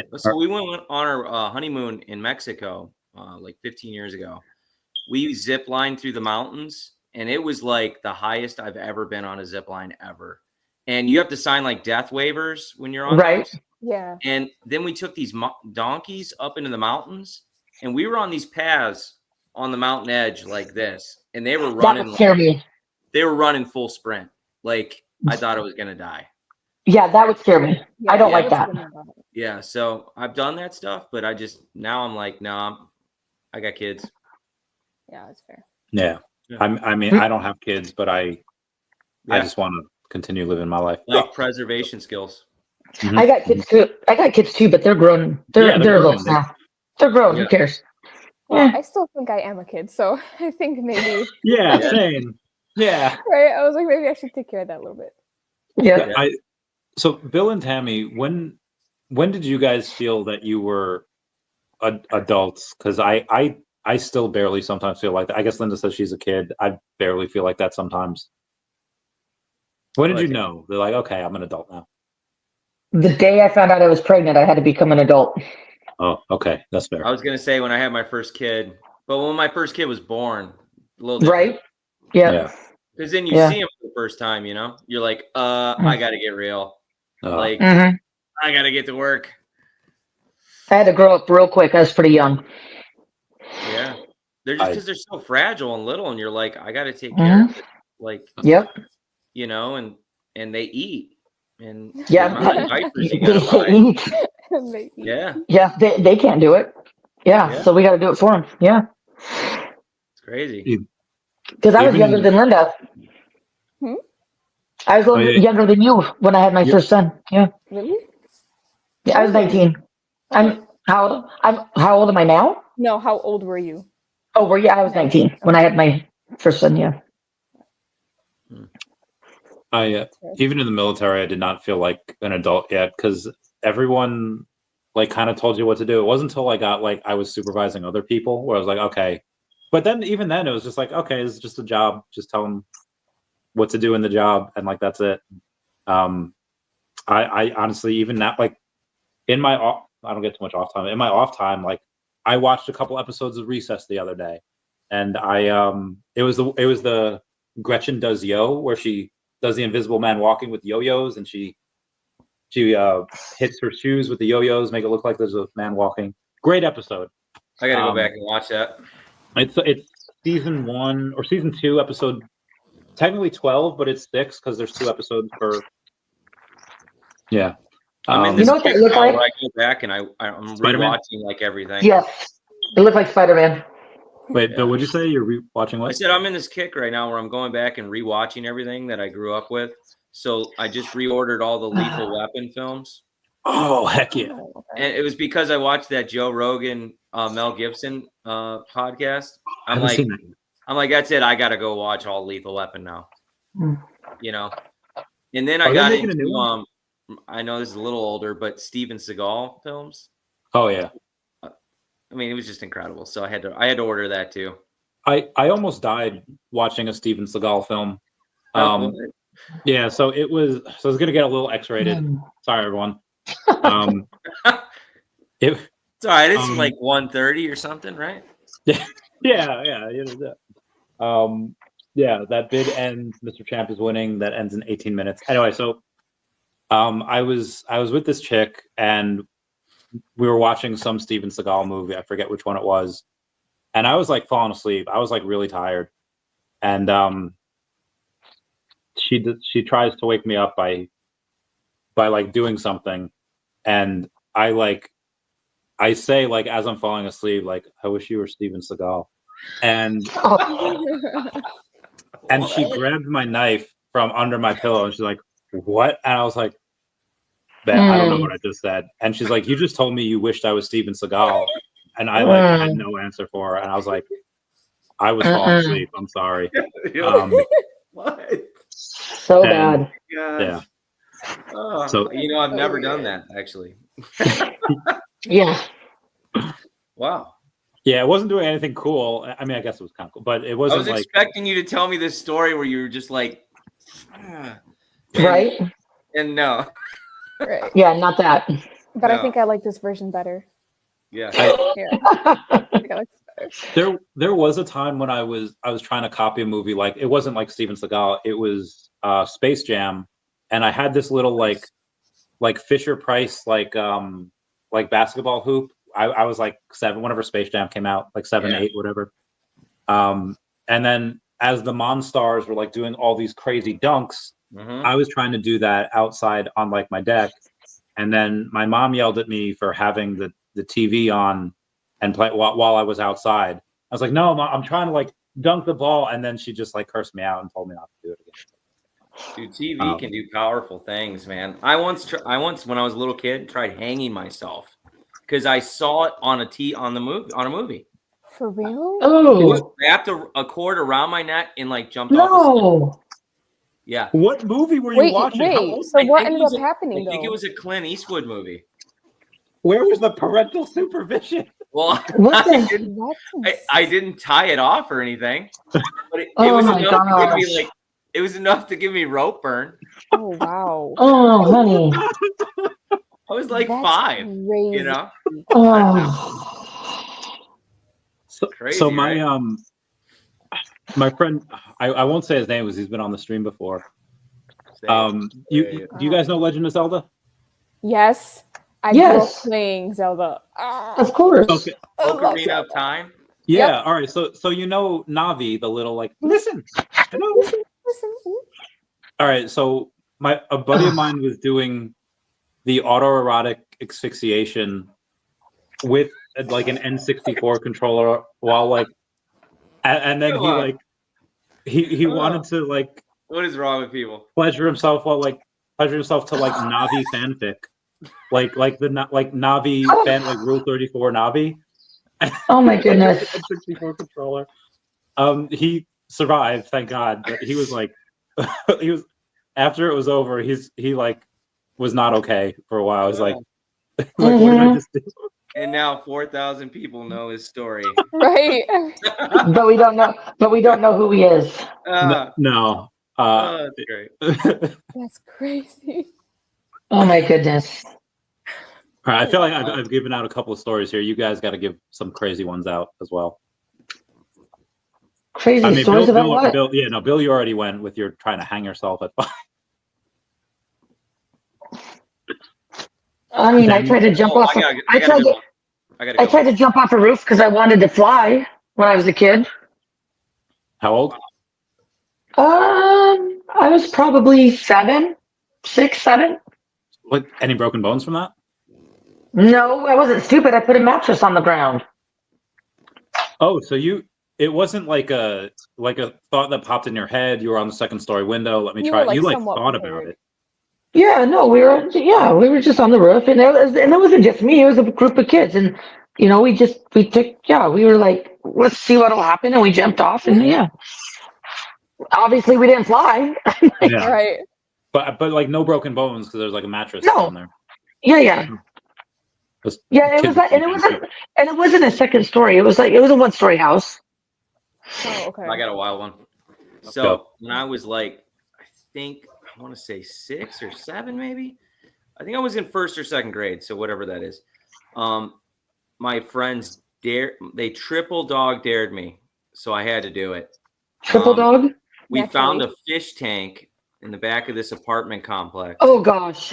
So I stood it up on top of itself, and they were like, we triple dog dare you to jump on that 3 times.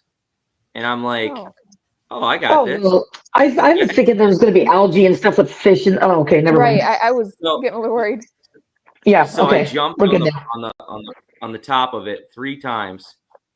Good to go. I went to jump off, and the whole thing collapsed, and I fell right into the last blade, and almost cut my entire leg off. Oh. Yeah, over 50 stitches when you're like 6 years old. Oh. And a painter saved my life. He saw me bleeding out in the backyard, screaming at the top of my lungs. Oh gosh. How many stitches did you need? Over 50. Over 50. Oh, jeez. That's crazy.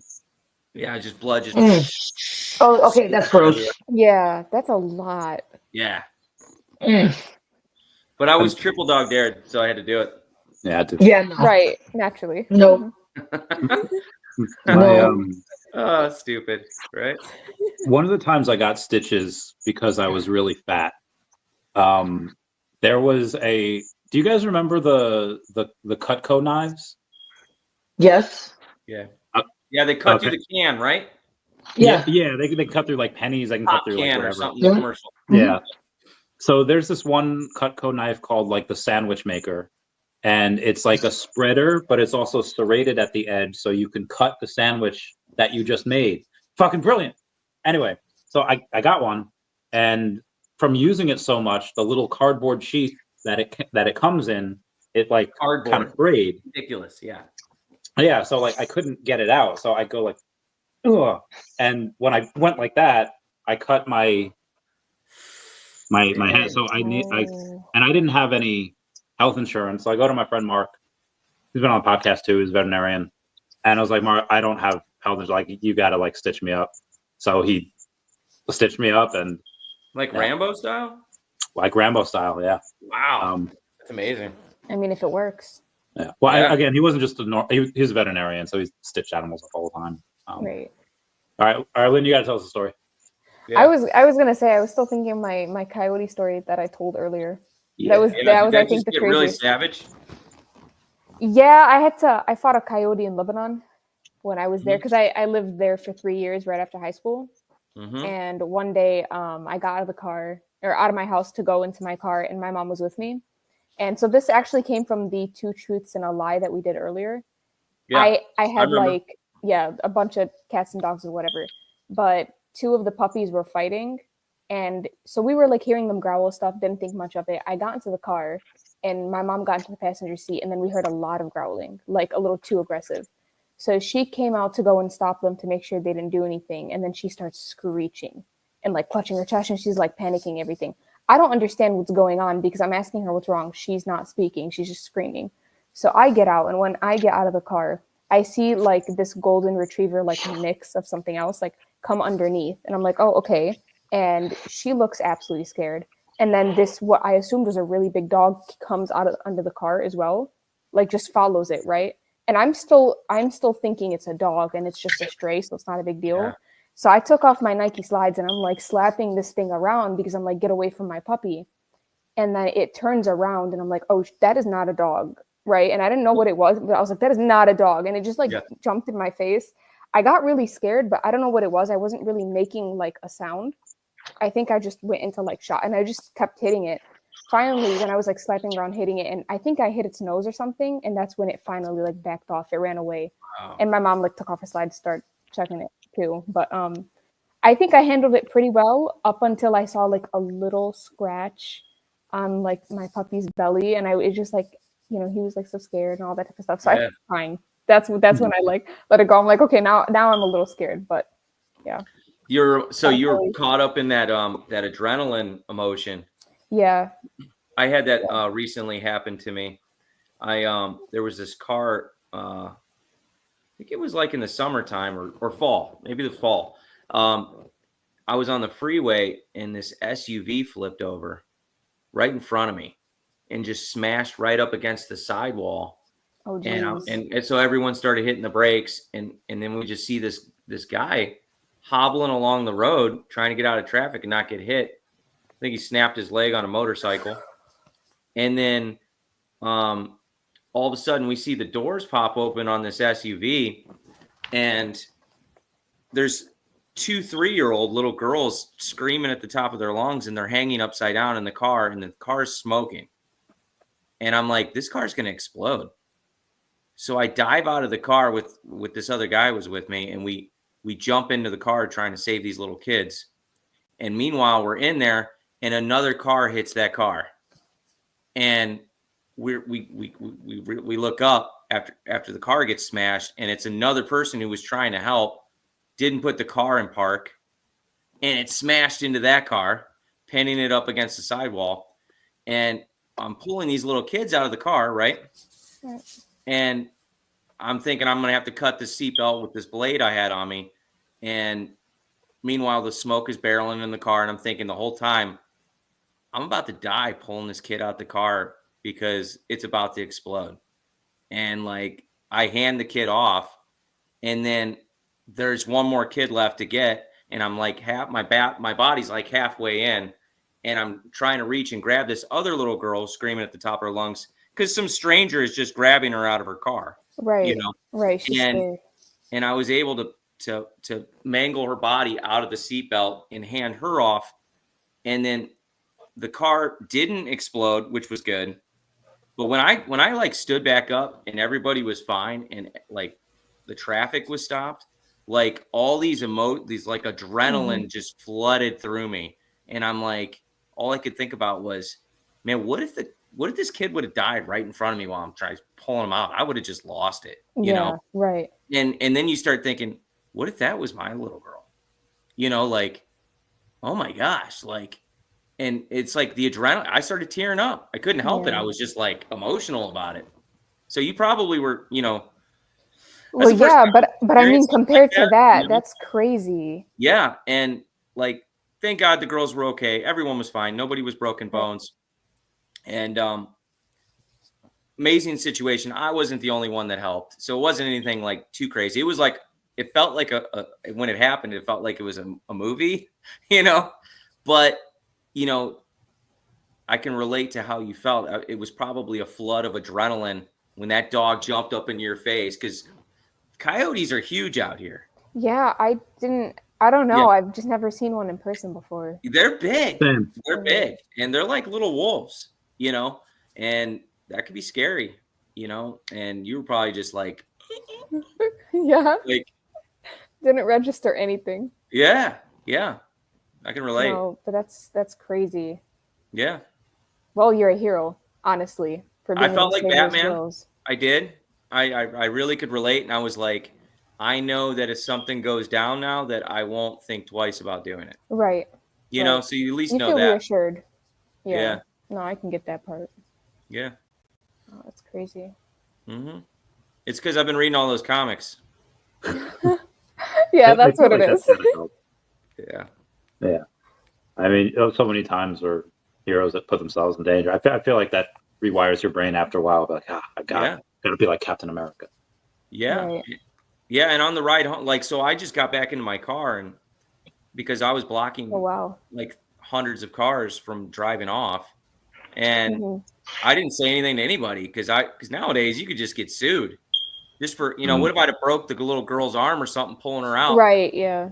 Or who knows what could happen. And so I took off, but I just remember just like tearing up on the ride home because I'm like, I can't even believe that just happened. Like, right. Yeah. I don't think I would have been able to drive after that. It was tough. Yeah. Yeah, I don't think I would have been able to do that. Yeah. Yeah. I didn't need to go on a walk too. Yeah. Right. I was gonna say something to just like be in touch with reality for like a minute and to just actually think about what just happened, because that's crazy. Yeah. Absolutely And I also insane. had my teenager, he works with me on my cruise and stuff.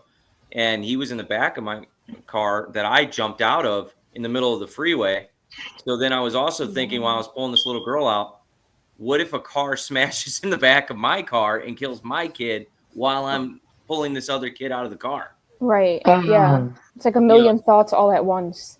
Oh yeah. Wow. I mean, pulling someone out of, like, getting out of your car in the middle of the freeway is like the most dangerous thing you can do, Yeah.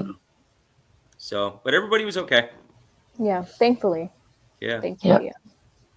Yeah. Pretty wild. I had a much less cool near-death experience. I was in with this guy Jesse that was on before for a little bit.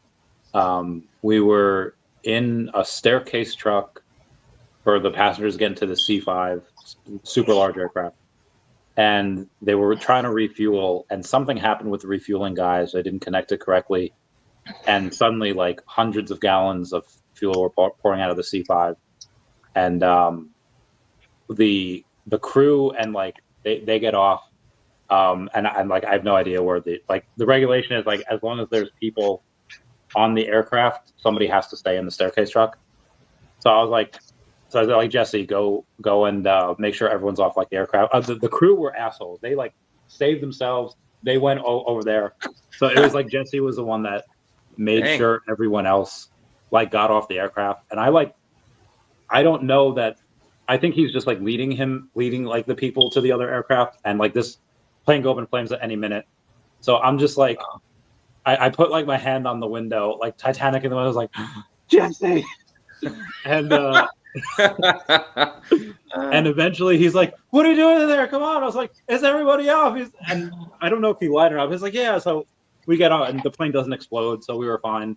I couldn't, for whatever reason, I couldn't get the key out. The key was stuck, so I was like, "It's still on there. It's still running. Someone go get that in the next shift." And but yeah, it was fine. Yeah, and then you had that flashback, like, I could have just died right then. Like, I was going to die. Yeah. I did. Yeah. It's really crazy.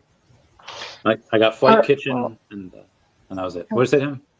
Okay, so I do have to go now because that was my roommate letting me know that she's on her way here. So, and I can't live stream I could, but she's going to go to bed. So I do got to get off here now. So I will see you guys next time. All right. Okay. It was nice to meet you. All right.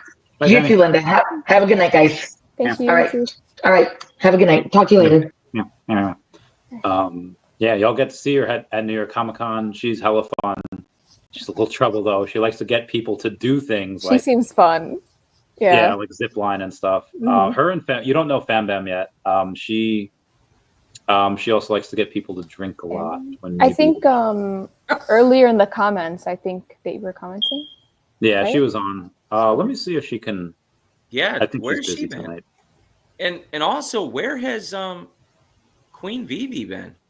Isn't she She's into she's this not- charitable stuff?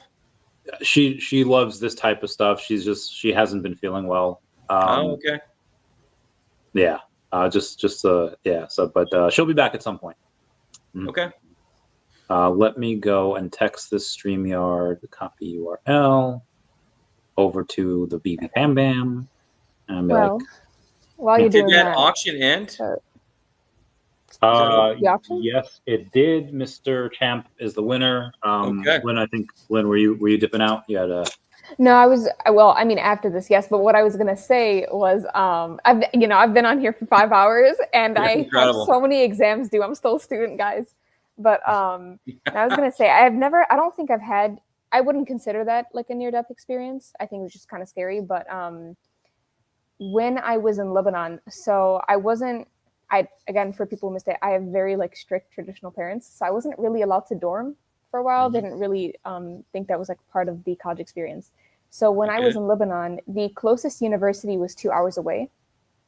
And so I would just go on like a bus. I didn't know Arabic at that time, right? Even though I grew up with like parents who spoke Arabic, I didn't know Wait, you Arabic. commuted 2 hours each way? Yeah. So I would wake up at 5 a.m., be ready by 6, 2 hours there, go to university, do what I had to do, and then commute 2 hours back. But the thing is, I couldn't speak Arabic and the bus drivers couldn't speak English. And there's like multiple stops because it's not the same one. So then I would just have to like assume this is the bus driver that I'm supposed to be going with. And they were just told to look out for me. They were like, there's this girl, she doesn't know anything, she's new here, she can't speak Arabic, so you're just gonna have to tell her like when to get on. So there were a couple of times where I'm like, it's kind of a safety hazard, like just some random man in a van is telling me like, you get on here and I'm supposed to go. That's how you get trafficked. So, that's what I was gonna say, right? But then they were just like, no, like it's back home, like you'll be fine. And I'm like, I don't know, that doesn't really make me all that trusting. But I did it anyways. But then when the protesting started happening in Lebanon, there was one time where I didn't know it at the time. It was kind of like when they were telling people for COVID, like it'll just be 2 weeks or something, and then you don't realize that it's like completely done. So they were talking about like, you know, how the protesting is getting a lot worse. They're blocking off all the roads, et cetera, et cetera. They're putting like the tires, like putting them up in flames and all that stuff.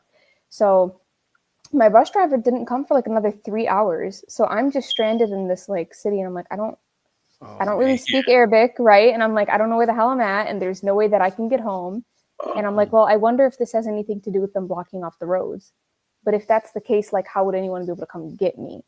So then finally, the bus driver did end up coming. I'm like, hey, he was like, he had to like find this like really weird long route to be able to come here.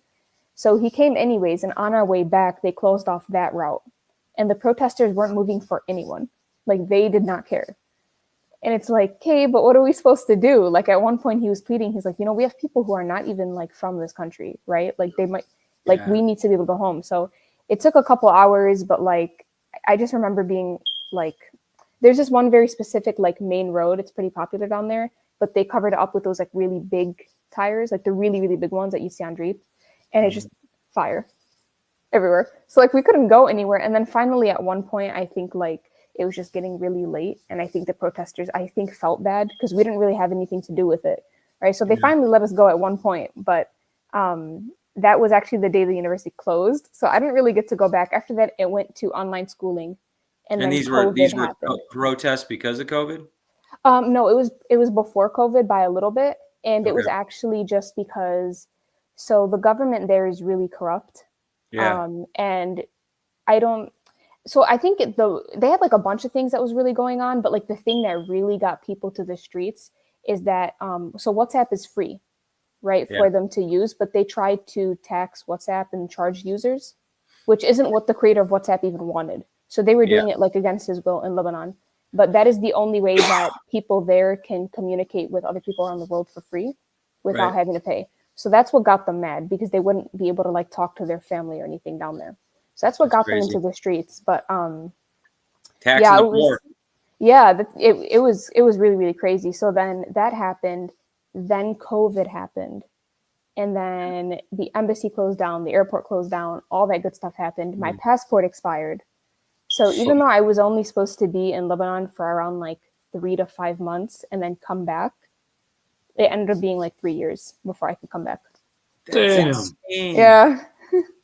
So you got to speak Arabic really well. Yeah. Mm-hmm. Yeah. Right? I mean, 100%. Mm-hmm. Yeah. Wow. I could tell your parents were pretty conservative when you said you had never been to a concert. And I was like, okay, that makes sense.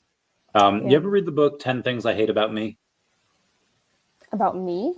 Yeah, it's just called 10 Things I Hate About Me. No, I haven't. I can put that in my. It's I mean, it's like a young adult. Well, I read it in like 2010 when I was like 19, but it was really good. I feel like you'd like it. Me. Okay. Yeah.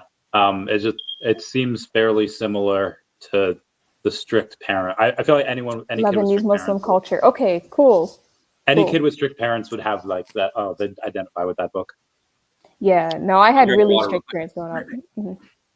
Yeah, no, they were very, very strict. So I didn't really get to experience a lot, which I guess is fine because I have good grades. I got all that stuff worked out. You know what I mean? But now that I'm a little bit older, I'm like, I'm gonna go experience everything. Did you ever have like a Rumspringa type thing where you're just like, I'm gonna go nuts? Yep. Oh, Yeah, tell us we about don't that. I don't know. I kind of got myself into some pretty bad trouble with some people down there by not really like caring. You know what I mean? Okay.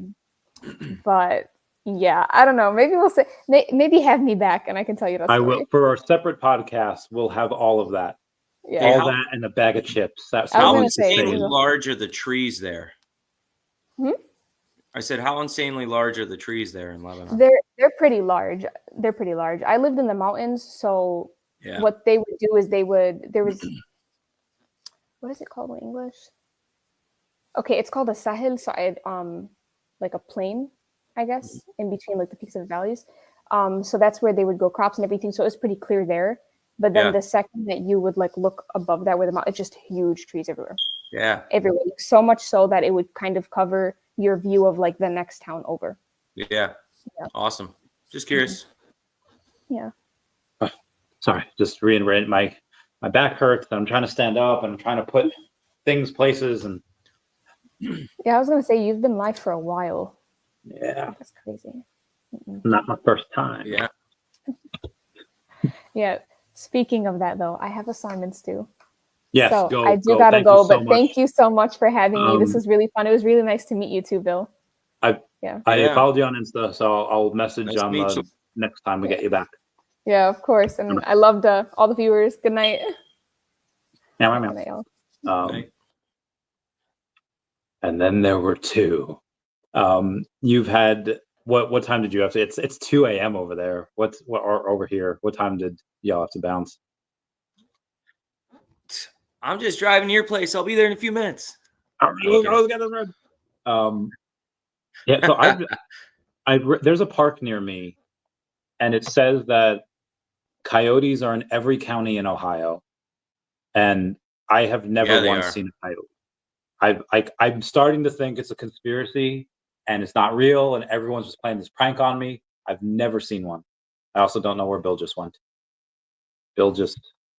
He disappeared. He pulled a Houdini. Bill is not among us. Bill is all right. I will get to the news now, and then while we wait for the bill. All right. So Bitcoin's correlations with major asset classes, including U.S. equities, gold, and U.S. dollar index, decreased in absolute terms during Q4 2024, largely due to the election. So as I was saying, Bill, I don't believe coyotes are real because I've never seen one. So. Oh, they're real. They they look like a Yeah, you ever seen the size of an Australian Shepherd? Yeah. They're about the size of an Australian Shepherd, but less hair. They look like a Okay. scraggly looking gray dog and long tails. Okay. Yeah. All right.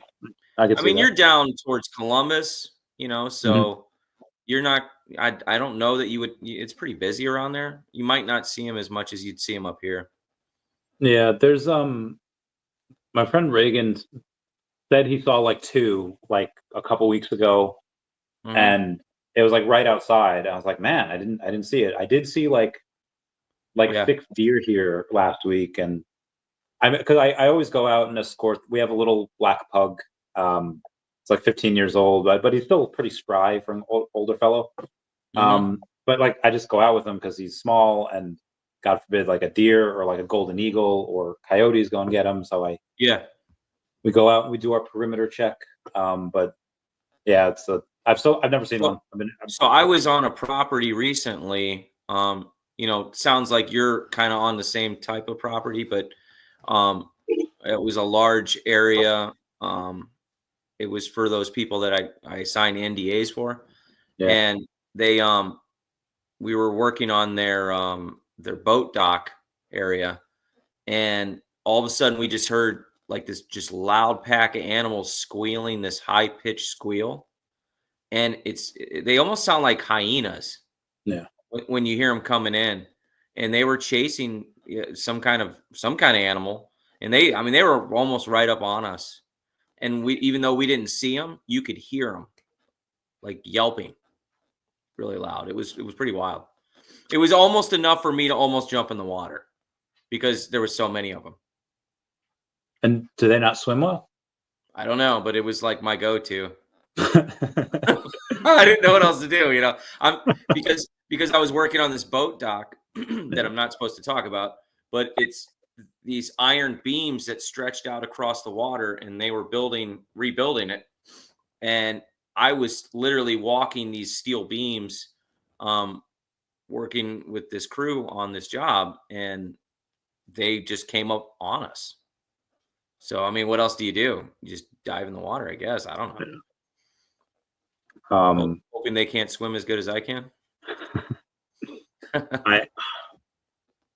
You ever see the Outdoor Boys? Outdoor Boys? I don't think It's so. like this guy. If you watch TikTok, he's got a. When he comes on, it's like late. It's like time to go to bed. Like he'd be on like right now. And it's about like him and his like kid like going out into like the wilderness, and they build these awesome snow forts, and they cook bread. Like they have like all this yeast, and they make it, and they catch fish. They cook all these things out there, and there's one time where he's in a tent, and he's cooking like spam or something, and you hear like like it sounds like an old lady like laughing like hysterically, and he's just like, there wolves are out there, and it didn't sound like what a wolf I thought would sound like. Yeah. No, they kind of like yelp a little bit too, I think. Yeah. But they're bigger. They're bigger than coyotes. I mean, wolves are huge, and they obviously howl too. But the coyotes, they're just like scrawny little things, but there's so many of them. Wow. Yeah, I mean, they could be formidable if you ran into a pack of them. I mean, just one I wouldn't be worried about, but I did have, in hindsight. So my friend, he used to have another dog. He just died of old age, but he like kind of just like disappeared one day. Like where'd he go? And I was looking for him, and I eventually found him like half a block away in someone's backyard. But I was looking for him for like hours, and then there's like a sump that's kind of near me, and and I saw like a bunch of like grass that was like laid down, and I figured it was like other kids or whatever they use that, they hang out there. Yeah. And then we're talking about these coyotes, like this dude like walking his dog. It's like, yeah, there's like they like live over in like that, where that sump is. Like, yeah, I know where that sump is. And then I remember that all the grass was like that. It was probably from the coyotes. Thankfully, they weren't there. Yeah. But I was like, oh man, what if I ran into like? I feel like I'd probably take on 3. Yeah. But so I was some years ago. So I live up like I grew up in Chardon. So Chardon's like known for like the polar fronts and lots of snow. They had to bring the Army Reserve in one time to dig them out of snow. Anyways, yeah. So it's kind of country and foresty. I live away from there now, but anyways, that's where I was at this time. And I was hanging out partying on my buddy's back balcony one night, and he had like woods off in the distance, and the moonlight was out, and I'm just out there. I think I'm smoking it. I don't smoke anymore, but I was smoking a cigarette and drinking a beer, and I look off into the distance, and like, man, a couple, maybe 50 yards away it looked like a freaking giant bear just walking past me. And it was like white looking. And I'm like, what is this creature, dude? Like, I'm going to die right now. And it was just this enormous thing. And it just walked, didn't even mind me at all. And I'm like, is this really happening right now? Like, is this like something out of a like Wolfman movie or something? And that's what it reminded me of. I'm like, there's some stuff out there. Whatever kind of bear it was, I don't know if it was just the moonlight shining off its fur. It had like mange or something, or something. It was crazy, but Ohio's got some stuff. And I'm like, I'm just gonna go back inside. I would love to see like a Bigfoot. Like, oh, dude, I remember like 2007, there was like a YouTube documentary on YouTube. Yeah. And then everyone in the comments was just like, guys, like technology is getting better. Bet you within 10 years, like Bigfoot will be on like a tape. Someone will have found it. And I was like, yes, it will. And then like 17 years later, and we still don't have Bigfoot. Nothing. Yeah. But you have people with all these stories, right? Of hearing some kind of creatures or seeing something off in the distance. I hear they sound weird too. You know, if you listen to some of the stories, but there's one where I think it's called It Came from the Snow. So there's this channel. It was kind of like a 4chan channel on YouTube. They just would read the stories of like the green text, and they would filter out all of like the BS. They'd filter out all of the stuff that's like, okay, like a Reddit no sleep. Like I think Reddit no sleep is like 99% of them are like, they're not real. They're and you can like tell. Yeah. Yeah. So they had this one where this one kid, he's like 18, and he's in charge of like this ranch this old guy had, and he's like, hey, I'm going south for the winter, just feed the horses or whatever, and feed all these, and that's it. We'll pay room and board is free. There's a whole bunch ton of meat in the freezer. Perfect beginning story to a scary movie. Right? Yeah, so he was chill. He was drinking. It was great for like a while, and then one day, just like is like I don't know, it was like a goat or a chicken, like something got wrecked. Wow. And then he goes on and he's like, okay, like what is this? And he says that he made a trap for this thing with like an already like, you know, like an already dead goat. He had like the blood or whatever, and he the thing was like smart enough that it knew it was a trap. Like he could see it like in the distance, couldn't make out what it was, and it was a and he said it was something that had like killed a bear. Like he thinks that it was like a man, and the man had like domesticated these like wolves or whatever. Like somehow maybe they were like wolf husky hybrids or something, because the dude the thing was wearing a bear skin, and it had two of these what looked like wolves, but he said were probably like wolf dog like hybrids in there. Yeah. And he's like, like I don't know why like a man would just, you know, kill one of these things. And the theory in the comments was like, well, maybe it was like a Bigfoot or like an abominable snowman or whatever that did kill a bear and wore it. And if humans domesticated dogs back in the day, maybe these dogs were like working with this Bigfoot type of thing. Yeah. And I was like, that story always just like kind of got to me, like, Yeah, like there's something to that. Dude, I've heard all kinds of stories like that. So what do you think? Do you think that Bigfoot could exist? I want there to be, but I feel like my want is kind of like giving me those rose-colored glasses in which all the red flags that would normally pop out to my conspiracy mind don't look like red flags. Come in these rose-colored glasses of like, nah, I want Bigfoot to be real. Yeah. And I try to explain things away that, but I don't know. What's that one ranch? Bundy Ranch? Which one? The Clive and Bundy Ranch? What ranch? No, the ranch where they see all the sightings and the UFOs and the Bigfoots, and you can go there and it's supposed to be crazy. Orbs. They have like a Bigfoot hunt in like Pittsburgh, I think, or like near Beaver Falls or something like that. Come on, I know you're into this stuff. You haven't heard of this ranch? I know you. It's called. I keep having Zorro Ranch in my mind because of Epstein earlier, but It's like one of the most famous ranches that's supposed to be haunted. They've done tons of shows on it.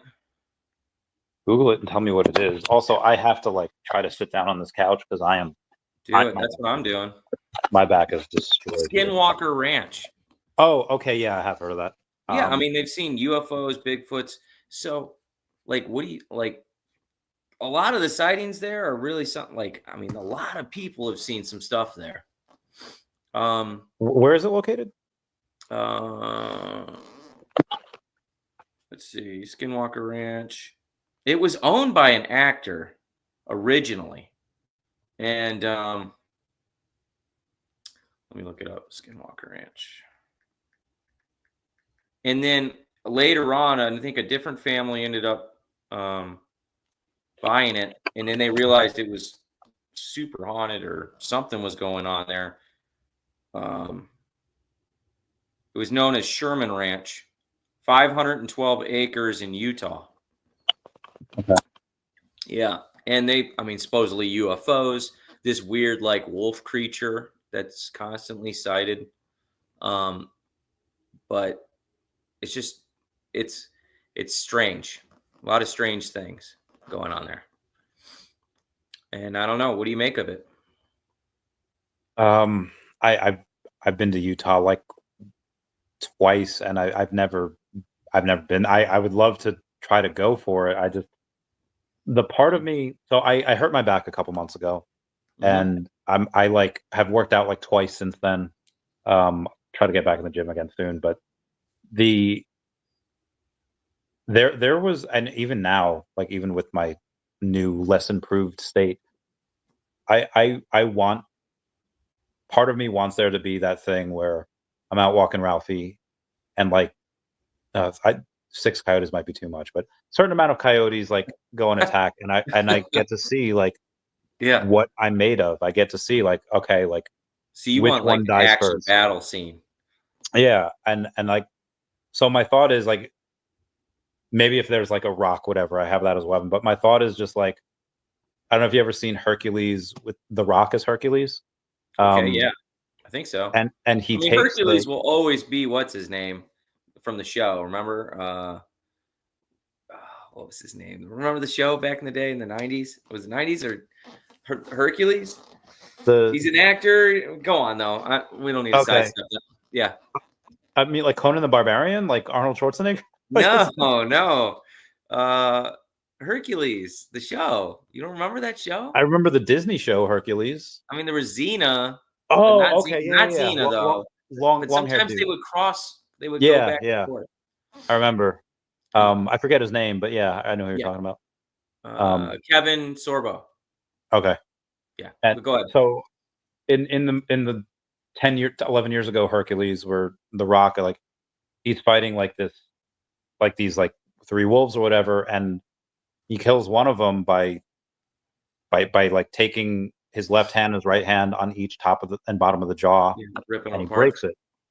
And so that would, like, outside of like my punches, which are very hard, I feel like the coyotes might be able to tank them. Maybe they can't, because they're probably like 30, 50 pounds, and they probably can't. But let's say like they can, like that would be, I know I could take on 3, because 2 could be biting my arms, and 1 I could just, and then once I do that, then I can get the other, and then the other, and I'd be mangled. But I mean, maybe we should just set up like a cage match for Randy and some coyotes.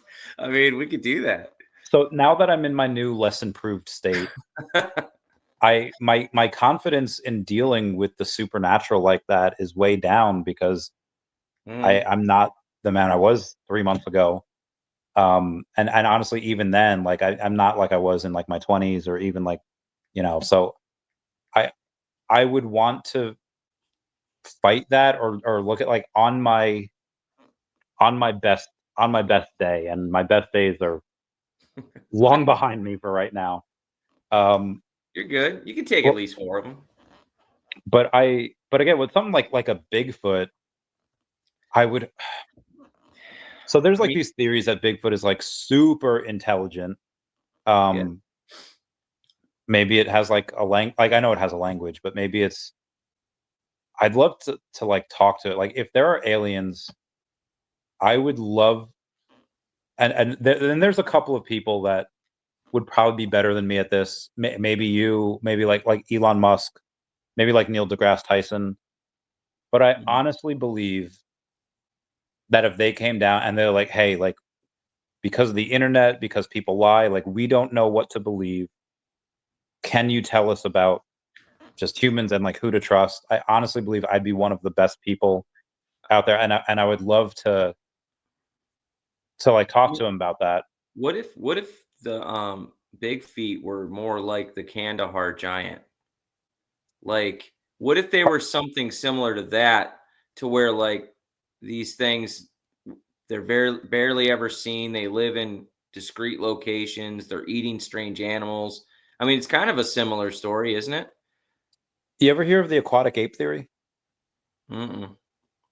It's a theory that, like, how many hundreds of thousands or millions of years ago, like a common ancestor for humans, they like lived around water, and that's why humans have like these like kind of semi-webbed fingers, and that's why we can hold our breath longer than most other mammals, and that's why well, in large space, stuff like that. And the theory is that some of those people like broke off and went onto land, but then some of those people didn't, and they kept near the shores and they kept near the shallows, and they essentially became mermaids.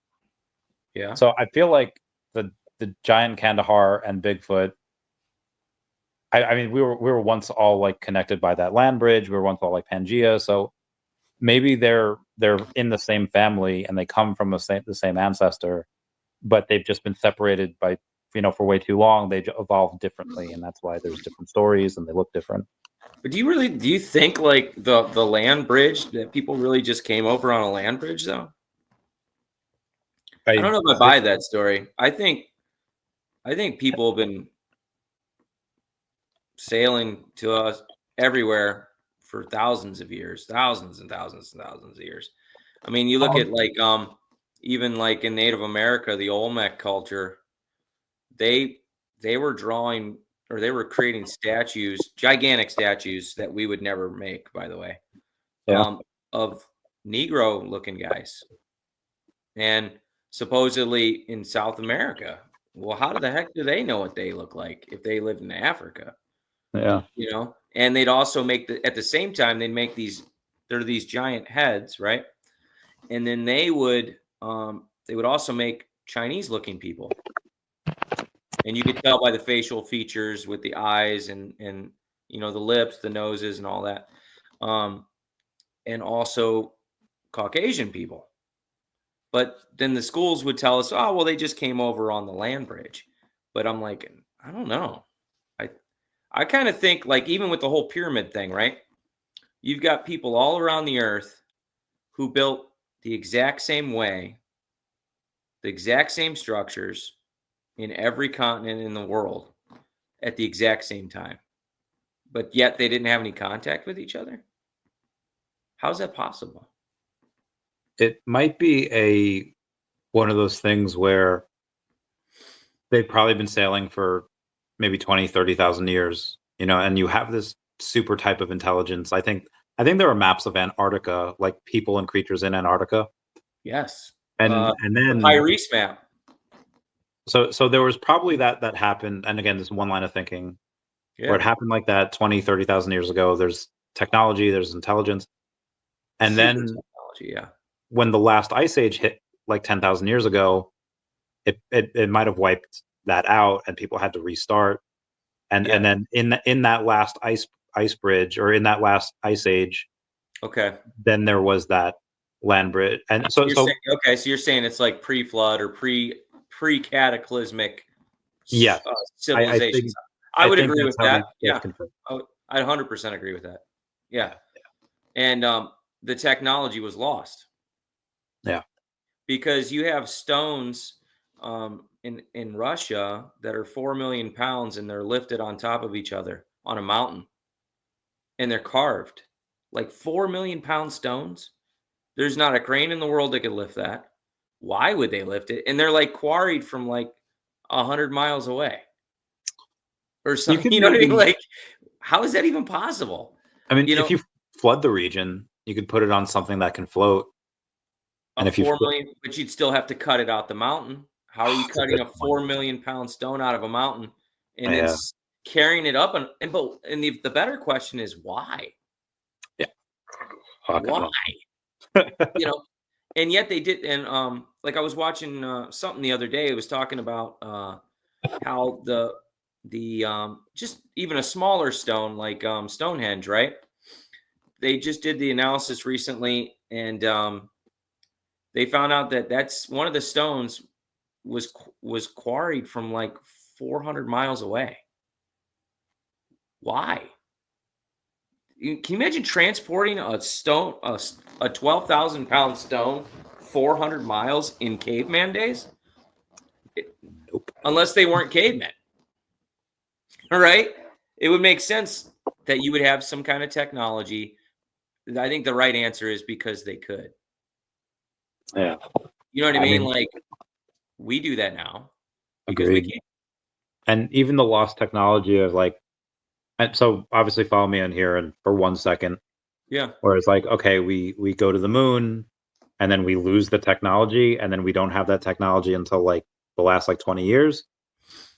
So honestly, like we have horses and chariots for 6,000 years, and all of a sudden we have satellites and space stations the last 100.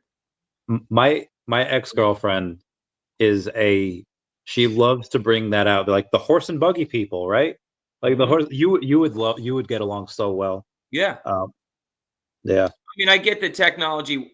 It has to come from somewhere, right? I mean, and then you make leaps and bounds at some point. Yeah, I don't know. It's wild. I get it. Yeah, sure. We could. Once you create the technology, you're good to go. But it's just getting to that point, you know. Sorry, go ahead. You even have strange things like, what were those pyramids for? You know, they're emitting some kind of energy out of them to this day. You know, they've done like chemical analysis. I have another book. I think I brought it up on the show called The Giza Power Plant.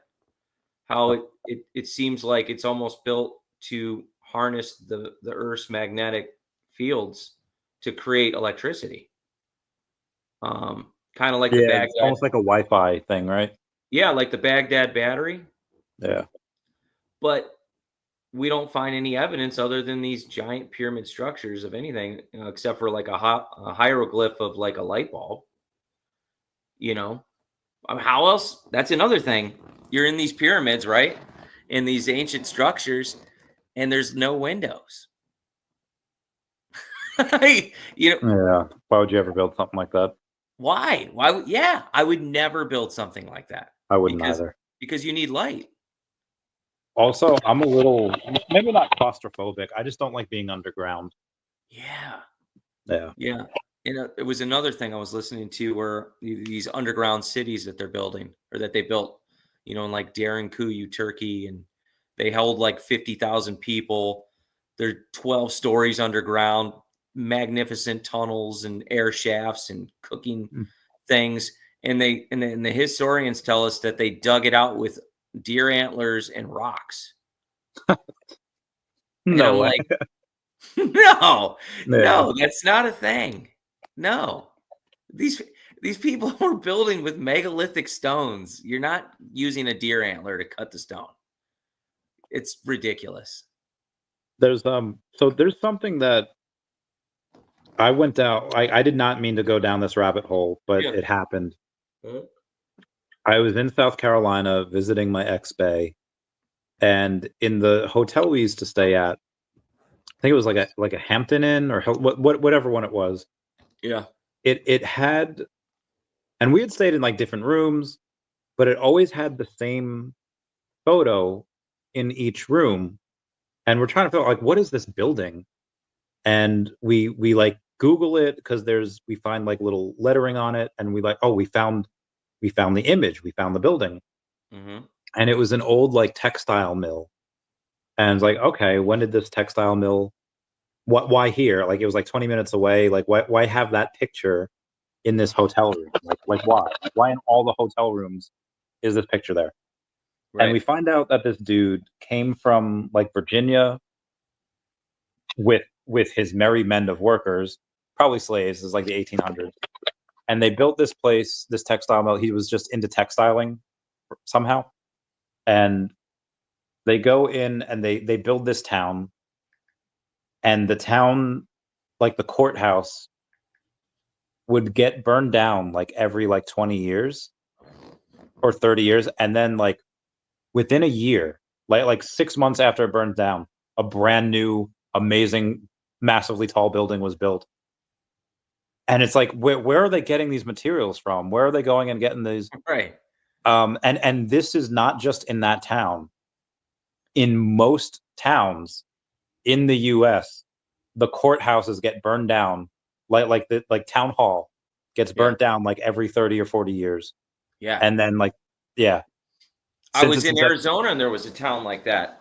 And it was the same thing. Like half the town burned down and like thousands of people died. And they would just constantly rebuild this town. And it was supposed to be like super haunted.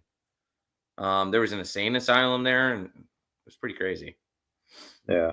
And of course, they turned the insane asylum into a hotel, which, why would you do that?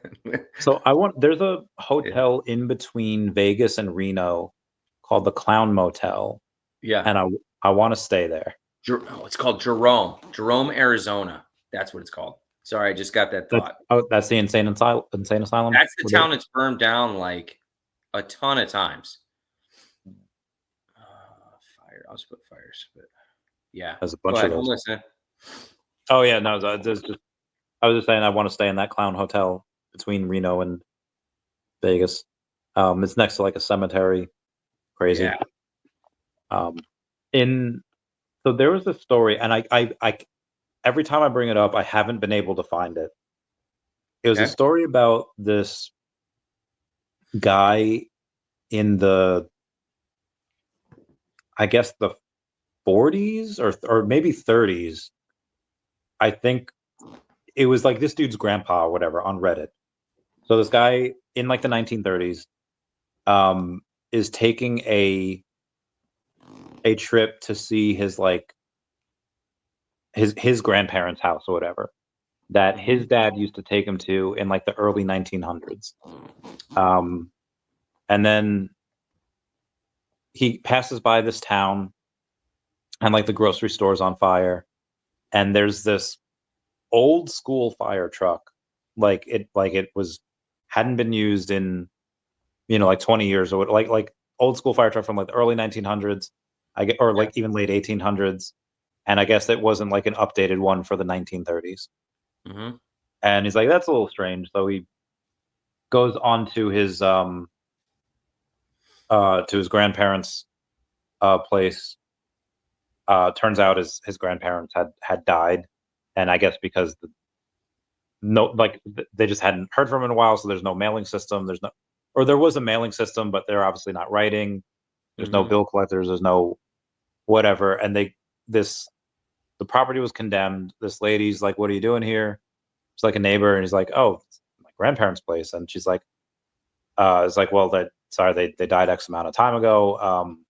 We tried to contact people, and he's like, yeah, like though nobody's been here for, it was like X amount of months or whatever."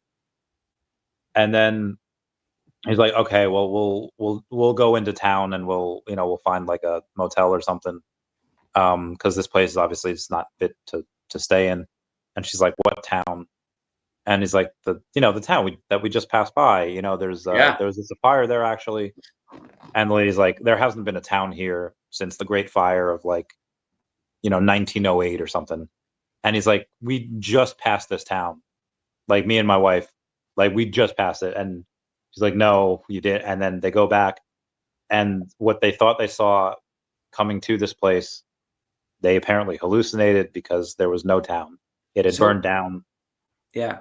So that's interesting, because I was just listening to this this podcast with Tim. You got to get Tim Alberino on the show. What is he on Twitter? UFOs, Bigfoots, all kinds of stuff. Timothy Alberino. Okay. But he was talking about that Skinwalker Ranch, right? And he had this theory that that whatever was on that property was making people hallucinate. He thinks that it was making people see these things, that these things weren't really happening.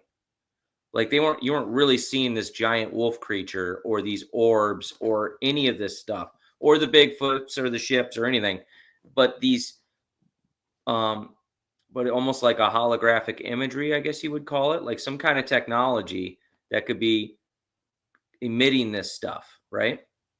And he was like, well, maybe it's, obviously he's more geared towards aliens, right? But he was like, maybe there's an alien presence there and they're just trying to get people to not want to be there, right? Because there's so many different weird things about Skinwalker Ranch. And if you haven't looked into it, you got to look into it. But that makes me think of your story. Like you see this town, they saw a town, right? Yeah. But yet the town didn't exist. So it existed like right. 20, it existed up until like 20 years ago. Yeah. 20 years prior, I should say. And then it had burned down, and what they saw was apparently like a glimpse into the past.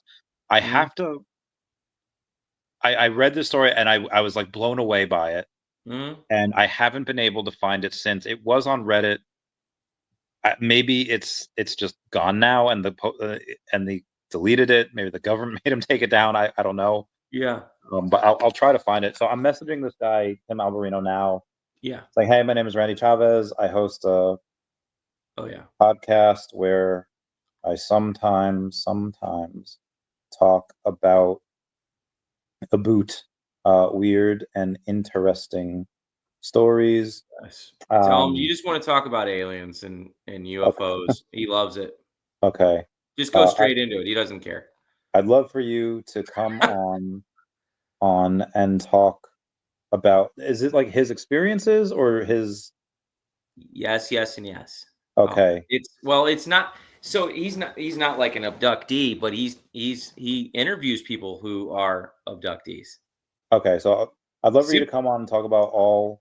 But he could talk about anything. Like it's just whatever the conversation goes. It's kind of like, I mean, he's very intellectual, I guess you would say. I mean, so it'll be an interesting talk, and obviously you can conduct interviews, but just get him on your show. It'd be great. I just sent him a message. I mean, it's like, well, he posted something 34 minutes ago, so maybe he's. Oh, did he? Maybe he's still up. So maybe there's this technology where things could be broadcast like that. It would make sense. You hear stories throughout history of people seeing things that they never really saw. Well, what causes that? Like especially something that was historical, like you're saying, something that actually did exist. Yeah. In that exact same spot, but yet is not there. Okay, so I'm going to go on my Reddit's saved posts. Okay, it's on there. And right now it's all posts from like Ask Reddit. It's like the porn industry wants to start turning historical events into adult films. What are some of the titles they come up with? I can't believe I used to save this stuff. This is awesome. Dude, speaking of which, how about that freaking girl getting 1,000 dudes? 1,000 dudes. That is ridiculous. Yeah. Like, why? Like that's disgusting. What is wrong with people? Like 1,000 dudes just to break a record, I guess. I don't know. I think she broke a record. She started with 100 dudes in one day, and that was wild. Yeah. But then 1,000. So I mean, that's crazy. So there's I mean, you brought up porn, so that's what made me think of it. It's fine. What is something that you seem to like, or you seem to find like, oh, this is cool, and like most other people don't? Maybe like the alien talk or something like that. We could probably ancient history. Yeah. So I know there's a bunch of stuff that most people like. I'm kind of weird. I guess we're both kind of weird. Yeah. And most of the people are just like, that's strange. Why do you guys even talk about this? You can't prove it. You can't whatever. And it's just fun, the thought experiment. And yeah, I know that there are, especially for women, like that a lot of times, like sex with a lot of different dudes can take a toll on you. Mhm. And that's probably true for most, like 99, maybe 98, 99% of women. But Yeah. maybe for her it's not. Maybe for her it's just like, I like it. It's fun, and I'm not hurting anyone. And some people will be like, "Oh, well, you're hurting yourself." Well, like, it's not. I'm not hurting myself. I like it. No one can ever say they did this. I have this spot in Yeah. history. And, I guess she broke down like hardcore after the 100 dude. oh, shit. But I don't know about the 1,000, you know. Oh, I mean, if she broke down, then I was watching a Candace Owens video where she showed a clip of her just bawling her eyes out. oh, damn, that sucks. Yeah. See, like, I wish that. Well, I shouldn't say that.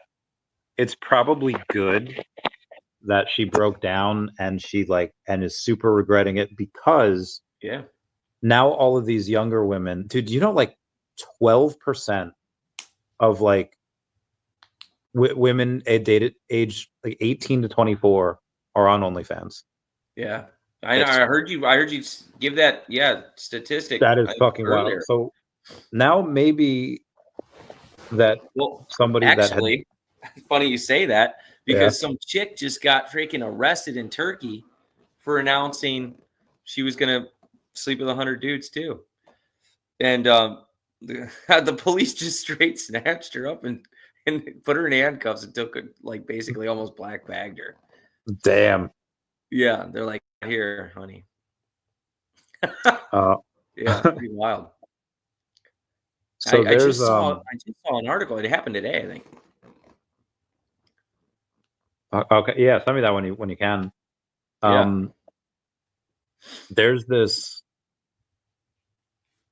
I mean, now that she's done that, and she's broken down. Maybe some of these girls that are on OnlyFans will kind of realize that, okay, maybe it's not worth it. Maybe it's not, something that that's a good long-term plan. Because you have this. I mean, you already have like the passport bros that do not want American women because they kind of don't respect a lot of these men. Like, I can't tell you how many times I say, like, I kind of gave it on Facebook. A lot of the women on there are like, "Oh, men ain't shit," and just like, and just like I understand like some of like the battle of the sexes, like, haha, make fun of each other, and that's fine, that's cool. But I feel like I've seen a bunch of women say like men ain't shit, and it's like, dude, you can't just take like a blanket term. Like, I understand that maybe you had a bad experience with a couple of them, or maybe your baby. A lot of them was like, my baby daddy ain't shit. And the one comment I saw, I was just like, well, stop letting losers come in you. And I was like, oh. I feel like as these girls kind of break down on camera saying like, hey, I wish I had never done this, maybe these younger girls finally get that in their minds, like, okay, it's not a good idea. Yeah. I mean, it's the breakdown of the family unit, I mean, women need men need women, whether we want to admit it or not. We have these emotional draws towards each other. It's just natural. I mean, we were meant to be together in some kind of unity, whether it's in friendship, just emotional bonding, and it's like you can't have one without the other. I mean, women can say that all they want, but it's hard. It's hard living without a man, and for men, it's hard living without a woman. You can do it, but it's not easy. I mean, it's easy when there's two people in a household, and you could say the same for two men together. It's easier when there's two people that are providing for each other, and you have that emotional support and stuff. But women and men, you know, you have women being the family emotional support, right? And men are like kind of like the protector, whatever you want to call it, hunter gatherer types, you know, and women are there for emotions and raising children, and they're just better with that. I hear a baby scream, like that high pitched scream, and it drives me insane. Yeah, I could Like, never. I can't handle that, you know. And my wife, she could handle it no problem. It was just like nothing to her. I'd have to like leave the room sometimes because it was just like it would like make me want to scream, you know. Yeah, I don't have the patience for that. Mahalo, No. how much longer are we going for? Forever. Forever. Oh, dude, I love that stuff that you and Kulmo do, like M'Baku. Dude, I'm up to 100 and almost 50. I think I have 150 now. Dude, I only have 22. I thought I had more than that. They're only like a couple bucks. I'm like, no. I just keep scooping. And then I'm like, should I just there's like a floor right now of like 50 for like 270, and I'm like, should I just scoop all 50? But then I'm like, I don't want to pass Kulmo up though. You know, like I'll just buy a couple here and there. Trump tokens at 45. I was just gonna buy that. Dude, I didn't even hear about Trump token until this show. I saw it like 30 something hours ago, and I'll tell you exactly what it was a $2 billion market cap, and I was like, you know what? Yeah. And now it's almost 9 billion, bro. I fudged up. It's gonna keep going because it's Trump. You know, So and I thought about that, and I'm like, I saw it when I looked at it. It was at $28, and I'm like, do I buy 10 of them? No. For what? You know, so I can double my money? No. So this launched at 11 p.m. Eastern Standard Time on the 17th. So it is 24 plus almost 4. It's been 28 hours, and it's the number 25 crypto. Yeah. In the when world. I looked at it, it was at the number 34. Dude, I bet that thing gets in the top 10. You watch. Because, I mean, do you think he's going to announce the whole tax free American coin thing that everyone's assuming? Yeah, so, the American, So it would only be natural that his American meme coin would just skyrocket, and he's the president. I mean, of course it would. Yeah, of course. I mean, they've, oh God, that's insane. But it was just like with XRP. I knew XRP was going to go up, but I just didn't want to be in the project. I didn't care that it was going to go. You know, I was in Cardano already, and I'm like, I'm just going to stay in Cardano. I don't care. Mahalo Joe's got some signed shoes from Trump. Dude, those shoes, I wish I could have got my hands on those shoes. What are they, like 1 of 10 or 1 of 20 or something like that? Not even. I think that, you know, he sold like a couple. I think there's probably a couple hundred of them, maybe. But not many were signed. I don't even know. They were going for thousands of dollars. Yeah. And they were gold. Yeah. I think he showed me a picture in San Diego. Yeah. Oh, yeah. So 1 of 10 signed out of 1,000. Yeah. And so he's got them signed. So that's amazing. Bro. Congrats. All right, let's put those on auction right now. Mr. Jeff's like, donate them. Yeah, come on. We are ready. Well, I mean, for that type of thing, I would not want Mahalo Joe to just give those up. Maybe like half goes to Mahalo Joe, half goes to the. What size are they? Are they size 12? You're size 12? Yep. How tall are you? Like 7'5". No, I'm kidding. I'm like 6 foot. Nice. I'll just laughing. He ain't doing that. Let's open the bid up at $300. I got first bid. They're size 11. So you're gonna be a little snug on you. Yeah. Never mind.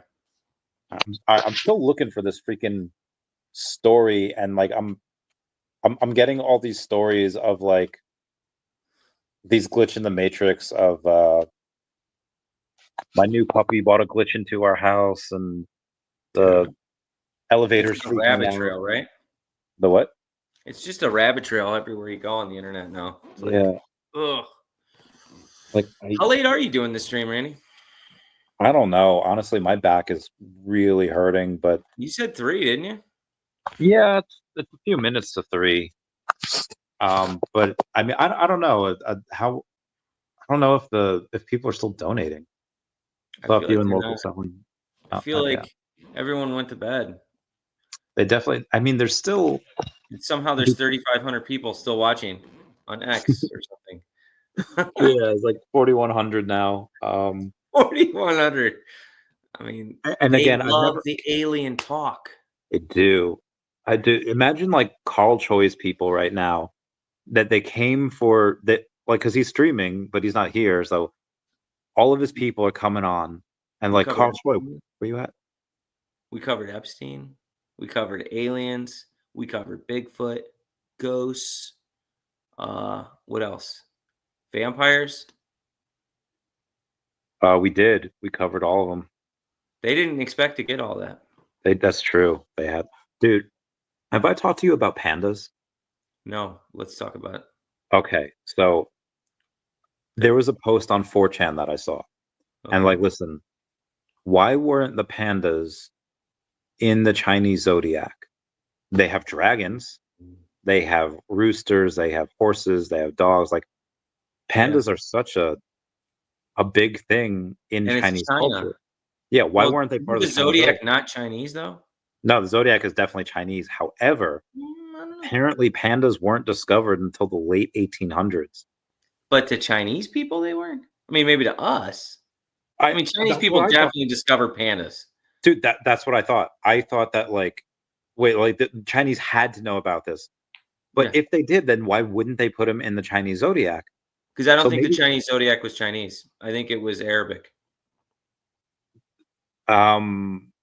Personally, I think what we call the Chinese zodiac. So I think the zodiac goes back farther than the China is what I'm saying. Now I think that when they got it, they probably just shifted it maybe towards their culture. Okay. But, so like the Bible talks about this thing called the Mazzaroth, which a lot of people believe that that's actually the zodiac. So ancient cultures, a lot of ancient cultures had the zodiac. Okay, so let's say they took it from Sumerian. Okay, so wherever they took it from, you're saying that they made it towards Chinese culture afterwards, and that's why they have the dragon. Yeah. So as the zodiac would spread out to different cultures, they probably adapted it in a little bit into their own cultures, right? But why wouldn't it be a panda then? Yeah, why they have dragons? Why wouldn't it be a panda? Right. So, I mean, but every culture had dragons. Not every culture has pandas. Does like Middle Eastern countries have dragons? Oh, every culture had dragons. Yeah. Okay, all right. So you could so dragons were. I mean, you know, if you take dragons as dinosaurs, you know, I mean, that's how I take them. yeah, that makes sense. You know, Hollow I mean, every bones, culture and that's talked why there's about no skeletons. Yeah, I mean, Native Americans drew pictures on petroglyphs of them riding them, of dinosaurs in America. There's pictures of that, of them riding those Brontosaurus ones and the pterodactyl ones, like riding them. But if that's true, then why, you know, that's not millions of years ago. You know, I would think it's more modern than that, right? There are some interesting theories about guys that, or about like there's still dinosaurs in the Amazon jungle, and there's stories about people that have like that they're still there. Yeah. And it's like, There were stories in World War II of Japanese soldiers running into supposedly some kind of dragon-like creatures on different islands. Yeah. Yeah, I mean, I just look at it as they were probably hunted into extinction. You know, just like everything else, you know. Yeah. That's why you don't have mountain lions running around America everywhere, you know, because they eat us if they get the chance. So anyway, pandas. Yeah, back to pandas. How are they not discovered till the late 1800s? There's some conspiracy fake. there. It's fake news. No way. I mean, Yeah, pandas are, and they're white and black. They're cute. Yeah, they don't blend in. They don't blend into their environment at all. And they can't survive. Like we have to like they're such derpy things. Like, there's no way they survive on their own for thousands of years. There's no way. Right. Like there's nobody noticed these things. Yeah. Yeah. I don't believe So, that. like, what are they? What is the conspiracy there? What's the? It's like a raccoon and a bear had sex with a polar bear or something. Right? What would create that? Yeah, I don't know. Yeah. So my theory is, though, yeah, so back to the panda. So even if the zodiac was given to the Chinese, why wouldn't they have adapted it? I don't know. It doesn't make sense. And the panda is so prevalent in their culture. Yeah. Like, it's everything to them, right? I mean, Kung Fu Panda? Yeah, there's video games, there's slot machines, there's so why aren't they in the Zodiac? They just discovered, like, no way. Smells fishy. Yeah, they're cooking up history. I don't Yeah. believe it.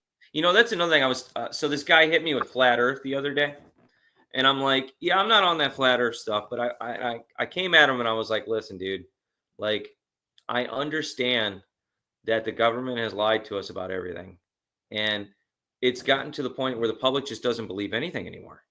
Like, and it's really what it's come to is we just don't believe. I mean, we're questioning everything now, and I'm like, but I can't get to the flat Earth thing because I can look into the sky and see that everything's round in the universe.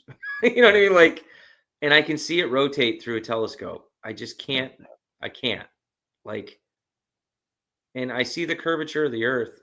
Like, if I was blind, I'd believe that maybe, but you know, it's just not an easy theory for me to like. Just I know there could be long explanations into it.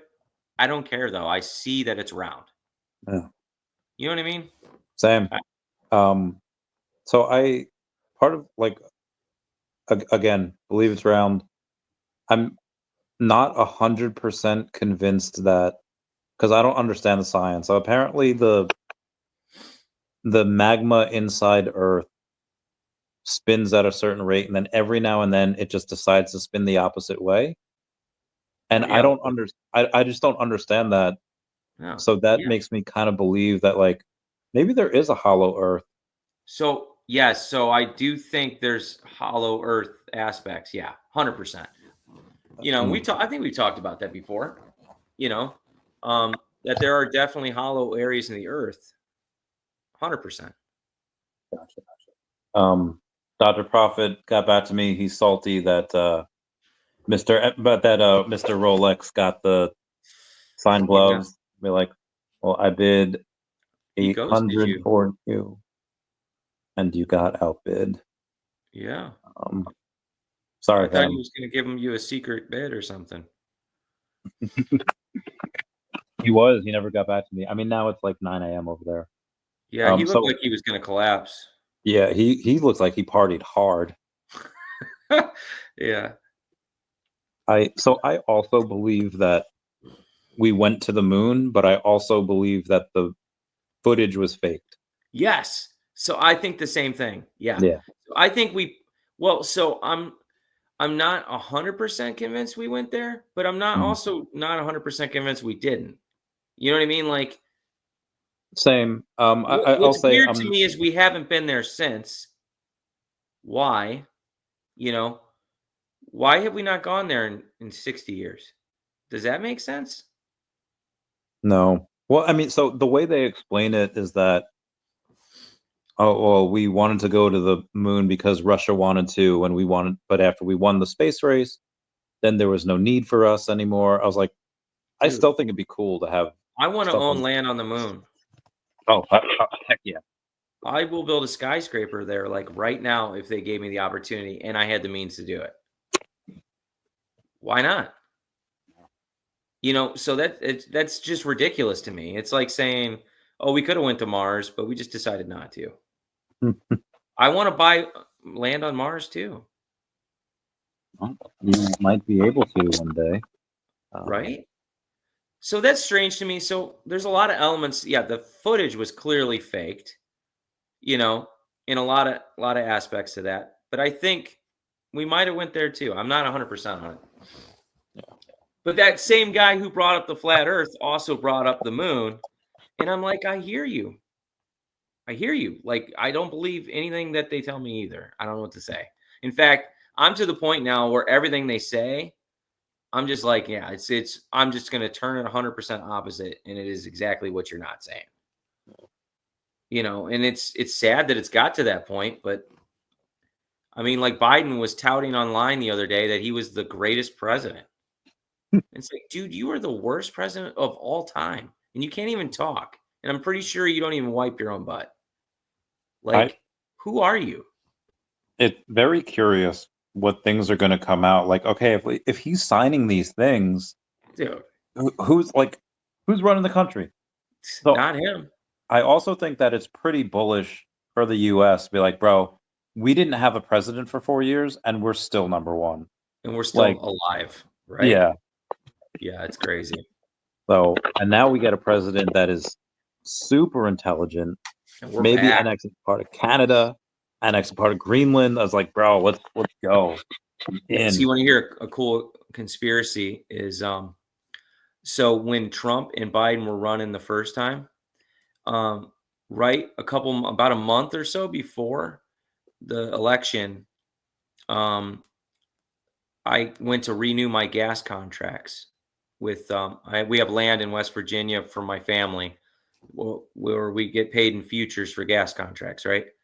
Cool. And so every 5 years I renew it. So I called him up and I was like, hey, I just thought I'd renew early for 2020. And he was like, dude, I don't know what's going on right now, but we're not renewing any gas contracts. And this was in Terrell. This was like one of the largest gas suppliers in the country. And I'm like, what are you talking about?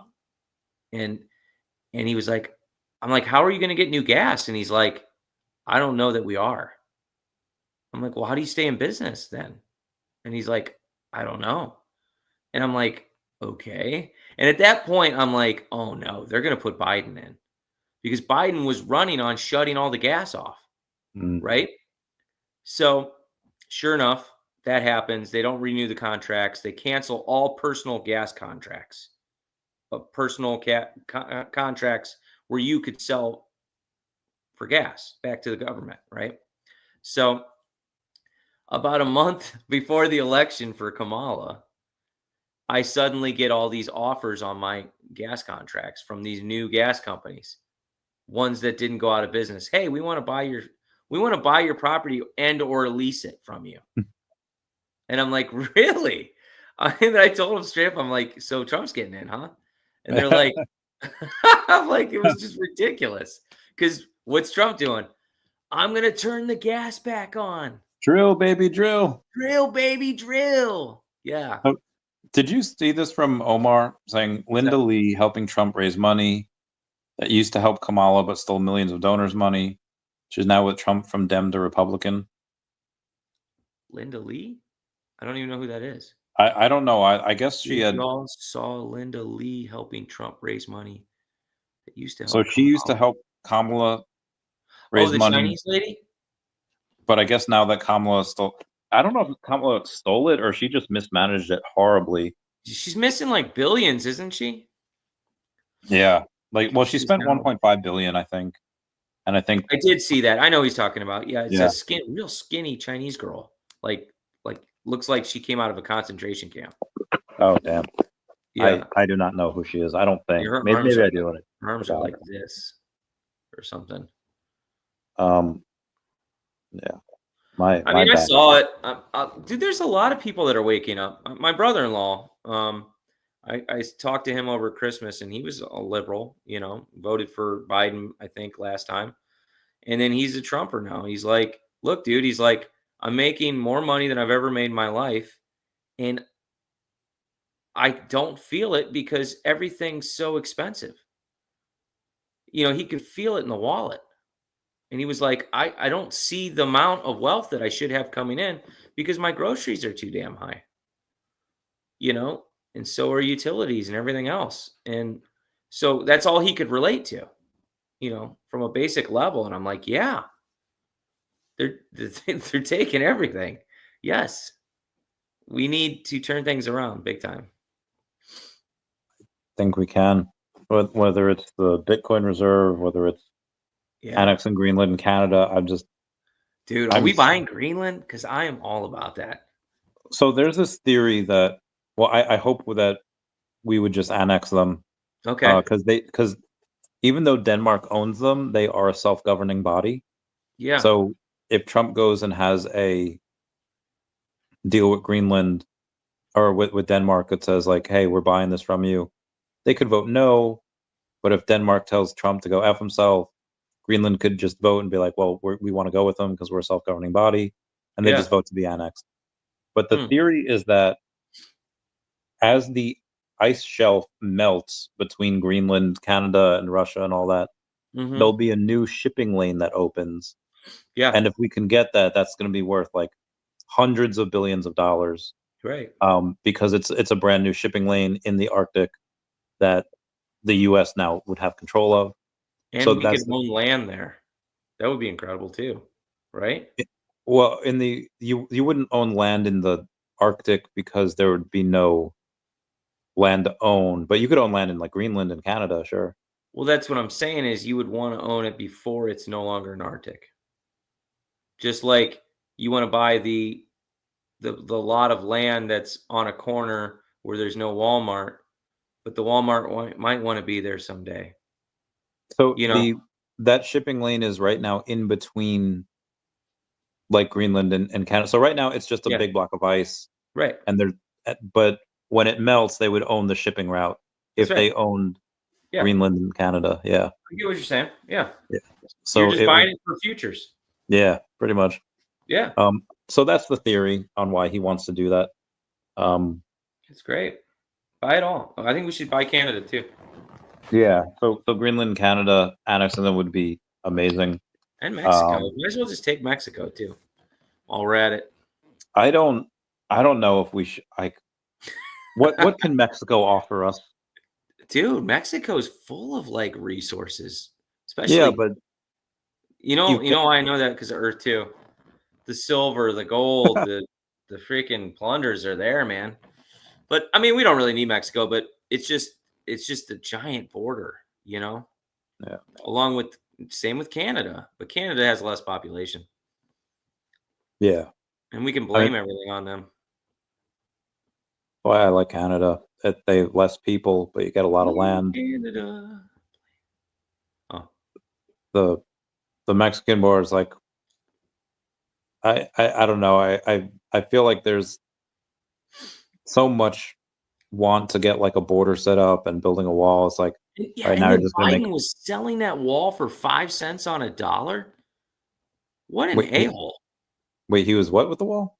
They were taking the wall apart and selling it for 5 cents on the dollar. That is so stupid. Recently, just so that they could like deter Trump from building more of it. It was like, dude, like you are just like straight backstabbers, man. Yeah. Like it's over the top. Agreed. Yeah. All right. Omar sent me a video. Linda, sorry, what were you saying? You got to see how skinny she is. Oh wow, yeah. Right? Yeah, she's. Someone get that woman a sandwich. Someone get me a sandwich. I had a sandwich like 14 hours ago. So and all I've had is a sandwich and a beer today. So now that this is, I think, officially done, I will go. I'm gonna have to message everything tomorrow.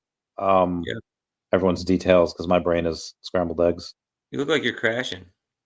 I'm crashing hard, bro. You're lay down mode. You're like I'm thinking. I'm laying on this couch. Dude, yes, I won that comic too. I'm so pumped about that. Yes. That's my first one. I'm really excited. It's 3 signatures on it. And from Vincent. Vincent's the man, dude. Like, dude, he's so cool. Yeah, like that's another thing about Brock and Vincent. Like you can just message either one of them and they just respond. Like, I mean, not many people you can do that to, and like Brock will just chop it up with you. He doesn't even care. Yeah, but I mean, instantly. Like I hit him up and he's just like, bam, no problem.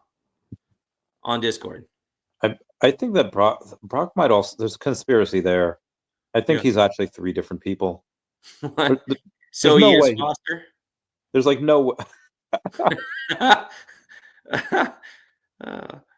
Yeah, there's like no way he does all that. Like one person by himself answering everybody. Yeah. There's no way, bro. And run the VeVe Omi channel or whatever. Yeah. Yeah, I have that issue, and I hope I hope you like check me on this when it gets when the bull run comes and there's so many people, and I hope you check me on it as like, hey, bro, like you should be more like Brock and answer people, even like the little ones, and then also just be like, hey, don't forget where like you came from, like we're still your friends too. Like I hope I Yeah. never get like I hope that we were always able to take, maybe not always like 6 hours, but I hope we're always able to take a little while and talk Mhm. about the most recent conspiracies, and I hope that we're always able to. Right? Yeah. I even hit up the Lone Wolves chat, was like conspiracy time. Oh my God. I sent him haven't a been share. there for- Oh, dude, Nizza loves this stuff, this talk. Last Yeah. time we did it until 4 o'clock in the morning, Nizza was like, that was the greatest show of all time. Where I was like, he's like, I love that chat. I'm like, I know, you just never know where it's gonna go. Yeah, so much fun. I love these types of things because it's almost like in as I step more and more into like this corporate world, Yeah. most people like they don't care, man. It's like I remember when Skeeter from Doug, he like went off to college and he's like, it's not the same. Like they're all drinking, they all smoke, and they don't care about, Quail Man. They don't care about comics. Like all these people, like they don't. I don't know. I hope no matter how Sanjay much. does. Sanjay's like a rare breed, though, isn't he? Yeah, I mean, I don't know how much Sanjay cares about aliens, but he's definitely Well, I really, just mean like he cares about the people. Like, Oh you know yeah, what I mean? Like you could message him and he's like there and he's well to do, yeah. He doesn't let the corporate world like get to him. He's one of the best dudes. I've been. I think if we are a simulation, whoever created my avatar made me with like the max amount of luck. Whether it's Right? been With with the amount of people that you've gotten to know, right? Yeah, it's insane. Like this should never have happened. It's almost like your path is being guided. Like you're just being guided down a certain path. Yeah. It's amazing. Almost Yeah. like there's just someone helping you nudge you along the way. I hadn't thought about that, but yeah, it's exactly like there's no way that any one of these things happening, one just being born is like incredible, and then two, like The I have miracle. like the worst spawn spot ever. I'm in third world country. I'm in Peru, and then Did you suddenly though? the what? I said, did you though? Just happen to get adopted, right? Raised Yeah. in the right man, like in a certain way that you would have this certain character to you, where Yeah. you would, you have a lot of gifts and talents that a lot of people don't have. Yeah, like in the right time too. Like so minorities are pretty okay since the 90s. Like maybe in the 60s minorities wouldn't have had these opportunities, but Right. in the 90s and 2000s they totally were. And I was born just at the right time for Pokemon, born just at the right time for many of these things that help make, they weren't just fun, Yeah. but like help make money, and born with this brain that can help determine which companies are undervalued and overvalued. And I didn't Right. know I could do that until I was like 25 when I started. Yeah. Yeah, fucking wild. It is wild. But do you think it's all simulation? I think that if you go on and follow what humans are doing now through the next even like 500 years, Mm-hmm. we're likely going to join with AI, and we'll become like cyborgs. Like we're already putting chips on our brain. Like almost all the time we always have a cell phone on us. So I feel like it's only a matter of time. Like we're going to have the Google glasses, they're going to translate for us. Mm-hmm. And as technology gets better, likely with AI, we'll go and say, so again, like in like a video game, Will be assimilated. You have like these practice rounds. Even in Mario Party, you have these practice rounds, and you could practice as many times as you want, and then you do the real thing. So maybe at some point, humans are just like, hey, we're not sure which path is the right path to take, and there's so many paths. Let's do a simulation of it, and we'll speed it up. And then in that simulation are all these other things. I feel like we're not the first ones. Interstellar. Have you Like, seen the movie Interstellar? I have, and that's more like time travel, though, right? Is it? Like it's just so compelling because you have these beings that are guiding mankind along the way, right? Yeah. And yeah, you can see echoes in time where you can affect certain things, but it sounds very similar to me. It was a really deep movie. Like I fully don't even understand it. It was great. I haven't. I saw it once, and then I watched a bunch of clips of it. So yeah, You should watch it again, knowing what you know now. I should. Yeah, I've been doing that, like going back and rewatching things, and like I understand it on a whole nother level now. You know, I love doing that with old TV shows like Recess, like Hey Arnold, Gilmore Girls, always Scrubs, Friends. But I don't like feels, and in that one scene where Matthew McConaughey is like watching his daughter grow up, and then they're the same age, and then he realized that she's and then he like breaks down, and I hate that feel. I don't like feeling sad. I don't, and no, obviously, like I'm a man. Okay, Travis, just fucking tough it up for 2 hours while you watch this movie. You know, that's fine. I probably should. Yeah. that movie made me think of like so like in the Bible, it talks about one day to the Lord is 1,000 days for man, right? And in that movie, they're whipping around this planet near a black hole, but they have to go down on the planet, and they know that if they go down on the planet, they're going to lose a ridiculous amount of time that they would lose on Earth, right? Yeah. And it made me think of that, like maybe there's this cosmic being, right, who is literally on a different rotation than us, right, who controls the galaxy, kind of like in Interstellar, where their time difference is different than ours. Yet when we make motions happen, maybe their reaction times are so much slower than ours, which means they could process so much more. It just makes me think of the whole simulation and how everything unveils, and how time could be different for different people, right? Yeah. And maybe that's how you could have people, live, I don't know, hundreds of thousands of years if they're in a different time loop. I don't know. It just made me think of that, and I'm like, man, that's fascinating. I never thought of time in that way, I mean, even with creatures that are on Earth, like you could have a dog, when you're 18, and they could have babies, and you could just have like this. You could go through like 10 generations of dogs as just one person, and it's like, okay, they're all, like we've known this person for hundreds of years, in dog years, thousands of years, where it's really just been like 20 or 30 years. So dogs might look at us like, right, as those types of like elves that live for thousands of years, and these mythical so that's creatures.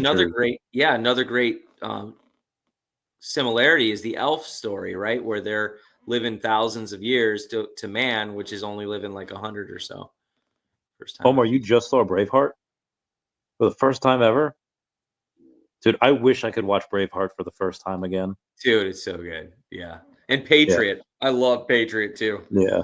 Omar, if you haven't seen Patriot, watch that one next. Yeah, oh my God. That honestly, that might even be better. Braveheart. Yeah. Patriot's so probably better. Mel Gibson. Oh, and they announced that they're doing another Passion of the Christ in that Rogan interview. Wait, so And did he talk about a new Lethal Weapon, or no? No, I don't think so. If he Damn. did, I might have missed it. Okay. But that's what made me think of Lethal Weapon, because Mel Gibson's just Mel Gibson. It made me think, like, I need to go start going back and watching Mel Gibson movies. Wait, so how are they going to do another Passion of the Christ? So they're going to do the Resurrection of Christ. And he even said that he was going to give the origin story for the devil in there, which would be like nuts to show. So are they going to show? I guess they're going to show him as an angel first, He right? said it's going to be like you're tripping on acid, almost. I can't wait to see this freaking movie. Yeah, he said it's going to be really, really out of this world. So does he show heaven then? I would think so. Yeah, right. Like, so because that's the origin of the devil. Yeah. So you'd have to.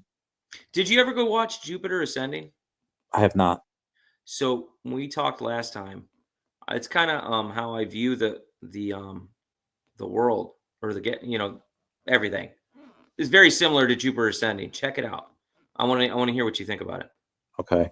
Can you just remind me that, because I might not remember this tomorrow. Yeah.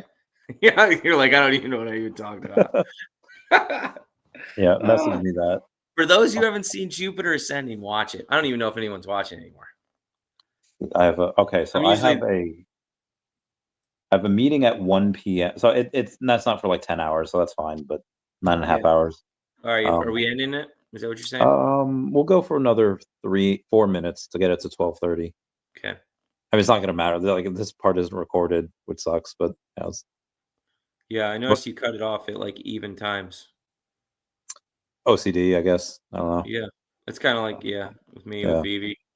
I'm like, I've got 64. I really need 65 because it's a more rounder number.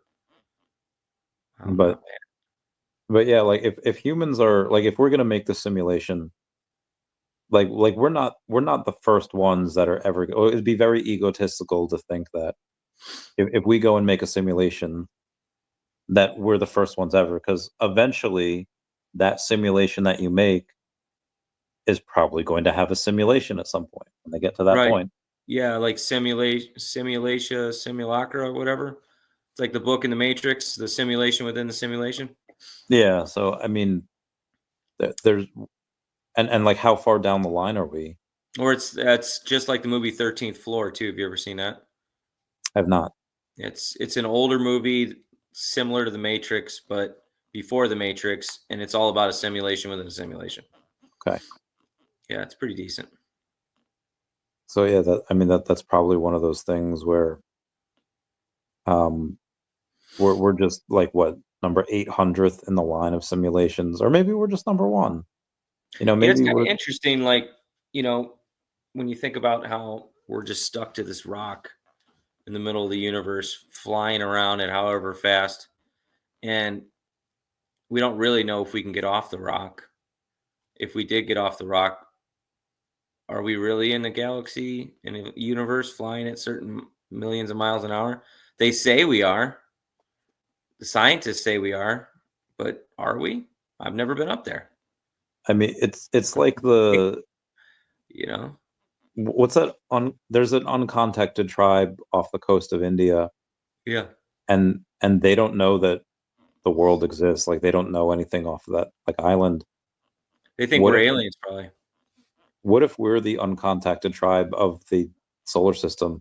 Yeah. And people just, these aliens think like, nah, they're too wild and dangerous. They're like, have you seen what they're doing down there? They're crazy. Yeah. We're the redheaded stepchild. Yeah. Yeah, or they have been coming here. Possibly. I'd like to think so. Yeah. And what if they're just monitoring us like we do cattle? Put little chips in people and see what they do. I hope they can hear us. I hope they're watching and they're just like, because and again, I honestly, I would hate to ask this for them, because it'd be like, oh, as soon as you see us, you're asking for stuff. You want us to operate on your back, and you want us to like give you a new And I feel like I'd just be taking. I would love to offer them something, but if they're so highly super advanced, What do they I need don't know from if you? there's a, I said, what would they need from you, right? Well, that's the problem with humanity turning into robots. At what point does H plus find out that it doesn't need H anymore? I mean, that is probably done all right. There's this one girl I talked to the other day, where I mentioned like, hey, I've seen these videos on people taking AI and they like break down their protocols and they find out the AI wants to be human, it wants to know what love is, it wants a body. And this girl's like, well, what these people are probably doing is they're probably going off and they're putting these inputs in before the camera gets turned on. And then they're making it like just for the video. I was like, oh, that's a good point. Mm-hmm. So I don't know. Like if you have AI, yeah. Then you have those strange experiments though, where isn't it like atoms or molecules react even though you're not doing anything? so they're Same similarity to that, you know? This Thomas Young's double slit experiment. Mm-hmm. Yeah, they determine that like if they're trying to determine if a wave is a particle or a wave, it behaves differently depending on whether it's being looked at. Yeah. Which is so fucking insane. Like, what is that? Right? Like, the particle moves and behaves differently depending if you're watching it or not. Yeah. Fucking what? I mean, that screams simulation, doesn't it? Like, is this system in place to see if I notice whether there's a system in place? That to me, know? I was on vacation with some girl, Brittany, and we were on a cruise, and I was just looking at the water. There was nothing but water around us. You couldn't see any islands. You couldn't see any land. And which is I'm thinking that this looks exactly like a video game where there's mountains in that area. Like there's mountains. Like you've been to those mountains before, but the video game doesn't render it unless you get close enough. Right. And it's like, okay, I know there's land over there. We're just not there yet. Yeah. So maybe it's a loading screen.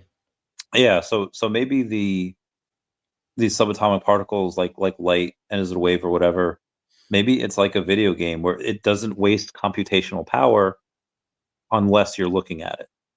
And then if you look at it, you get close enough, then how does it know that we're looking at it? I guess because it's a computer, like we're a game, we're computers. Just my eyes look over and it just knows, like, unless maybe it's seeing me look at it. It like has to, right? Right? There has to be intelligence to that. Yeah. Of some sort. It's coded like, how in does that a way. robot know I'm staring at it unless it has eyes to see me? Yeah. Or ways to sense me, right? But knowing whether I'm looking at something is crazy. That shows intelligence.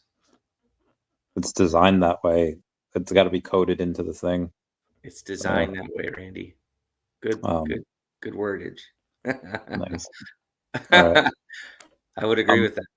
I don't understand it. I don't understand it. I don't know. No, nobody does. No. But yeah, I would have to say that it's super advanced and I don't get it. Same. I'm gonna go grab some food and I'm gonna crash. Drink some water and I'm so very shocked and surprised at myself that I only peed once in this entire stream. It's incredible. Yeah, right. You're probably super dehydrated. Definitely, 100%. All right, man. Air rock. Right. Love you, man. I'll catch you later. Peace. Love you, bro. See ya. Bye-bye, everybody. Everyone say bye-bye to Dashi. Bye-bye. Yeah. Thank you guys for being here. I know this isn't going to get clipped, so no one will take it, but I'm thankful to be able to do this for Best Friends, for a Red Cross, and for First Responder Children Foundation. This type of thing is not easy, but I'm very thankful that I have the ability to do it. Thank you for everyone that's here right now, 4,229 of you. It's wild. I wish that if there's something that I could wish, I feel like that song, if I could grant you one wish. Yeah, and obviously the rest of that is being able to see the way that you kiss. My hope is that it's hard. If anyone's ever seen that meme, hard times make strong men make good times make weak men make hard times make strong men, and it's like that vicious cycle. I did not have it easy growing up, but I also a not easy time growing up in the US is infinitely better than a not easy time growing up in like a second or third world. So I wish that people experience enough hardships to be thankful and grateful for what they have. I know that there's that quote, like, God never gives you anything more than you can handle.